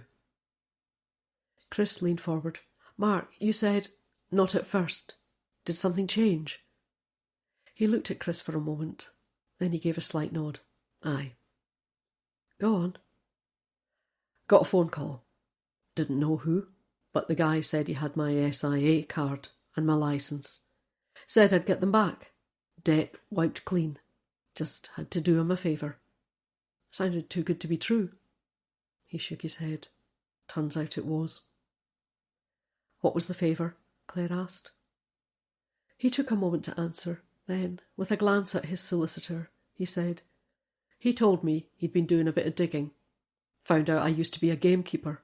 Thought I'd be a good shot. And he said, if I did a wee job for him, we'd call it quits. No more payments. Clare watched him carefully. And the wee job? Mark flicked a glance at his solicitor, and she gave a slight nod. He turned back to Clare. He wanted someone shot. Then he sat back as though relieved to have told them. He wanted me to shoot someone. Kill them. What did you say? What'd you expect? Said I wasn't a killer, wasn't my kind of thing, that I'd find a way to get the money. He picked up the cup and drank again. Then he said, but that wasn't an option. What do you think he meant by that? Clare asked. He met her eye. He said I had 2 bonny wee boys, the pair of them. Said he'd seen them playing in the garden, kicking a ball around and playing on the trampoline. Described them. Even knew their names. His voice was husky now, and he cleared his throat. Said it'd be an awful shame if something happened. Clare said, just to be clear, Mark, this man who asked you to shoot someone dead implied, if you didn't agree, something might happen to your children. Is that correct? Mark's hand went to his face, and he rubbed his cheek. He blinked a couple of times, then said, Aye. He sounded hoarse now, and the solicitor was looking at him. Are you okay to continue, Mr. Mooney? She said. Aye, I'm fine. Better to get it done. Clare smiled. Thank you. I can see this isn't easy. Mark nodded, and Clare went on. What happened next? The guy on the phone said he'd get me a job for a week at a posh house in the country. He'd lay on the weapon, show me where to hide myself. Said he'd make sure the lad went up to the treetop walk on the Saturday morning. He'd be a sitting duck. All I had to do was to wait. Even said he'd put some other poor sod in the frame for it. Somebody with previous he'd make sure was in the town on the Saturday morning. Clare glanced at Chris. Zach. It had to be. That message telling him to wait for a package that never arrived. He'd been telling the truth all along. Whoever had planned this had left nothing to chance. But who was behind it? Go on, Mark. So I said, what had the lad done? Why did he want him shot? And he tells me some tale about the lad being ill. Cancer. Said it was one of his oldest friends, didn't want him suffering. So they'd give him a great party, booze, girls, the works, and in the morning he'd make sure he was up on the walkway, spin him some yarn about the best place in Scotland to see the sun come up. He said, who wouldn't want to go that way? What did you think about that? Clare said. Mark shrugged. The way he explained it. I'm a good shot, Inspector. I was a keeper up on D-side for years. The stags, they get out of hand if you don't cull them. Part of my job, and I never let an animal suffer. Clean shot, that was me. He nodded to himself, then he said, my dad. He suffered, you know. Not just the pain. He was like a baby in the end. Had to do everything for him. He drew a hand across his eyes, then said, no one deserves to go like that, Inspector. No one. The room was deathly silent. Clare felt Chris shift in his seat next to her, and she made a small gesture with her hand to give Mark a minute. Then she said, so you agreed to carry out what you were told would be a mercy killing in return for wiping your debt clean. He was looking down now. Aye. And if you refused, your children would be at risk, yes? He raised his eyes to meet Clare's, and she saw that they were bright with tears. Aye. It was as good a confession as Clare had ever heard, but they still didn't know who the moneylender was. And this man? Mark's expression clouded. So, here's the thing. If I give you a name, and you don't nail him, what happens to my wee boys? To my wife? What happens if I'm not there to protect them? Clare sighed. He had a point. Whoever was responsible had clearly gone to the trouble of finding out about Mark and his family, and if they didn't manage to find evidence against the moneylender, or if a jury didn't believe Mark's story. Mark, she said, hoping she sounded confident, we can protect them. We have people who specialise in this kind of thing, and if you help us, I'll make sure it's mentioned in court. But if you don't, he'll just keep on exploiting people like you. He sat weighing this for some minutes. Then he said, You can look after them. My family. Clare nodded. We can arrange for them to be moved. New names if necessary. But it usually doesn't come to that. So, Mark, the name, please. Gerard, he said. Doug Gerard. Chapter 47. Charged him? Tony asked. Clare shook her head. Not yet. I want to see what Doug Gerard has to say for himself. Makes sense, I suppose. Chris glanced at his watch. Should be here soon. Make sure Jim knows to keep the two of them apart, Clare said. I don't want Doug intimidating Mark Mooney any further. Chris nodded. Sorted. Tony leaned back in his chair. So, what now? Clare frowned. We need to find evidence to back up Mark Mooney's story. If it comes to his word against Doug Gerard's, I wouldn't be too sure of a conviction. I agree, Chris said. Problem is finding the evidence. You could lean on the friends, Tony said. See if they know more than they're letting on. Clare nodded. Yeah, it's the logical place to start. But we've spoken to them twice, and I'm not sure they do know anything about Doug and Mark Mooney. I'll get the Glasgow cops to put out feelers, see if anyone's saying anything. What about overdose woman, Gabby? Tony asked. Gabby, yes, Clare nodded slowly. I do need to speak to her again, in the light of Mark's confession. See if she can shed any light on it. Might want to catch her soon then, Chris said. If the psychiatrist's happy, she could be out any time. Clare reached for her phone. I'll check with Mandy now. She's been up there all morning. Doc says she can go home in a couple of hours, Mandy said. Just waiting for the paperwork to be signed off. Is the brother taking her? David? No, he only stayed 10 minutes. Eh? Clare couldn't keep the surprise out of her voice. According to Chris, David Fox had been impatient to see his sister. Yeah, I was surprised, Mandy said. He came racing along the corridor, desperate to see her. Next thing I know, he's out again, heading for the exit. And Gabby? Clare said. Was she okay? Not upset? They hadn't argued. Don't think so, boss. Do you want to speak to her yourself? A few minutes later, Clare heard Gabby's voice. Inspector, is everything okay? Yes, thanks. I just wondered, did you manage to see your brother? Yes, I did. Clare could hear the warmth in Gabby's voice. After everything that's happened, it's such a blessing to be in touch with David again. I'm not a religious person, Clare, but it's as if he was sent to help me. Clare's mind was racing. Clearly, David's rapid departure hadn't been the result of an argument. That's lovely, she said, trying to keep her tone light. Did he stay long? No, she said. He had something to attend to, but he promised to be back soon. She laughed. I tried to tell him I'd be getting out, but he said it couldn't wait. Catching up on old times, Clare said. She was fishing, but she hoped Gabby wouldn't realise. Not really, it was just a quick visit. She was getting nowhere. There was nothing for it but to ask outright. Gabby, she said, I hope you don't think I'm being nosy, but can I ask what you talked about with David? Oh, I suppose. Clare said quickly. The more information we have, you see, the more chance there is we'll find the person responsible for Russell's death. Well, Gabby said, if you must know, he asked why I'd taken the pills. And I said I didn't think I had, really, that I must have been distracted, not thinking. It's been such a strain the past week. I said to David I must have taken them by accident, but I really don't remember.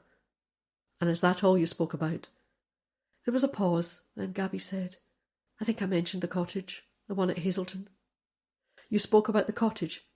Yes, I still have my things there. I said to David I'd have to get a car or a taxi. Pick them up, you know. Claire's mind was racing. Was there some connection with this conversation and David's sudden departure? Or was she looking for something that wasn't there? They had Mark Mooney in custody, after all, and Doug Gerard wouldn't be far behind, once he'd been interviewed. Anything else, Gabby? No, I don't think so.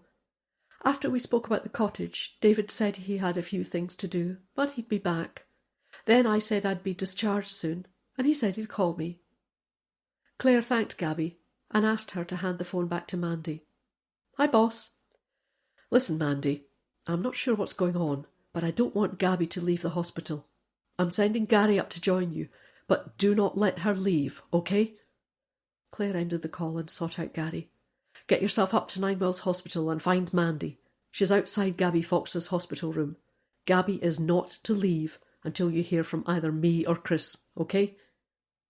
As Gary left the station, Claire heard Chris shout, Car hire company called. Luke's car? Yeah. He walked into the incident room, Claire following. He went to a map on the wall. He's about half an hour away from here. Just gone through a village called Galdry. Rings a bell, Claire said. Chris jabbed the map with his finger. That's the back road to Hazelton Walls. He turned to face Claire. He's heading back to the cottage. Where he'll expect to find his wife dead from an overdose, Claire said. And I'd bet my pension the same thing has occurred to David Fox. She turned towards her office. I'll get my jacket, grab a car, and I'll be out in a minute. Claire jumped into the car, Janie and Bill rushing after her to take another vehicle. As soon as she'd closed the door, Chris sped off. How long till we're there? She asked, tugging on her seatbelt. Too long, he said. Luke'll get there first. And David Fox is probably waiting for him. Chris pressed his foot down and the car lurched forward, siren wailing. Claire glanced behind her. Damn it. I'm sure that's a press car behind Janie and Bill. We'll lose them, Chris said. Hope so. The last thing we need is an audience. They knew where they were going this time and were soon roaring up the narrow country road. As they approached the crossroads, he killed the siren and slowed his speed. He drove slowly along, coasting the last couple of 100 yards, cutting the engine as he pulled into the side. Claire jumped out and waited until Bill and Janie appeared. Stationing them at the front door, she went round one side of the cottage, directing Chris round the other. She took the grass instead of the gravel, her feet noiseless as she went. Gabby's hire car still stood in the drive, a blue Renault next to it. Luke's other hire car, she guessed. As she reached the back garden, she saw a motorbike had been propped up against the shed, out of sight of the main door. Anyone entering the cottage at the front wouldn't have seen it. David Fox, she murmured. Goodness knows where he'd got his hands on a motorbike, but she felt sure the bike was his. She caught Chris's eye as he appeared from the other side of the cottage, and he nodded to indicate he'd noticed it. Claire was about to approach the back door when a shout from Janie alerted them. They ran round to the front and in through the door, which now stood open. In here, Janie called. They moved into a small sitting room. It was south-facing, and the August sun streamed in the windows. The polished floor was oak, possibly the original tongue and groove boards, with a square Persian rug in the centre. A large dark wood coffee table sat in front of a fireplace with 2 red sofas angled round it, and on the furthest away of these sat a white-faced Luke Gasparini. Behind him, a kitchen knife held against Luke's throat, stood David Fox. Chapter 48. Bill had moved towards David, but Claire waved him back. David, she began. Stay exactly where you are, Inspector, he said, or I'll gut him like a fish. Luke Gasparini closed his eyes at this, his lips quivering as he struggled to hold on to his composure. Why don't you tell the officers what you did? David said, you sleazy bastard. A sob escaped Luke's mouth, and he gasped in air. "Nothing," he stammered, "nothing." "Liar!" David pressed the knife closer to Luke's throat. "You can't even admit it." Luke was weeping now, his face contorted as he tried to control the sobs. I didn't." "Right then," David said. "How about I tell the officers for you, eh?" Clare moved further into the room. "David, you need to put the knife down. Then we can all talk about this." He shook his head, the knife still firmly held against Luke's throat. "Sorry, Inspector, no can do.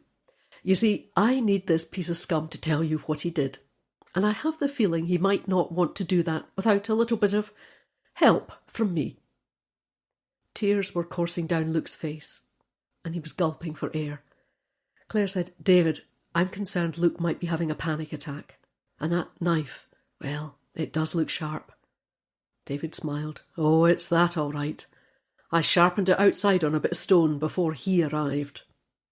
"All right then," Clare said. "Why don't you tell us, David? Get it all out in the open. Then we can see where we go from there." "Suits me," David said, his eyes still trained on Luke. "But where to start? Oh, I know. How about conspiring to murder my brother? I reckon that'll do for starters." Clare was watching Luke carefully to see if he reacted to this, but his eyes were tight shut again. "What makes you think that?" she asked David. He shook his head. "That lot," he began. "They don't take me seriously. Think I'm a bit of an oddball. Pretty careless when I was around. But me, I notice stuff. I've bummed my way around the world for the past 17 years. I've learned to keep my wits about me and to read people. And this one," he jerked his head towards Luke, "I can read his sort like a book. He's the ideas man, you see. Doesn't have the balls to do the mucky jobs. So he makes the bullets for the other lunkhead to fire. Not literally, of course. Neither of them's daft enough for that. Are you saying you heard or saw something while you were at Lamond Lodge? Give the inspector a prize." He inclined his head so he could see Luke's face. "You didn't know I was listening when that Gerard guy took your call, did you?" He didn't know either. "I was out having a slash when I heard him heading into the hall. Phone going. So I thought I'd just have a listen. Heard him say, 'Yeah, Luke.' Then a pause. Then Gerard, he says, 'Don't worry. I've told him to get himself up to the treetop walk in the morning. It's perfect.'" He shook his head. "At the time I didn't think much about it. Thought it was some kind of birthday surprise, like a plane towing one of those messages behind. 'Happy birthday, Russell.' That kind of thing. A few drinks later and I forgot about it. Next thing it's the morning, still early, and I hear the red-haired lad aiming. He says there's been an accident. Something happened to Russell. Have to call the cops." He glanced at Clare. "Bearing in mind I was supposed to be dead, I thought I'd better leg it." "But if you'd heard Doug and Luke talking on the phone," Clare said, "why didn't you come straight to us and tell us what you'd heard?" "Couldn't." "You mean you'd rather let a murderer go free than admit to us you hadn't died all these years ago?" "I don't mean that. At the time, I wasn't even sure what the phone call had meant. And the lad aiming, he didn't say Russell had been shot, nothing like that. So I got out of the way before you lads arrived." He paused for a moment, then went on. "I wondered, wondered if there was something in that call. But then your boss said they could all leave that fancy hotel, so I thought I must have got it wrong. Then Gabby said, would I come and stay with them, here, in this cottage? And this one," he nodded down at Luke, "well, he seemed so normal. I started to think I was wrong." Chris had moved into the room now, and he began edging round the side of the coffee table. "Not another step, Sergeant," David said. "I'll happily cut his throat and spend the rest of my life behind bars. Anything to get him away from Gabby." Chris held out his hands to indicate he understood, and David went on. "Then I saw Gabby in that hospital bed. I saw her lying there, and I asked her about the pills. 'Just between us,' I said. 'I won't tell the shrinks. You can tell me.' And she said, 'I'm telling them I don't remember, but I know I didn't take them.'" David shook his head, and I knew she was telling the truth. I might have been away for 17 years, Inspector, but I know my sister. She wouldn't have done it. So that only left one option. He jerked his head down at Luke. "Tell them why you did it." He pressed the knife closer to Luke's throat. "Or so help me God, I'll finish you right here." A dark stain began to appear at Luke's crotch. "I think," Claire said, "Luke's had enough, David. Maybe if you put the knife away." David's expression hardened. "He can piss himself till the cows come home. We're not moving from here until he tells you." He nudged Luke's shoulder. "Go on." The knife had grazed the skin on Luke's throat, and blood began to seep out from the blade. Chris and Bill exchanged glances, and Claire tried to remember what she'd learned about veins and arteries in the neck. Wasn't there something about a large muscle protecting the jugular? The knife, while clearly sharp, seemed to be an ordinary kitchen knife. It would probably take a fair bit of force to inflict a fatal wound. But she couldn't take the chance. David had noticed the graze on Luke's throat, and he held the blade away a little, allowing blood to trickle down Luke's neck. It wasn't a deep nick, Claire thought, but the sooner they had the knife off David, the better. She didn't think Luke knew he was bleeding, but if he did feel the blood, might he panic? "Go on," David said, tugging Luke's hair with his free hand.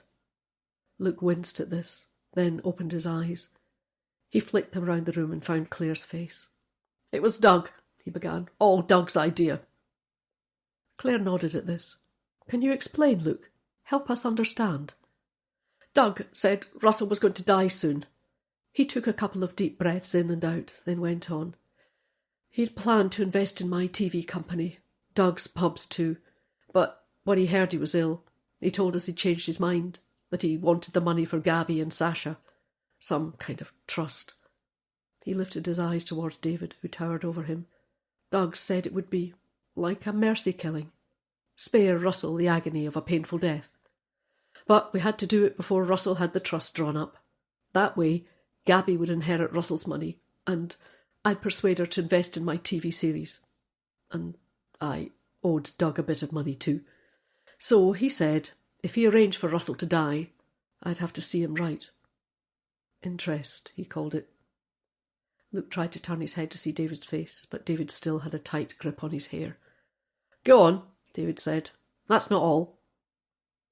Luke was shivering now, his voice shaky. I told Doug I'd be away for the weekend at that wedding. And he said that was perfect, because he didn't trust me not to say something stupid." He looked back at Claire. "I was glad to be out of it, Inspector." Claire said, "So you and Mr. Gerard conspired to have Russell Fox murdered?" Luke's gaze dropped, and he didn't speak. "Say it!" David roared. "Yes, okay.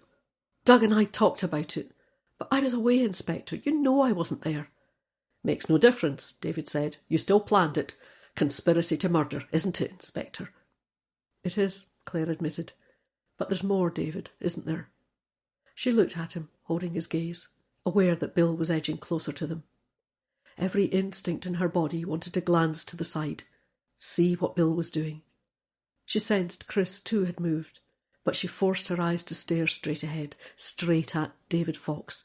She had to keep him talking, keep him engaged, so he didn't see what she knew was about to happen. "There's Gabby, isn't there?" she said. "Maybe Luke can tell us about the overdose." Luke started to sob at the mention of his wife's name, and David bent over him. "Don't you dare start snivelling," he yelled. "You're not fit." When Claire thought back to that moment, she remembered the hours of training they'd undergone. Those early Sunday mornings in some deserted warehouse, sometimes in riot gear, sometimes not. Minutes after arriving, they'd be given a scenario to take in. Then the mock-up of a hostage situation would materialise before them. Yelling, shouting, people rushing in, terrified hostages screaming. And they made split-second decisions, which would be pored over later in great detail. How they'd cursed those Sunday mornings. How many times had she written them off as a waste of time? But now, standing in this charming cottage, less than 10 feet from a man who seemed to have nothing to lose, she was thankful for them. In one seamless movement, Bill, burly, overweight Bill, king of the sweaty armpits, had dashed the knife from David's hand with a well-aimed fist as Chris grabbed his other hand, forcing it up his back. There was a howl from Luke as a handful of his hair went in David's grasp, and he fell forward, weeping and clutching his head. Then he scrambled to his feet and stumbled into Clare, desperate to escape his assailant. Clare scooped him up and held on to him, preventing him from leaving the room, while Chris informed David he was under arrest.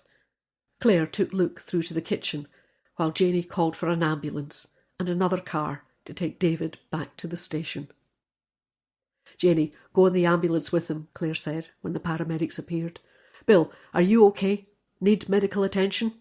"Nah, I'm fine," he said, waving her concern away. "Then follow the ambulance in your car, please. Once you get to hospital, you and Janey are to stay with him at all times, and I want to know when he's fit to be interviewed. Check with the docs before saying a word. And ask him nothing without cautioning him. We play this one by the book." Bill went off to follow the ambulance. Nita had appeared with another officer from Cooper, and they took David Fox to their car. "Straight to the station with him," Clare said. When they had gone, she looked round the room.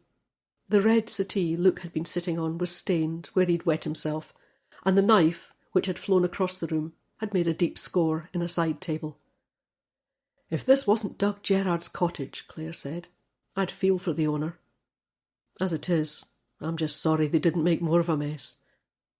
They walked slowly out of the cottage. "Good work," Clare said to Chris. "You and Bill?" She nodded. "I was impressed." "Well, that's a first," he said. Then he stopped. "Clare." "Yeah?" "Look, sorry to pick you up on this, but all that stuff Luke told us, you didn't caution him." Clare shrugged. "Doesn't matter. We can't use any of it." "What, none of it?" "Nope. His confession was obtained under duress, so it's inadmissible. Our only hope is he sticks by his story, shoving the blame on Doug Gerard." She held out her hand. "Keys, Sergeant. I'm not sure I can face another trip with you at the wheel." Chapter 49. It was Jim who reminded Clare she still had Mark Mooney in the interview room. "Solicitor's getting a bit arsey," he said. "I explained you had an emergency and took them some coffees, but I think she'd like to get away soon." "Okay, thanks, Jim." She nodded to Chris. "Let's see him now. There's something else I want to ask." Mark Mooney had been slumped in a chair, but he straightened up when Clare and Chris entered. "Don't suppose I can go home?" he asked. Clare smiled. "Sorry, Mark. I'm afraid we'll have to remand you in custody." His face clouded. "But my family?" "We'll send someone round to explain to your wife." "And Gerard?" "He's on his way here, under police escort. We'll be interviewing him shortly." He nodded at this, seemingly resigned to his fate, and he raised an eyebrow when Clare moved to restart the recording. She went through the preamble for the tape once more, reminding him he was still under caution. Then she said, "Mark, there is one further thing I'd like to ask you." Out of the corner of her eye, Clare could see Chris watching her, but she carried on. "I'd like to ask what you did after you shot Russell Fox." He sat thinking for a moment. Then he said, I went to the top of the stairs. Listened, you know. Guns, they make a hell of a noise. I wanted to make sure there was nobody about. Then, when I thought it was safe enough, I went down the stairs and out the back door." "And the gun?" "There was a black Range Rover parked just outside. Mr. Gerard, he said if I put the case in the boot of the car, he'd see to it." "Was the car unlocked?" "Keys on the kitchen table." "Okay. And then?" He shrugged.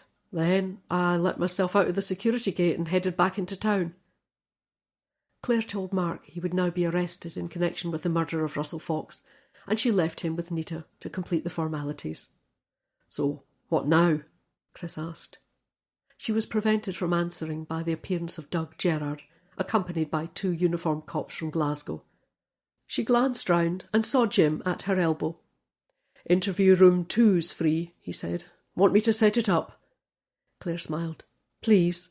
Oh, and see if he wants a solicitor. I've a phone call to make."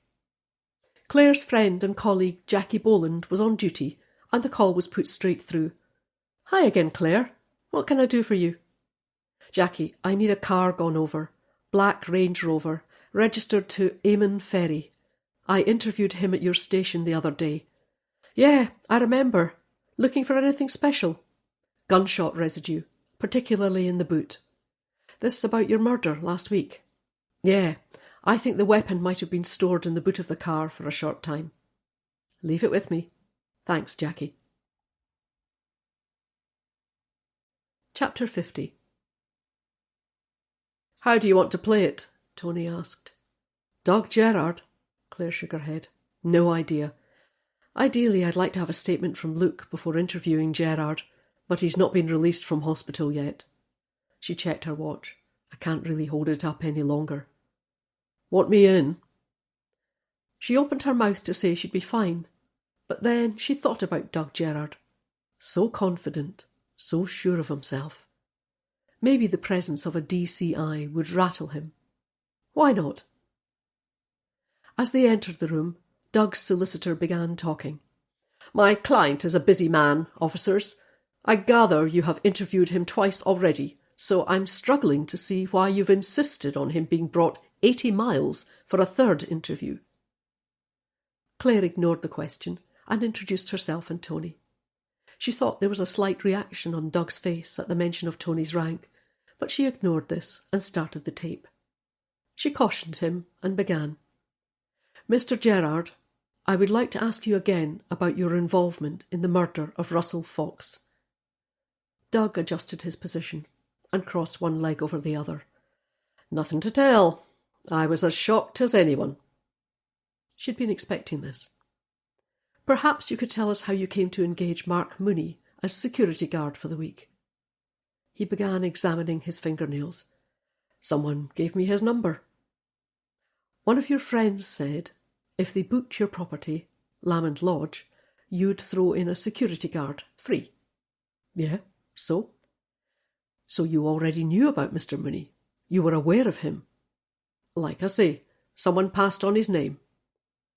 She decided to change tack. "Mr. Gerard, are you a money lender?" He laughed. "Me? Where would I get money to lend? It's hard enough trying to keep my pubs afloat, never mind shell out to other folk." "Do you deny lending money to Mark Mooney?" He frowned. "The security guard? Of course I do." "Do you currently have possession of Mark Mooney's SIA licence and driving licence?" There was just the hint of a smirk on his face. "Now, why would I want these? I have my own licences, you know." Claire balled her fists under the table, but she managed to keep control of her face. "Had you met Mr. Mooney before engaging him as a security guard?" "Nope." She looked at him for a moment, but he met her gaze without flinching. "Remind me again how you know Valerie Docherty." "As I said last time, we jointly own a property." "Lamond Lodge?" "The very same." "You were vague on how this came about," Claire said. "Maybe you could think again." He shrugged. "I'm always on the lookout, you know. Houses to invest in. Like I said, someone put me in touch with Val." "As with Mr. Mooney, someone passed on her name." "Yeah." "Mr. Gerard, you are a reasonably successful businessman." She let this hang in the air for a moment, then said, "I find it hard to believe so many of your contacts are so casual. People you can't remember, men you meet in pubs. This doesn't sound to me like an efficient way to run a business." "To be honest, Inspector, that sounds like a you problem." Tony folded his arms. "And yet, Mr. Gerard, here you are." "Not for much longer, Chief Inspector." He glanced at his solicitor. "Indeed," the solicitor said. "Mr. Gerard has answered your questions. I think perhaps we've trespassed on your time long enough, officers." "Aye," Doug Gerard said. "Trespassed." Claire smiled, then said, "Mr. Gerard, you were contemplating the purchase of a chain of pubs on Glasgow's south side. Is that correct?" A slight frown appeared on the solicitor's face. "Ah," Claire thought, "you weren't expecting that, were you?" Doug Gerard said, "Who told you that?" "Someone mentioned it. Clare said, before she could stop herself. He had the grace to laugh. Touché, Inspector. Then he said, I was thinking about it. And you were financing it yourself? Maybe. What was the likely cost? Clare asked. Not sure. Did you have a budget in mind? He took a moment to respond. It was at an early stage. Nothing set in stone. Clare decided it was time to show her hand. Were you considering a joint investment with Russell Fox? For the first time, Clare thought she saw his expression change. The smirk was gone, his eyes steely, and she was suddenly glad Tony was sitting next to her. Then he said, Done your homework, Inspector? Just answer the question, please. We talked about it. And were you aware of any other plans Mr. Fox had? I gather he planned to sell his restaurants and invest the money in 1 or 2 projects. I wasn't his keeper, Inspector. I said I had an idea, and would he be interested? He said he was. I've no idea what else he was thinking about. Clare nodded at this. He'd clearly spent his time on the journey from Glasgow wisely, going over his story. You knew Mr. Fox had health problems? Yeah, I heard. Poor bastard. Still, he went out on a high, didn't he? Great night on the Friday. Standing looking at the sunrise the next morning. He'd have known nothing about it. Clare said quickly, What makes you think that? There was a flicker in his eyes. Yes, she thought, you've slipped up there, mate. Stands to reason, doesn't it? Bullet like that to the head. You went up on the treetop walk. She watched him carefully. He's trying to recall what he said, she thought, and he's not sure. He put up a hand and rubbed the back of his neck. Sorry, can't remember. One of your oldest friends is lying, collapsed on an aerial walkway, and you can't remember if you went up or not? I did then, he snapped back. As you say, he was my oldest friend. No wonder I wasn't thinking clearly when I reported it. Clare said, Mr. Gerard, did you conspire to have Russell Fox killed? He did a reasonable job of looking shocked. Of course I bloody didn't. Did you arrange for a trained sniper to visit the house and shoot Russell from the top story? He gave a short laugh. You guys must be desperate. Just answer the question, Tony said. Doug rolled his eyes. No, I didn't. I knew nothing about it until I saw Russell lying dead on the walkway. You didn't arrange for a weapon to be concealed in the house prior to your visit? Nope. He wasn't making it easy for them.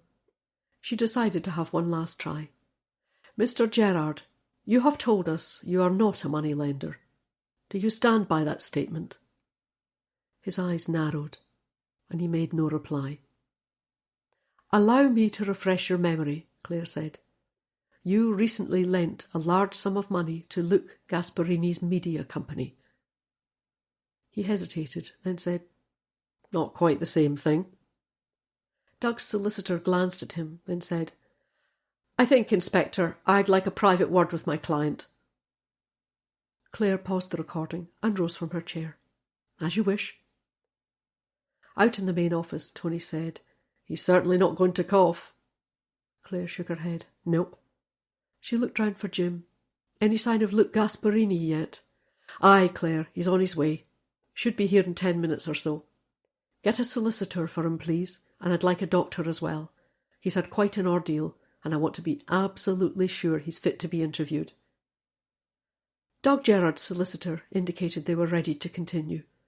Clare restarted the tape and reminded Doug he was still under caution.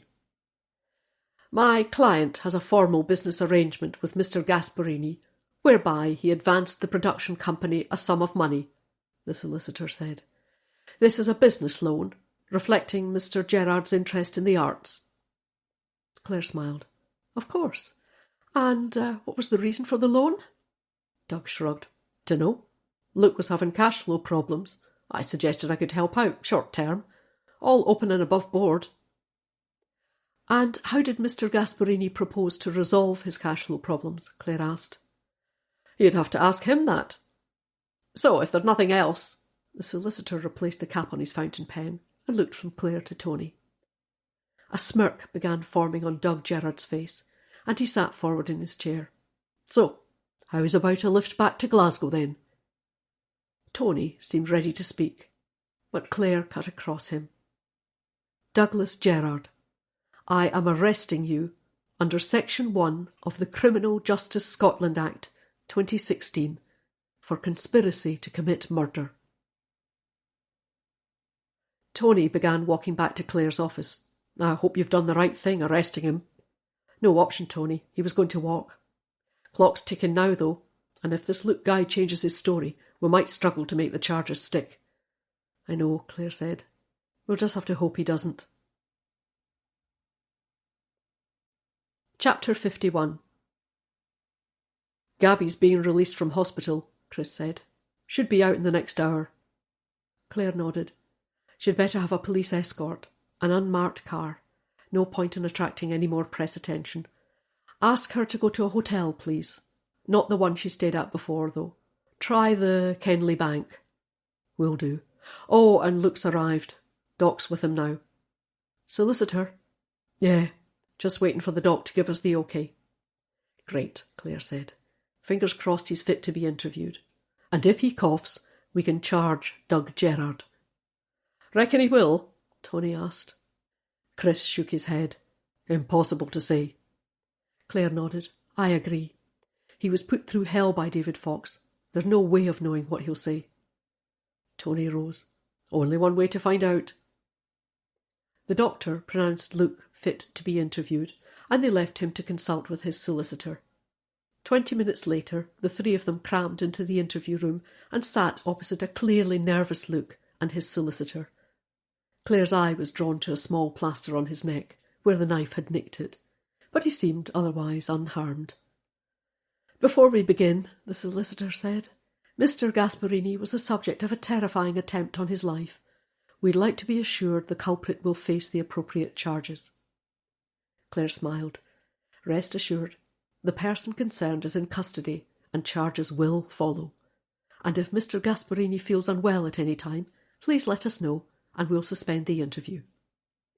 "In that case, Mr. Gasparini will be happy to cooperate." "Actually," Luke broke in, "I'd like to explain." Clare held up a finger. "If you'll just wait a moment." She started the recording and introduced herself, Tony and Chris. Then she cautioned Luke, and he spoke to indicate he understood the caution. "I gather you have something to say," she began, and Luke nodded. "And is this in addition to your statement yesterday, when you accused your wife and her brother David of murdering Russell Fox?" "Well," Luke rubbed the back of his neck. "Or do you wish to recant that statement?" Clare said, her tone brisk. "Yes. To be absolutely clear, Mr. Gasparini, you are now saying the statement you gave yesterday, implicating Gabrielle Fox and David Fox in the murder of Russell Fox, was false." He avoided her eye, but gave a slight nod. "Yes." Clare regarded him. "Can I ask why you gave such an elaborate and completely false statement?" His head drooped. "Sorry," he said after a few moments. I just panicked." Tony sat forward. "You panicked, so you decided to throw your wife under the bus?" Luke flinched at this, but he said nothing. Clare glanced at Tony, who rolled his eyes. She turned back to Luke. "Let's move on, then. You said there was something you wanted to explain." He cleared his throat, then said, "About what I said at the cottage." "In relation to Russell Fox's death?" "Yes, that. Well, in the past, I may have given Doug Gerrard the impression it would be better if Russell were to die. That's not to say I wanted it to happen, mind you." Clare made no reply, allowing an awkward silence to hang in the air. "Just one of those conversations," Luke went on, "one night when we'd had a few too many. And Doug, well, it looks like he took it too far." "You are saying Doug Gerrard killed Russell Fox?" "Oh, no, not that. But he might have, let's say, arranged it." "Doug Gerrard hired someone to kill Russell Fox?" "I believe so." "And you conspired in that? No, not as such. He broke off as if trying to find the right words. As I said, it was spoken about mostly in jest. But then I think Doug must have thought I wanted it to happen. But I'm not responsible for him taking the law into his own hands, am I? Claire watched him. He was like a worm wriggling on the end of a hook. Why did you think it might be better if Russell Fox were to die? Well, he was suffering from cancer. It can be a difficult death for some. So your support for Russell Fox's murder wasn't motivated by him proposing to withdraw finance from your next TV series? Absolutely not. Luke shook his head vigorously to confirm this. And your phone conversation with Doug Gerard on the Friday evening, the one overheard by David Fox? Luke spread his hands. David only heard one end of the conversation. I think he must have misconstrued what Doug was saying. What was the conversation about? Claire asked. Oh, it's so hard to remember now. We were at the hotel, just about to go into dinner. Doug phoned. I think I asked if Russell was having a good birthday, and he said something about him seeing the sunrise from the treetop walk the next morning. Claire studied him for a moment, but he avoided her eye, smiling instead at Chris and Tony. Tony leaned back in his seat and crossed one long leg over the other. What did you think when you heard about Russell Fox's death? There was a flicker in Luke's eyes, clearly a question he hadn't prepared for. Oh, I'm not sure, he said. Shocked, obviously. Yes, shocked. And concerned for Gabby. I mean, her brother. Claire regarded him with something approaching contempt. She reckoned he was the type who would do anything to wriggle out of trouble. So, to be absolutely clear, Mr. Gasparini, she said, you lay the blame for Russell Fox's death squarely with Doug Gerard. Is that correct? Yes, he nodded. That's it. All Doug's doing. He shook his head. I never imagined he'd go that far. Thank you. Claire's tone was brisk. She was keen to give nothing away. And then she said, And Gabby, your wife, did you add sleeping pills to her coffee? He flicked a glance at his solicitor, then away again. I added one. Just the one. Just one? Yes. Why? Gabby had been through a traumatic week. It's no surprise she wasn't sleeping. So I found this cottage. Peace and quiet, David joined us for a night, and I think it did Gabby good to spend some time with him. But after he went, she was tired, She looked washed out. And I thought, if I left her, she might sleep. So I told her I had some business to attend to and that I'd be gone for the day. She seemed fine with that, so I made her some coffee. I knew she wouldn't take the pills. She always said she didn't like how they made her feel. But she was exhausted. So I added one to her coffee, just so she'd be able to sleep while I was gone. It was all too glib, too practised. Claire reckoned he'd been going over his statement since he'd been carted off in the ambulance. She saw his shoulders droop as he relaxed, having told his tale. She smiled, pretending to make some notes on her pad. Then suddenly she said, Gabby had ingested at least 8 of the tablets, Mr. Fox. Possibly as many as 10. Not just one. He seemed to be ready for this. I'm afraid I underestimated how devastated she was by her brother's death. You believe your wife meant to end her life? He allowed his head to droop. I'm afraid so, Inspector. Claire observed him. He wouldn't be picking up an Oscar any time soon. Frankly, Mr. Gasparini, I doubt your account of events. However, we do have Mr. Gerard in the station, so I've no doubt he'll bear out your statement, if it's correct. What I don't get, Chris said, is how Eamon Ferry didn't notice the gun in the car. It can't have still been in there when they were packing up. They were gathered in the incident room, Tony having pronounced Claire's office stifling. You and that damn virus, he said. Turning up the radiators in August, for God's sake. Yeah, whatever, Claire said, pulling her jacket round her front. Anyway, Chris has a point. If Mark Mooney's telling the truth, he put the gun in the back of Eamon Ferry's car. But unless Eamon's in on the whole thing, The gun couldn't have been there when they drove back to Glasgow. She turned to Chris. It definitely wasn't in the boot of the Range Rover when we saw them loading their bags. Could be it's hidden somewhere in the lodge grounds. Claire nodded, unless Doug got rid of it before he called 999. But according to what David Fox said, Eamon knew early on that something had happened to Russell. David then left the lodge early enough to see Zack Buchanan in the museum grounds, so I can't see how Doug would have had time to get rid of the gun. So where is it? Tony asked. You did have the grounds searched, Claire.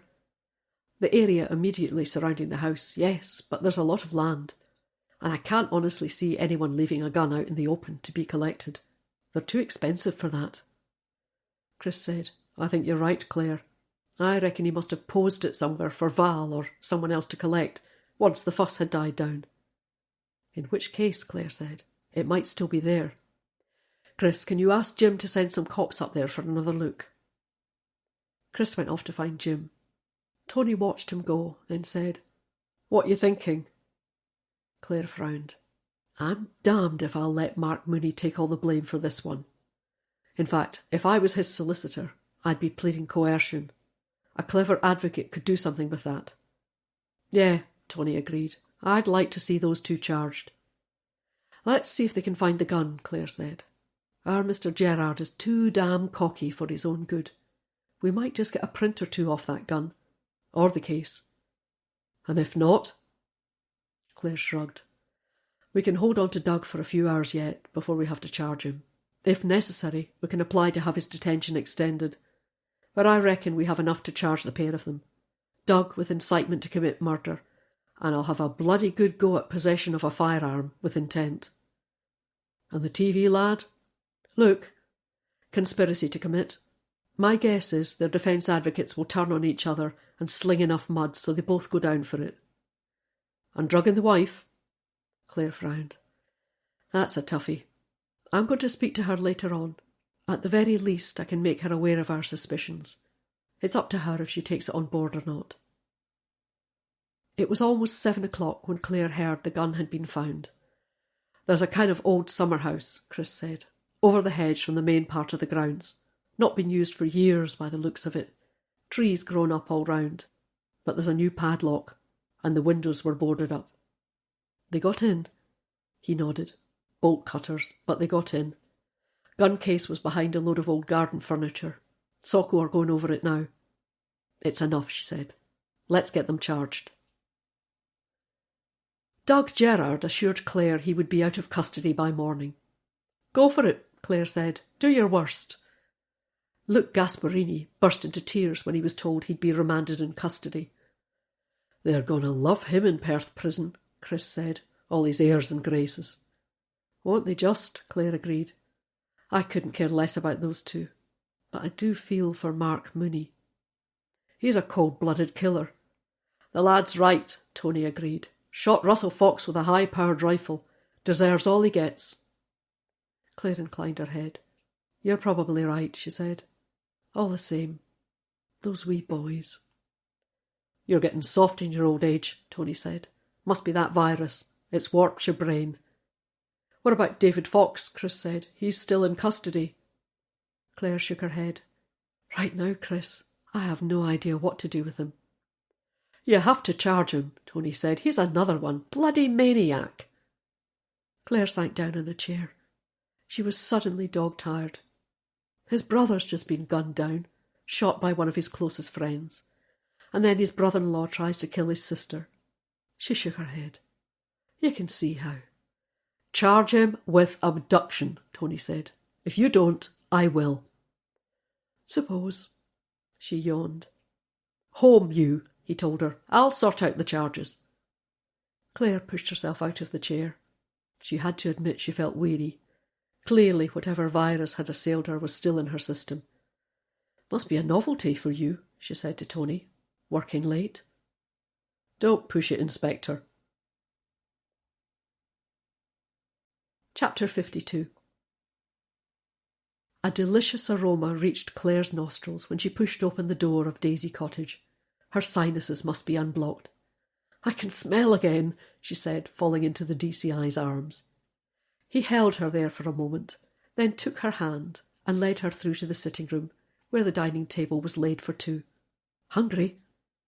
She pulled out a chair and sat down, kicking off her shoes. Surprisingly, yes. What is it? Veg goulash. Rice or pasta? Oh, rice, please. Benji likes leftover rice. At the sound of his name, Benji trotted over and put his head on her lap. Clare ruffled his ears, and he responded by licking her hand. Over dinner, most of which Clare managed to eat, she told the DCI about the case. We've got them all in custody. I'm just not sure if the charges will stick. He helped himself to more goulash. Sometimes it's like that, Clare. You do your best, hand it over to the fiscal, and it's out of your hands from there. She nodded. Yeah, I know. It just doesn't sit easy. There's Mark Mooney, driven to shoot someone dead to protect his family. So he says. Yes, I know. She put down her fork, her appetite sated. But I do believe him, and he'll serve the heaviest sentence of them all. It just seems unfair. She pushed her plate away. He has such a lovely family, you know. 2 smashing wee boys. Clare. Yeah, I know. Leave it at the station door. But sometimes. He smiled and took her hand across the table, and she thought she'd never tire of his eyes, so piercingly blue. Come on, he said. Over to the sofa, and I'll give you a shoulder massage. As he teased out the knots in her shoulder, she asked about his day. Interesting. Oh? She swung her legs off the sofa and turned to face him. She caught a hint of his cologne, now so familiar and comforting. In what way? I've been asked to apply for a promotion. Well, I say promotion, more of a sideways move, but a good one. Suddenly, Clare was aware of the goulash lying heavy on her stomach, and a sense of unease overtook her. Oh, she said, that's quite something. Somewhere in the far reaches of her mind, she was transported back a couple of years, sitting in this very house, having a similar conversation with her ex-partner, Geoffrey Dark. He had told her of an opportunity, but it had meant him moving away to Boston. He'd assumed Clare would want to go with him, and it had been the beginning of the end for their relationship. Was it happening again? I don't want to jinx it, he said. Do you mind if we don't talk about it? Oh, Clare said again, not sure what else to say. Of course, if you prefer. He wrapped his arms round her and kissed the top of her head. Coffee? No, she said. No thanks. For some reason she felt like being awkward. I might go up and have a soak. He smiled. Sure you don't mind me not talking about the job? Course not, she said.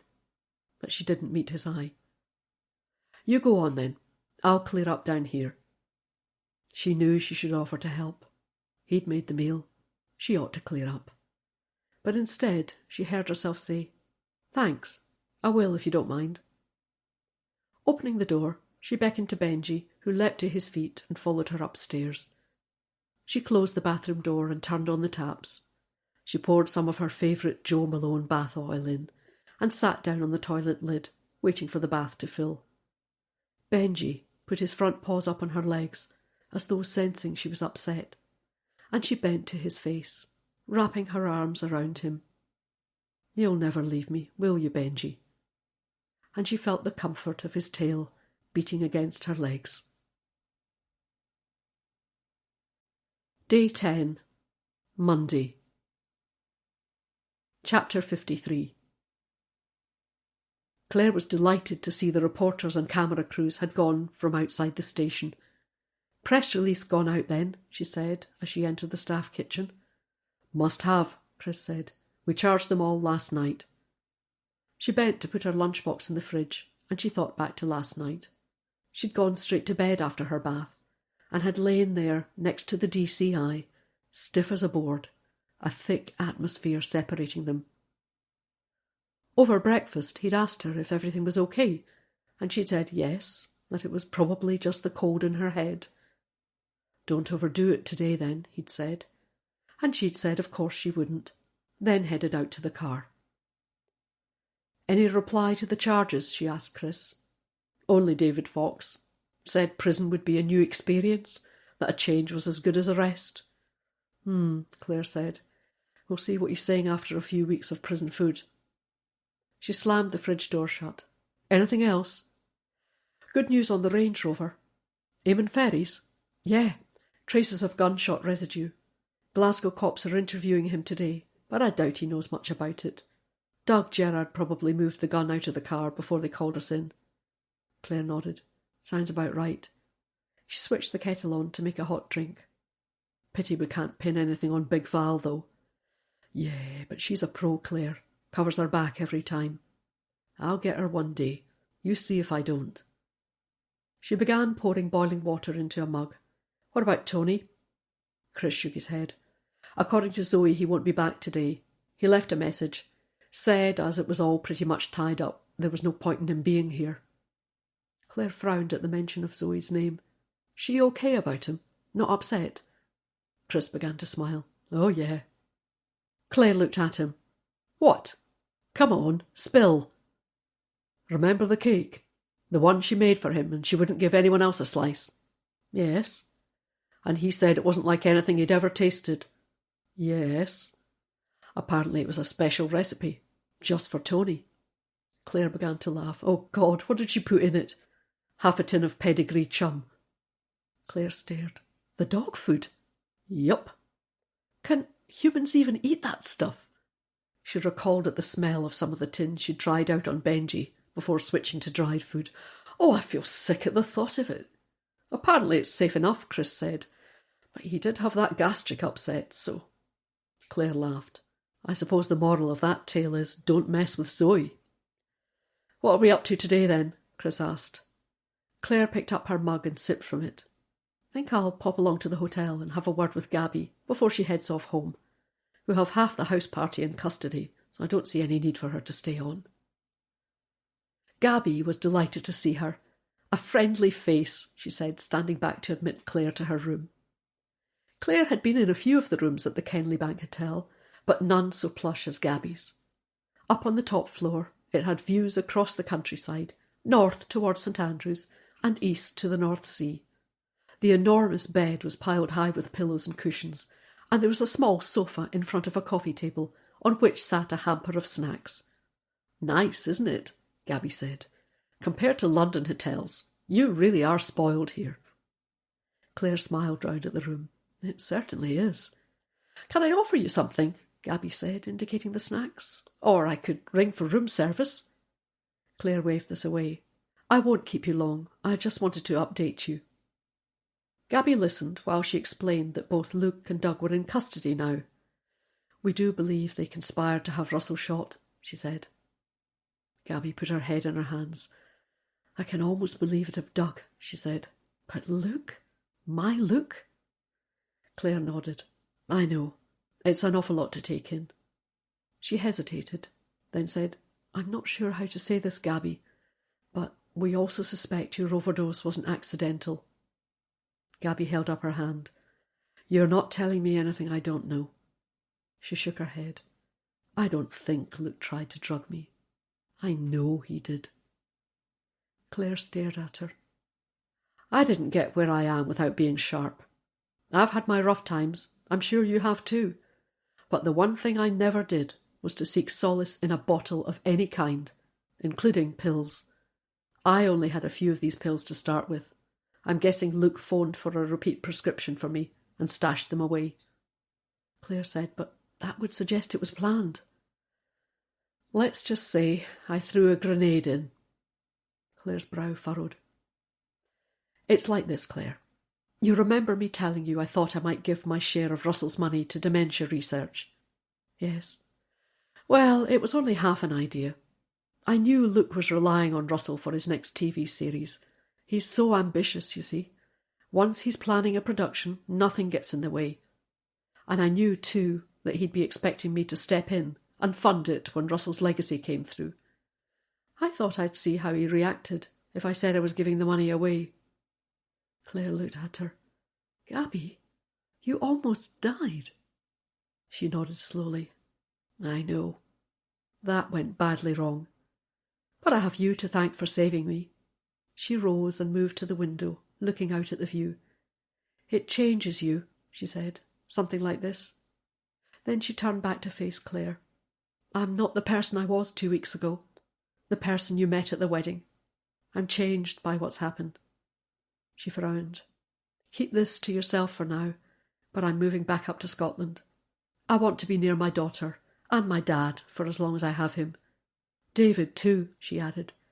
He's back in my life, and I don't want to lose him again. Oh, I know he'll be in prison, but I'll visit, and when he comes out, he'll have us to come out to. But your TV show?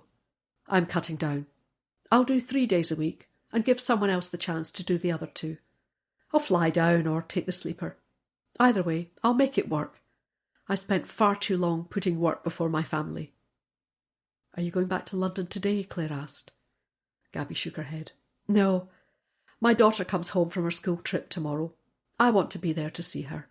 I'll take her out for the day and we'll have a proper chat. She'll be upset, about Luke. Clare rose from her seat. I've kept you long enough, but I do hope it all goes well for you and your daughter. Gabby moved forward and took hold of Clare's hands. You've been such a rock this past week. Will you come and see me when you're next in London? I'd like to see you again. The incident room was being restored to normal when Clare arrived back at the station. With Tony gone, she spent most of the day in her office catching up on emails and outstanding tasks. By 4 o'clock, she'd had enough. The case was more or less tied up, with reports prepared for the Procurator Fiscal, and she decided to finish early. She sought out Chris and found him and Sarah poring over kitchen brochures. Sarah hurriedly shut them and put them in a drawer, but Clare waved this away. We've all been working like donkeys this past week. Enjoy a bit of downtime while you have it. You heading off home, boss? Sarah said. Yeah, home to relax. Unless anything else comes up, I'll be back in tomorrow morning. She left them to their domestic plans and went out to the car. It was a lovely afternoon, but the sun was lower in the sky now, summer turning to autumn. As she drove home, her pace more leisurely than usual, she admired the gardens in the Bogward estate, filled with late summer favourites. The trees on the Craigton Road were in full leaf, and she drove on through dappled shade. At Daisy Cottage she could hear the sounds of Benji in the garden, and instead of going in through the front door, she pushed open the gate and walked round to the back of the house. DCI Gibson was down on his hands and knees, weeding the border, while Benji chewed a toy rabbit, shaking it from time to time in a misguided attempt to stun it. The DCI rose when he saw her, dusting soil off his hands. She moved forward and held out a hand, taking hold of his muddy one. Sorry, Al. I was horrible last night. He smiled. Of course you weren't. But there is something wrong, isn't there? She hesitated. Fancy a drink? I've some cloudy lemonade in the fridge. She went in the back door and emerged minutes later, carrying a tray with 2 tall glasses. She put it down on the garden table and they sat, enjoying the afternoon sun. The DCI drank his down in one go. I needed that, he said. More? He shook his head. No, that's great, thanks. I want to get back to the weeding before I go off the idea. But won't you tell me what's on your mind? Clare looked down at her glass, watching the bubbles rise to the surface. Her mouth was dry now, and she took another sip. Then she said, The last thing I ever want to do is to stand in your way, Al. He frowned. Why would you ever think you'd do that? Your promotion, or whatever it is. I do realise it'll be in Scotland, and I know it's not a huge country, but... He took hold of her hand. Clare! I was so hurt when Jeff moved away. I don't think I could do that again. Clare, he said again, I'm not Jeff, and I'm not going anywhere. Not as long as you want me, at least. Aren't you? Of course not, you dope. The promotion, even if I get it, which is unlikely, I can choose my base. Oh, yes. And where would you go? He shrugged. I mean, Dunfermline's great. Friendly staff, I have a good office, handy for my house, but it's a bit away from you, and I do seem to be spending more time here. She waited to see what he would say next. I thought maybe Dundee. It's a decent size of station, handy for St Andrews and Daisy Cottage. He smiled and began tracing a muddy finger across her hand. I could even think about renting my house out. He flicked a glance at her. If I wouldn't be in the way here. A smile spread across her face. I like the sound of that, Al, she said. I like it very much. Good, he said, because frankly, this garden could do with a bit of attention, and it gets bugger all from you. She laughed. None taken. From within her pocket, she felt her phone vibrate, and her heart sank. Leave it, he said. She shook her head. You know I can't. She took it out, and a smile spread across her face. She swiped to take the call. Jude, hi, she said. Lovely to hear from you. How's... Her sister cut across her. Claire, she said, an odd note to her voice. You're on speakerphone. Frank and I have some news. Claire realised what her sister was trying to tell her. Don't ask about the baby. I'm about to tell you. Sound surprised. We're having another baby, Jude said, and Claire heard the sound of Frank cheering in the background. Oh, Jude, Claire said, doing her best to sound as if this was news. How wonderful. Hold on, I'll pull out a sun lounger and you can tell me all about it. Chapter 54. 2 months later. DCI Alistair Gibson held open the door, and they walked into the building, following the signs for reception. A smiling woman at the front desk checked their names, issued them with lanyards, and said someone would come to collect them shortly. Nervous? The DCI said. She nodded. A bit. You'll be great. A young woman in jeans and a red jumper appeared. D.I. Mackay, she said. Claire's fine. She smiled. I'm Jess. I'll be looking after you this morning. They followed Jess through a security barrier, swiping their lanyards across a reader, then through a maze of corridors. Like a labyrinth, isn't it? Jess said. Don't worry, someone will see you back. They passed endless doors, labelled with numbers, until eventually Jess stopped at one and swiped her reader with her lanyard. The door clicked, and she pushed it open, leading them into a large room. There were desks dotted round one side with laptops standing open, and a collection of low sofas towards the other end. At the top of the room there was a long table with a stack of plates and white china mugs. An urn was plugged in next to a selection of tea bags and coffee sachets. Beside this was a large ashet of sandwiches and other savoury snacks. High on the wall were 2 TV screens showing the current programme, the morning news bulletin. Hungry? Jess said. Tea? Coffee? We have bottles of water too, somewhere. She cast vaguely around. I can get you water if you'd like. Claire said a small coffee would be lovely, and Jess obliged, bringing a plate of sandwiches. Her stomach was turning somersaults, but the DCI tucked into a bacon roll, pronouncing it delicious. I wouldn't eat for half an hour before you're on, Jess advised. You don't want to be burping on live TV. What time will I be on? Just after the 11 o'clock news, Jess said, unless anything changes. She studied Claire, then said, We'll get you into make-up about 10:15. Do a light check, then you'll be ready to go. Just before we go to the news desk, I'll take you to the studio door. Then one of the producers will escort you onto the set. You'll have a few minutes to get settled, then we'll be live. Claire thought she might actually vomit from nerves.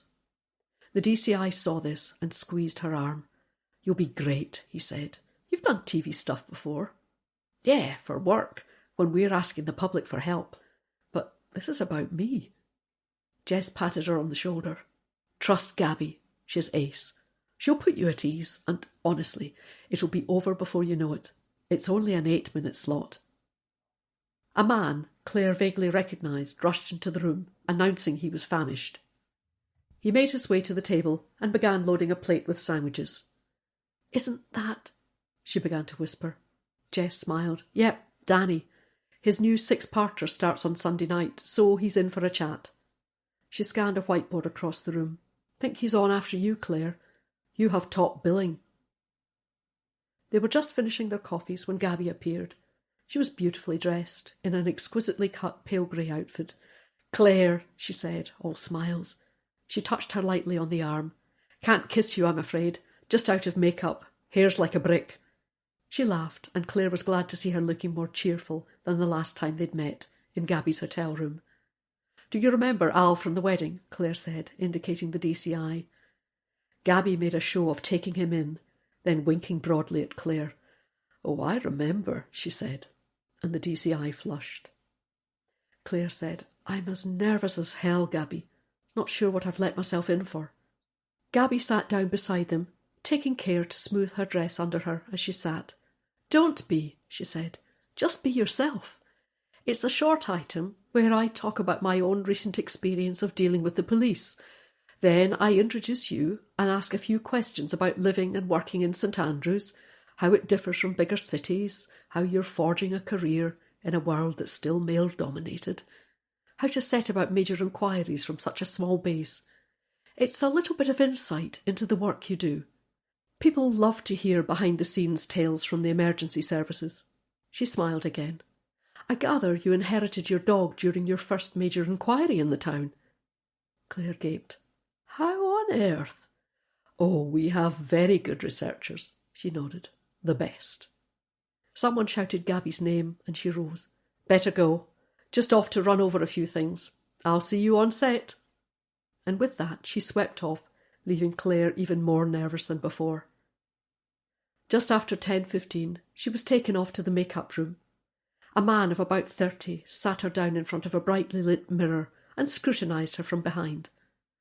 I don't want too much, Claire said. Don't worry, love, we won't go full panto on you. As he worked, he chatted away, dropping a few names of celebrities he worked with, and in no time at all it was finished. He turned Claire round, and she was amazed at her reflection. See, he said, told you you'd look fab. Claire was moved to another chair, where a hairdresser began spraying dry shampoo into her hair, teasing out the layers. Just giving it a bit of body, the woman said. Then she picked up a set of straighteners and set about tidying up loose ends. Finally, she sprayed Claire's hair, patting it to check it was secure. You'll do, she said, and Claire rose from her seat. Jess appeared to take her back to the green room. The DCI shook his head. My God, but you scrub up well, Clare Mackay, he said. You look amazing. Claire patted her hair nervously. It's not too much. Definitely not.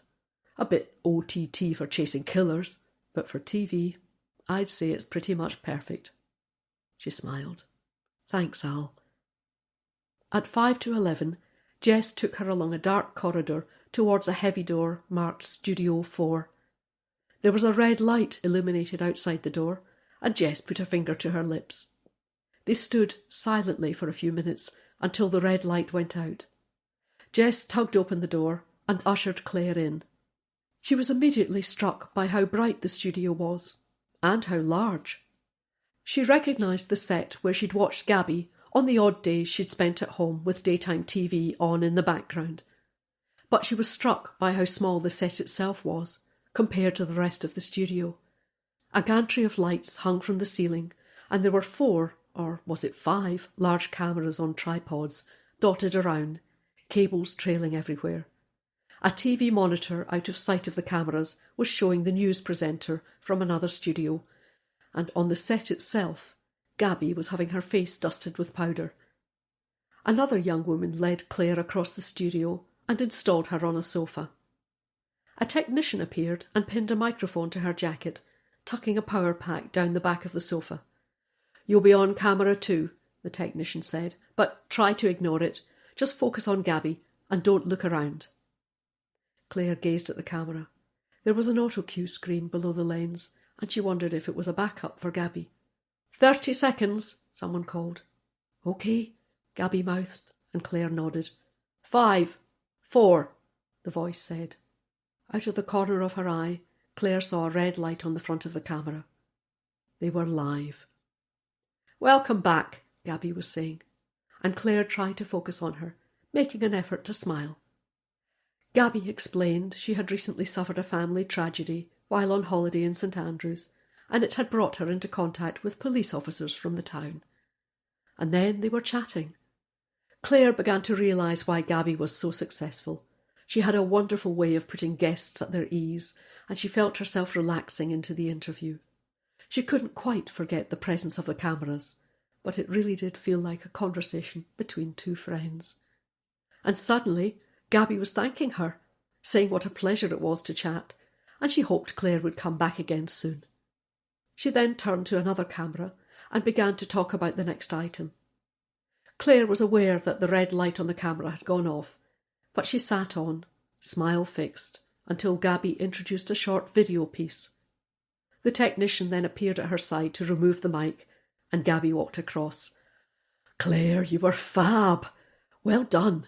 Twitter's full of it already, judging by the updates on my phone." 30 seconds, Gabby," someone called, and Gabby rolled her eyes.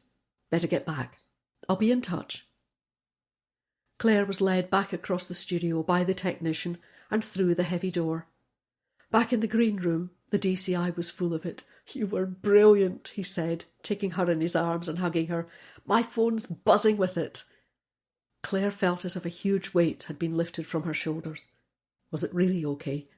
More than okay. Jess appeared and smiled. "Bloody brilliant, Claire," she said. "Twitter's gone bonkers." They collected their coats, and Jess led them back through the maze of corridors to the reception desk, where they handed back their lanyards. As they approached the front door, Claire switched her phone on, and it immediately began to buzz. She stood inside the door, waiting for her messages to load. "One from Chris," she said. She clicked to open it and saw a hyperlink. It took a few seconds for the link to load up. "Oh," Claire said, "it's a TikTok video." She looked at the DCI. "I've never used it. You?" He shook his head. "Let's see then." She held out her phone so they could watch, then saw herself appear on the screen. She was sitting on the couch, speaking to Gabby, and had put out her arm as if explaining something. But Chris had edited the video, so her arm went in and out repeatedly. And he'd added an audio clip of the hokey cokey. "That's really clever," the DCI said. "Look at this bit. In, out, in, out. He's matched it to your arm movements." "I'm going to kill him." 8,000 views already, the DCI said. "Claire, you're a TikTok sensation." "I really am," she said. "I'm going to kill him, and I'll get away with it because I know how." He took her hand and led her towards the door, which slid back, and they emerged into the autumn sun. The street was busy, cars whizzing back and forward, and he held up his hand to hail a taxi. "Come on," he said. "Gabby's got us a table at the Ivy. Let's go and celebrate your new-found fame." You've been listening to Next in Line by Marion Todd, narrated by Marion Todd. Published by Quest, an imprint of W.F. Howes Limited. This work is copyrighted 2021 Marion Todd. This recording is copyrighted 2022 W.F. Howes Limited.